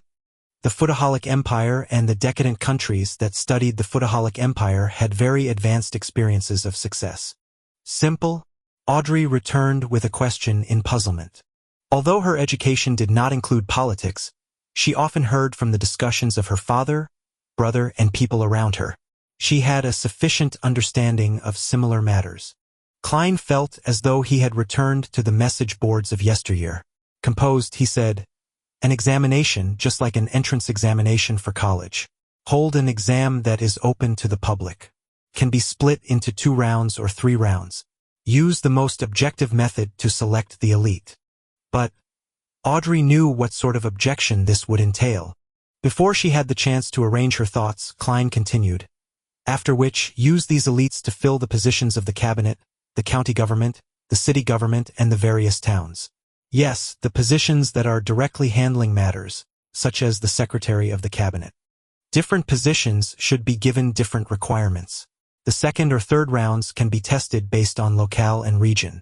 Professional matters should be left to the professionals. As for political positions such as ministers, governors, or mayors, they will be left to the parties that win the election. That is a slice of the pie they deserve." Alger, who lacked interest in such matters, unknowingly turned his head and listened carefully. Audrey frowned slightly as she fell into deep thought. There's no hurry in replacing everyone at once. The cabinet and various agencies in the civil service will be crippled if that happens. You can have an examination every year or every 3 years. They can be gradually replaced. Finally, in light of the kingdom's expansion and the salaried civil servants' resignations that will bring in vacancies, you can systematically allot spots. Klein fully expressed his talent as a keyboard politician. He then faced his palm outwards and said, "Such a design can bring the kingdom's insightful elites into the government. Regardless of the party in power or who the minister is, the civil service will allow the kingdom to maintain its basic and effective operations." Of course, a side effect was the birth of the undying devil that was bureaucracy. While considering the suggestion, Audrey asked doubtfully, "Are you implying that even if those ministers become monkeys, the effects would be insignificant?" "No," Alger interjected suddenly. "I believe that monkeys are a better choice than the present ministers." He paused before adding, "After all, monkeys only need to eat, sleep, and mate. They would not come up with foolish ideas and insist on brainless projects." "Mr. Hanged Man, it sounds you have quite a terrible superior." Klein sat at his seat of honor and shook his head in silent amusement. Audrey ruminated over the suggestion Mr. Fool had offered and after a while said in surprise, "It sounds like it actually might work. It's a very simple but effective solution." She looked at Klein and sincerely marveled. "Mr. Fool, you must be an elderly person with outstanding intelligence who is very experienced in life." The corners of Klein's mouth twitched a little as he looked at the Hanged Man and Justice for a few silent seconds. "Let us end today's gathering here. If Miss Justice is able to influence her family and effect change on this matter, I can guide Benson ahead of time and give him a chance at becoming a civil servant." On careful thought, Benson was indeed suitable for such a career. However, it is unlikely Justice would take the initiative to do it. This is because the Hanged Man and I can easily find out which noble suggested it and basically guess her identity. Of course, she could do it through a roundabout manner secretly. By your will. Audrey and Alger stood up together. Klein leaned back slightly and severed the connection. He saw Justice and the Hanged Man's illusory and blurry figures instantly shatter and dissipate. Above the gray fog, in the opulent palace where gods seemingly lived, he was the only one sitting silently at the head of the bronze table. Klein did not plunge into the gray fog like the other time to leave. This was because his mind was still energetic enough after becoming a Beyonder. The reason why he had ended the Tarot Club early was because he learned the true attitude the Nighthawks had towards the Antigonus notebook. He decided that he had to search for it seriously and not sleep all the way. Doing so would make Dunn Smith suspicious of his activities at home. Furthermore, he had benefited quite a lot this time. Klein sat on the high-back chair at the head of the bronze table. His arms leaned on the armrest as he crossed his fingers while he observed the boundless gray fog carefully. He found the place serene as though no one had stepped into it for 10 million years. When he established the connection to summon the Hanged Man and Justice, he acutely noticed something. That was the fact that, as a Beyonder himself, he had the ability to touch another dark red star. Does this mean I can summon one more? Klein recalled the feeling and muttered in confirmation. However, he did not have the urge to make an attempt since he did not know what the identity of the newcomer would be or what sort of attitude they would have. After all, not everyone was like Justice or the Hanged Man, who had unique personalities that easily blended in and took whatever they needed. They even seemed willing to conceal matters. If he pulled someone like Dunn Smith, then the mysterious organization he had just established would instantly come under the watch of the church. As an evil organization's boss, his future would be worrying. Klein knew that the gray fog was special. He knew it was not something a Beyonder at Dunn Smith's sequence could see through. But the problem was that since he had the powers of a Beyonder, he had to consider the existence of the gods. Klein had chosen to carefully believe that the 7 orthodox gods existed in reality. Of course, he was more tenable to the belief that these gods were just more powerful than high-sequence Beyonders. Furthermore, they were under strict limitations. At the very least, ever since the 5th epoch, apart from a few oracles, they have not appeared again. Forcefully pulling people here isn't a good thing. No one would wish to be pulled into mystery for some baffling reason. Let's wait and see how things go in the future. Klein sighed and stood up. He released his spirituality and sensed his body's existence. Then, he began imitating the heavy feeling of rapidly plunging down. The scenes in front of him changed. The gray fog and dark red instantly departed him. Klein felt like he had torn through endless water membranes before ultimately seeing the real world, his room in darkness.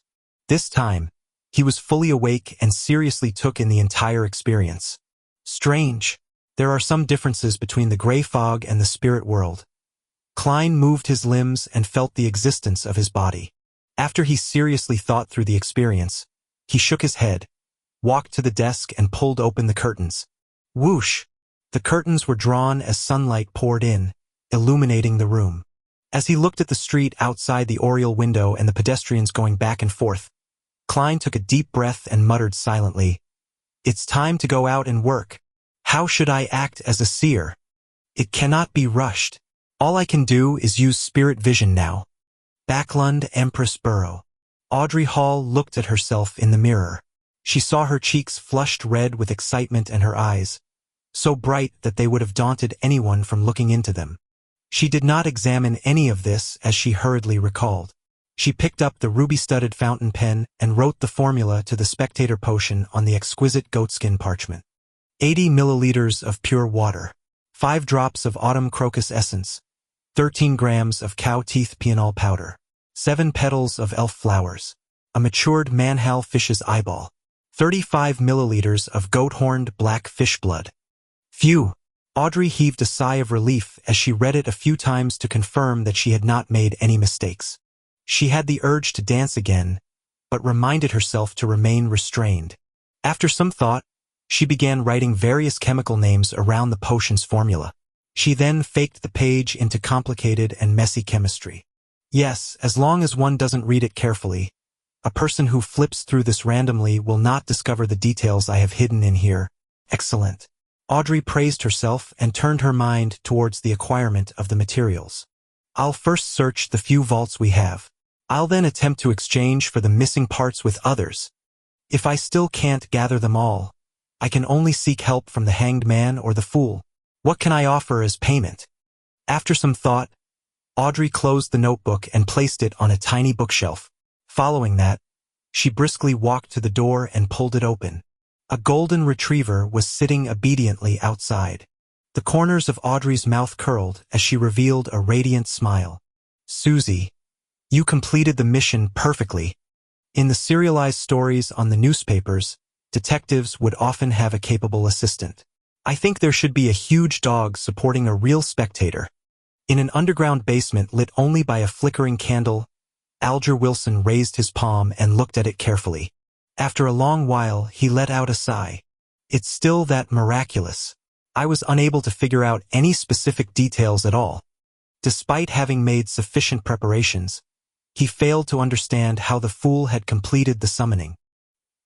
He moved his gaze down and looked at the goatskin parchment on the table in front of him. At the title head of the yellowish-brown parchment, there was a Hermes sentence written in dark blue ink. 7. Seafarer. Chapter 37. The Club. Under the scorching afternoon sun, Klein left his house. Since he had to walk all the way from Iron Cross Street to Welch's place, he wore a linen shirt instead of his formal attire of top hat and leather boots. He wore a matching brown coat, a round felt hat and a pair of old leather shoes. That way, he did not need to worry that the stench of his sweat would contaminate the rather expensive suit. As he went down Daffodil Street, he strolled toward Iron Cross Street. When he passed by the square around the corner, he subconsciously took a glance. The tents had already vanished. The circus troupe from before had left after finishing their performance. Klein originally imagined the animal trainer who had helped him tell his fortune to be a hidden expert. He believed she had purposely appeared to guide him after discovering something unique about him, and that she would meet him and provide hints for the future. However, none of that happened. She left for the next stop in the tour with the circus troupe. How can there be so many cliched tropes? Klein shook his head while grimacing a smile. He turned toward Iron Cross Street. Iron Cross Street was not characterized by just a single street. Like its name suggested, it was formed by two roads that crossed each other. With the intersection at its core, it was split into Left Street, Right Street, Upper Street, and Lower Street. Klein, Benson, and Melissa previously lived on Lower Street. However, the residents living at his former apartment and the surrounding area did not think of the area as Lower Street. Instead, they created the term Middle Street. By doing so, they made a clear difference between those staying there and the poor who lived 200 meters down the road. There, a bedroom was occupied by 5 or 6 people, and sometimes even up to 10. Klein walked along the periphery of Left Street as he let his mind wander. He recalled the Antigonus family's notebook and how it was missing. He thought of its importance to the Nighthawks and thought of the deaths that resulted from it. His heart slowly turned heavy as his face turned ashen. At that moment, a familiar voice sounded. "Lad." "Oh." Klein turned his head curiously and found himself by Smyron Bakery's entrance. Mrs. Wendy with a head of gray hair was greeting him with a wave and a warm smile. "You don't look very happy?" Wendy asked genially. Klein rubbed his face and said, "A little. Regardless of your worries, tomorrow will always come," said Mrs. Wendy with a smile. "Here, try out my newly created sweet iced tea. I'm not sure if it suits the palate of the locals." "Locals? Aren't you one, Mrs. Smyron?" Klein shook his head in amusement. "Trying out something means it's free, right?" Wendy Smyron raised her chin a little and said, "You guessed right. I'm actually a Southerner. I came to Tingen with my husband, but that was more than 40 years ago. Haha, back then, Benson was not born yet. Even your parents did not know each other. I have always been a little unaccustomed to the dietary preferences of Northerners, and I'm always missing my hometown's food. I miss pork sausages, potato bread, roasted pancakes, vegetables fried in lard, and roasted meat with specialty sauces. Oh, and I also miss sweet iced tea." Klein suffused a smile when he heard that. "Mrs. Smyron, this sure is a topic that makes me hungry, but I feel a lot better. Thank you very much. Delicacies can always cure sorrow."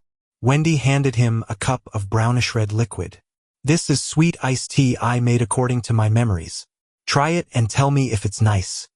After thanking her, Klein took a sip and found it resembling iced red tea from Earth. However, it was not as stimulating. The taste of tea was stronger and felt more refreshing. It instantly expelled the heat brought by the burning sun. "It's excellent," he marveled. "That puts me at ease." Wendy smiled with squinted eyes as she watched him finish the cup of tea in a genial manner.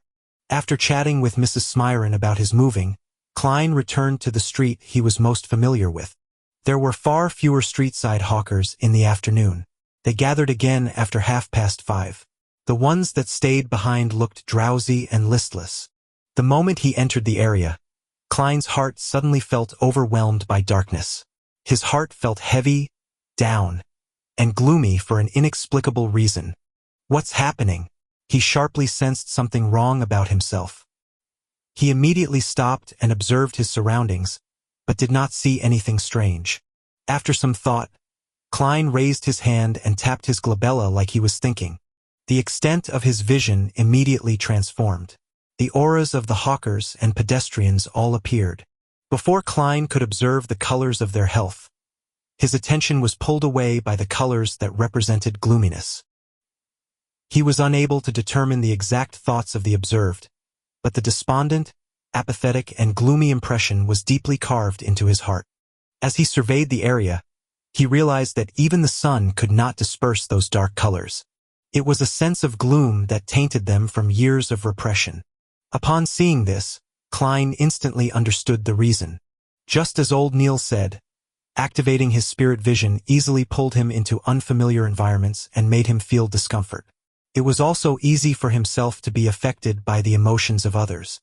A similar principle could be used on an ability like perception.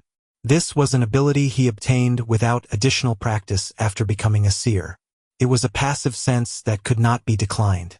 It allowed him to directly sense the existence of anything abnormal. There was bound to be a level of interaction when perceiving things. Therefore, in the beyonder eyes of someone like a spirit medium, the intensity of everyone's perception is clear. It is like a fire in the night. Therefore, people with high perceptivity were naturally affected by the intense atmosphere of anything abnormal. It could only be repeatedly practiced to grasp, control, and adapt to such outcomes.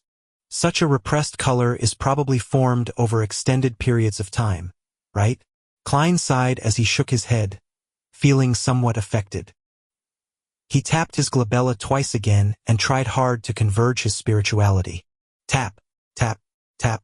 Klein walked toward the apartment and sensed for any abnormal existences or tiny connections, while also searching for the Antigonus family's notebook which he had hidden. The streets were the same as usual. There was filthy water and trash on the streets. It only cleared up when he reached the apartment's entrance. Klein pushed open the half-closed door and circled the first floor in the darkness that the sunlight could not reach. The wooden stairs creaked constantly as he went up them. The second floor was as dim as always. Klein released his perception and looked into the darkness. However, not only did he fail to discover any clues regarding his notebook, he even failed to see any invisible spiritual bodies. If it's so easy to encounter them, most ordinary people would not have already sensed the existence of extraordinary matters. Klein sighed in reflection. He had already understood that most spirits did not exist in the form of spiritual bodies, but in the form of spirituality. Only a spirit medium could effectively communicate with them. After circling the third floor once, Klein left the apartment and retraced his memory's footsteps towards Welch's place. He walked for a full hour but did not discover anything along the way. Standing outside the garden bungalow, Klein looked at the building through the locked iron gates and mumbled to himself, "There's no need for me to search Welch's place, right? Captain and Madame Daly must have done a carpet search of the place. Besides, I don't have the key. They can't expect me to climb the walls, right? I'll try another path tomorrow. I've walked so much today, but there are no step counter rankings." While lampooning, Klein returned to the nearby district. He planned on taking a public carriage to Blackthorn Security Company to retrieve his daily allocation of 30 bullets. He needed to make use of his time and practice. A seer's lack of quick and effective offensive means could only be made up with his revolver and cane. The district around Welch's place was relatively clean. Shops with clean and bright windows lined the two sides of the street. At the turn of the street, Klein was just about to seek out the carriage stop when his gaze swept past a few signboards on the second floor. Harrod's Department Store, Military Veterans Mess, Divination Club. Divination Club. Klein silently repeated the name and recalled that he had to act as a seer. Yes, I should take a look and seek out new ideas. Amid his mixed thoughts, Klein went across the street and went to the second floor. He entered the main foyer to see a beautiful female attendant. The woman with coiled brownish-yellow hair sized up Klein before saying with a smile, "Sir, do you wish to have your fortune told, or do you wish to join our club?" "What are the conditions for entry?" asked Klein casually. The woman explained with great familiarity, "Fill in your particulars and pay an annual membership fee. The first year is £5 and subsequent years will be £1 a year. Don't worry. We are not like political or business clubs which allow entry through recommendations from formal members. Members can freely use the club's meeting room and various divination rooms and tools. They can enjoy the coffee and tea we provide and read the newspapers and magazines we subscribe for free. They can buy lunch, dinner, and alcoholic beverages at cost price, as well as education materials and materials needed for divination. In addition, we invite at least one famous fortune teller to lecture every month to answer any questions. Most importantly, you can find a bunch of friends with the same hobbies and have an exchange with them. It sounds pretty good, but I do not have the money. Klein gave a self-deprecating smile before asking, "Then what if I want my fortune told?" Chapter 38. Novice Hobbyist. Upon hearing Klein's question, the beautiful lady with elegantly tied-up brownish-yellow hair appeared to lose her patience. However, she maintained her smile and said, "Our members are free to do divination for others in the club. They also have their prices and we take a very tiny cut as a fee. If you wish to have your fortune told, you can take a look at this album. It has introductions and rates of the members who are willing to do divination for others. However, it's Monday afternoon, so most of our members are busy at work. We only have 5 here today." As she introduced the club, she invited Klein to have a seat on the sofa beside a window in the reception hall. Then, she flipped through the album and pointed out the present club members. Hannes Vincent, famous Tinjin fortune teller, the club's resident mentor, good at various forms of divination. He charges for solely each time. It's really expensive. That's enough to feed Benson, Melissa, and me to 2 sumptuous dinners. Klein clicked his tongue silently and did not reply. When the woman saw this, she continued flipping the page and introducing one member after another. And the final one, Glassy, a member who joined the club this year. He is skilled in tarot divination. He charges 2 pence each time. "Sir, who do you plan on choosing?" Klein did not stand on ceremony and answered, "Mr. Glassy."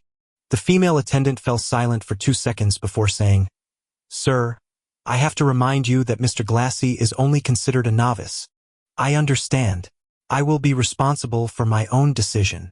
Klein nodded with a smile. "Then please follow me." The woman stood up and led Klein through a door beside the reception hall. It was not a very long corridor and an open meeting room was situated at its end. There was enough sunlight and it was equipped with tables and chairs. There were newspapers, magazines, and paper cards. A faint coffee aroma drifted out. About 2 rooms from the meeting room, the attendant gestured for Klein to stop. She sped up her pace and entered the room. She shouted gently, "Mr. Glassy, someone wishes for your divination." "Me?" A voice filled with surprise and doubt immediately sounded. Following that, there was the sound of a chair moving. "Yes, which divination room would you like to use?" replied the lady without any emotion. "Topaz room. I like Topaz." Glassy appeared by the meeting room's door and looked curiously at Klein, who was waiting not far away. He was a man in his 30s. His skin was slightly dark and his pupils were a dark green shade. Under his light, yellow and soft hair, he was dressed in a white shirt and black vest. A monocle hung from his chest and he seemed to have a good disposition. The attendant did not say anything further as she opened the door to the Topaz room, which was next to the meeting room. The curtains inside were tightly shut, making it dim. It appeared that only by doing so would one gain revelations from the gods and spirits to obtain an accurate divination outcome. "Hello there. I'm Glassy." I never expected you to choose me for your divination." Glassy gave a gentleman's bow, briskly stepped into the room, and sat behind a long table. "Frankly, I'm only attempting divination for others. I do not have much experience. For now, I'm not a good fortune teller. You still have a chance for regret." After Klein returned the bow, he entered and closed the door behind him. "By the light seeping through the curtains," he said with a smile, "you are a really honest man, but I'm someone who is very firm on his choices. Please have a seat." Glassy pointed at the seat in front of him and thought for a few seconds. "Divination is my hobby. Hehe. In life, one often receives guidance from the divine, but the ordinary person is unable to accurately understand the meaning. This is the reason why divination exists and also why I joined this club. In this aspect, I still lack confidence. Let's make the divination that follows an exchange a free exchange. How do you like my suggestion? I'll cover the fees the club requires. It's just a quarter pence. Klein did not agree or shake his head. Instead, he smiled.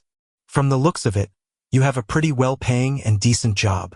While he said so, he leaned his body forward slightly. He held his forehead with his right fist and tapped at it twice. But that does not enhance the accuracy of my divination, answered Glassy humorously. Does your head hurt? Do you want to divine problems regarding health? A little. I wish to divine where an item is. Klein had already thought of an excuse as he slowly leaned back. In his eyes, Glassy's aura clearly presented itself. The orange colors by his lungs were dark and sparse. They even influenced the brightness in other areas. This is not a symptom of exhaustion. Klein nodded in an indiscernible manner. Are you searching for a lost item? Glassy thought for a few seconds before saying, Then let's do a simple determination. He pushed the neatly stacked tarot cards on the black table toward Klein. Calm down. Think of that item and ask yourself, can it still be found? While doing so, shuffle and cut the deck. All right. Klein actually did not remember what the ancient notebook looked like. All he could do was repeat the question to himself. Can the Antigonus family's notebook still be found? While he repeated the thought, he skillfully shuffled and cut the deck. Glassy picked the topmost card and pushed it in front of Klein. The card was facing down horizontally. Turn it clockwise until it sits vertical. Then flip it open. If the card is inverted, which means the picture on the card is facing away from you, it indicates that the item cannot be found. If the card is upright, then we can continue the divination and seek its actual location. Klein followed his instructions and turned the horizontal card vertical. He clasped the end of the tarot card and flipped it over. It was an inverted card. What a pity. Glassy sighed. Klein did not respond because his attention was focused on the tarot card in front of him. The inverted card's picture was dressed in gorgeous clothes and splendid headdress. The Fool. It's the Fool again? Can't be so coincidental, right? According to the Hanged Man and Old Neil, divination is the outcome of the communication of spirituality and the spirit world with a higher dimensional me. Tarot cards are only a convenient tool to read what the truth symbolizes. In theory, using any divination item doesn't matter as it doesn't affect the outcome. Klein frowned as he thought for a moment. Can it be divined whether the item is already in the hands of others? Of course. Follow the same procedure and do it again. Glassy nodded with rich interest. Klein shuffled and cut the deck while thinking of his question. He drew a card and placed it horizontally before turning it vertical clockwise. He finished all the preparations with a serious expression. Taking a deep breath, Klein reached out his hand and flipped over the tarot card. Please do not be the Fool again. While praying, he suddenly relaxed because the card was that of the Star and it was inverted. From the looks of it, the item has not been taken by others yet, interpreted Glassy with a smile. Klein nodded and raised his right hand. He tapped his glabella, looking as though he was deep in thought. Then, he took out 2 pennies with a dark copper luster from his pocket and pushed it towards Glassy. Didn't I say it was free? Glassy said with a frown. Klein laughed as he got up. This is the respect divination deserves. All right. Thank you for your generosity. Glassy stood up and reached out his hand. After shaking his hand, Klein took 2 steps back and turned around. He walked to the door and twisted the doorknob. Just as he was about to leave, he suddenly turned his head and made a terse sound. Mr. Glassy, I suggest that you see a doctor as soon as possible. Focus on your lungs. Why? Asked Glassy in surprise. Are you cursing me because you aren't pleased with the divination results? Klein thought for a moment before saying, It's a symptom based on the color of your face. Your glabella seems dark one. Glabella seems dark. It was the first time Glassy was hearing such a description. Klein did not explain further as he walked out the room with a smile. He closed the wooden door behind him. Is he an unlicensed doctor or a herbalist? Glassy shook his head, amused. He then picked up his monocle for divination. On careful look, he realized his glabella was indeed dark. But this was a problem of the environment. In the darkness due to the closed curtains, Not only was his glabella dark, his entire face was shrouded in darkness. "It's not a very likable joke," Glassy muttered. He worriedly divined his own health to make sure that everything was all right. After leaving the divination club, Klein had an additional plan for the future. It was to save as much money as possible to pay the annual fee to become a member of the club, after which he could begin acting as a seer. As for why he did not choose to do it independently, it was because he temporarily lacked the resources and channels. He could not bring himself to stand on the streets as a hawker since he cared for his reputation. A few minutes later, the public carriage arrived. He spent 2 pence and reached Zutland Street, which was not very far off. He pushed open the door to Blackthorn Security Company, but did not see the familiar brown-haired girl. He only saw the black-haired, green-eyed Leonard Mitchell with his poetic bearing behind the reception counter. "Good afternoon. Where's Roseanne?" Klein asked after taking off his hat and bowing. Leonard smiled and pointed at the partition. "It's her shift tonight at the armory." Without waiting for Klein to ask another question, Leonard said as though he was pondering over a matter, "Klein, I have a question that has always puzzled me." "What is it?" Klein was puzzled. Leonard stood up and smilingly said with a relaxed tone, "Why did Welch and Naya commit suicide on the spot while you returned home?" "It likely has to do with how the unknown existence made me take the Antigonus family's notebook away to hide it," answered Klein with the official surmise. Leonard paced around before turning to look straight into Klein's eyes. "If your suicide was meant to silence you and wipe out any clues, why weren't you made to destroy the notebook there and then?" Chapter 39. Interesting trick. In fact, I do not know if the notebook is destroyed or hidden, but by using backward reasoning, if it is to be destroyed, it could have been done on the spot. There was no need for me to take it away to carry out the destruction.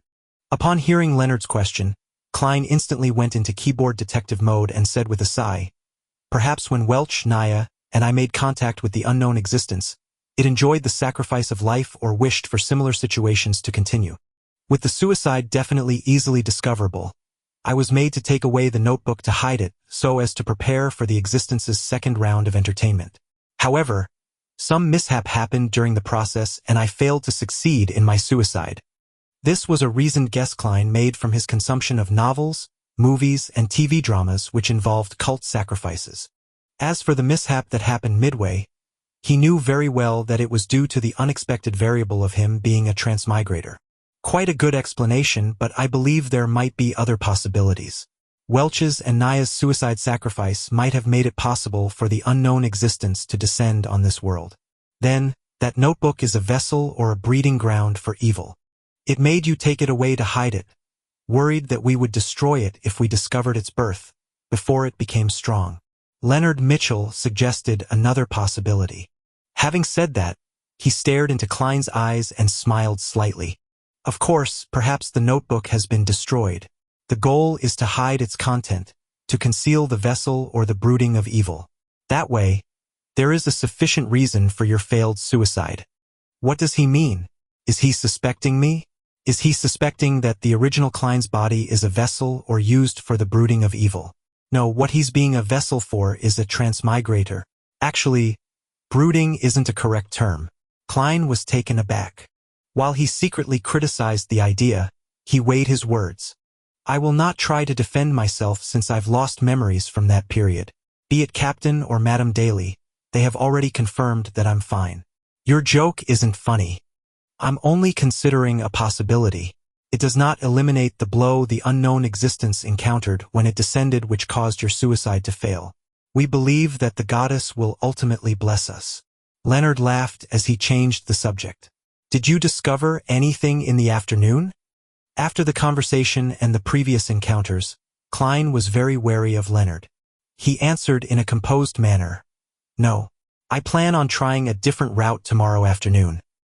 He pointed to the partition and said, "I'll need to head to the armory to draw the bullets."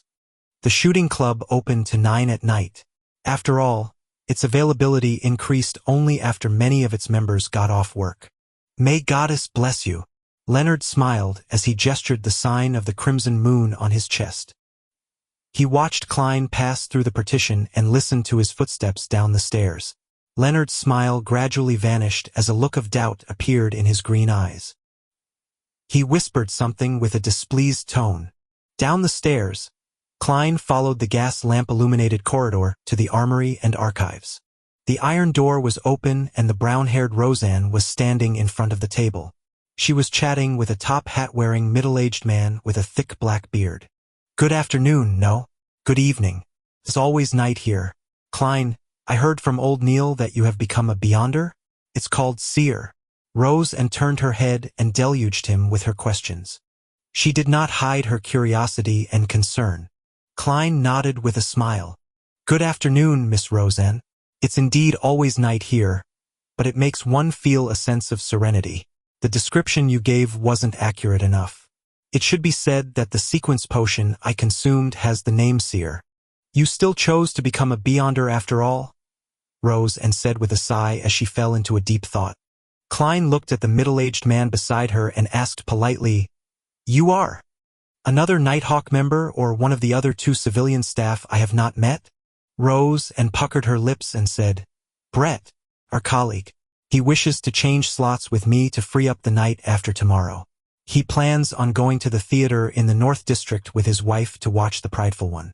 It's to celebrate their 15th-year wedding anniversary. He's truly a romantic gentleman." Brett smiled as he extended his hand and said, "With Miss Roseanne around, there's nothing that requires repeating. Hello, Klein. I never expected you to become a beyonder so quickly. As for me, I might never have the courage. Perhaps it's as the saying goes, the ignorant knows no fear," Klein said in a self-deprecating manner as he extended his hand to shake Brett's. "Me not having courage is not something bad," said Brett with a shake of his head. "A beyonder once told me before his death to never probe the strange and dangerous matters. The less you know, the longer you live." At that moment Roseanne interjected, "Klein, there's no need to mind it.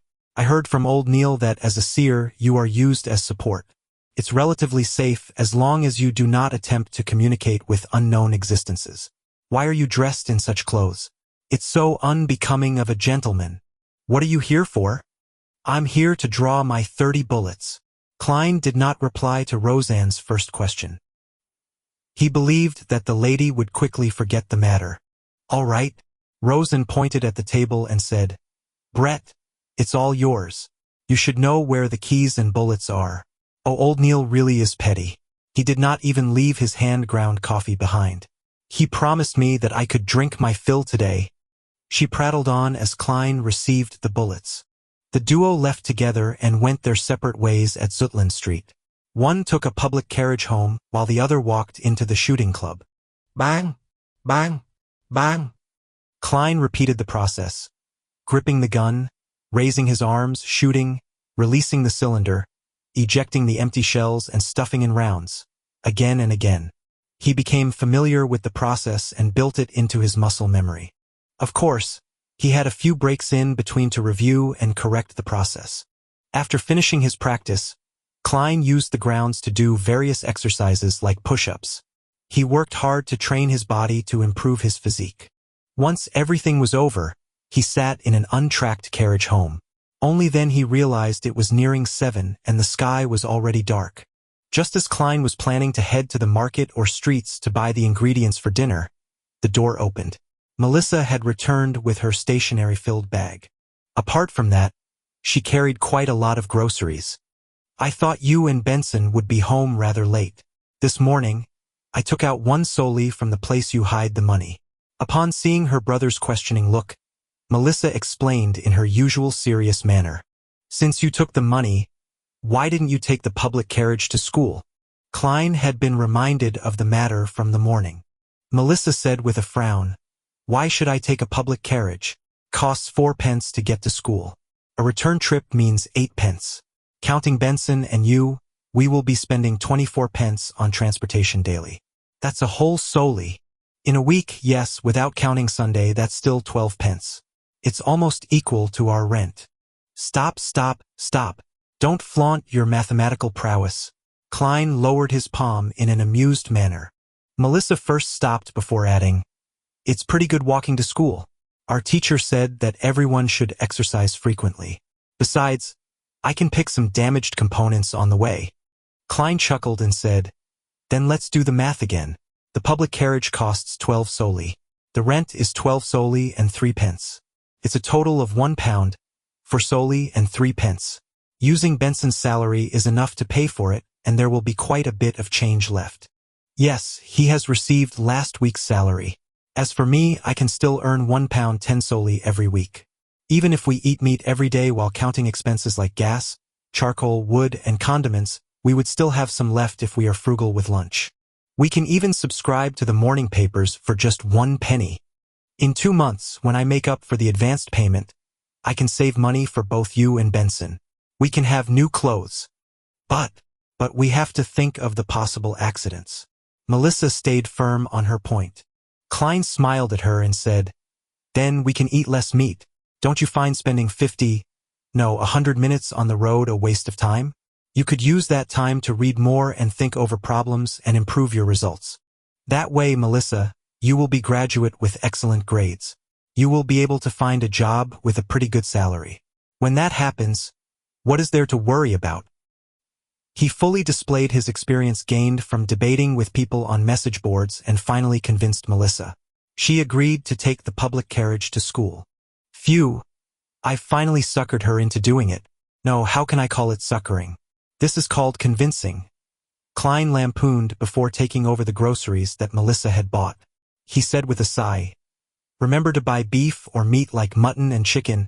Eat until you're full and enjoy yourself. Only then will you be equipped with a healthy body and a clever brain to match the demanding requirements needed for your studies. Just mentioning it makes me salivate. Melissa puckered her lips and after a few seconds of silence, said, all right. The next morning, after ensuring that Melissa took a public carriage, Klein and Benson separated and went to their respective companies. The moment Klein stepped into the door, he saw old Neil and Rose and chatting by the reception desk. The former was still in his classic black robe, without any concern for the gazes of others. The latter had changed into a casual cream-colored dress. Good morning, Mr. Neil, Miss Rose, and greeted Klein as he took off his hat. Old Neil gave him a mischievous look. Good morning. You did not hear anything you shouldn't have heard last night, right? No, I slept very well. Klein was also quite puzzled over that. He could only put it down to his inadequate perception.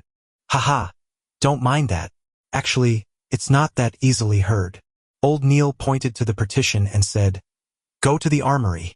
We will continue out mysticism lessons this morning. Klein nodded and followed old Neil down the stairs and arrived at the armory to replace Brett, who had been on duty the entire night. What will we be learning today? Asked Klein curiously. Old Neil dragged out his response and said, the complicated and basic knowledge. But before that, let me teach you an interesting trick. He pointed at the silver chain on his wrist. There was a pure moonstone hanging from the chain. Chapter 40, Mysticism Curriculum. An interesting trick? Klein asked out of extreme curiosity. Old Neil chuckled and said, I'll complete my patrol of the armory, storeroom, and archives. Use the 2 cups on the table to make 2 cups of coffee. In one of the cups, put something unpleasant. As for what it is, you can decide for yourself. Use your imagination. The only request from me is to not waste too much coffee powder. Those are coffee beans grown on the Fainapotter Plateau and hand ground by me. All right. Although Klein was unsure what old Neil was up to, he happily agreed to it. He watched him open the iron gates to the armory with a copper key and then heard the echoing footsteps inside. Slowly, he settled the cups down and confirmed that there was still hot water in the kettle. He removed the silver tin can's lid and using a tiny spoon with a metallic sheen, Klein scooped a spoonful of rich aromatic coffee powder into each of the 2 cups. Then, he poured in the hot water and stirred it. As a transmigrator who came from an era abundant in resources, he was no stranger to coffee. However, it was only limited to instant coffee. After finishing the task, Klein pondered for a moment and sat down. He crossed his right leg and took some of the mud which had stained the bottom of his leather boots and placed it in the left cup. Then, he carefully stirred it again until the colors and smells of the 2 cups of coffee were practically indistinguishable. A few minutes later, Old Neil walked out the armory while swinging his keys. He then closed the iron gates with a clang. "Are you done?" He turned his slightly turbid dark red eyes over and looked at Klein across the table. "Yes," replied Klein with a nod. Old Neil chuckled and removed the silver chain around his wrist and sat down. His expression quickly turned serene. He held out his chain-holding left hand and allowed it to hang over the coffee cup to his right. The moonstone nearly touched the liquid. Amid the relaxing calmness, the moonstone trembled suddenly. It began spinning the chain in a counterclockwise manner. "This cup is the one with the unpleasant thing," said Old Neil surely. Without waiting for Klein to confirm, he put away the silver chain and picked up the other cup of coffee and took a sip. "Do you like bitter coffee? I'm used to having a tablespoon of sugar and a tablespoon of milk." Klein did not reply but instead asked with his interest piqued. "Your divination sure is accurate. Was it because of the moonstone?" "That was moonstone, right? This is known as pendulum dowsing in divination. It's also called spirit dowsing. It relies on your own astral projection's connection with the spirit world and space to communicate with spiritual intelligence through the aid of natural materials such as crystals, gems, or special metals. The good and bad of things can be divined. Let's talk about the 2 cups of coffee. A counterclockwise motion implies bad, while a clockwise motion is good. If it doesn't move, it's neither good or bad. You can write the statement on a piece of paper. Take note, it's a statement and not a question. Old Neil put down the cup of coffee and explained in detail. Klein asked as though he was thinking, "Does that mean one should use questioning sentences?" "Yes, you cannot use is so-and-so willing to be my fiancé. But you should instead use so-and-so is willing to be my fiancé. Write it on a piece of paper and place it on the desk. Then use your dominant hand to hold the pendulum chain." "Take note, use your dominant hand," said Old Neil with a chuckle. "When doing so, keep your arm straight. Adjust the chain's length and make the moonstone hang just above the piece of paper to the point of almost touching what we wrote. Then, close your eyes and repeat the sentence 7 times in your mind. Open your eyes when you are done and see if the spirit pendulum turns or not. If it doesn't, close your eyes again and repeat the process until it moves." Klein nodded slightly and asked, "Counterclockwise means no, and clockwise means yes. It can also be interpreted as success or failure," corrected Old Neil. He taught Klein the other usages and details of spirit pendulum divination. Klein pondered over the matter and discovered that it was a very useful divination trick. For instance, he could quickly use it in an unfamiliar environment to determine if the food he was offered was poisonous or not. He did not need any additional knowledge of field biology.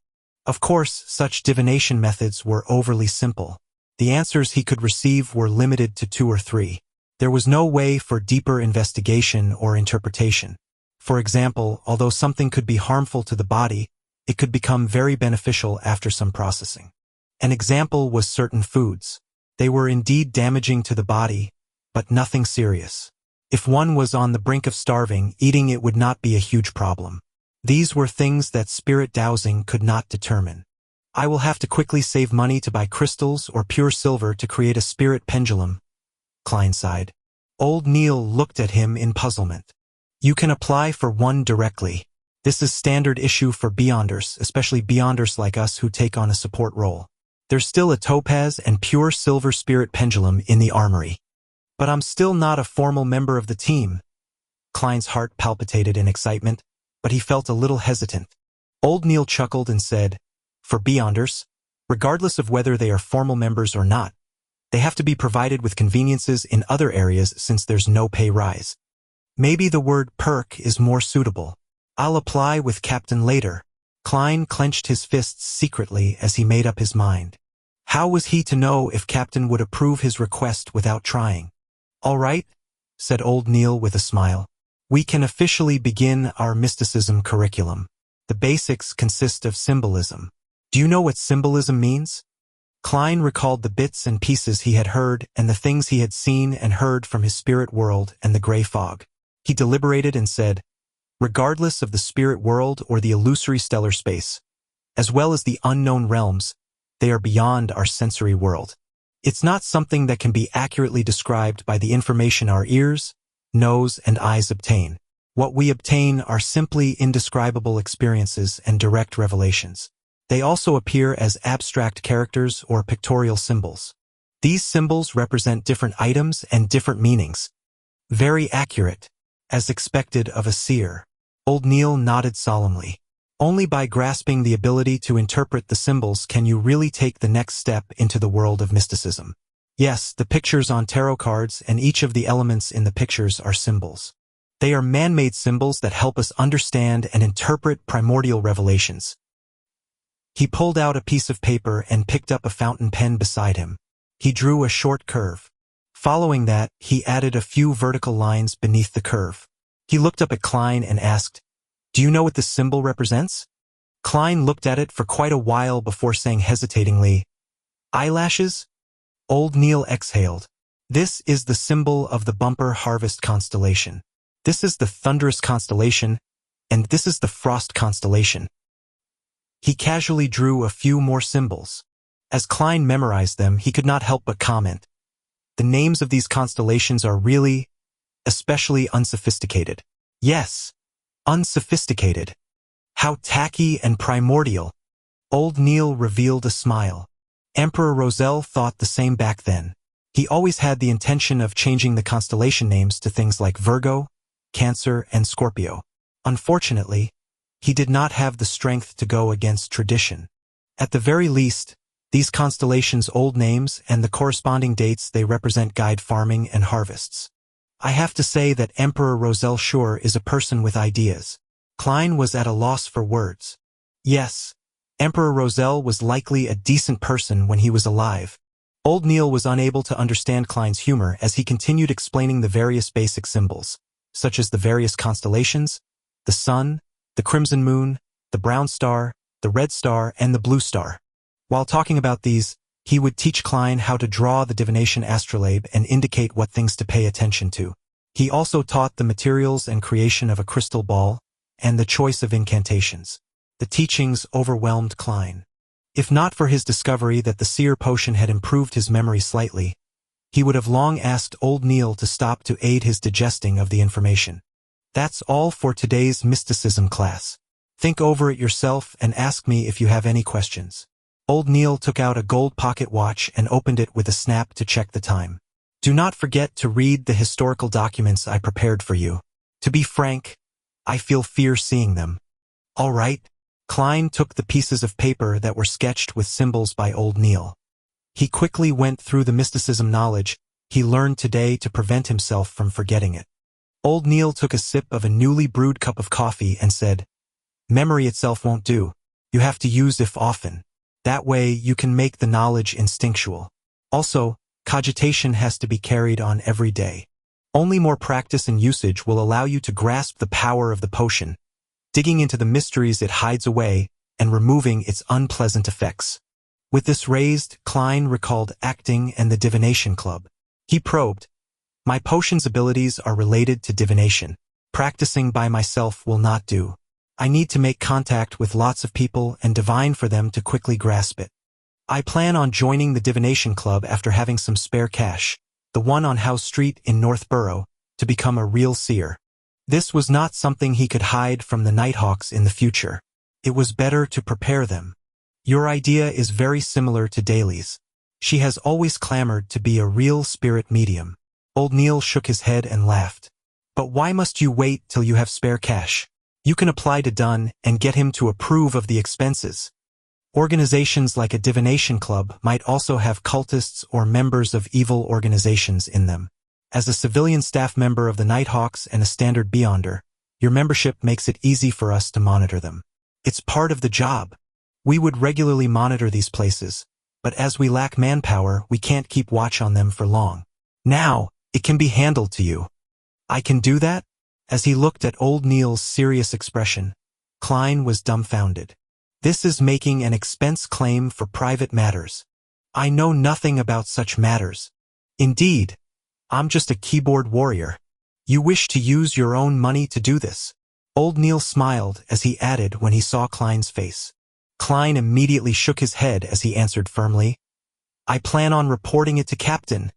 Old Neil nodded in satisfaction and looked at the cup of coffee with the unpleasant thing inside. It had not been poured away. What did you put in there? Klein smiled embarrassingly. It's just some dirt underneath my boots. Its color and your coffee powder looks almost the same. Old Neil was taken aback as he suddenly clasped his mouth and roared, "Why aren't you pouring it away yet?" Chapter 41. Audrey and her Susie. After pouring away the coffee and returning to the armory to take the thick stack of historical materials and explanatory transcripts from Old Neil, Klein followed the wall of lights up the staircase to the Blackthorn Security Company. Top, top, top. His footsteps echoed in the sealed and quiet basement. After Klein left the spiral staircase, he pushed open the door and identified his bearings before heading for the second office opposite of him. After familiarizing himself for 2 days, he had a general understanding of the layout of the Blackthorn Security Company.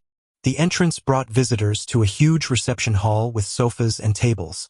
Through the partition, there was an inner region. To the left of the corridor were 3 rooms. From the nearest to the furthest, they were Mrs. Oriana's account room, a rest room with a few sofa beds, and the staircase that led underground. On the right were 3 rooms. From the nearest to the furthest was Captain Dunn Smith's office, a civilian staff office with a typewriter, and the entertainment room for formal members of the Nighthawks team. Klein had previously seen Leonard Mitchell playing cards with 2 other teammates in the entertainment room. He guessed that they were playing Fighting the Landlord. Of course, Emperor Rochelle had already given it a new name, Fighting Evil. However, the way it was played was identical to what Klein knew. Brett was entitled to a day of sleep after a night shift. Roseanne was at the reception desk. The carriage driver who was in charge of procuring necessities and collecting supplies, Cesare Francis, was out as usual. When Klein opened the door to the civilian staff office, the 3 desks inside were empty. Only the typewriter sat there silently. Ackerson Company's Model 1346 typewriter. Klein, who had seen similar objects in his mentor's office and Welch's place, muttered. He felt that the complicated mechanisms inside were filled with the beauty of machinery. He walked to the desk with the typewriter. After preparing himself, he attempted to type something on air. In the beginning, he often converted the local language to Chinese pinyin instinctively. Only after he was familiar with it did he digest the original Klein's corresponding memory fragment and no longer made mistakes. Top, top, top. The rhythmic tapping on the typewriter sounded like a melody composed from the heavy marriage of metal and industry. Under this melody, Klein quickly typed the expenditure application. However, he was in no hurry to meet Dunn Smith. Instead, he focused his mind and read the materials provided by Old Neil seriously. It was both revision and new material. When it was almost noon, he stretched his neck and put away the documents. He then read and consolidated what he had learned on mysticism in the morning. Only after all that did he take his application to the office next door and knocked on the door gently. Dunn was waiting for lunch to be delivered. When he saw Klein hand him the document, the corners of his mouth curved up. "Did Old Neil teach you this?" "Yes." Klein did not hesitate to betray Old Neil. Dunn picked up his dark red fountain pen and signed it. "I happen to be applying for funding for the months of July, August, and September from the church and the police department. I'll add yours in. When it's approved, get the money from Mrs. Oriana. You can draw the spirit pendulum in the afternoon." "All right," Klein answered simply and vigorously. His tone and eyes were obviously filled with joy. Before bidding Dunn farewell, he asked casually, "Shouldn't the budget for July, August, and September be applied for by June? Why are you applying for July's budget only in July?" Dunn fell silent for a few seconds before sipping his coffee. "We encountered 3 cases in June. I was so busy that I forgot about it." As expected of Captain and his poor memory, Klein knew he had asked a question he should not have asked. He gave a chuckle before leaving immediately. With that, he began a simple but regular lifestyle. He would spend half an hour in the early morning cogitating. He would have 2 hours of mysticism lessons in the morning and an hour and a half of studying the historical documents. After lunch, he would take a short nap in the break room to regain his energy. Following that, he would draw bullets and head to the shooting club. After finishing his practice, he would stroll over to Welch's place, which was not too far. He would then change routes and return to Iron Cross Street. That way, he could save on the carriage fees. If he had time, he would practice his spirit vision and spirit dowsing. On the way, he would buy groceries. In a private chemistry laboratory equipped with apparatus and items. A tall, blonde Audrey was looking at the cup in her hand. There were countless bubbles, and it made the atmosphere serene. Finally, the liquid in the cup precipitated into a sticky silver substance. Ha! I'm indeed talented in mysticism. I succeeded in one try. I was worried of failure and prepared 2 sets of materials. The girl muttered to herself in delight. She put away the items she took from her family's vault or exchanged them with others. She took a deep breath and prepared to close her eyes to drink down the spectator potion. At that moment, barking sounded from outside the laboratory. Audrey frowned instantly. She hid the cup of silver liquid in a dark corner, turned around and headed to the door. Susie, who's here? Audrey turned the doorknob and asked the golden retriever sitting in front of the door. Susie wagged her tail in an obsequious manner. Her personal maidservant, Annie, had appeared in the corridor nearby. Audrey walked out of the laboratory and closed the door. She looked at Annie and said, "Didn't I tell you? Do not disturb me when I'm running chemistry experiments." A vexed Annie answered, "But there's an invitation from the Duchess Della, Duke Negan's wife." Audrey took a few steps forward and asked Annie. "Yes, she has managed to hire the services of the palace's baker, Madame Vivi, and plans to invite you and Madame to afternoon tea." Annie recounted the invitation. Audrey tapped her cheeks discreetly and said, "Tell my mother that I have a headache. Perhaps I'm a little dehydrated because of the scorching sun. Please get her to convey my apologies to Madame Della." As she spoke, she acted frail. "Miss, it's not only afternoon tea, but a literature salon," added Annie. "But that won't treat my dizziness. I need rest," rejected Audrey firmly. Simultaneously, she muttered deep down, "If they insist, I'll faint for all of you to see. The etiquette teacher said that I can do it most perfectly. I think I heard something." "All right," Annie exhaled and said, "Do you need me to help you back to your room?" "There's no need. I'll clean up the laboratory first." Audrey was yearning to return immediately to consume the potion. However, she suppressed her impatience.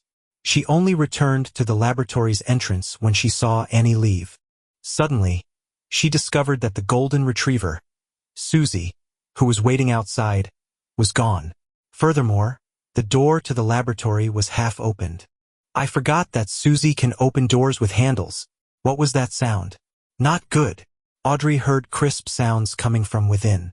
Suddenly, she came to a realization as she charged into the laboratory. All she could see was the cups shattered on the floor. Susie was licking the final drop of silver liquid. Audrey stood rooted at the entrance like a statue. Susie immediately sat down and looked at her owner innocently as she wagged her tail. In the seas beyond the Pritz harbor, there was an island perennially enveloped in storms. An ancient sailboat was docked at its harbor. A blond man dressed in a robe with lightning patterns was looking at Alger Wilson opposite to him. He asked, perplexed, "Alger, you could have returned to the kingdom and become a captain of a mandated Punisher team or a reputable bishop. Why did you choose to voyage out into sea and become the captain of the Blue Avenger?" Alger wore a stoic expression on his rough face. He replied solemnly, "The sea belongs to the storm. This is the Lord's kingdom. I'm willing to abide by the Lord's will and monitor this area of his kingdom." "All right." The blonde-haired man clenched his fist and struck his chest. "May the storm be with you." "May the storm be with you," Alger replied with the same standard salute. He stood on the deck with a few sailors and watched his companions leave the boat, walking into the distance. "Signs, you do not understand because you do not know enough," Alger muttered silently.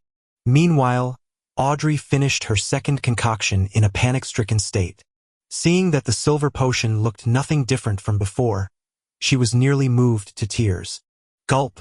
She quickly drank down the spectator potion. Friday, a storm befell Tingen. The heavy rain pounded on the windows of every household. Inside the Blackthorn Security Company, Klein, Roseanne, and Brett sat on the sofa in the reception hall and enjoyed lunch. As there was only a kettle for boiling water, there was no way to heat up leftovers. Klein could not eat rye bread every day or take the carriage home every day. If he did that, he would have to walk from Iron Cross Street to Welch's place in the afternoon and consider taking a carriage back. It was a waste of money. Therefore, he began joining Roseanne and his colleagues in eating the so-called office rations. The nearby Old Will's restaurant would punctually send a waiter at 10:30 every day. He would ask for their orders, and after determining the quantity, he would send it over at 12:30. The food was contained in what resembled meal boxes. At 3, he would return to take their orders for dinner and take back the utensils. The rations included meat, vegetables, and bread. Although the quantity was lacking, it was barely sufficient to fill a person. A cost of a meal ranged from 7 to 10 pence depending on the different premium levels. Klein would always thicken his skin and order the meal costing 7 pence. Typically, there was half a pound of wheat bread, a tiny piece of meat cooked in different ways, a ladle of thick soup with vegetables, and tiny bits of butter or margarine. "We actually only have one Nighthawk here today," Roseanne said as she delivered a spoonful of thick soup into her mouth. "I heard that a case with cultist elements is going on in Golden Industry. Therefore, the police department has requested for 2 Nighthawks," Brett said as he put down his bread. Klein used the remaining wheat bread and dabbed it into the last bits of meat juice before stuffing it into his mouth. He did not say a word. Under his left sleeve, there was a silver chain with a topaz hanging. At that moment, knocks sounded outside the half-closed main door.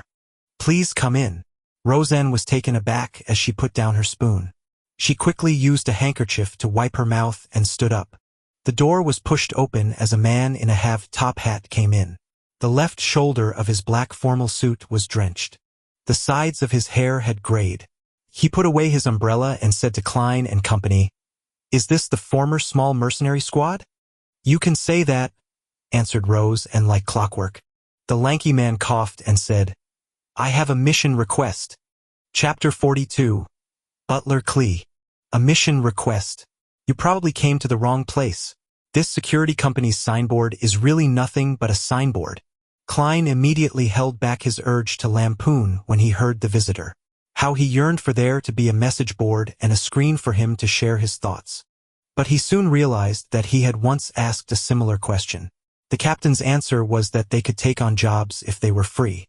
The money earned could be used as funding for the team's petty cash account and bonuses for the participants. Roseanne's eyes darted around as she thought for a moment before saying, "Our security personnel are all out on missions. The fastest it will take for them to return is an hour. If your matter isn't urgent, you can consider our services." Among the 6 formal Nighthawk members, Captain Dunn Smith had been invited to the cathedral by the bishop for some unknown discussion. Leonard Mitchell was guarding Cheney's gate in his place. Corpse Collector Fry and Sleepless Royale Ray Dean had already headed to the Golden Indus Borough to assist the police in the investigation of a robbery case with cultist inklings. Sleepless Kenley White was on leave, while Midnight Poet Sikatron had gone to Raphael Cemetery in the north suburb for a daily patrol. As for the remaining 2 Beyonders, Old Neil was frail and too advanced in his years. He had not taken any missions in a long time. Klein was still a novice and was truly inadequate in various aspects. "They are all out." With one hand holding his umbrella, the lanky man's expression turned gloomy as he took off his hat. He bowed and said, "Sorry for intruding. Goodbye." He turned around and walked out. He went down the stairs and left 36 Zutland Street amid the spattering rain and howling winds. What a bloody pity. Roseanne watched the man left and sighed regretfully. Although she would not have gotten any share of the commission, she definitely would have been able to partake in a sumptuous meal. There's nothing we can do about it. Cheney's gate needs someone watching it all the time. Klein put down his cutlery in satisfaction. Even though he did not like the soup mixture of turnips and vegetables, he still drank it clean. "Don't tell me you want Brett to take the mission? Or yourself?" Roseanne rolled her eyes and giggled. "Brett won't do, but you can. Our Mr. Seer." The moment she finished her sentence, she immediately realized what she had just said. She covered her mouth in shock because the door had not been fully closed. If someone walked past outside or heard anything about Beyonders, it would be considered a leak. Thankfully, Captain isn't around. Rose and looked out the door and secretly stuck her tongue out. Or I'll have to go for confession again. Brett and Klein laughed out in unison as they exchanged looks before beginning to put away the cutlery. After everything was done, Klein, who did not bring his umbrella, decided to stay at Blackthorn Security Company due to the ongoing rain. He took out some newspapers and sat on the soft but bouncy sofa as he leisurely began his afternoon break. The airship route from Backlund to Desi Bay is now in service. The complete anthology of the great detective Manseng is publishing soon. An advertisement for Legolas weapons? A standard model revolver carrying 6 bullets costs £3 and 10 soli. A double-barrel gun costs £2. Klein flipped through the Tingen City Honest paper when a particular piece of news suddenly caught his attention. The suspect responsible for killing Mr. Welch and Miss Naya has been caught. We believe it is a much-needed reprieve from the horror that has gripped Northborough, Golden Indusborough, and Eastborough. Welch's father, Mr. McGovern, who is a banker, has escorted his youngest son's corpse back to Constant City, where a grand burial will be held. After reading it a few times, Klein suddenly sighed. From the looks of it, Welch's father had bought the police's explanations and did not hire a private investigator to investigate the matter. His grief from losing his youngest son can't be any greater than that of my parents who lost their only son. In a sullen mood, Klein sat there motionless for a long time. He neither found it odd that he was not invited to Welch's and Naya's burials, nor did he feel depressed. Once everything calms down, I'll find a chance to offer a bouquet of flowers to their graves. Klein was about to take a nap in the break room when a knock came from the door of the reception hall again. Please come in. Rosen, who was nodding off, suddenly jolted awake. The half-closed door was pushed open again. The lanky man from before walked in once again. Can I wait here? Your mercenaries know. Security personnel should be back soon, right? He asked sincerely, trying his best to hide his anxious expression. Sure, please have a seat. Rosen pointed at the sofa nearby. Klein asked out of curiosity, where did you hear about our security company? Who introduced you here? He had made 2 trips despite the heavy afternoon storm while still willing to wait? Yes, the Nighthawks must have easily resolved missions that might seem very difficult to others. They must have accrued quite a reputation. The man left his umbrella outside the door, and as he walked to the sofa, he replied with a rueful smile. I have traveled the nearby streets and paid a visit to all the mercenaries, security companies and private investigators. You are my only hope. The others do not have the manpower to take additional missions. To be frank, if not for the waiter that delivers meals, I really did not imagine that there was another security company here. It's completely different from what I imagined. Klein was stunned. Rose and interjected with a question. They are very busy? Are there that many missions? The man sat down and sighed. You are a mercenary team, no, a security company. I believe you must have heard of the armed burglary murder at House Street. House Street, armed burglary murder. All right, unfortunately, I'm one of the people involved. Klein nodded with a slightly heavy heart. Yes. Due to the presence of a ferocious and cruel criminal, the rich men living in the neighboring streets, and even across all of Tingen City, are terrified. Apart from increasing the numbers of their security detail, they have also hired many more security personnel and private detectives. This resulted in a shortage of supply in your line of work, the tall and skinny man explained clearly. A standard chain reaction. Klein and Rose exchanged looks and saw the self-deprecating smile from each other's faces. The security industry had entered a golden age. Yet, Blackthorn Security Company was not affected in any way.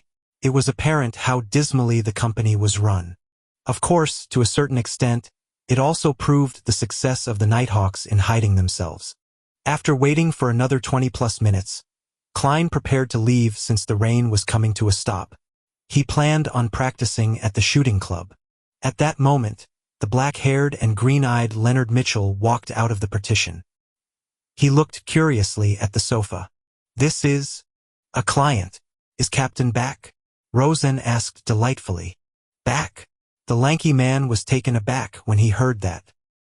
He had been sitting there, staring at the door. How did he not discover someone's return?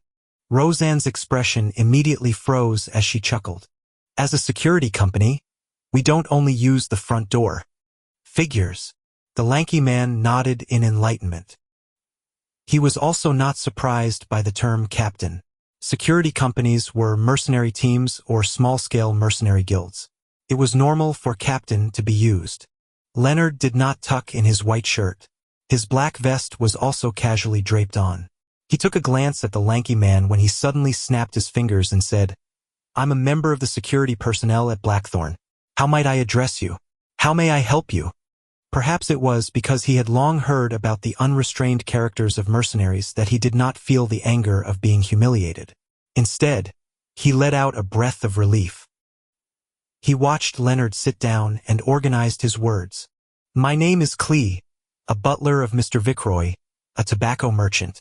His only son, little Elliot, was kidnapped this morning. We have already informed the police and the matter has been given high priority. However, Mr. Vickroy remains uneasy.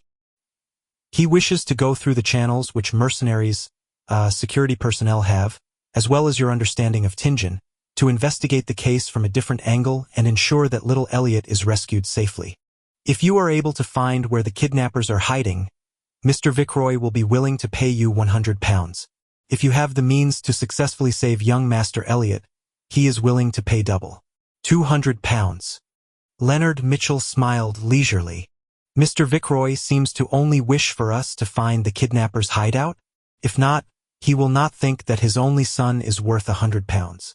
A tobacco merchant who has close ties with the southern plantations will not just offer £200. No, Mr. Vickroy is only an ordinary merchant. He's not considered wealthy. Besides, he believes the police will be more professional when it comes to rescuing his son. Klee answered frankly. All right, no problem. Leonard snapped his fingers again. His green eyes turned their gaze on Roseanne. My beautiful lady, please write up a contract. Don't always act like a poet. In fact, all you do is recite the works of others. Having forgotten the presence of the client, Roseanne quipped. She was used to exchanging snipes with Leonard. Of course, the Blackthorn Security Company did not really care about its clients.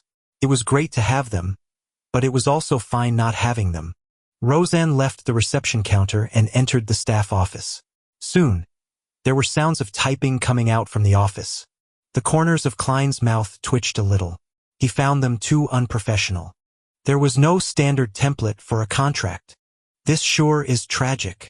And more saddening is the fact that I'm working at such an unprofessional company.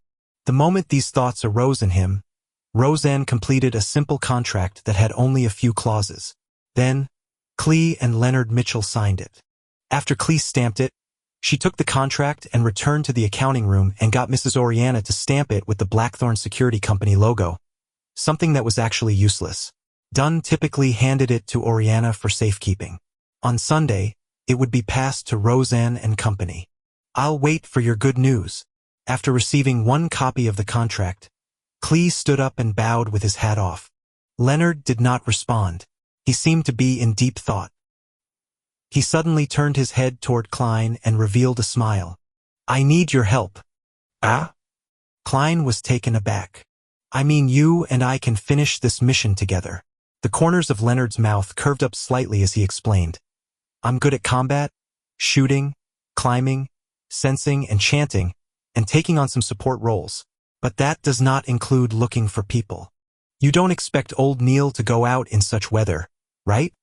When he said sensing, his voice was lowered to a mumble that Klein could barely hear. All right, Klein did have the urge to attempt his new abilities, while also feeling a little wary toward Leonard Mitchell. Phew, let's hope it will be completed successfully. I wonder how useful my seer abilities will be. He wondered with some anticipation. Chapter 43, Search. While looking at Klein, Leonard smiled and nodded. Then, do you need anything from them? He had cooperated with old Neil and Company numerous times, so he naturally knew that divination required a medium, especially when the person being divined was not present. Klein thought for a moment before saying to Klee, "I need some of Elliot's recent clothes which have not been washed or starched. It would be better if you have any accessories he used to wear on him." He tried to choose ordinary mediums, not something that would normally invite questions. But even so, Klee wore a look of puzzlement. "Why?" After his question, he added, "I have a picture of young Master Elliot on me." "Why?" "Because we are divining his location." Klein was momentarily at a loss for an answer.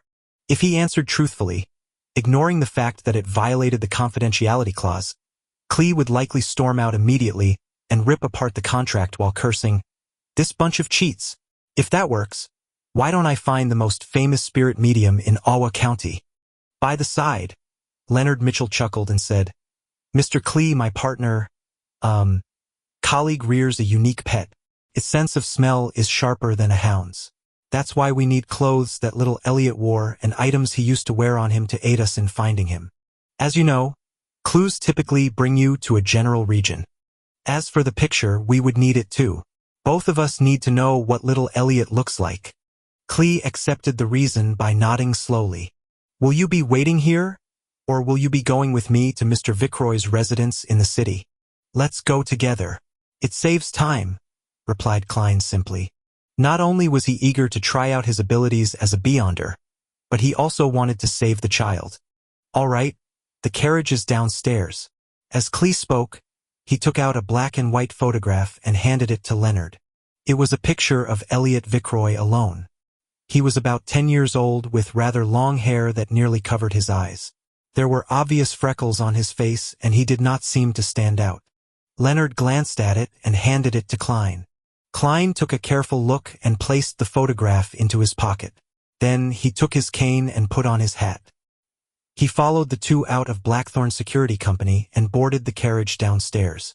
The carriage's interior was rather spacious. It was lined with thick carpet and a tiny table to rest items on. As Klee was around, Klein and Leonard did not say a word. They quietly took in the experience of traversing the pooling roads in a carriage. "The carriage driver is quite good." Leonard broke the silence after some time with praise and a smile. "Yeah," Klein answered perfunctorily. Klee forced a smile and said, "Your compliments are his honor. We will be there soon." As they were afraid of alerting the kidnappers, the carriage did not stop at the Viceroy's residence. Instead, it stopped at the side of a nearby street. Klee held an umbrella and returned along. After waiting for some time, Leonard talked to Klein again. "My surmise the last time was not without a goal. I was just trying to tell you that the notebook will definitely appear again. Perhaps it might be soon." "That really isn't a happy surmise." Klein used his chin to gesture towards the carriage driver outside, indicating that he did not wish to discuss sensitive topics with outsiders around. Leonard whistled and turned his head to look out the window. He saw a raindrop streak across the glass, leaving behind blurry marks. It made the world outside a complete blur. After a while, Klee returned with a bag of items. Since he walked in a hurry, the edge of his trousers were soiled and his shirt front was slightly wet. "These are the clothes young Master Elliot wore yesterday. This is the storm amulet he used to wear." Klein took it and glanced at it. He discovered it to be a miniature gentleman's formal suit, a small shirt, vest, bow tie, etc. And the storm amulet was made of bronze.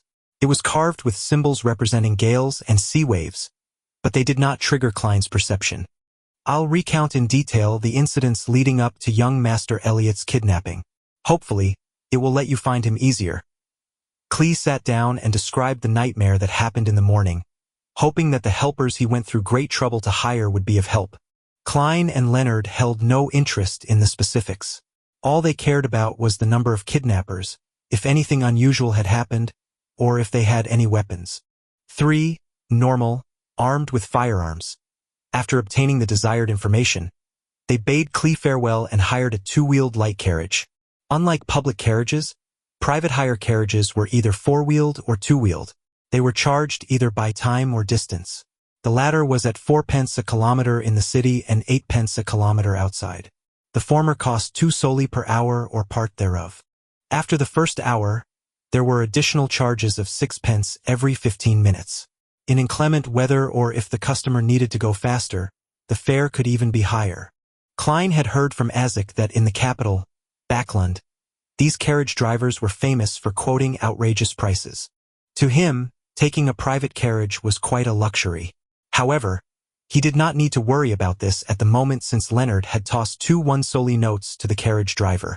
Charge it by the time. After Leonard gave his instructions, he closed the carriage's door. Where are you going?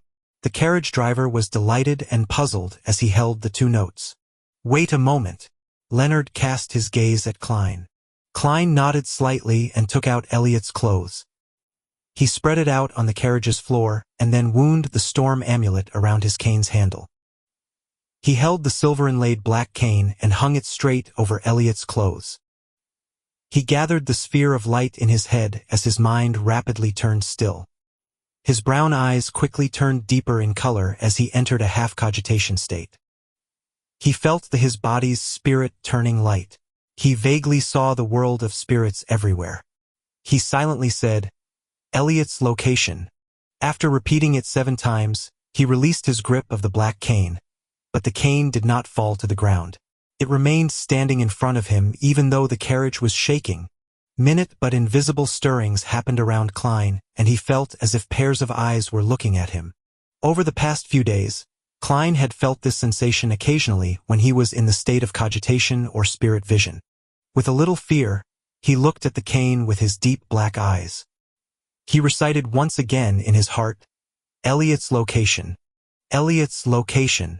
After he finished saying that, the cane fell and pointed straight ahead. Straight. Klein held the cane and said in a deep voice. His voice sounded a little ethereal as though it could penetrate the unknown world. This was one of the divination abilities he had grasped. It was called dowsing rod seeking. The tool of choice had to be wooden, metallic, or a mixture of both.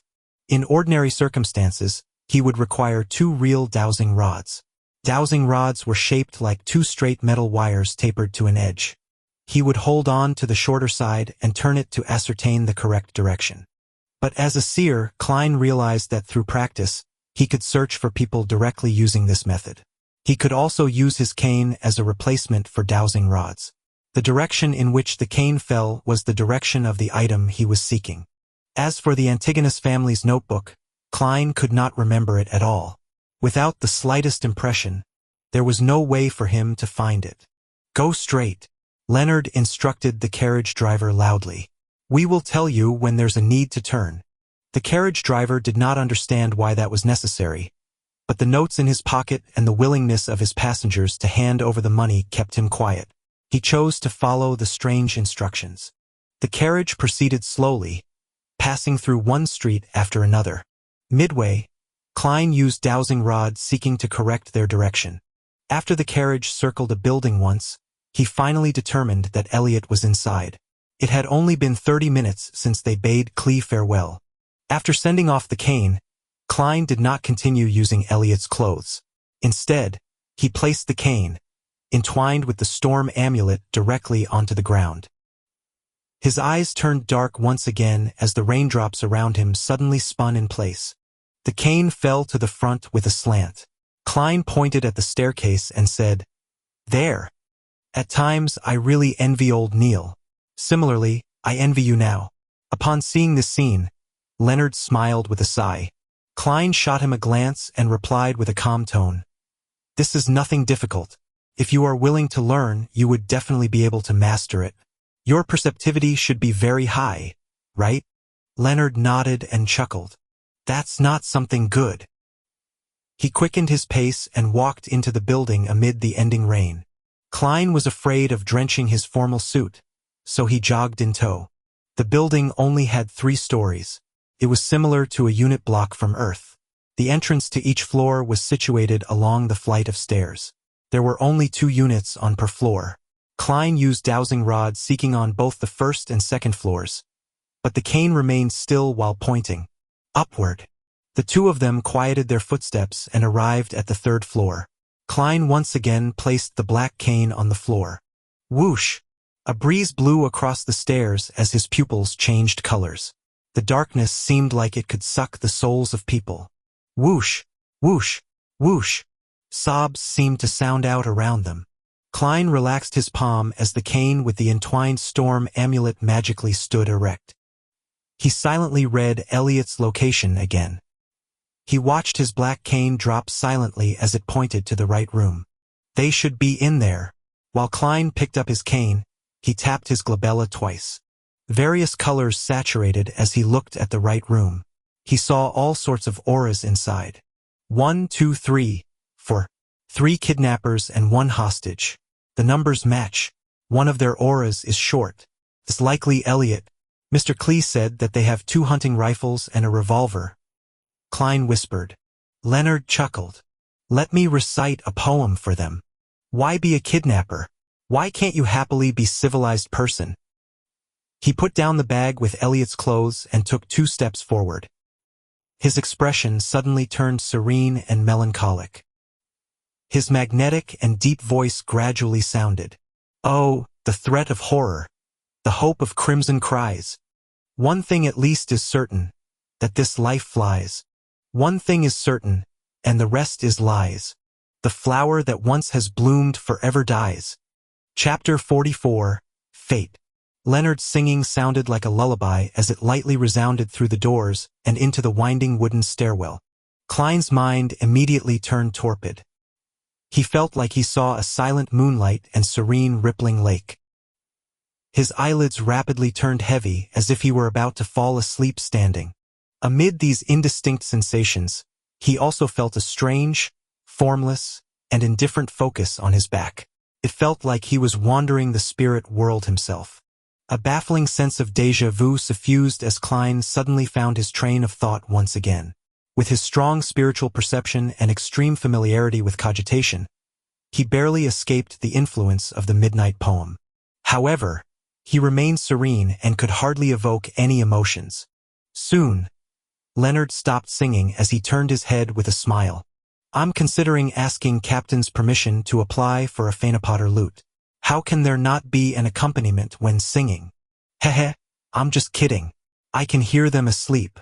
The black-haired, green-eyed Nighthawk with his poetic vibe took a stride forward and walked to the door that separated them from the kidnappers and hostage. He suddenly moved his shoulder and threw a punch at the door's lock. Crack! The wooden board around the lock shattered in a muffled manner. This requires precise control. Leonard turned his head and smiled. He then reached his hand into the hole and opened the door. Klein, who had regained consciousness, was not as confident as him.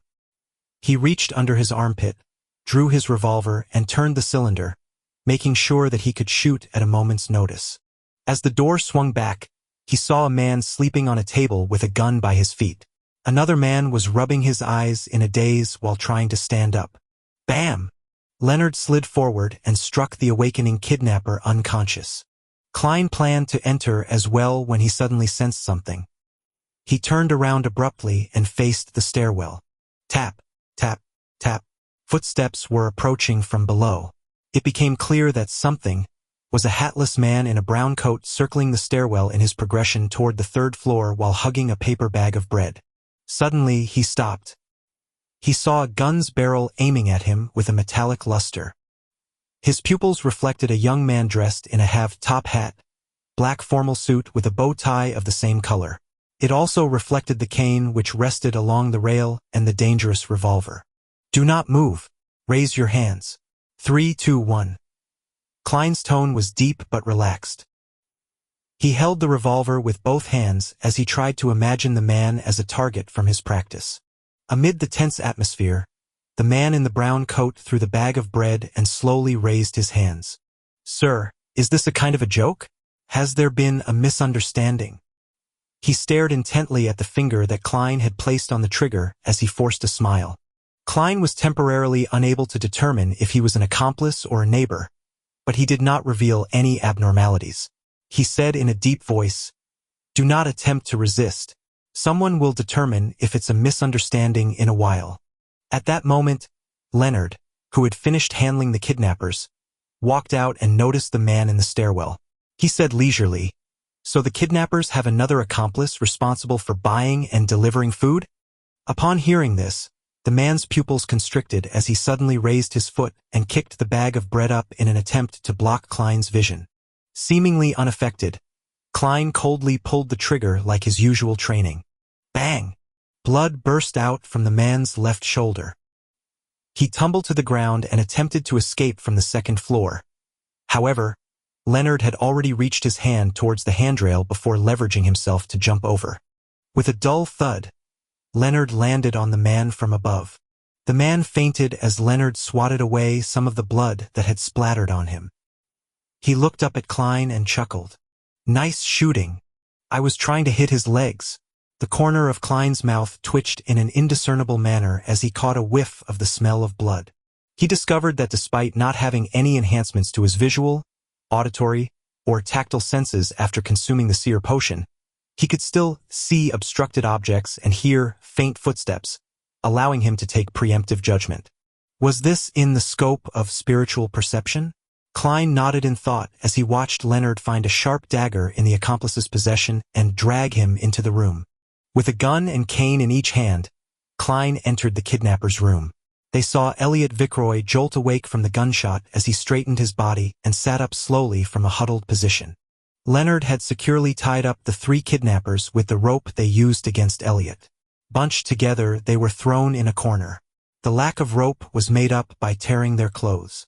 The unconscious man who had been shot in the shoulder was bandaged, but Leonard disdained getting his hands dirty, so he did not help him extract the bullet. Who are you people? Elliot stammered in pleasant delight when he saw the scene before him. Yes, you guessed right. Very precise. The genuflecting Leonard answered casually. I never expected this bastard to have some humor cells in him. Klein lowered his revolver and said to Elliot, We are mercenaries hired by your father. You can also call us security personnel. Phew, for real? Have I been saved? Elliot said joyfully without daring to make any movements. It was apparent that he had suffered quite harshly in the short few hours of being a kidnapping victim. He did not have the kind of rashness someone his age normally would have. Leonard stood up and said to Klein, Go downstairs and find some patrolling cops. Get them to inform the tobacco merchant. I do not wish to walk out with a child and for idiots like a kidnapper. Klein, who was wondering about the aftermath, nodded. He put away his revolver, picked up his cane, and walked to the staircase. As he went down the stairs, he had a nagging feeling that he had forgotten something. In addition, he heard Leonard say to Elliot, Don't be nervous. You will soon see your father, mother, and your old butler, Clee. Why don't we play a round of quint? Klein held back his laughter and walked out into the streets. With the help of pedestrians, he found 2 patrolling policemen. He did not use his badge and identification as a member of the Special Operations Department. Instead, he used his identity as a professional security company and recounted the happenings factually. As for him holding a gun, he was not worried at all. He had received an all-purpose weapon usage certificate the day before yesterday. His application was accelerated by going through internal channels. The 2 policemen exchanged looks and one of them left to gather reinforcements and inform the Vickroy family. The other policeman followed Klein to the kidnapper's room. After waiting for more than 40 minutes, Leonard signaled to Klein while the policeman was not paying attention. Klein was to sneak out of the room with him. Trust me, heading to the police station is an extreme waste of time. Let's leave first. The Nighthawk with the poetic bearing explained with a relaxed look. Since Leonard was making it clear that he would take any responsibility for any repercussions, he did not retort and followed in tow. Almost 5 minutes later, a few carriages rushed to the building where the kidnappers were. The old butler, Clee, disembarked with his portly master, Vickroy. Up to this moment in time, he was still in a daze. He found it incredulous that news would come so fast. Felt like a dream. Suddenly, he heard a crisp snap as he turned around. A 2-wheeled carriage drove past with its windows open. The black-haired and green-eyed Leonard had snapped his fingers again. After passing by Vickroy's carriage, Leonard closed the window, turned around, and looked at Klein. He extended his right hand and smiled. It was a pleasure working with you. I don't think we are on that good terms. Klein politely shook his head. He did not expect the kidnapping case to be resolved so quickly. All he could do was marvel at the capabilities of Beyonders. Even though he was just a half-assed Sequence 9 Beyonder, he was able to do many inconceivable things. This is a celebratory gesture of peace among aristocrats after a clash of swords, explained Leonard with a smile. I know. Klein had many aristocratic classmates. He looked outside the window and said with a frown, shouldn't we confirm with Mr. Klee? If he believes that the police rescued Elliot, our commission will be halved. A total of £100. There was no doubt about their providing of the kidnapper's location from their meeting from before. Don't mind it. To us, money isn't that important, said Leonard with a shrug. It's very important to me. Klein forced a polite smile and said, many poets died early from poverty. Leonard chuckled. I believe Elliot would not lie on this matter. I can tell that he still has some of his innocence left in him. However, you will not get much of the £200 commission either. How much would I get? Asked Klein immediately. As the unspoken rule has always been, half of the commission would be handed to Mrs. Oriana as additional funding for the team. The remaining would be split among members. A pity you aren't a formal member. You will only get about 10% of the remaining half. £10? That isn't bad either. Klein pretended to feel the pinch as he asked, aren't you worried that the kidnappers will realize that they were under the influence of a Beyonder's powers after they wake up? They will not suspect anything. They will only believe that the weather was good and very conducive for sleeping, leading to them dozing off. They will even believe that the song existed only in their dreams. This is something we have verified before, answered Leonard very confidently. Instead, it's your demon-hunting bullets that might arouse suspicion. Of course, you being a queer who enjoys mysticism would be a perfectly reasonable explanation. I see. Klein was relieved. He just kept feeling like he had forgotten or overlooked something. After returning to Zutland Street, Klein did not wait for Klee's arrival. He strolled to Welch's place and took a different route home. On the way, he bought some beef and olives for dinner. The meal was enjoyable as always, with the same three siblings chatting idly. However, there was an additional visitor. He was a worker responsible for collecting 1 penny for the gas meter. The evening grew dark as the siblings bade each other good night and returned to their rooms. Klein was sleeping soundly when he was suddenly awoken by something familiar outside. He opened the door in puzzlement and arrived outside the bedroom that no one stayed in. He pushed open the mottled door and saw a gray desk. There was a notebook on the table and its cover was made of hard paper. It was completely black in color. A baffling sense of déjà vu arose in him as he walked over and opened the notebook. The page he flipped open to was of a picture. A picture of someone dressed in gorgeous clothes and splendid headdress, the fool. Beneath the fool was a line in Hermes. Everyone will die, including me. Horror gripped Klein's heart as he suddenly realized that the corner of the fool's mouth was curving up. FFFFFFFF. He sat up in shock as he saw crimson moonlight penetrate his curtains. He saw his bookshelf and desk and the silhouette of his own bedroom. He realized that he had had a nightmare. As a seer, he knew what dreams typically portend. Therefore, he began to seriously search through his recollections. Klein froze up when he did because he knew what he had missed out on today.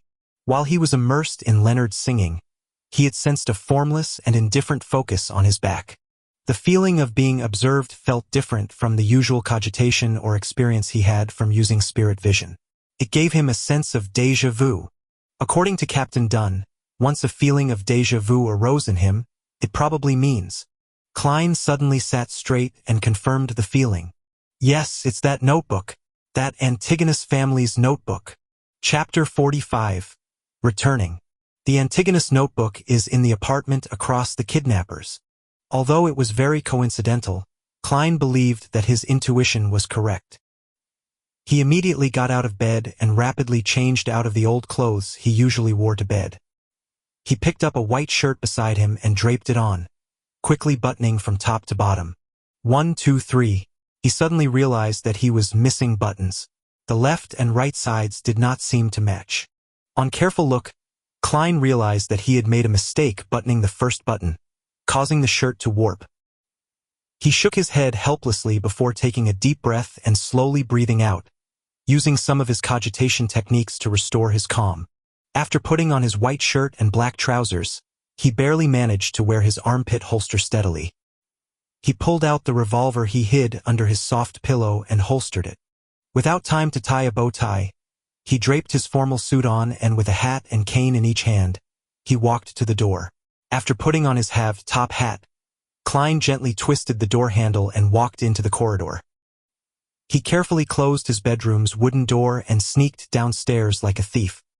He used a fountain pen and paper in the living room to leave a note, informing his siblings that he had forgotten to mention that he had to be early for work today. The moment he was out the door, Klein felt a cool breeze and his entire being calmed down. The street in front of him was dark and silent without any pedestrians. Only the gas lamps illuminated the streets. Klein took out his pocket watch from his pocket and snapped it open. It was just 6 in the morning and the crimson moonlight had not completely faded away.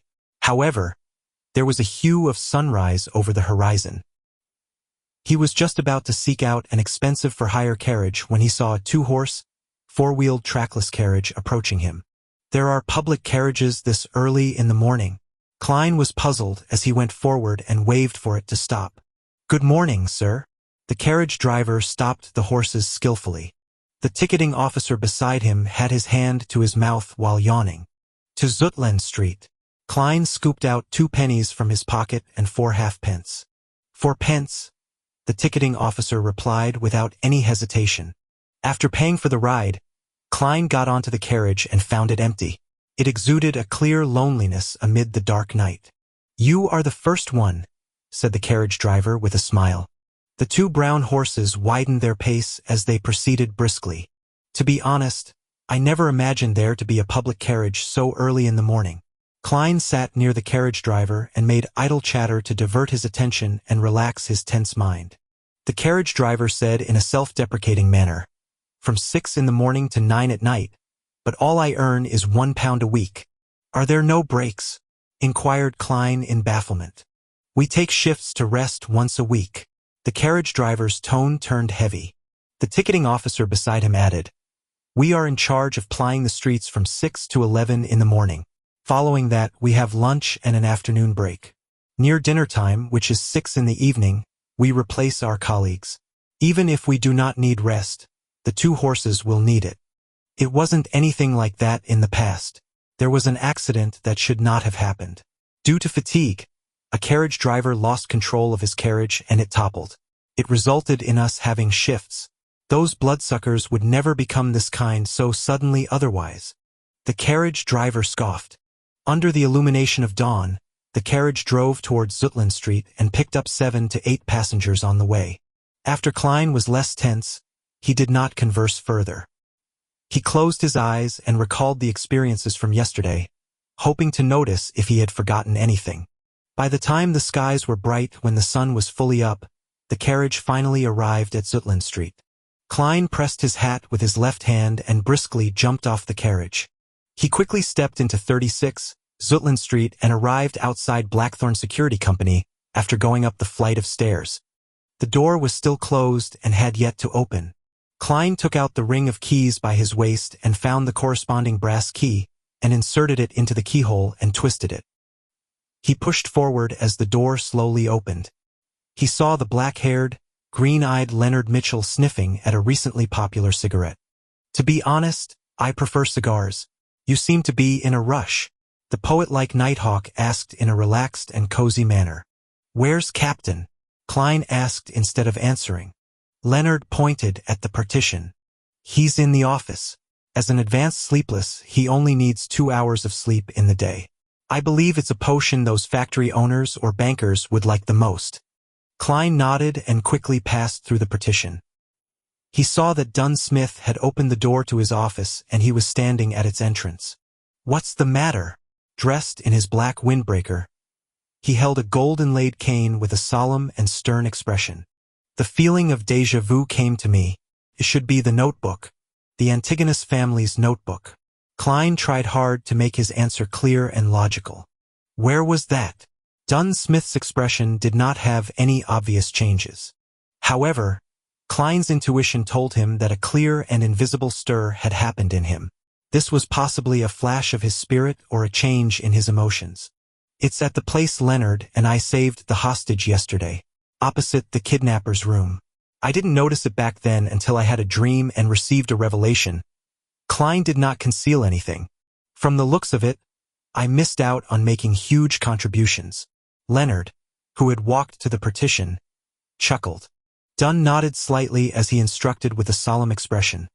"Get Kenley to replace old Neil's watch of the armory. Let old Neil and Fry come with us." Leonard stopped acting frivolous as he immediately informed Kenley and Fry, who were in the Nighthawk's entertainment room. One of them was a sleepless and the other was a corpse collector. 5 minutes later, the two-wheeled carriage that came under the jurisdiction of the Nighthawks began driving down the sparse streets in the morning. Leonard wore a feather hat, a shirt and a vest. He stood in as the carriage driver, lashing out a whip from time to time, sending out a crisp crack. Inside the carriage, Klein and old Neil sat on one side. Facing them were Dunn, Smith, and Fry. The corpse collector's skin was so white it looked like it either had not been under the sun in a very long while or he had a severe blood deficiency. He looked to be in his 30s with black hair and blue eyes. He had a high nose bridge and his lips were very thin. He had a cold and dark demeanor and had a faint smell from often touching corpses. "Repeat the situation again in detail." Dunn adjusted the collar of his black windbreaker. Klein stroked the hanging topaz in his sleeve as he began from their mission commissioning until the dream. By the side, old Neil chuckled.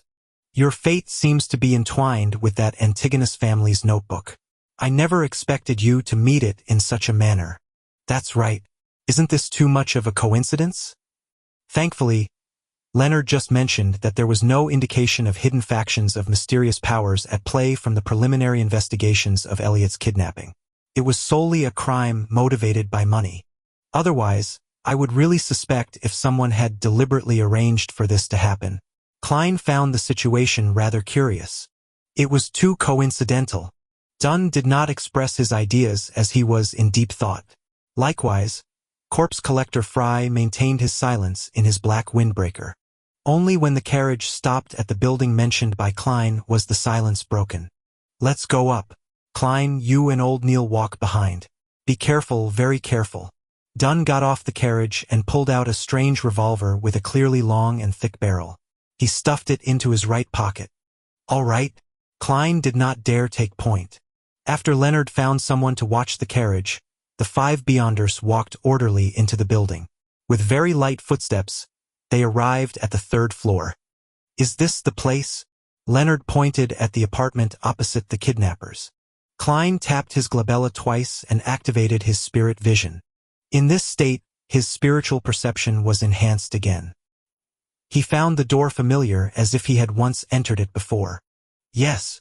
He nodded in affirmation. Old Neil also activated his spiritual perception and after observing carefully, he said, "There's no one inside, nor are there any spiritual glows of magic." Corpse collector Fry added with his hoarse voice, "There aren't any evil spirits."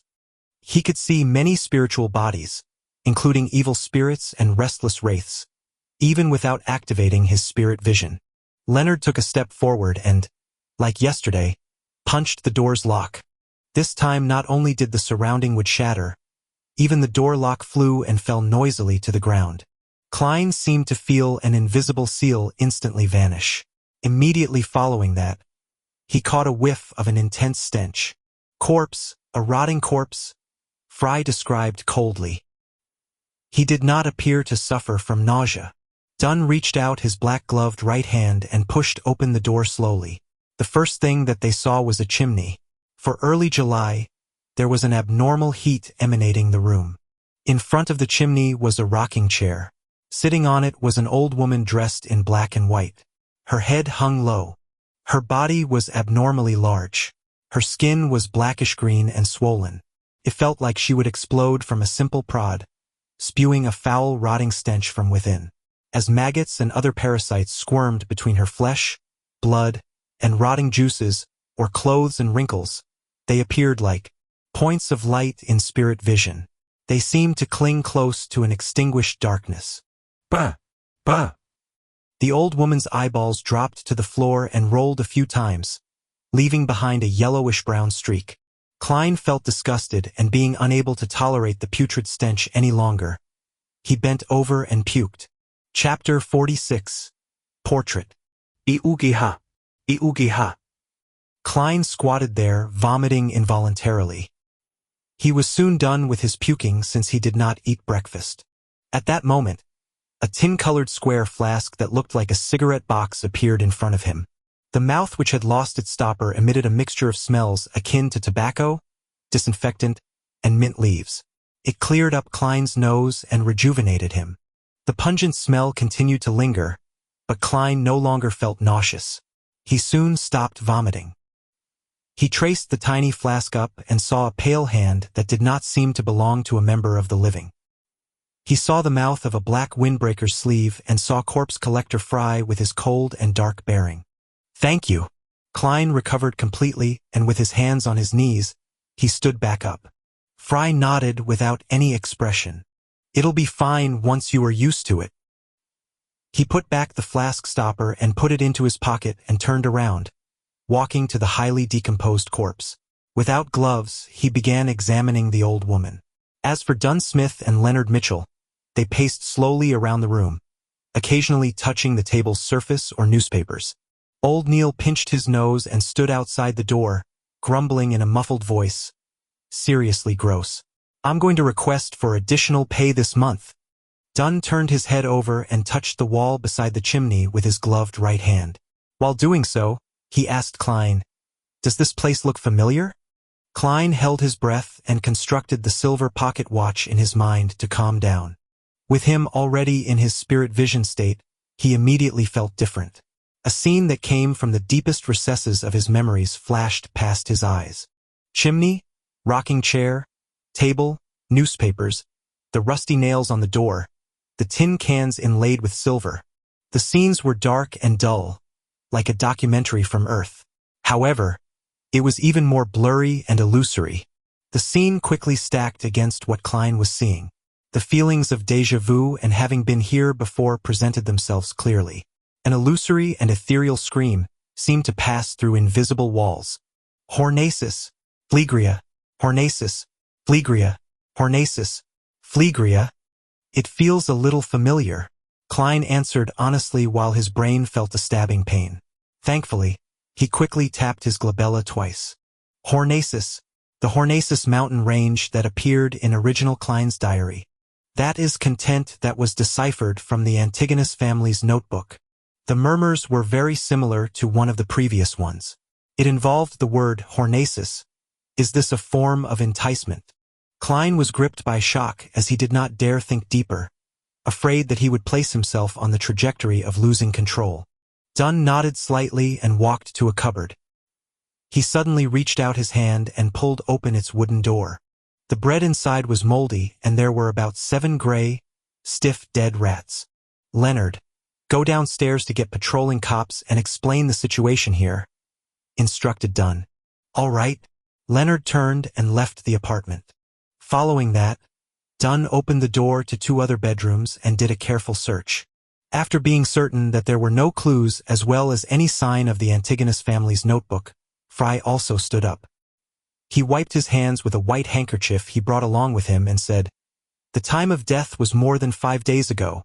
There are no external injuries, nor are there any clear signs that it was a result of beyonder powers.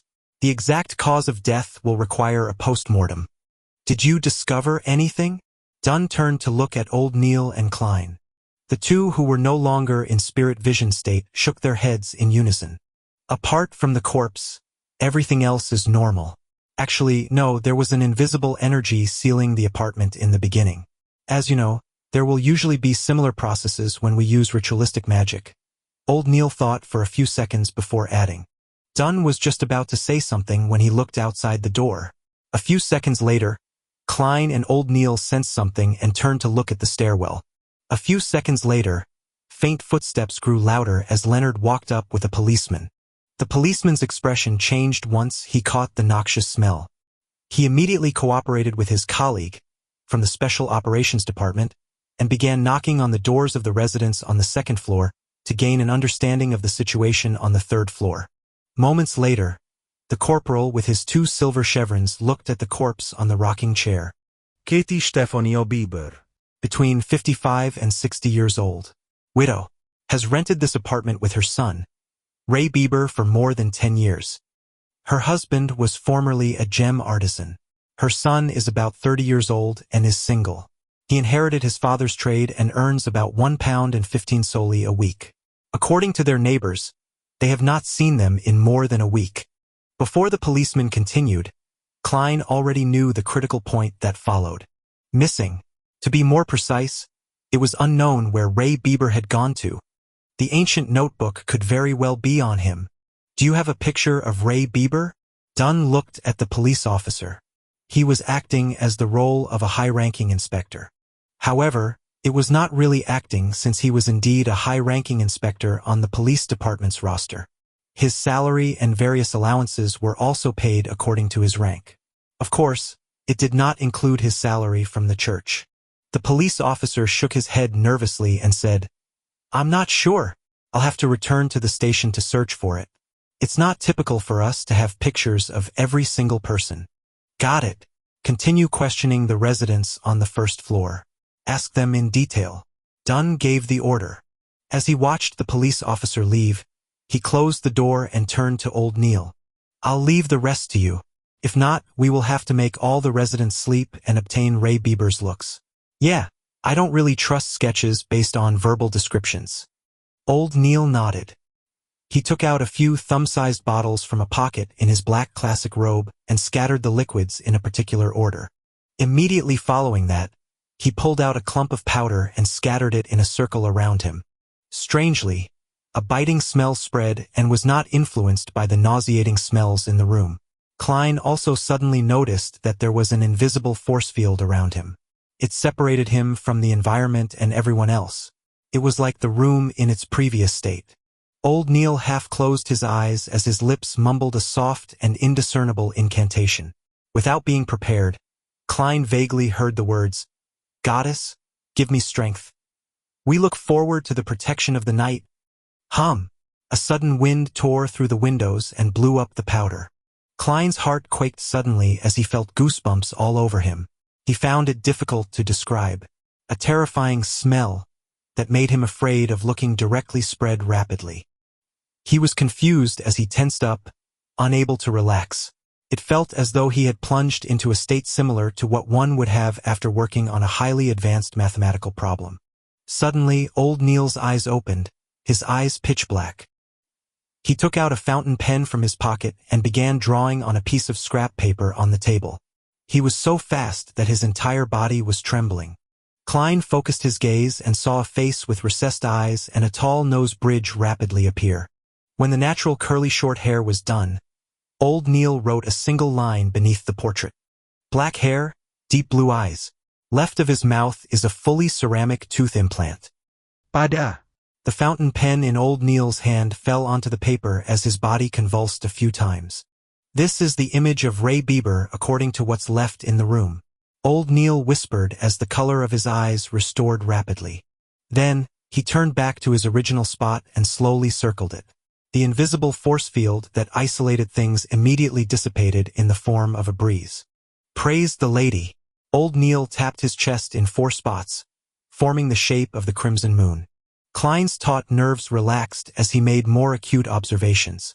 He discovered that there was nothing special about Ray Bieber's facial features. He had a relatively mild bearing. The only thing was that his philtrum sagged clearly. "I'll try using dowsing rod seeking." He picked up the portrait and found male clothes in the bedroom and spread them onto the ground. Dunn, Leonard, and old Neil did not stop him as they watched him place the black cane above the clothes and portrait. Fry was as silent as always. Klein's eyes turned from brown to black as he finished his recitation, only to release his grip. The black cane stood silently like it was embedded in the ground. Ray Bieber's location, Klein silently repeated to himself again. With the sound of humming wind, the cane fell down but kept changing directions while falling. Finally, it began spinning in slight circles. Without any external help, the black cane stood stably again. Klein repeated a few times with the same outcome. All he could do was shake his head at Dunn and old Neil. A strange power was interfering with his divination. Dunn took off his black glove and said to Leonard and Klein, "Take Ray Bieber's portrait and inquire the residence for a final confirmation. Following that, we will issue a warrant of arrest against him for the murder of his mother." "All right." Klein held his cane and bent down to pick the portrait. After the neighbors confirmed that the portrait was indeed Ray Bieber, Dunn instructed Leonard and the police officer to finish the procedures at the station. He and Fry headed to a few bars in Tingen City to seek help via other means. Klein and old Neil returned to Blackthorn Security Company on a public carriage. It was not even 8 by the time they arrived. Rosen had not even clocked in. After closing the door, Klein cocked his head at old Neil and, hoping to learn and answer his questions, asked him, "Why would I send the Antigonus family's notebook to Ray Bieber's home?" This was completely in a different direction from Iron Cross Street where Welch stayed. Old Neil walked to the sofa and chuckled. "Isn't that obvious? Who knows what powers inside the notebook you invoked? Maybe you did some described ritual out of curiosity and ended up provoking a strange existence that you should not have. The motive of this existence was to have the notebook sent to Ray Bieber and sever all clues, to prevent anyone from discovering it. Therefore, apart from you who were selected, Welch and Naya committed suicide. Regarding you, to be frank, I still have no idea how you survived." "I would like to know too." Klein sat down as well as he deliberately replied with a wry smile. "I've also thought of the guesses you have of the proceedings. However, there's one thing I don't understand. Why did I have to hand the notebook to Ray Bieber?" Old Neil shrugged and said, "Perhaps his life path number 1 matches the requirements, or maybe he's one of the last remaining descendants of the Antigonus family. In short, there are too many possibilities, and why the notebook was sold to Tingen City would have similar reasons. I do not think it's because he's a descendant." Klein suddenly felt enlightened before he sighed. "Unfortunately, I did not discover immediately that Ray Bieber and that notebook have vanished." Old Neil laughed. "This is something that Dunn has to worry about. As for you, it's something good." "Why do you say so?" Klein frowned in puzzlement. Chapter 47. Old Neil's Lack of Money. Old Neil rubbed his temples and said, "I believe we have a general idea of why the 3 of you engaged in a mass suicide. That notebook is also now purportedly in Ray Bieber's hands. Furthermore, the matter has already been exposed. Regardless of whether you are alive or dead, it will hardly influence any subsequent developments. I believe that the surreptitious existence or mysterious power that caused all of this will not pay you any special attention. It's just like how you would not pay attention to the ants on the ground. Heh, as long as you do not try to make him recall you. And our arrest warrant for Ray Bieber will quickly reach the secret order. They will also be able to guess that it is related to the Antigonus family's notebook. Believe me, for a secret organization that has been in existence for more than 1,000 years, it has many channels of information.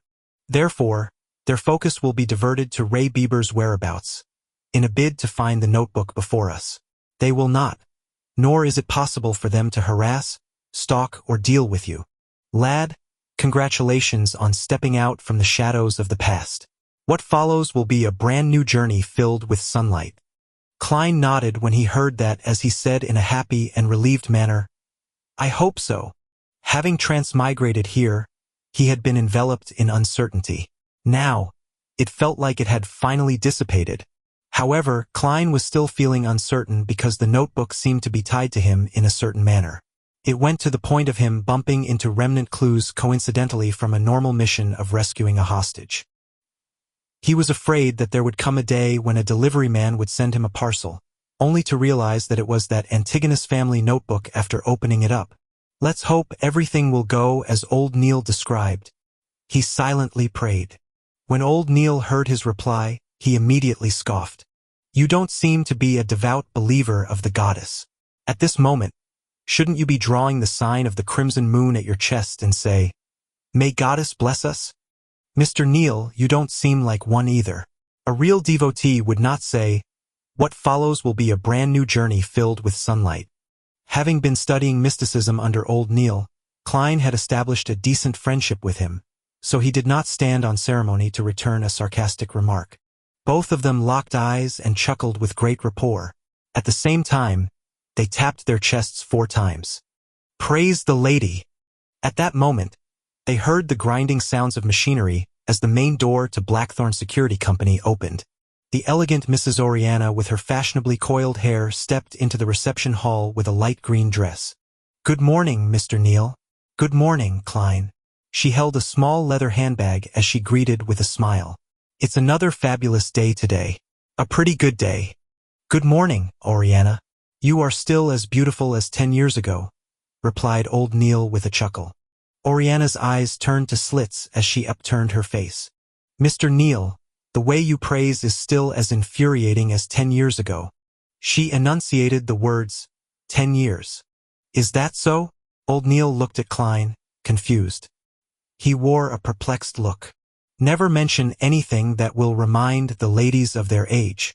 As a keyboard warrior that knew a little of everything, Klein instantly understood what had peeved Mrs. Oriana. He smiled lightly and said, Good morning, Mrs. Oriana. You are as beautiful as always. Thank you, our outstanding Koei University graduate.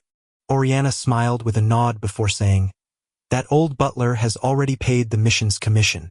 According to Captain's rules, half of it will be used as additional funds, while the other half will be split between you and Leonard. But since you aren't a formal member, you can only take 10% of the half. Come over later to sign for it. How much did he pay?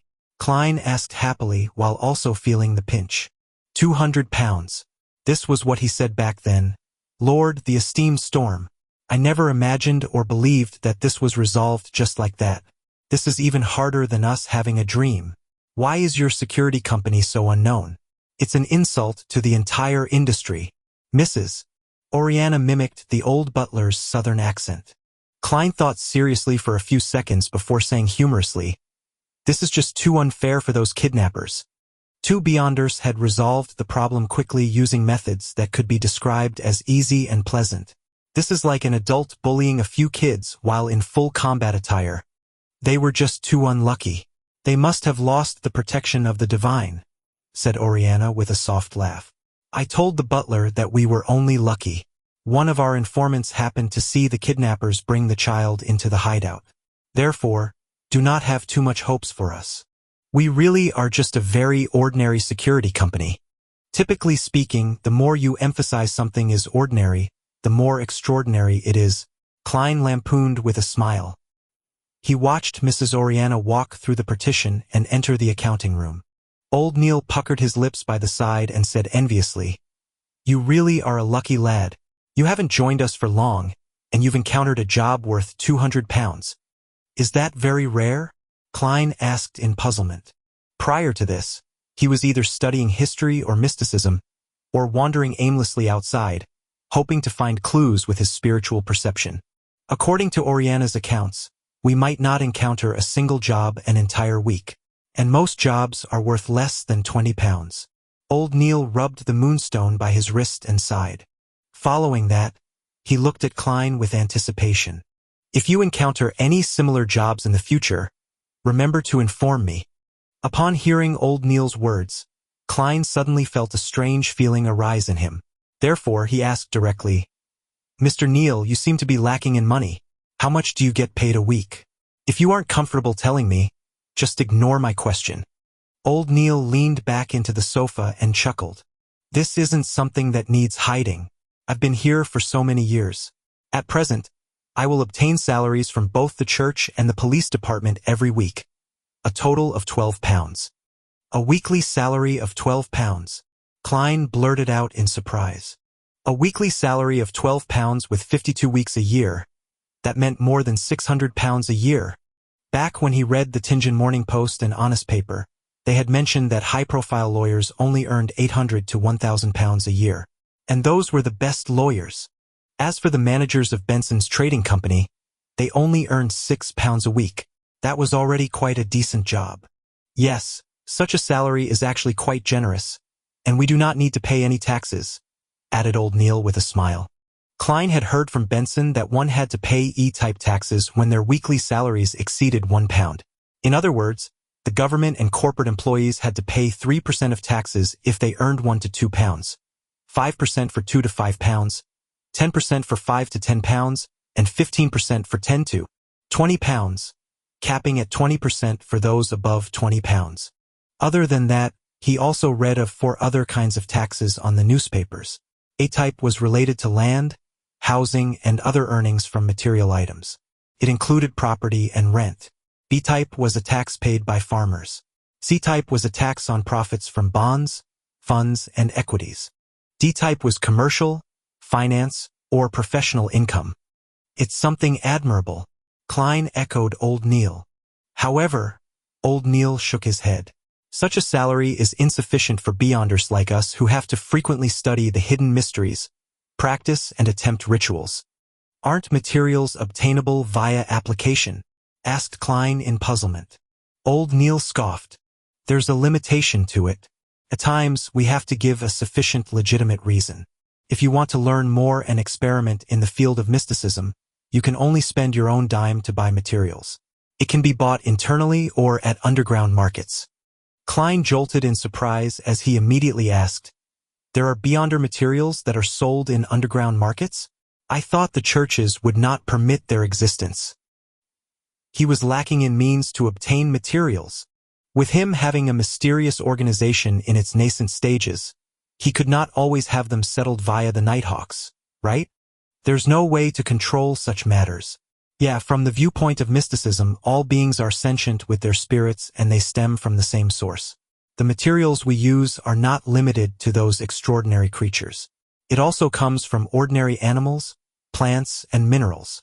For example, the poison hemlock, gold mint leaves, and night vanilla in the bottle of seer potion.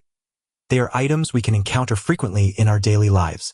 They might not have any extraordinary characteristics, but they have special characteristics. Through concoction and blending, they will derive certain effects.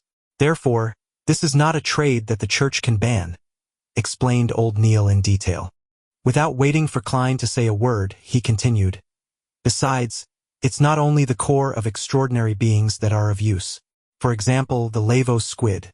Apart from its blood, its eyeballs, skin, and tentacles are pretty good materials.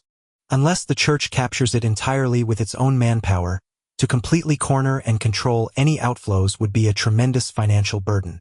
The lower the grade of the extraordinary material, the more it is so. They can only do their best to prevent the more special materials from flowing out."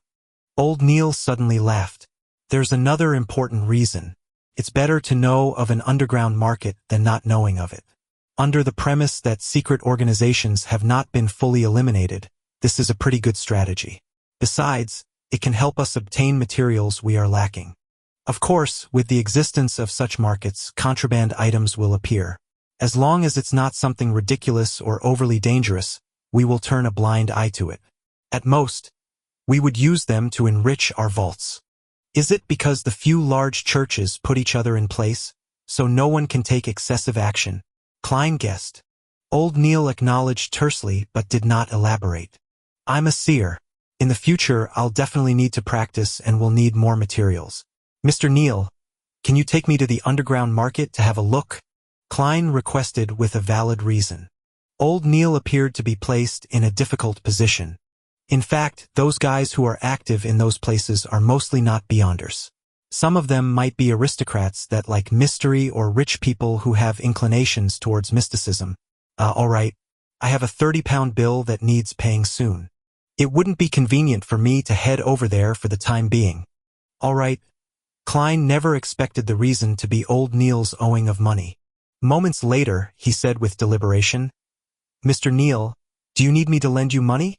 I just earned a commission of £10. Haha, there's no need. I'll be able to settle it." Old Neil patted the sofa and slowly stood up. Sigh, age is truly an enemy that biological creatures can't fight. I'm exhausted from last night's watch. Yeah, revise what I've taught you later this morning. Read more documents. Tomorrow, I'll teach you the foundations of ritualistic magic. All right. Klein got up and bade him farewell by taking off his hat. When Captain Dunn did not return at noon, Klein pretended that he was still searching for the notebook as he roamed the streets again. Having earned 10 pounds, he no longer needed to wait for the next disbursement of the funds. He could head directly to the divination club. Cogitation and spirit vision have been occasionally producing murmurings and illusions. It made him eager to begin acting. Chapter 48. Hannes Vincent. In the divination club situated at the second floor of 13 House Street, North Borough of Tianjin City, Klein saw the beautiful lady that attended to visitors once again. She was still having her brownish-yellow long hair coiled, making her look mature and elegant. It was hard to tell her age. "Hello, Mr. Glassy isn't here today. Would you like to change fortune-tellers today?" said the beautiful lady with a smile. Upon hearing that, Klein, who had just taken off his silk hat and put it back on, was immediately surprised. "You still remember me? That was already 5 days ago." The woman puckered her lips into a smile. "You are the first customer that sought Mr. Glassy's services. You are also the only one to this very day. It's hard for me not to have a deep impression of you." Was this the image of him being penny-wise, pound-foolish? Klein lampooned himself as he deliberated a question. When was the last time Mr. Glassy came to the club? The lady shot a glance at him and answered seemingly in recollection. "To be honest, we are unable to grasp when our members will come and go. They have their free will and personal matters to tend to. Well, I do believe that Mr. Glassy hasn't come to the club since he told your fortune that day. I wish him the best of luck. May the goddess bless him." Klein prayed and did not ask further. Instead, he asked with a smile, "I'm not here for divination services this time. I plan to join the club." "Really? That's our pleasure." The lady expressed a timely look of surprised delight. "For the first year as a member, the membership fee is 5 pounds. It will be 1 pound a year thereafter. I believe there's no need for me to describe in the details again." Klein took out a 5-pound note he recently received as he watched Henry Augustus I's portrait depart him. After seriously checking the anti-counterfeit watermark, the woman stored away the note seriously and handed a form to Klein. "Please fill in your detailed information. Let me prepare the receipt for you." "There's a receipt? You should bill it to Blackthorn Security Company." Klein was amused by his own thoughts as he picked up a fountain pen on the desk. With the blackish-blue ink, he filled in his name, age, address, and company information. However, he had deliberately left his date of birth empty. To a seer, that provided profound mysteries about his body through his life path number. After receiving the receipt and finishing his registration as a member, the lady extended her right hand. "Congratulations on joining Tianjin City's Divination Club. I'm Angelica Barhart, your hardworking server. This is your member cufflinks. There are special inscriptions on them which will identify you as a member." "Hello, Madam Angelica." Klein shook her hand and took the dark gold cufflinks. He realized that the special inscription was written with the root word for fortune teller in Hermes. Angelica retracted her left hand and thought for a few seconds. "Might I ask what divination arts you are most familiar with? Or would you prefer to learn some divination methods from the club? We will consider inviting famous fortune tellers of the corresponding domain to give classes. We will also introduce you members with similar expertise, so that you can have a good time interacting with them. I know a bit of every divination art. There's no need to give me any special considerations." Klein replied with some embellishments. In addition, he inquired, "Can I begin telling the fortunes of others? I'm not a total rookie." He was here to act as a seer and not learn the divination methods ordinary people could learn. Angelica maintained a polite smile as she said, "You can tell the fortunes of people any time in the club. However, before we confirm your skills, we will not promote you when our customers ask. How much do you plan on charging for your fortune-telling?" 2 pence. Klein decided to gain an advantage with price while he was still unknown. "We will go by the standard of taking an eighth, so we will be taking a 1/4 pence for fees." Angelica repeated the various rules first before writing Klein's information into the fortune teller album which customers could choose from. After all of this was done, she pointed at the meeting room at the far end of the corridor with a smile. "Mr. Hannes Vincent is currently explaining astrolabe divination. You can find a quiet spot to listen in." You can also raise your questions if there are any queries. All right. Klein walked toward the meeting room with his interest piqued. He wanted to know the differences between what Hannes Vincent and old Neil said. At that moment, Angelica chased up and whispered, "Mr. Moretti, would you want coffee or tea? We provide Sibe black tea, Southville coffee, and Desi coffee." Klein, who had been reading the papers regularly, knew that these coffees and black tea were considered as one of the inferior varieties, but he also knew that they were definitely of better quality than the ones he had at home. After some thought, he said, "A cup of Southville coffee. 3 teaspoons of sugar without milk, please." Lone Kingdom's Southville was famous for its beer and red wine. Many important figures were fond of them. However, their coffee was relatively unknown. "All right, I'll send it to you in a bit." Angelica pointed towards the meeting room. Klein slowly walked to the half-closed door and heard a voice in a thick Awa accent explaining, "Astrolabe divination is a relatively more complex one among the divination arts. But that's only for ordinary people." Klein silently tagged on a sentence for the speaker. He saw about 5 tables placed in a circle inside the meeting room. It surrounded a middle-aged man in a black classic robe, Hannes Vincent. The gentleman had obvious dark circles. His brown hair was thick and hard. Each strand stood firmly like a porcupine's spikes. Apart from that, there was nothing unique about him. Upon seeing Klein enter, Hannes Vincent nodded gently without stopping his class. He only slowed down his speech.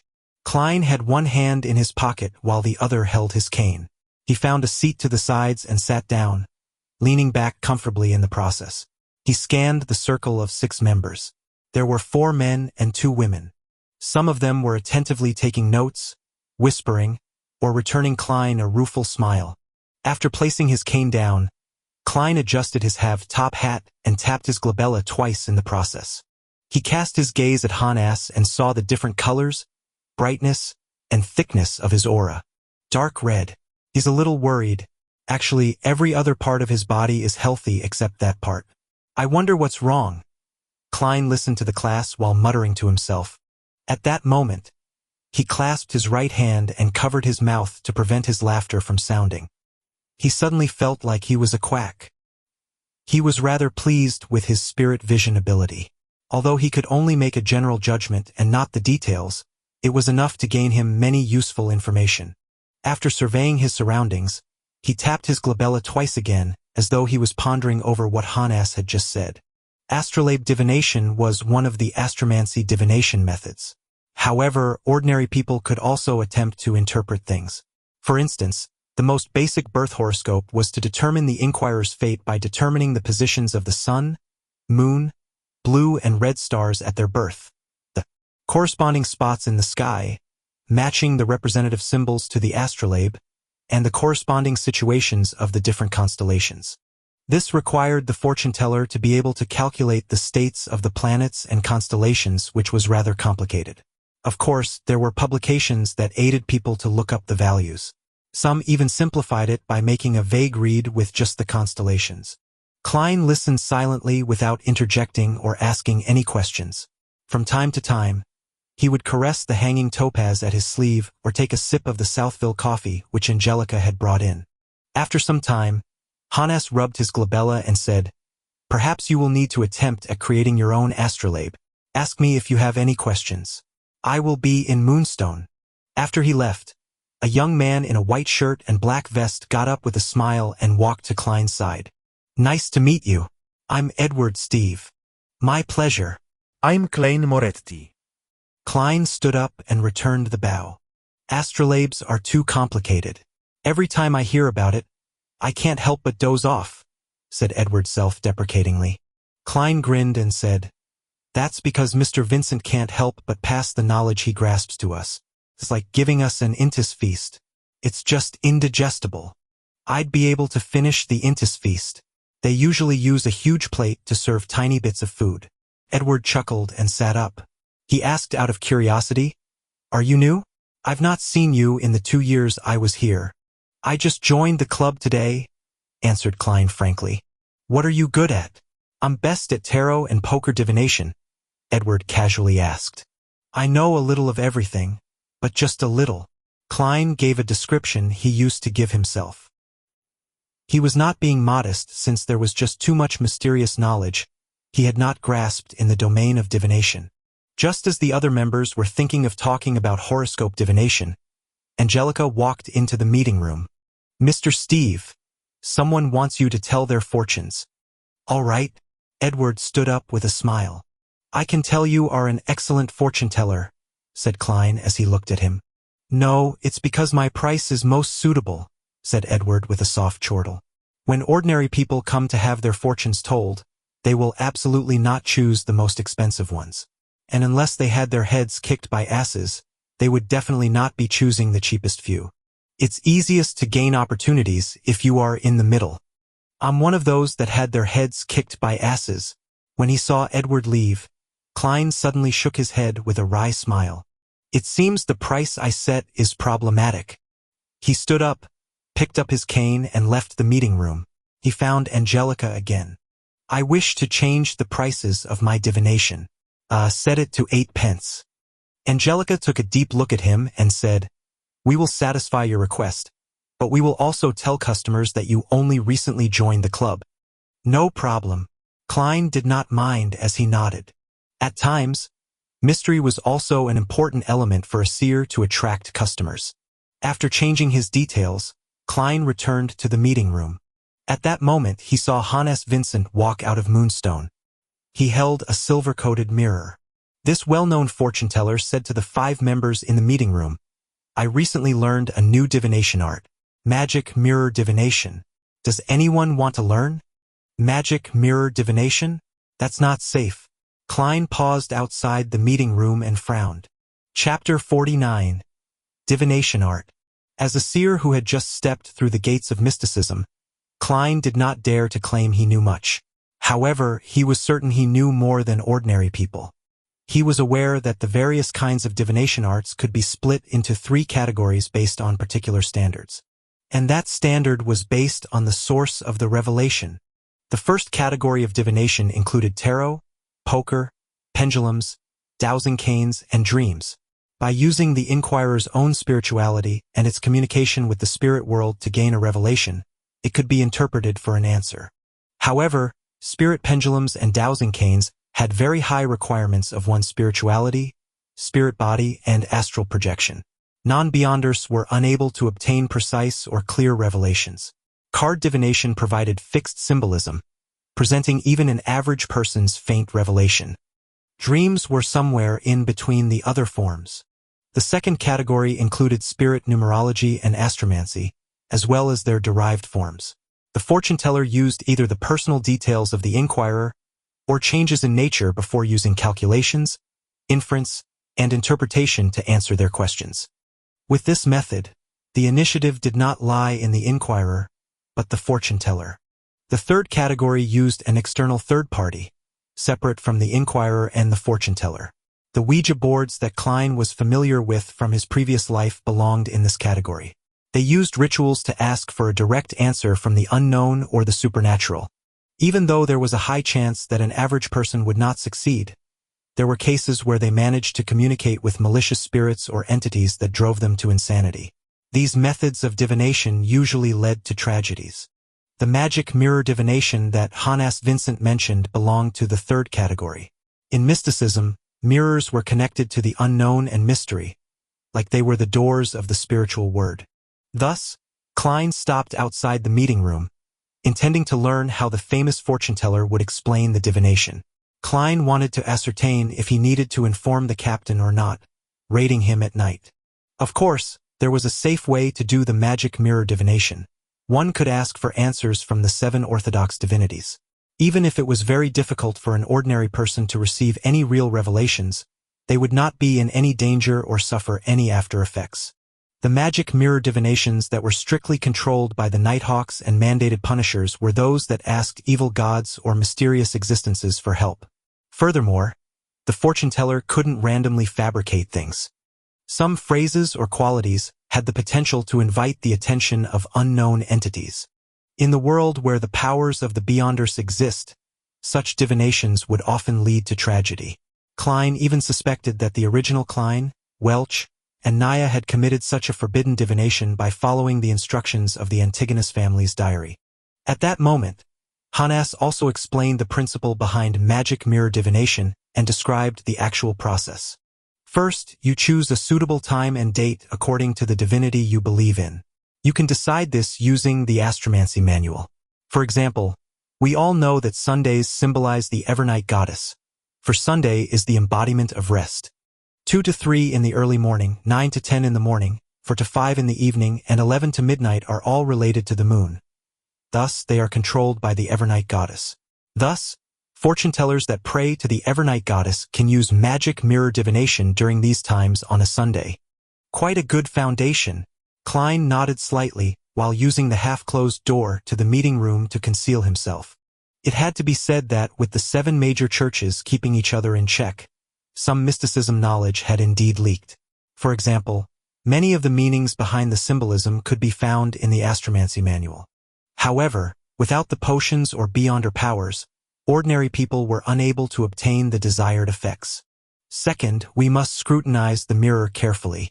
It must be a mirror coated with silver. You place the mirror at the position representing the moon. Hanas demonstrated with the prop in his hand. No, what he needs now is spirit dowsing. First, choose a position and recite the phrase. This place is suitable for magic mirror divination 7 times in your head. Then see which direction the pendulum turns. Clockwise for true, counterclockwise for false. Of course, if you are asking for answers from a malicious supernatural entity, the position would not matter.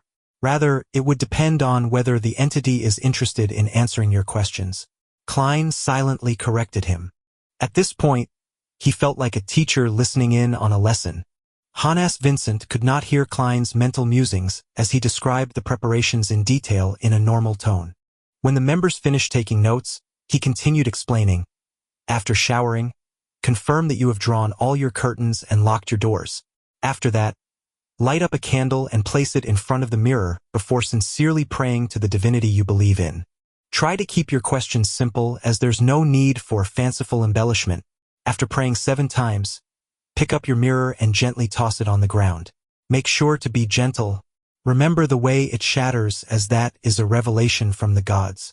I will tell you the main symbolisms in a second. Phew, this is orthodox magic mirror divination. Klein heaved a sigh of relief as he walked into the meeting room and sat back down in his previous seat. He finished the rest of his Southville coffee in one gulp.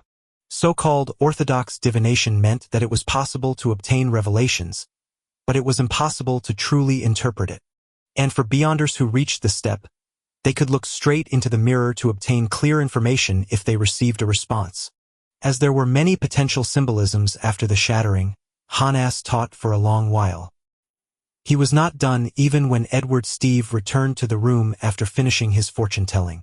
Klein did not ask what Edward did for his fortune-telling or what method did he use, since it was an unspoken rule among fortune-tellers. While acting as a seer, he naturally had to abide by it strictly unless the other party mentioned it. I discovered that many a time, our interpretation is too vague, as though it's meeting different requests, allowing different people to find a description of themselves from the interpretation. Edward drank a mouthful of Side black tea and said with a soft sigh. For example, those that encounter adversities and calamities will eventually see the light of hope. Heh, but no one knows when the light of hope will come. For example, a journey might not be very smooth sailing, but you will definitely arrive alive. Hee, the dead will not retort me. As he did not listen from the beginning, he ignored Hannes's magic mirror divination class. Survival bias, added Klein with a smile. Survival bias generally meant that a lot of statistics would only include those who were alive and lucky. The data would ignore the dead. Therefore, the results would be clearly biased. Right, Emperor Roselle was really a philosopher, marveled Edward. Speechless, Klein raised his empty cup and pretended to take a sip. The members were fully immersed in the study of horoscopes and magic mirror divination the entire afternoon. Occasionally, they would also discuss with Klein and Edward. And when that happened, Klein would try his best to meet his duty as an informal member of the Nighthawks. He would try hard to steer the topic away from anything related to beyonders or dangerous ideas. However, he failed at the thing he wanted to do the most. A few inquirers came, but none of them picked him to do their fortune-telling. Perhaps I have to be more proactive in entertaining them. Should I use a few phrases like, "You are plagued with bad luck"? "You have been unlucky recently"? Or, "Nothing you do will happen smoothly"? No, that's nothing like a seer. With this in mind, Klein could not help but shake his head in self-deprecation. He picked up his cane, stood up, and left after bidding everyone farewell. At 5:30, Edward Steve put on his coat and was prepared to walk out the divination club when he suddenly saw a familiar figure. "Good afternoon, Glassy. Long time no see," he greeted with a smile. He saw his friend with similar interests as him wear his usual format suit with a black bow tie. In front of his chest hung a monocle. Immediately following that, he noticed that his friend did not look well. Even his soft blonde hair looked dry. "Good afternoon, Edward." Cough. Glassy, with his hat in hand, suddenly used his fist to cover his mouth as he coughed a few times. Edward asked out of concern, "You seem to be ill." "A very serious illness. It even turned into pneumonia. If it wasn't for my wife who met an impressive apothecary and gave me a magical medicine, you would have probably had to visit me at the cemetery." Glassy's tone was filled with a lingering fear and joy. "Lord, I can't believe it. You were so healthy previously. Look at you, you look so frail now. I remember when I did divination on you. There were no signs that indicated that you would get a serious illness." Edward waved his cane and said with an astonished sigh, "My own divination had the same result as yours. Perhaps we are not qualified fortune-tellers. Besides," Glassy suddenly recalled the happenings on Monday as his expression turned abnormally serious. At that moment, the beautiful Lady Angelica came over and bowed with a pleasant smile. After exchanging greetings, she first showed concern for Glassy's health and provided some suggestions. Then, she mentioned in passing, "Mr. Glassy, Mr. Moretti, who requested your divination services previously, has joined our club as well. The one who got me to tell his fortune." Glassy's eyes lit up immediately. "Lord, where is he?" "He just left." Angelica and Edward were unable to comprehend Glassy's abnormal reaction. Glassy took 2 steps in agitation and said, "The next time he comes, please ask him when he will come if I'm not around." "Glassy, what happened? Did that Mr. Klein Moretti do something to you?" asked Edward in puzzlement. Glassy raised his arm and stared straight into Edward's and Angelica's probing gazes. He said in excitement, "He's a very, very, very magical." He lowered his arm and said after using "very" thrice, "Doctor." Chapter 50, Old Neil's Method of Repayment. 7:30 in the evening, around the Moretti family's dining table. "Klein, why do you need to be at work so early as a consultant? Would emergency matters at the security company be more dangerous?" Benson forked a potato from a dish of potato-stewed beef as he raised the matter in concern. Klein carefully spat out the bones from a pan-fried dish and gave his prepared answer. "A batch of historical documents needed immediate shipping to Backlund. I had to be present to handle the handover and make sure there was nothing missing. As you can guess, the bunch of fist-swinging bastards don't know any FASAC." Upon hearing his answer, Benson, who had finished chewing his food, could not help but sigh. Knowledge is truly important. Making use of this opportunity, Klein took out the remaining £5 note and handed it to Benson. "This is my additional payment I received today. It's time you get some decent clothes too." £5. Benson and Melissa said in unison. Benson took the note and looked at it repeatedly. He said in both shock and doubt, "This security company sure is generous." His weekly salary was £1.10 solely, which meant £6 exactly every 4 weeks. He only earned 1 additional pound from this additional payment. And with that salary, he had managed to support his siblings, giving them a decent place to stay and allowing them to eat meat 2 to 3 times a week.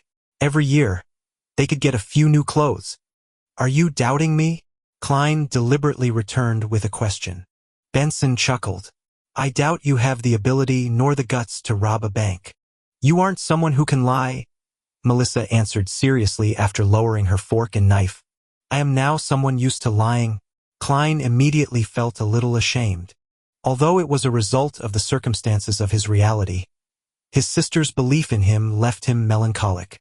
It was relatively urgent and important today. I also played a crucial role, which is the reason for the £5, Klein explained. In a way, what he said was the truth.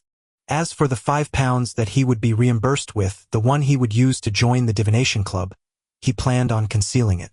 Firstly, if he brought £5 home again, he would truly scare his siblings, making them suspect he was doing something illegal. Secondly, he had to save to buy additional materials to practice being a seer and to grasp more mysticism knowledge. Benson bit off a mouthful of wheat bread in satisfaction and thought for more than 10 seconds. The work I'm at doesn't need any decent clothes. Well, to be precise, the clothes at home are sufficient. Without waiting for Klein to persuade him, he suggested, with this additional income, we would truly have savings. I plan on buying a few books on accountancy and studying. Klein, Melissa, I do not wish that my weekly salary remain below £2 in 5 years. As you know, my boss and manager have shit for brains. Their mouths stink the moment they open them. Excellent idea, agreed Klein. He also took the opportunity to steer the conversation. Why don't you read some of the grammar books in my room? To be truly dignified and to earn a handsome pay, that's something rather critical. Perhaps, in the times to come, the civil servant examinations will appear in Lone Kingdom. Preparing ahead of time would give him the advantage. Benson's eyes lit up when he heard that. I've indeed forgotten about that. Here, let's toast to a beautiful future. He did not drink rye beer. Instead, he poured clear oyster soup into 3 cups and clinked his cup with his siblings. After drinking the clear soup, he looked at his sister who was wrestling with the pan-fried fish. He chuckled and said, aside from Benson's books, I think Melissa needs a new dress too. Melissa looked up and shook her head incessantly. No, I think it's best to save it up. Klein finished the sentence for her. Yeah. Melissa nodded in agreement. In fact, if you do not seek the best fabrics and the newest designs, it would not be too expensive. We can save up the remaining money, said Klein in a manner which did not allow for disagreement. Benson added, Melissa, are you planning on wearing the old dress again to Selena's 16th birthday bash? Selena Wood was Melissa's classmate and good friend. She came from quite a good family background. Her elder brother was a practicing solicitor, and her father was a senior employee of Backlund Bank's Tingen branch. However, the so-called bash was only a dinner invitation to friends where they chatted and played cards. All right, Melissa lowered her head and mumbled a response. Then, she ruthlessly forked a piece of stewed beef. After a short silence, she suddenly recalled something and looked up abruptly. Mrs. Shoud from next door got her maidservant to send a calling card over. She wishes to make a formal visit on Sunday, at 4 in the afternoon tomorrow.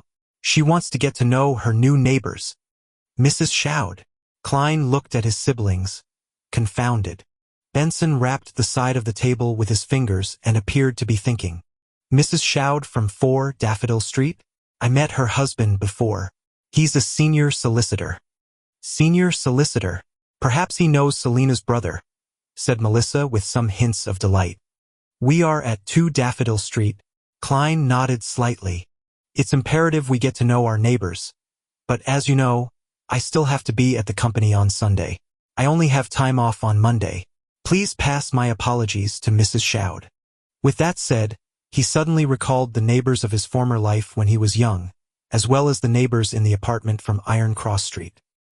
He was amused as he sighed lightly. To have formal visits. Shouldn't neighbors get to know each other through natural interaction? Haha, Klein. That's because you aren't aware. You have read a lot of newspapers recently, but you have not broached the magazines catered towards families and middle-aged women. They placed families with an annual income of £100 to £1,000 as middle class. They promoted it as the framework of the entire kingdom and praised how the middle class doesn't have the arrogance of the aristocrats and the wealthy, nor are they as crass as the low-income brackets. Benson lightly and happily explained. These magazines impart many simplified ceremonies which the aristocrats practice in their interactions. As such, it becomes a target of the middle class. Thus, this results in the differences between intimate calls, semi-formal calls, and formal calls. As he spoke, he shook his head and chuckled. Typically, gentlemen, madams, and ladies who view themselves in this class will be very particular about details. They will visit their neighbors and friends from 2 to 6 in the afternoon. It's known as a morning call one. Morning call? Klein and Melissa asked in surprise. Why was a visit from 2 to 6 in the afternoon a morning call?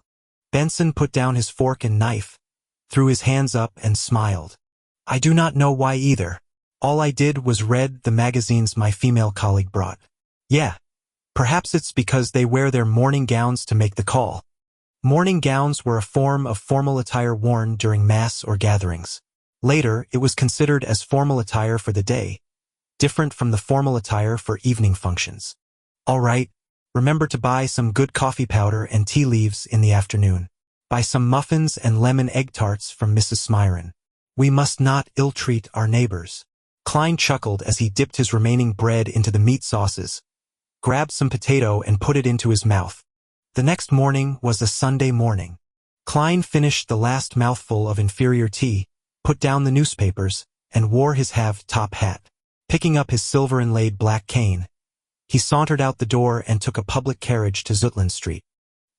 He greeted Roseanne, who was planning to sleep in the break room after finishing her night duty, after which, he went all the way down to the basement. After turning a corner, he met a Nighthawk member, sleepless Royale Radine. She looked like a cold lady. Her brows were long and slender, sitting atop large eyes. Her hair was a silky smooth black. Good morning, Madame Radine, Klein greeted with a smile.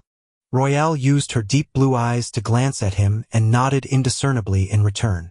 The two quickly passed by each other when Royale stopped and said with her eyes trained forward, "Ritualistic magic is a very dangerous thing." Ah? Klein was taken aback. By the time he turned around, all he saw was her departing back. Thank you. He frowned and shouted at Royale Radine's back. After taking a left band, he quickly met old Neil inside the armory, as well as Brett, who should not have been there. Let's go to my place. I've already received the corresponding materials. Brett has agreed to watch the armory for me, said old Neil with a chuckle. Klein was immediately surprised. We aren't doing it here? Old Neil held a silver chest and tooted. There's no space here to practice ritualistic magic. Klein did not ask further. He followed old Neil up to the streets and took a public carriage to the Northborough suburbs. Old Neil's place was a bungalow. The garden in front of it was filled with roses, golden mint, and other materials. The moment he entered, there was a carpeted foyer. There were 2 high-back chairs and an umbrella rack. Through the foyer was an expansive living room. The walls were plastered with light-colored wallpaper. The floors were a dark brown color. In the middle of the room was a tiny carpet with floral imprints, and placed above it was a heavy round table. Surrounding the table were comfortable long benches, single-seaters, and a piano. My deceased wife loved music. Old Neil pointed at the piano and mentioned in passing, the sofa and coffee table are in the bedrooms. Let's do the ritualistic magic in the living room. All right, Klein replied cautiously. After old Neil put down the silver chest, he laughed and said, Let me demonstrate to you ritualistic magic. Make sure to observe and remember the ritual. As he spoke, he took out a fake goatskin parchment from the chest. It was specially made, and it had strange pictures drawn on it with black ink that exuded a serene fragrance.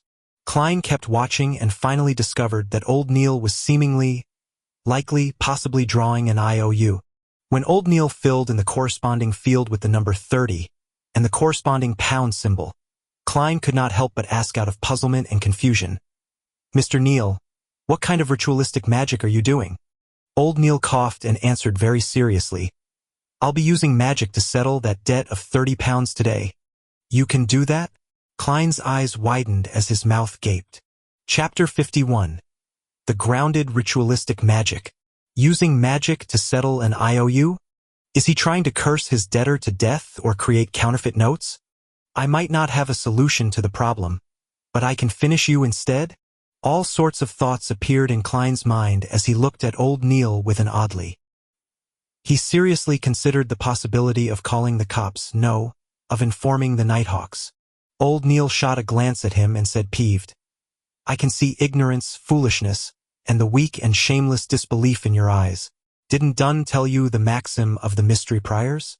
Do as you wish, but do no harm. Although this maxim originated from the secret and evil Moses Ascetic Order organization, Beyonders who choose the path of Moses Ascetic Order have proven that it's right through their own experiences. As long as one strictly abides to it and shows the needed fear and reverence, the risk of losing control will be minimized. The contrary has similarly been established. Your suspicion towards me is an insult to mystery priors. Sorry. Klein did not hesitate to apologize. He had indeed forgotten that Dunn Smith had once mentioned the maxim. Old Neil was not truly angry. In a blink of an eye he chuckled. A pity. Very few Beyonders choose to be seers. There is no corresponding maxim to help you. But I have Emperor Roselle's diaries. Yes, strictly abiding to the maxim has a hint of acting. Klein suddenly came to this thought as he nodded as if in deep thought. Old Neil did not continue. He removed the vases and other items from the round table and placed them in a corner. Immediately following that, he took out both a crimson red and black candle from the silver chest.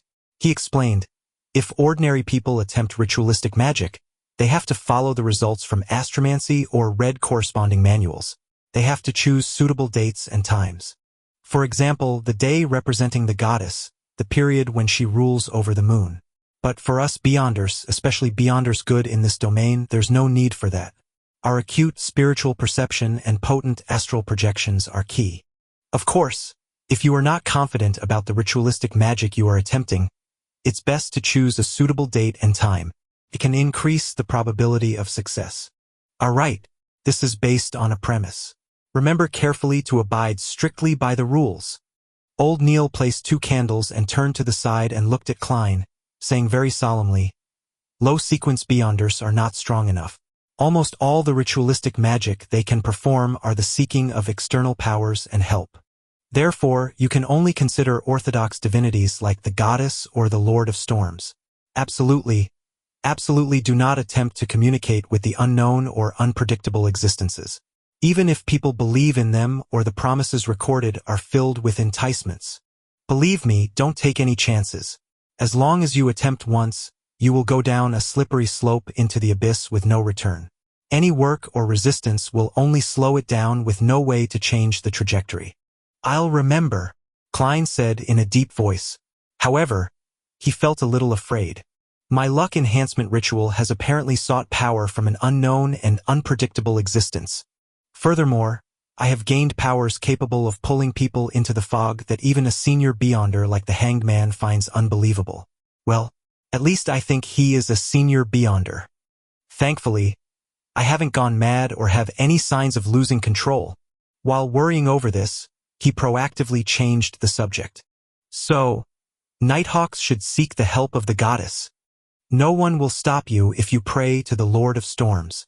However, we are unable to tell from our ritualistic magic whether he replies with malicious intent or not. The outcome will be distorted in unpredictable ways. Old Neil successfully made Klein give up the idea in a joking manner. There was no so-called best, only necessary. After his exhortations, Old Neil picked up a crimson red candle and said, by using candles made of moonflowers and dark red sandalwood, it will represent the goddess's identity as Lady of Crimson in the ritualistic magic. He pointed to the black candles and said, candles made of night vanilla and slumber flowers represent the night. As he spoke, he placed the black candle on the top left end of the round table, while the red candle was placed on the top right end. Why do we symbolize the goddess with only 2 candles? She is also the mistress of calm and silence, empress of disaster and horror, and mistress of calm and silence. Old Neil chuckled. That's right. This is something I wished you asked. Before their fall, the Moses Ascetic Order had a very good relationship with the Church. Their beliefs and results on ritualistic magic have heavily influenced us. They believe that all objects are numeric. Every number has a spirituality, and in ritualistic magic, 0 represents the unknown or chaos. It symbolizes the state of the universe before it was born. 1 represents a beginning, the first creator. 2 represents the world and various divinities that were produced from his body. 3 represents contact between divinities and material objects to create all things. Here, using 2 candles represents the goddess while the 3rd candle is for you. Which 2 candles and which 2 symbols to have depend on the intended effects of ritualistic magic. 3 begets all things 1. All things stem from 3. Klein could not help but recall certain things from his previous life. Seeing Klein listen attentively, old Neil took a 3rd candle and said, "This is the candle representing me. It's a very ordinary candle which only has a little bit of mint added. Take note that plants like roses, lemons, mint, moonflower, night vanilla, and slumberflower are beloved and cherished by the goddess." Viewing it from another angle, the 3 candles represent the bodies, spiritualities, and godhood of every person. After finishing the description, old Neil placed the 3rd candle in the middle of the round table. He then took out a bottle of concocted full moon essence oil, a huge cauldron engraved with the dark sacred emblem, a silver knife with gorgeous patterns, a cup of water, and a saucer of coarse salt. To beyonders who are not good at ritualistic magic, there is a need for bells, crystal balls, silver cups, incense, or other supplementary items. However, mystery priors and seers have no need for that. These artifacts are already sufficient. Old Neil placed the fake goatskin parchment with the IOU just below the cauldron and used a special quill to hold down one corner. He turned to Klein and said, "Ritualistic magic needs a clean spiritual environment where you will not be disturbed, and that requires us to create it. The steps are to first enter cogitation. Focus your mind and with the supplementary items, draw out our strength and construct it around us." For example, Ray Bieber's house had used holy night powder, while I'll be using a ritual silver dagger. Throughout the entire process, we have to go according to the outcome we desire to confirm the symbolism and corresponding incantation. Incantations are best done in Hermes because ancient Hermes stemmed from nature. It's akin to ancient Dragonish and ancient Elvish. The effects are very direct, lacking the necessary concealment and protection. It easily causes the caster to fall into danger. This is also why it has been modified. However, it's more effective. Alright, I have to focus on the ritualistic magic. I won't explain things to you any further. Pay attention by watching and listening. Remember any problems and ask me when everything is done. Alright? Klein took 2 steps back and trained his eyes on old Neil. Old Neil's eyes rapidly darkened as invisible wind around him spun. He was silent for a moment, going from left to right, then up to down, using his psyche to cause friction and consecutively light up the 3 candles. Following that, he picked up the silver knife and stabbed it into the coarse salt.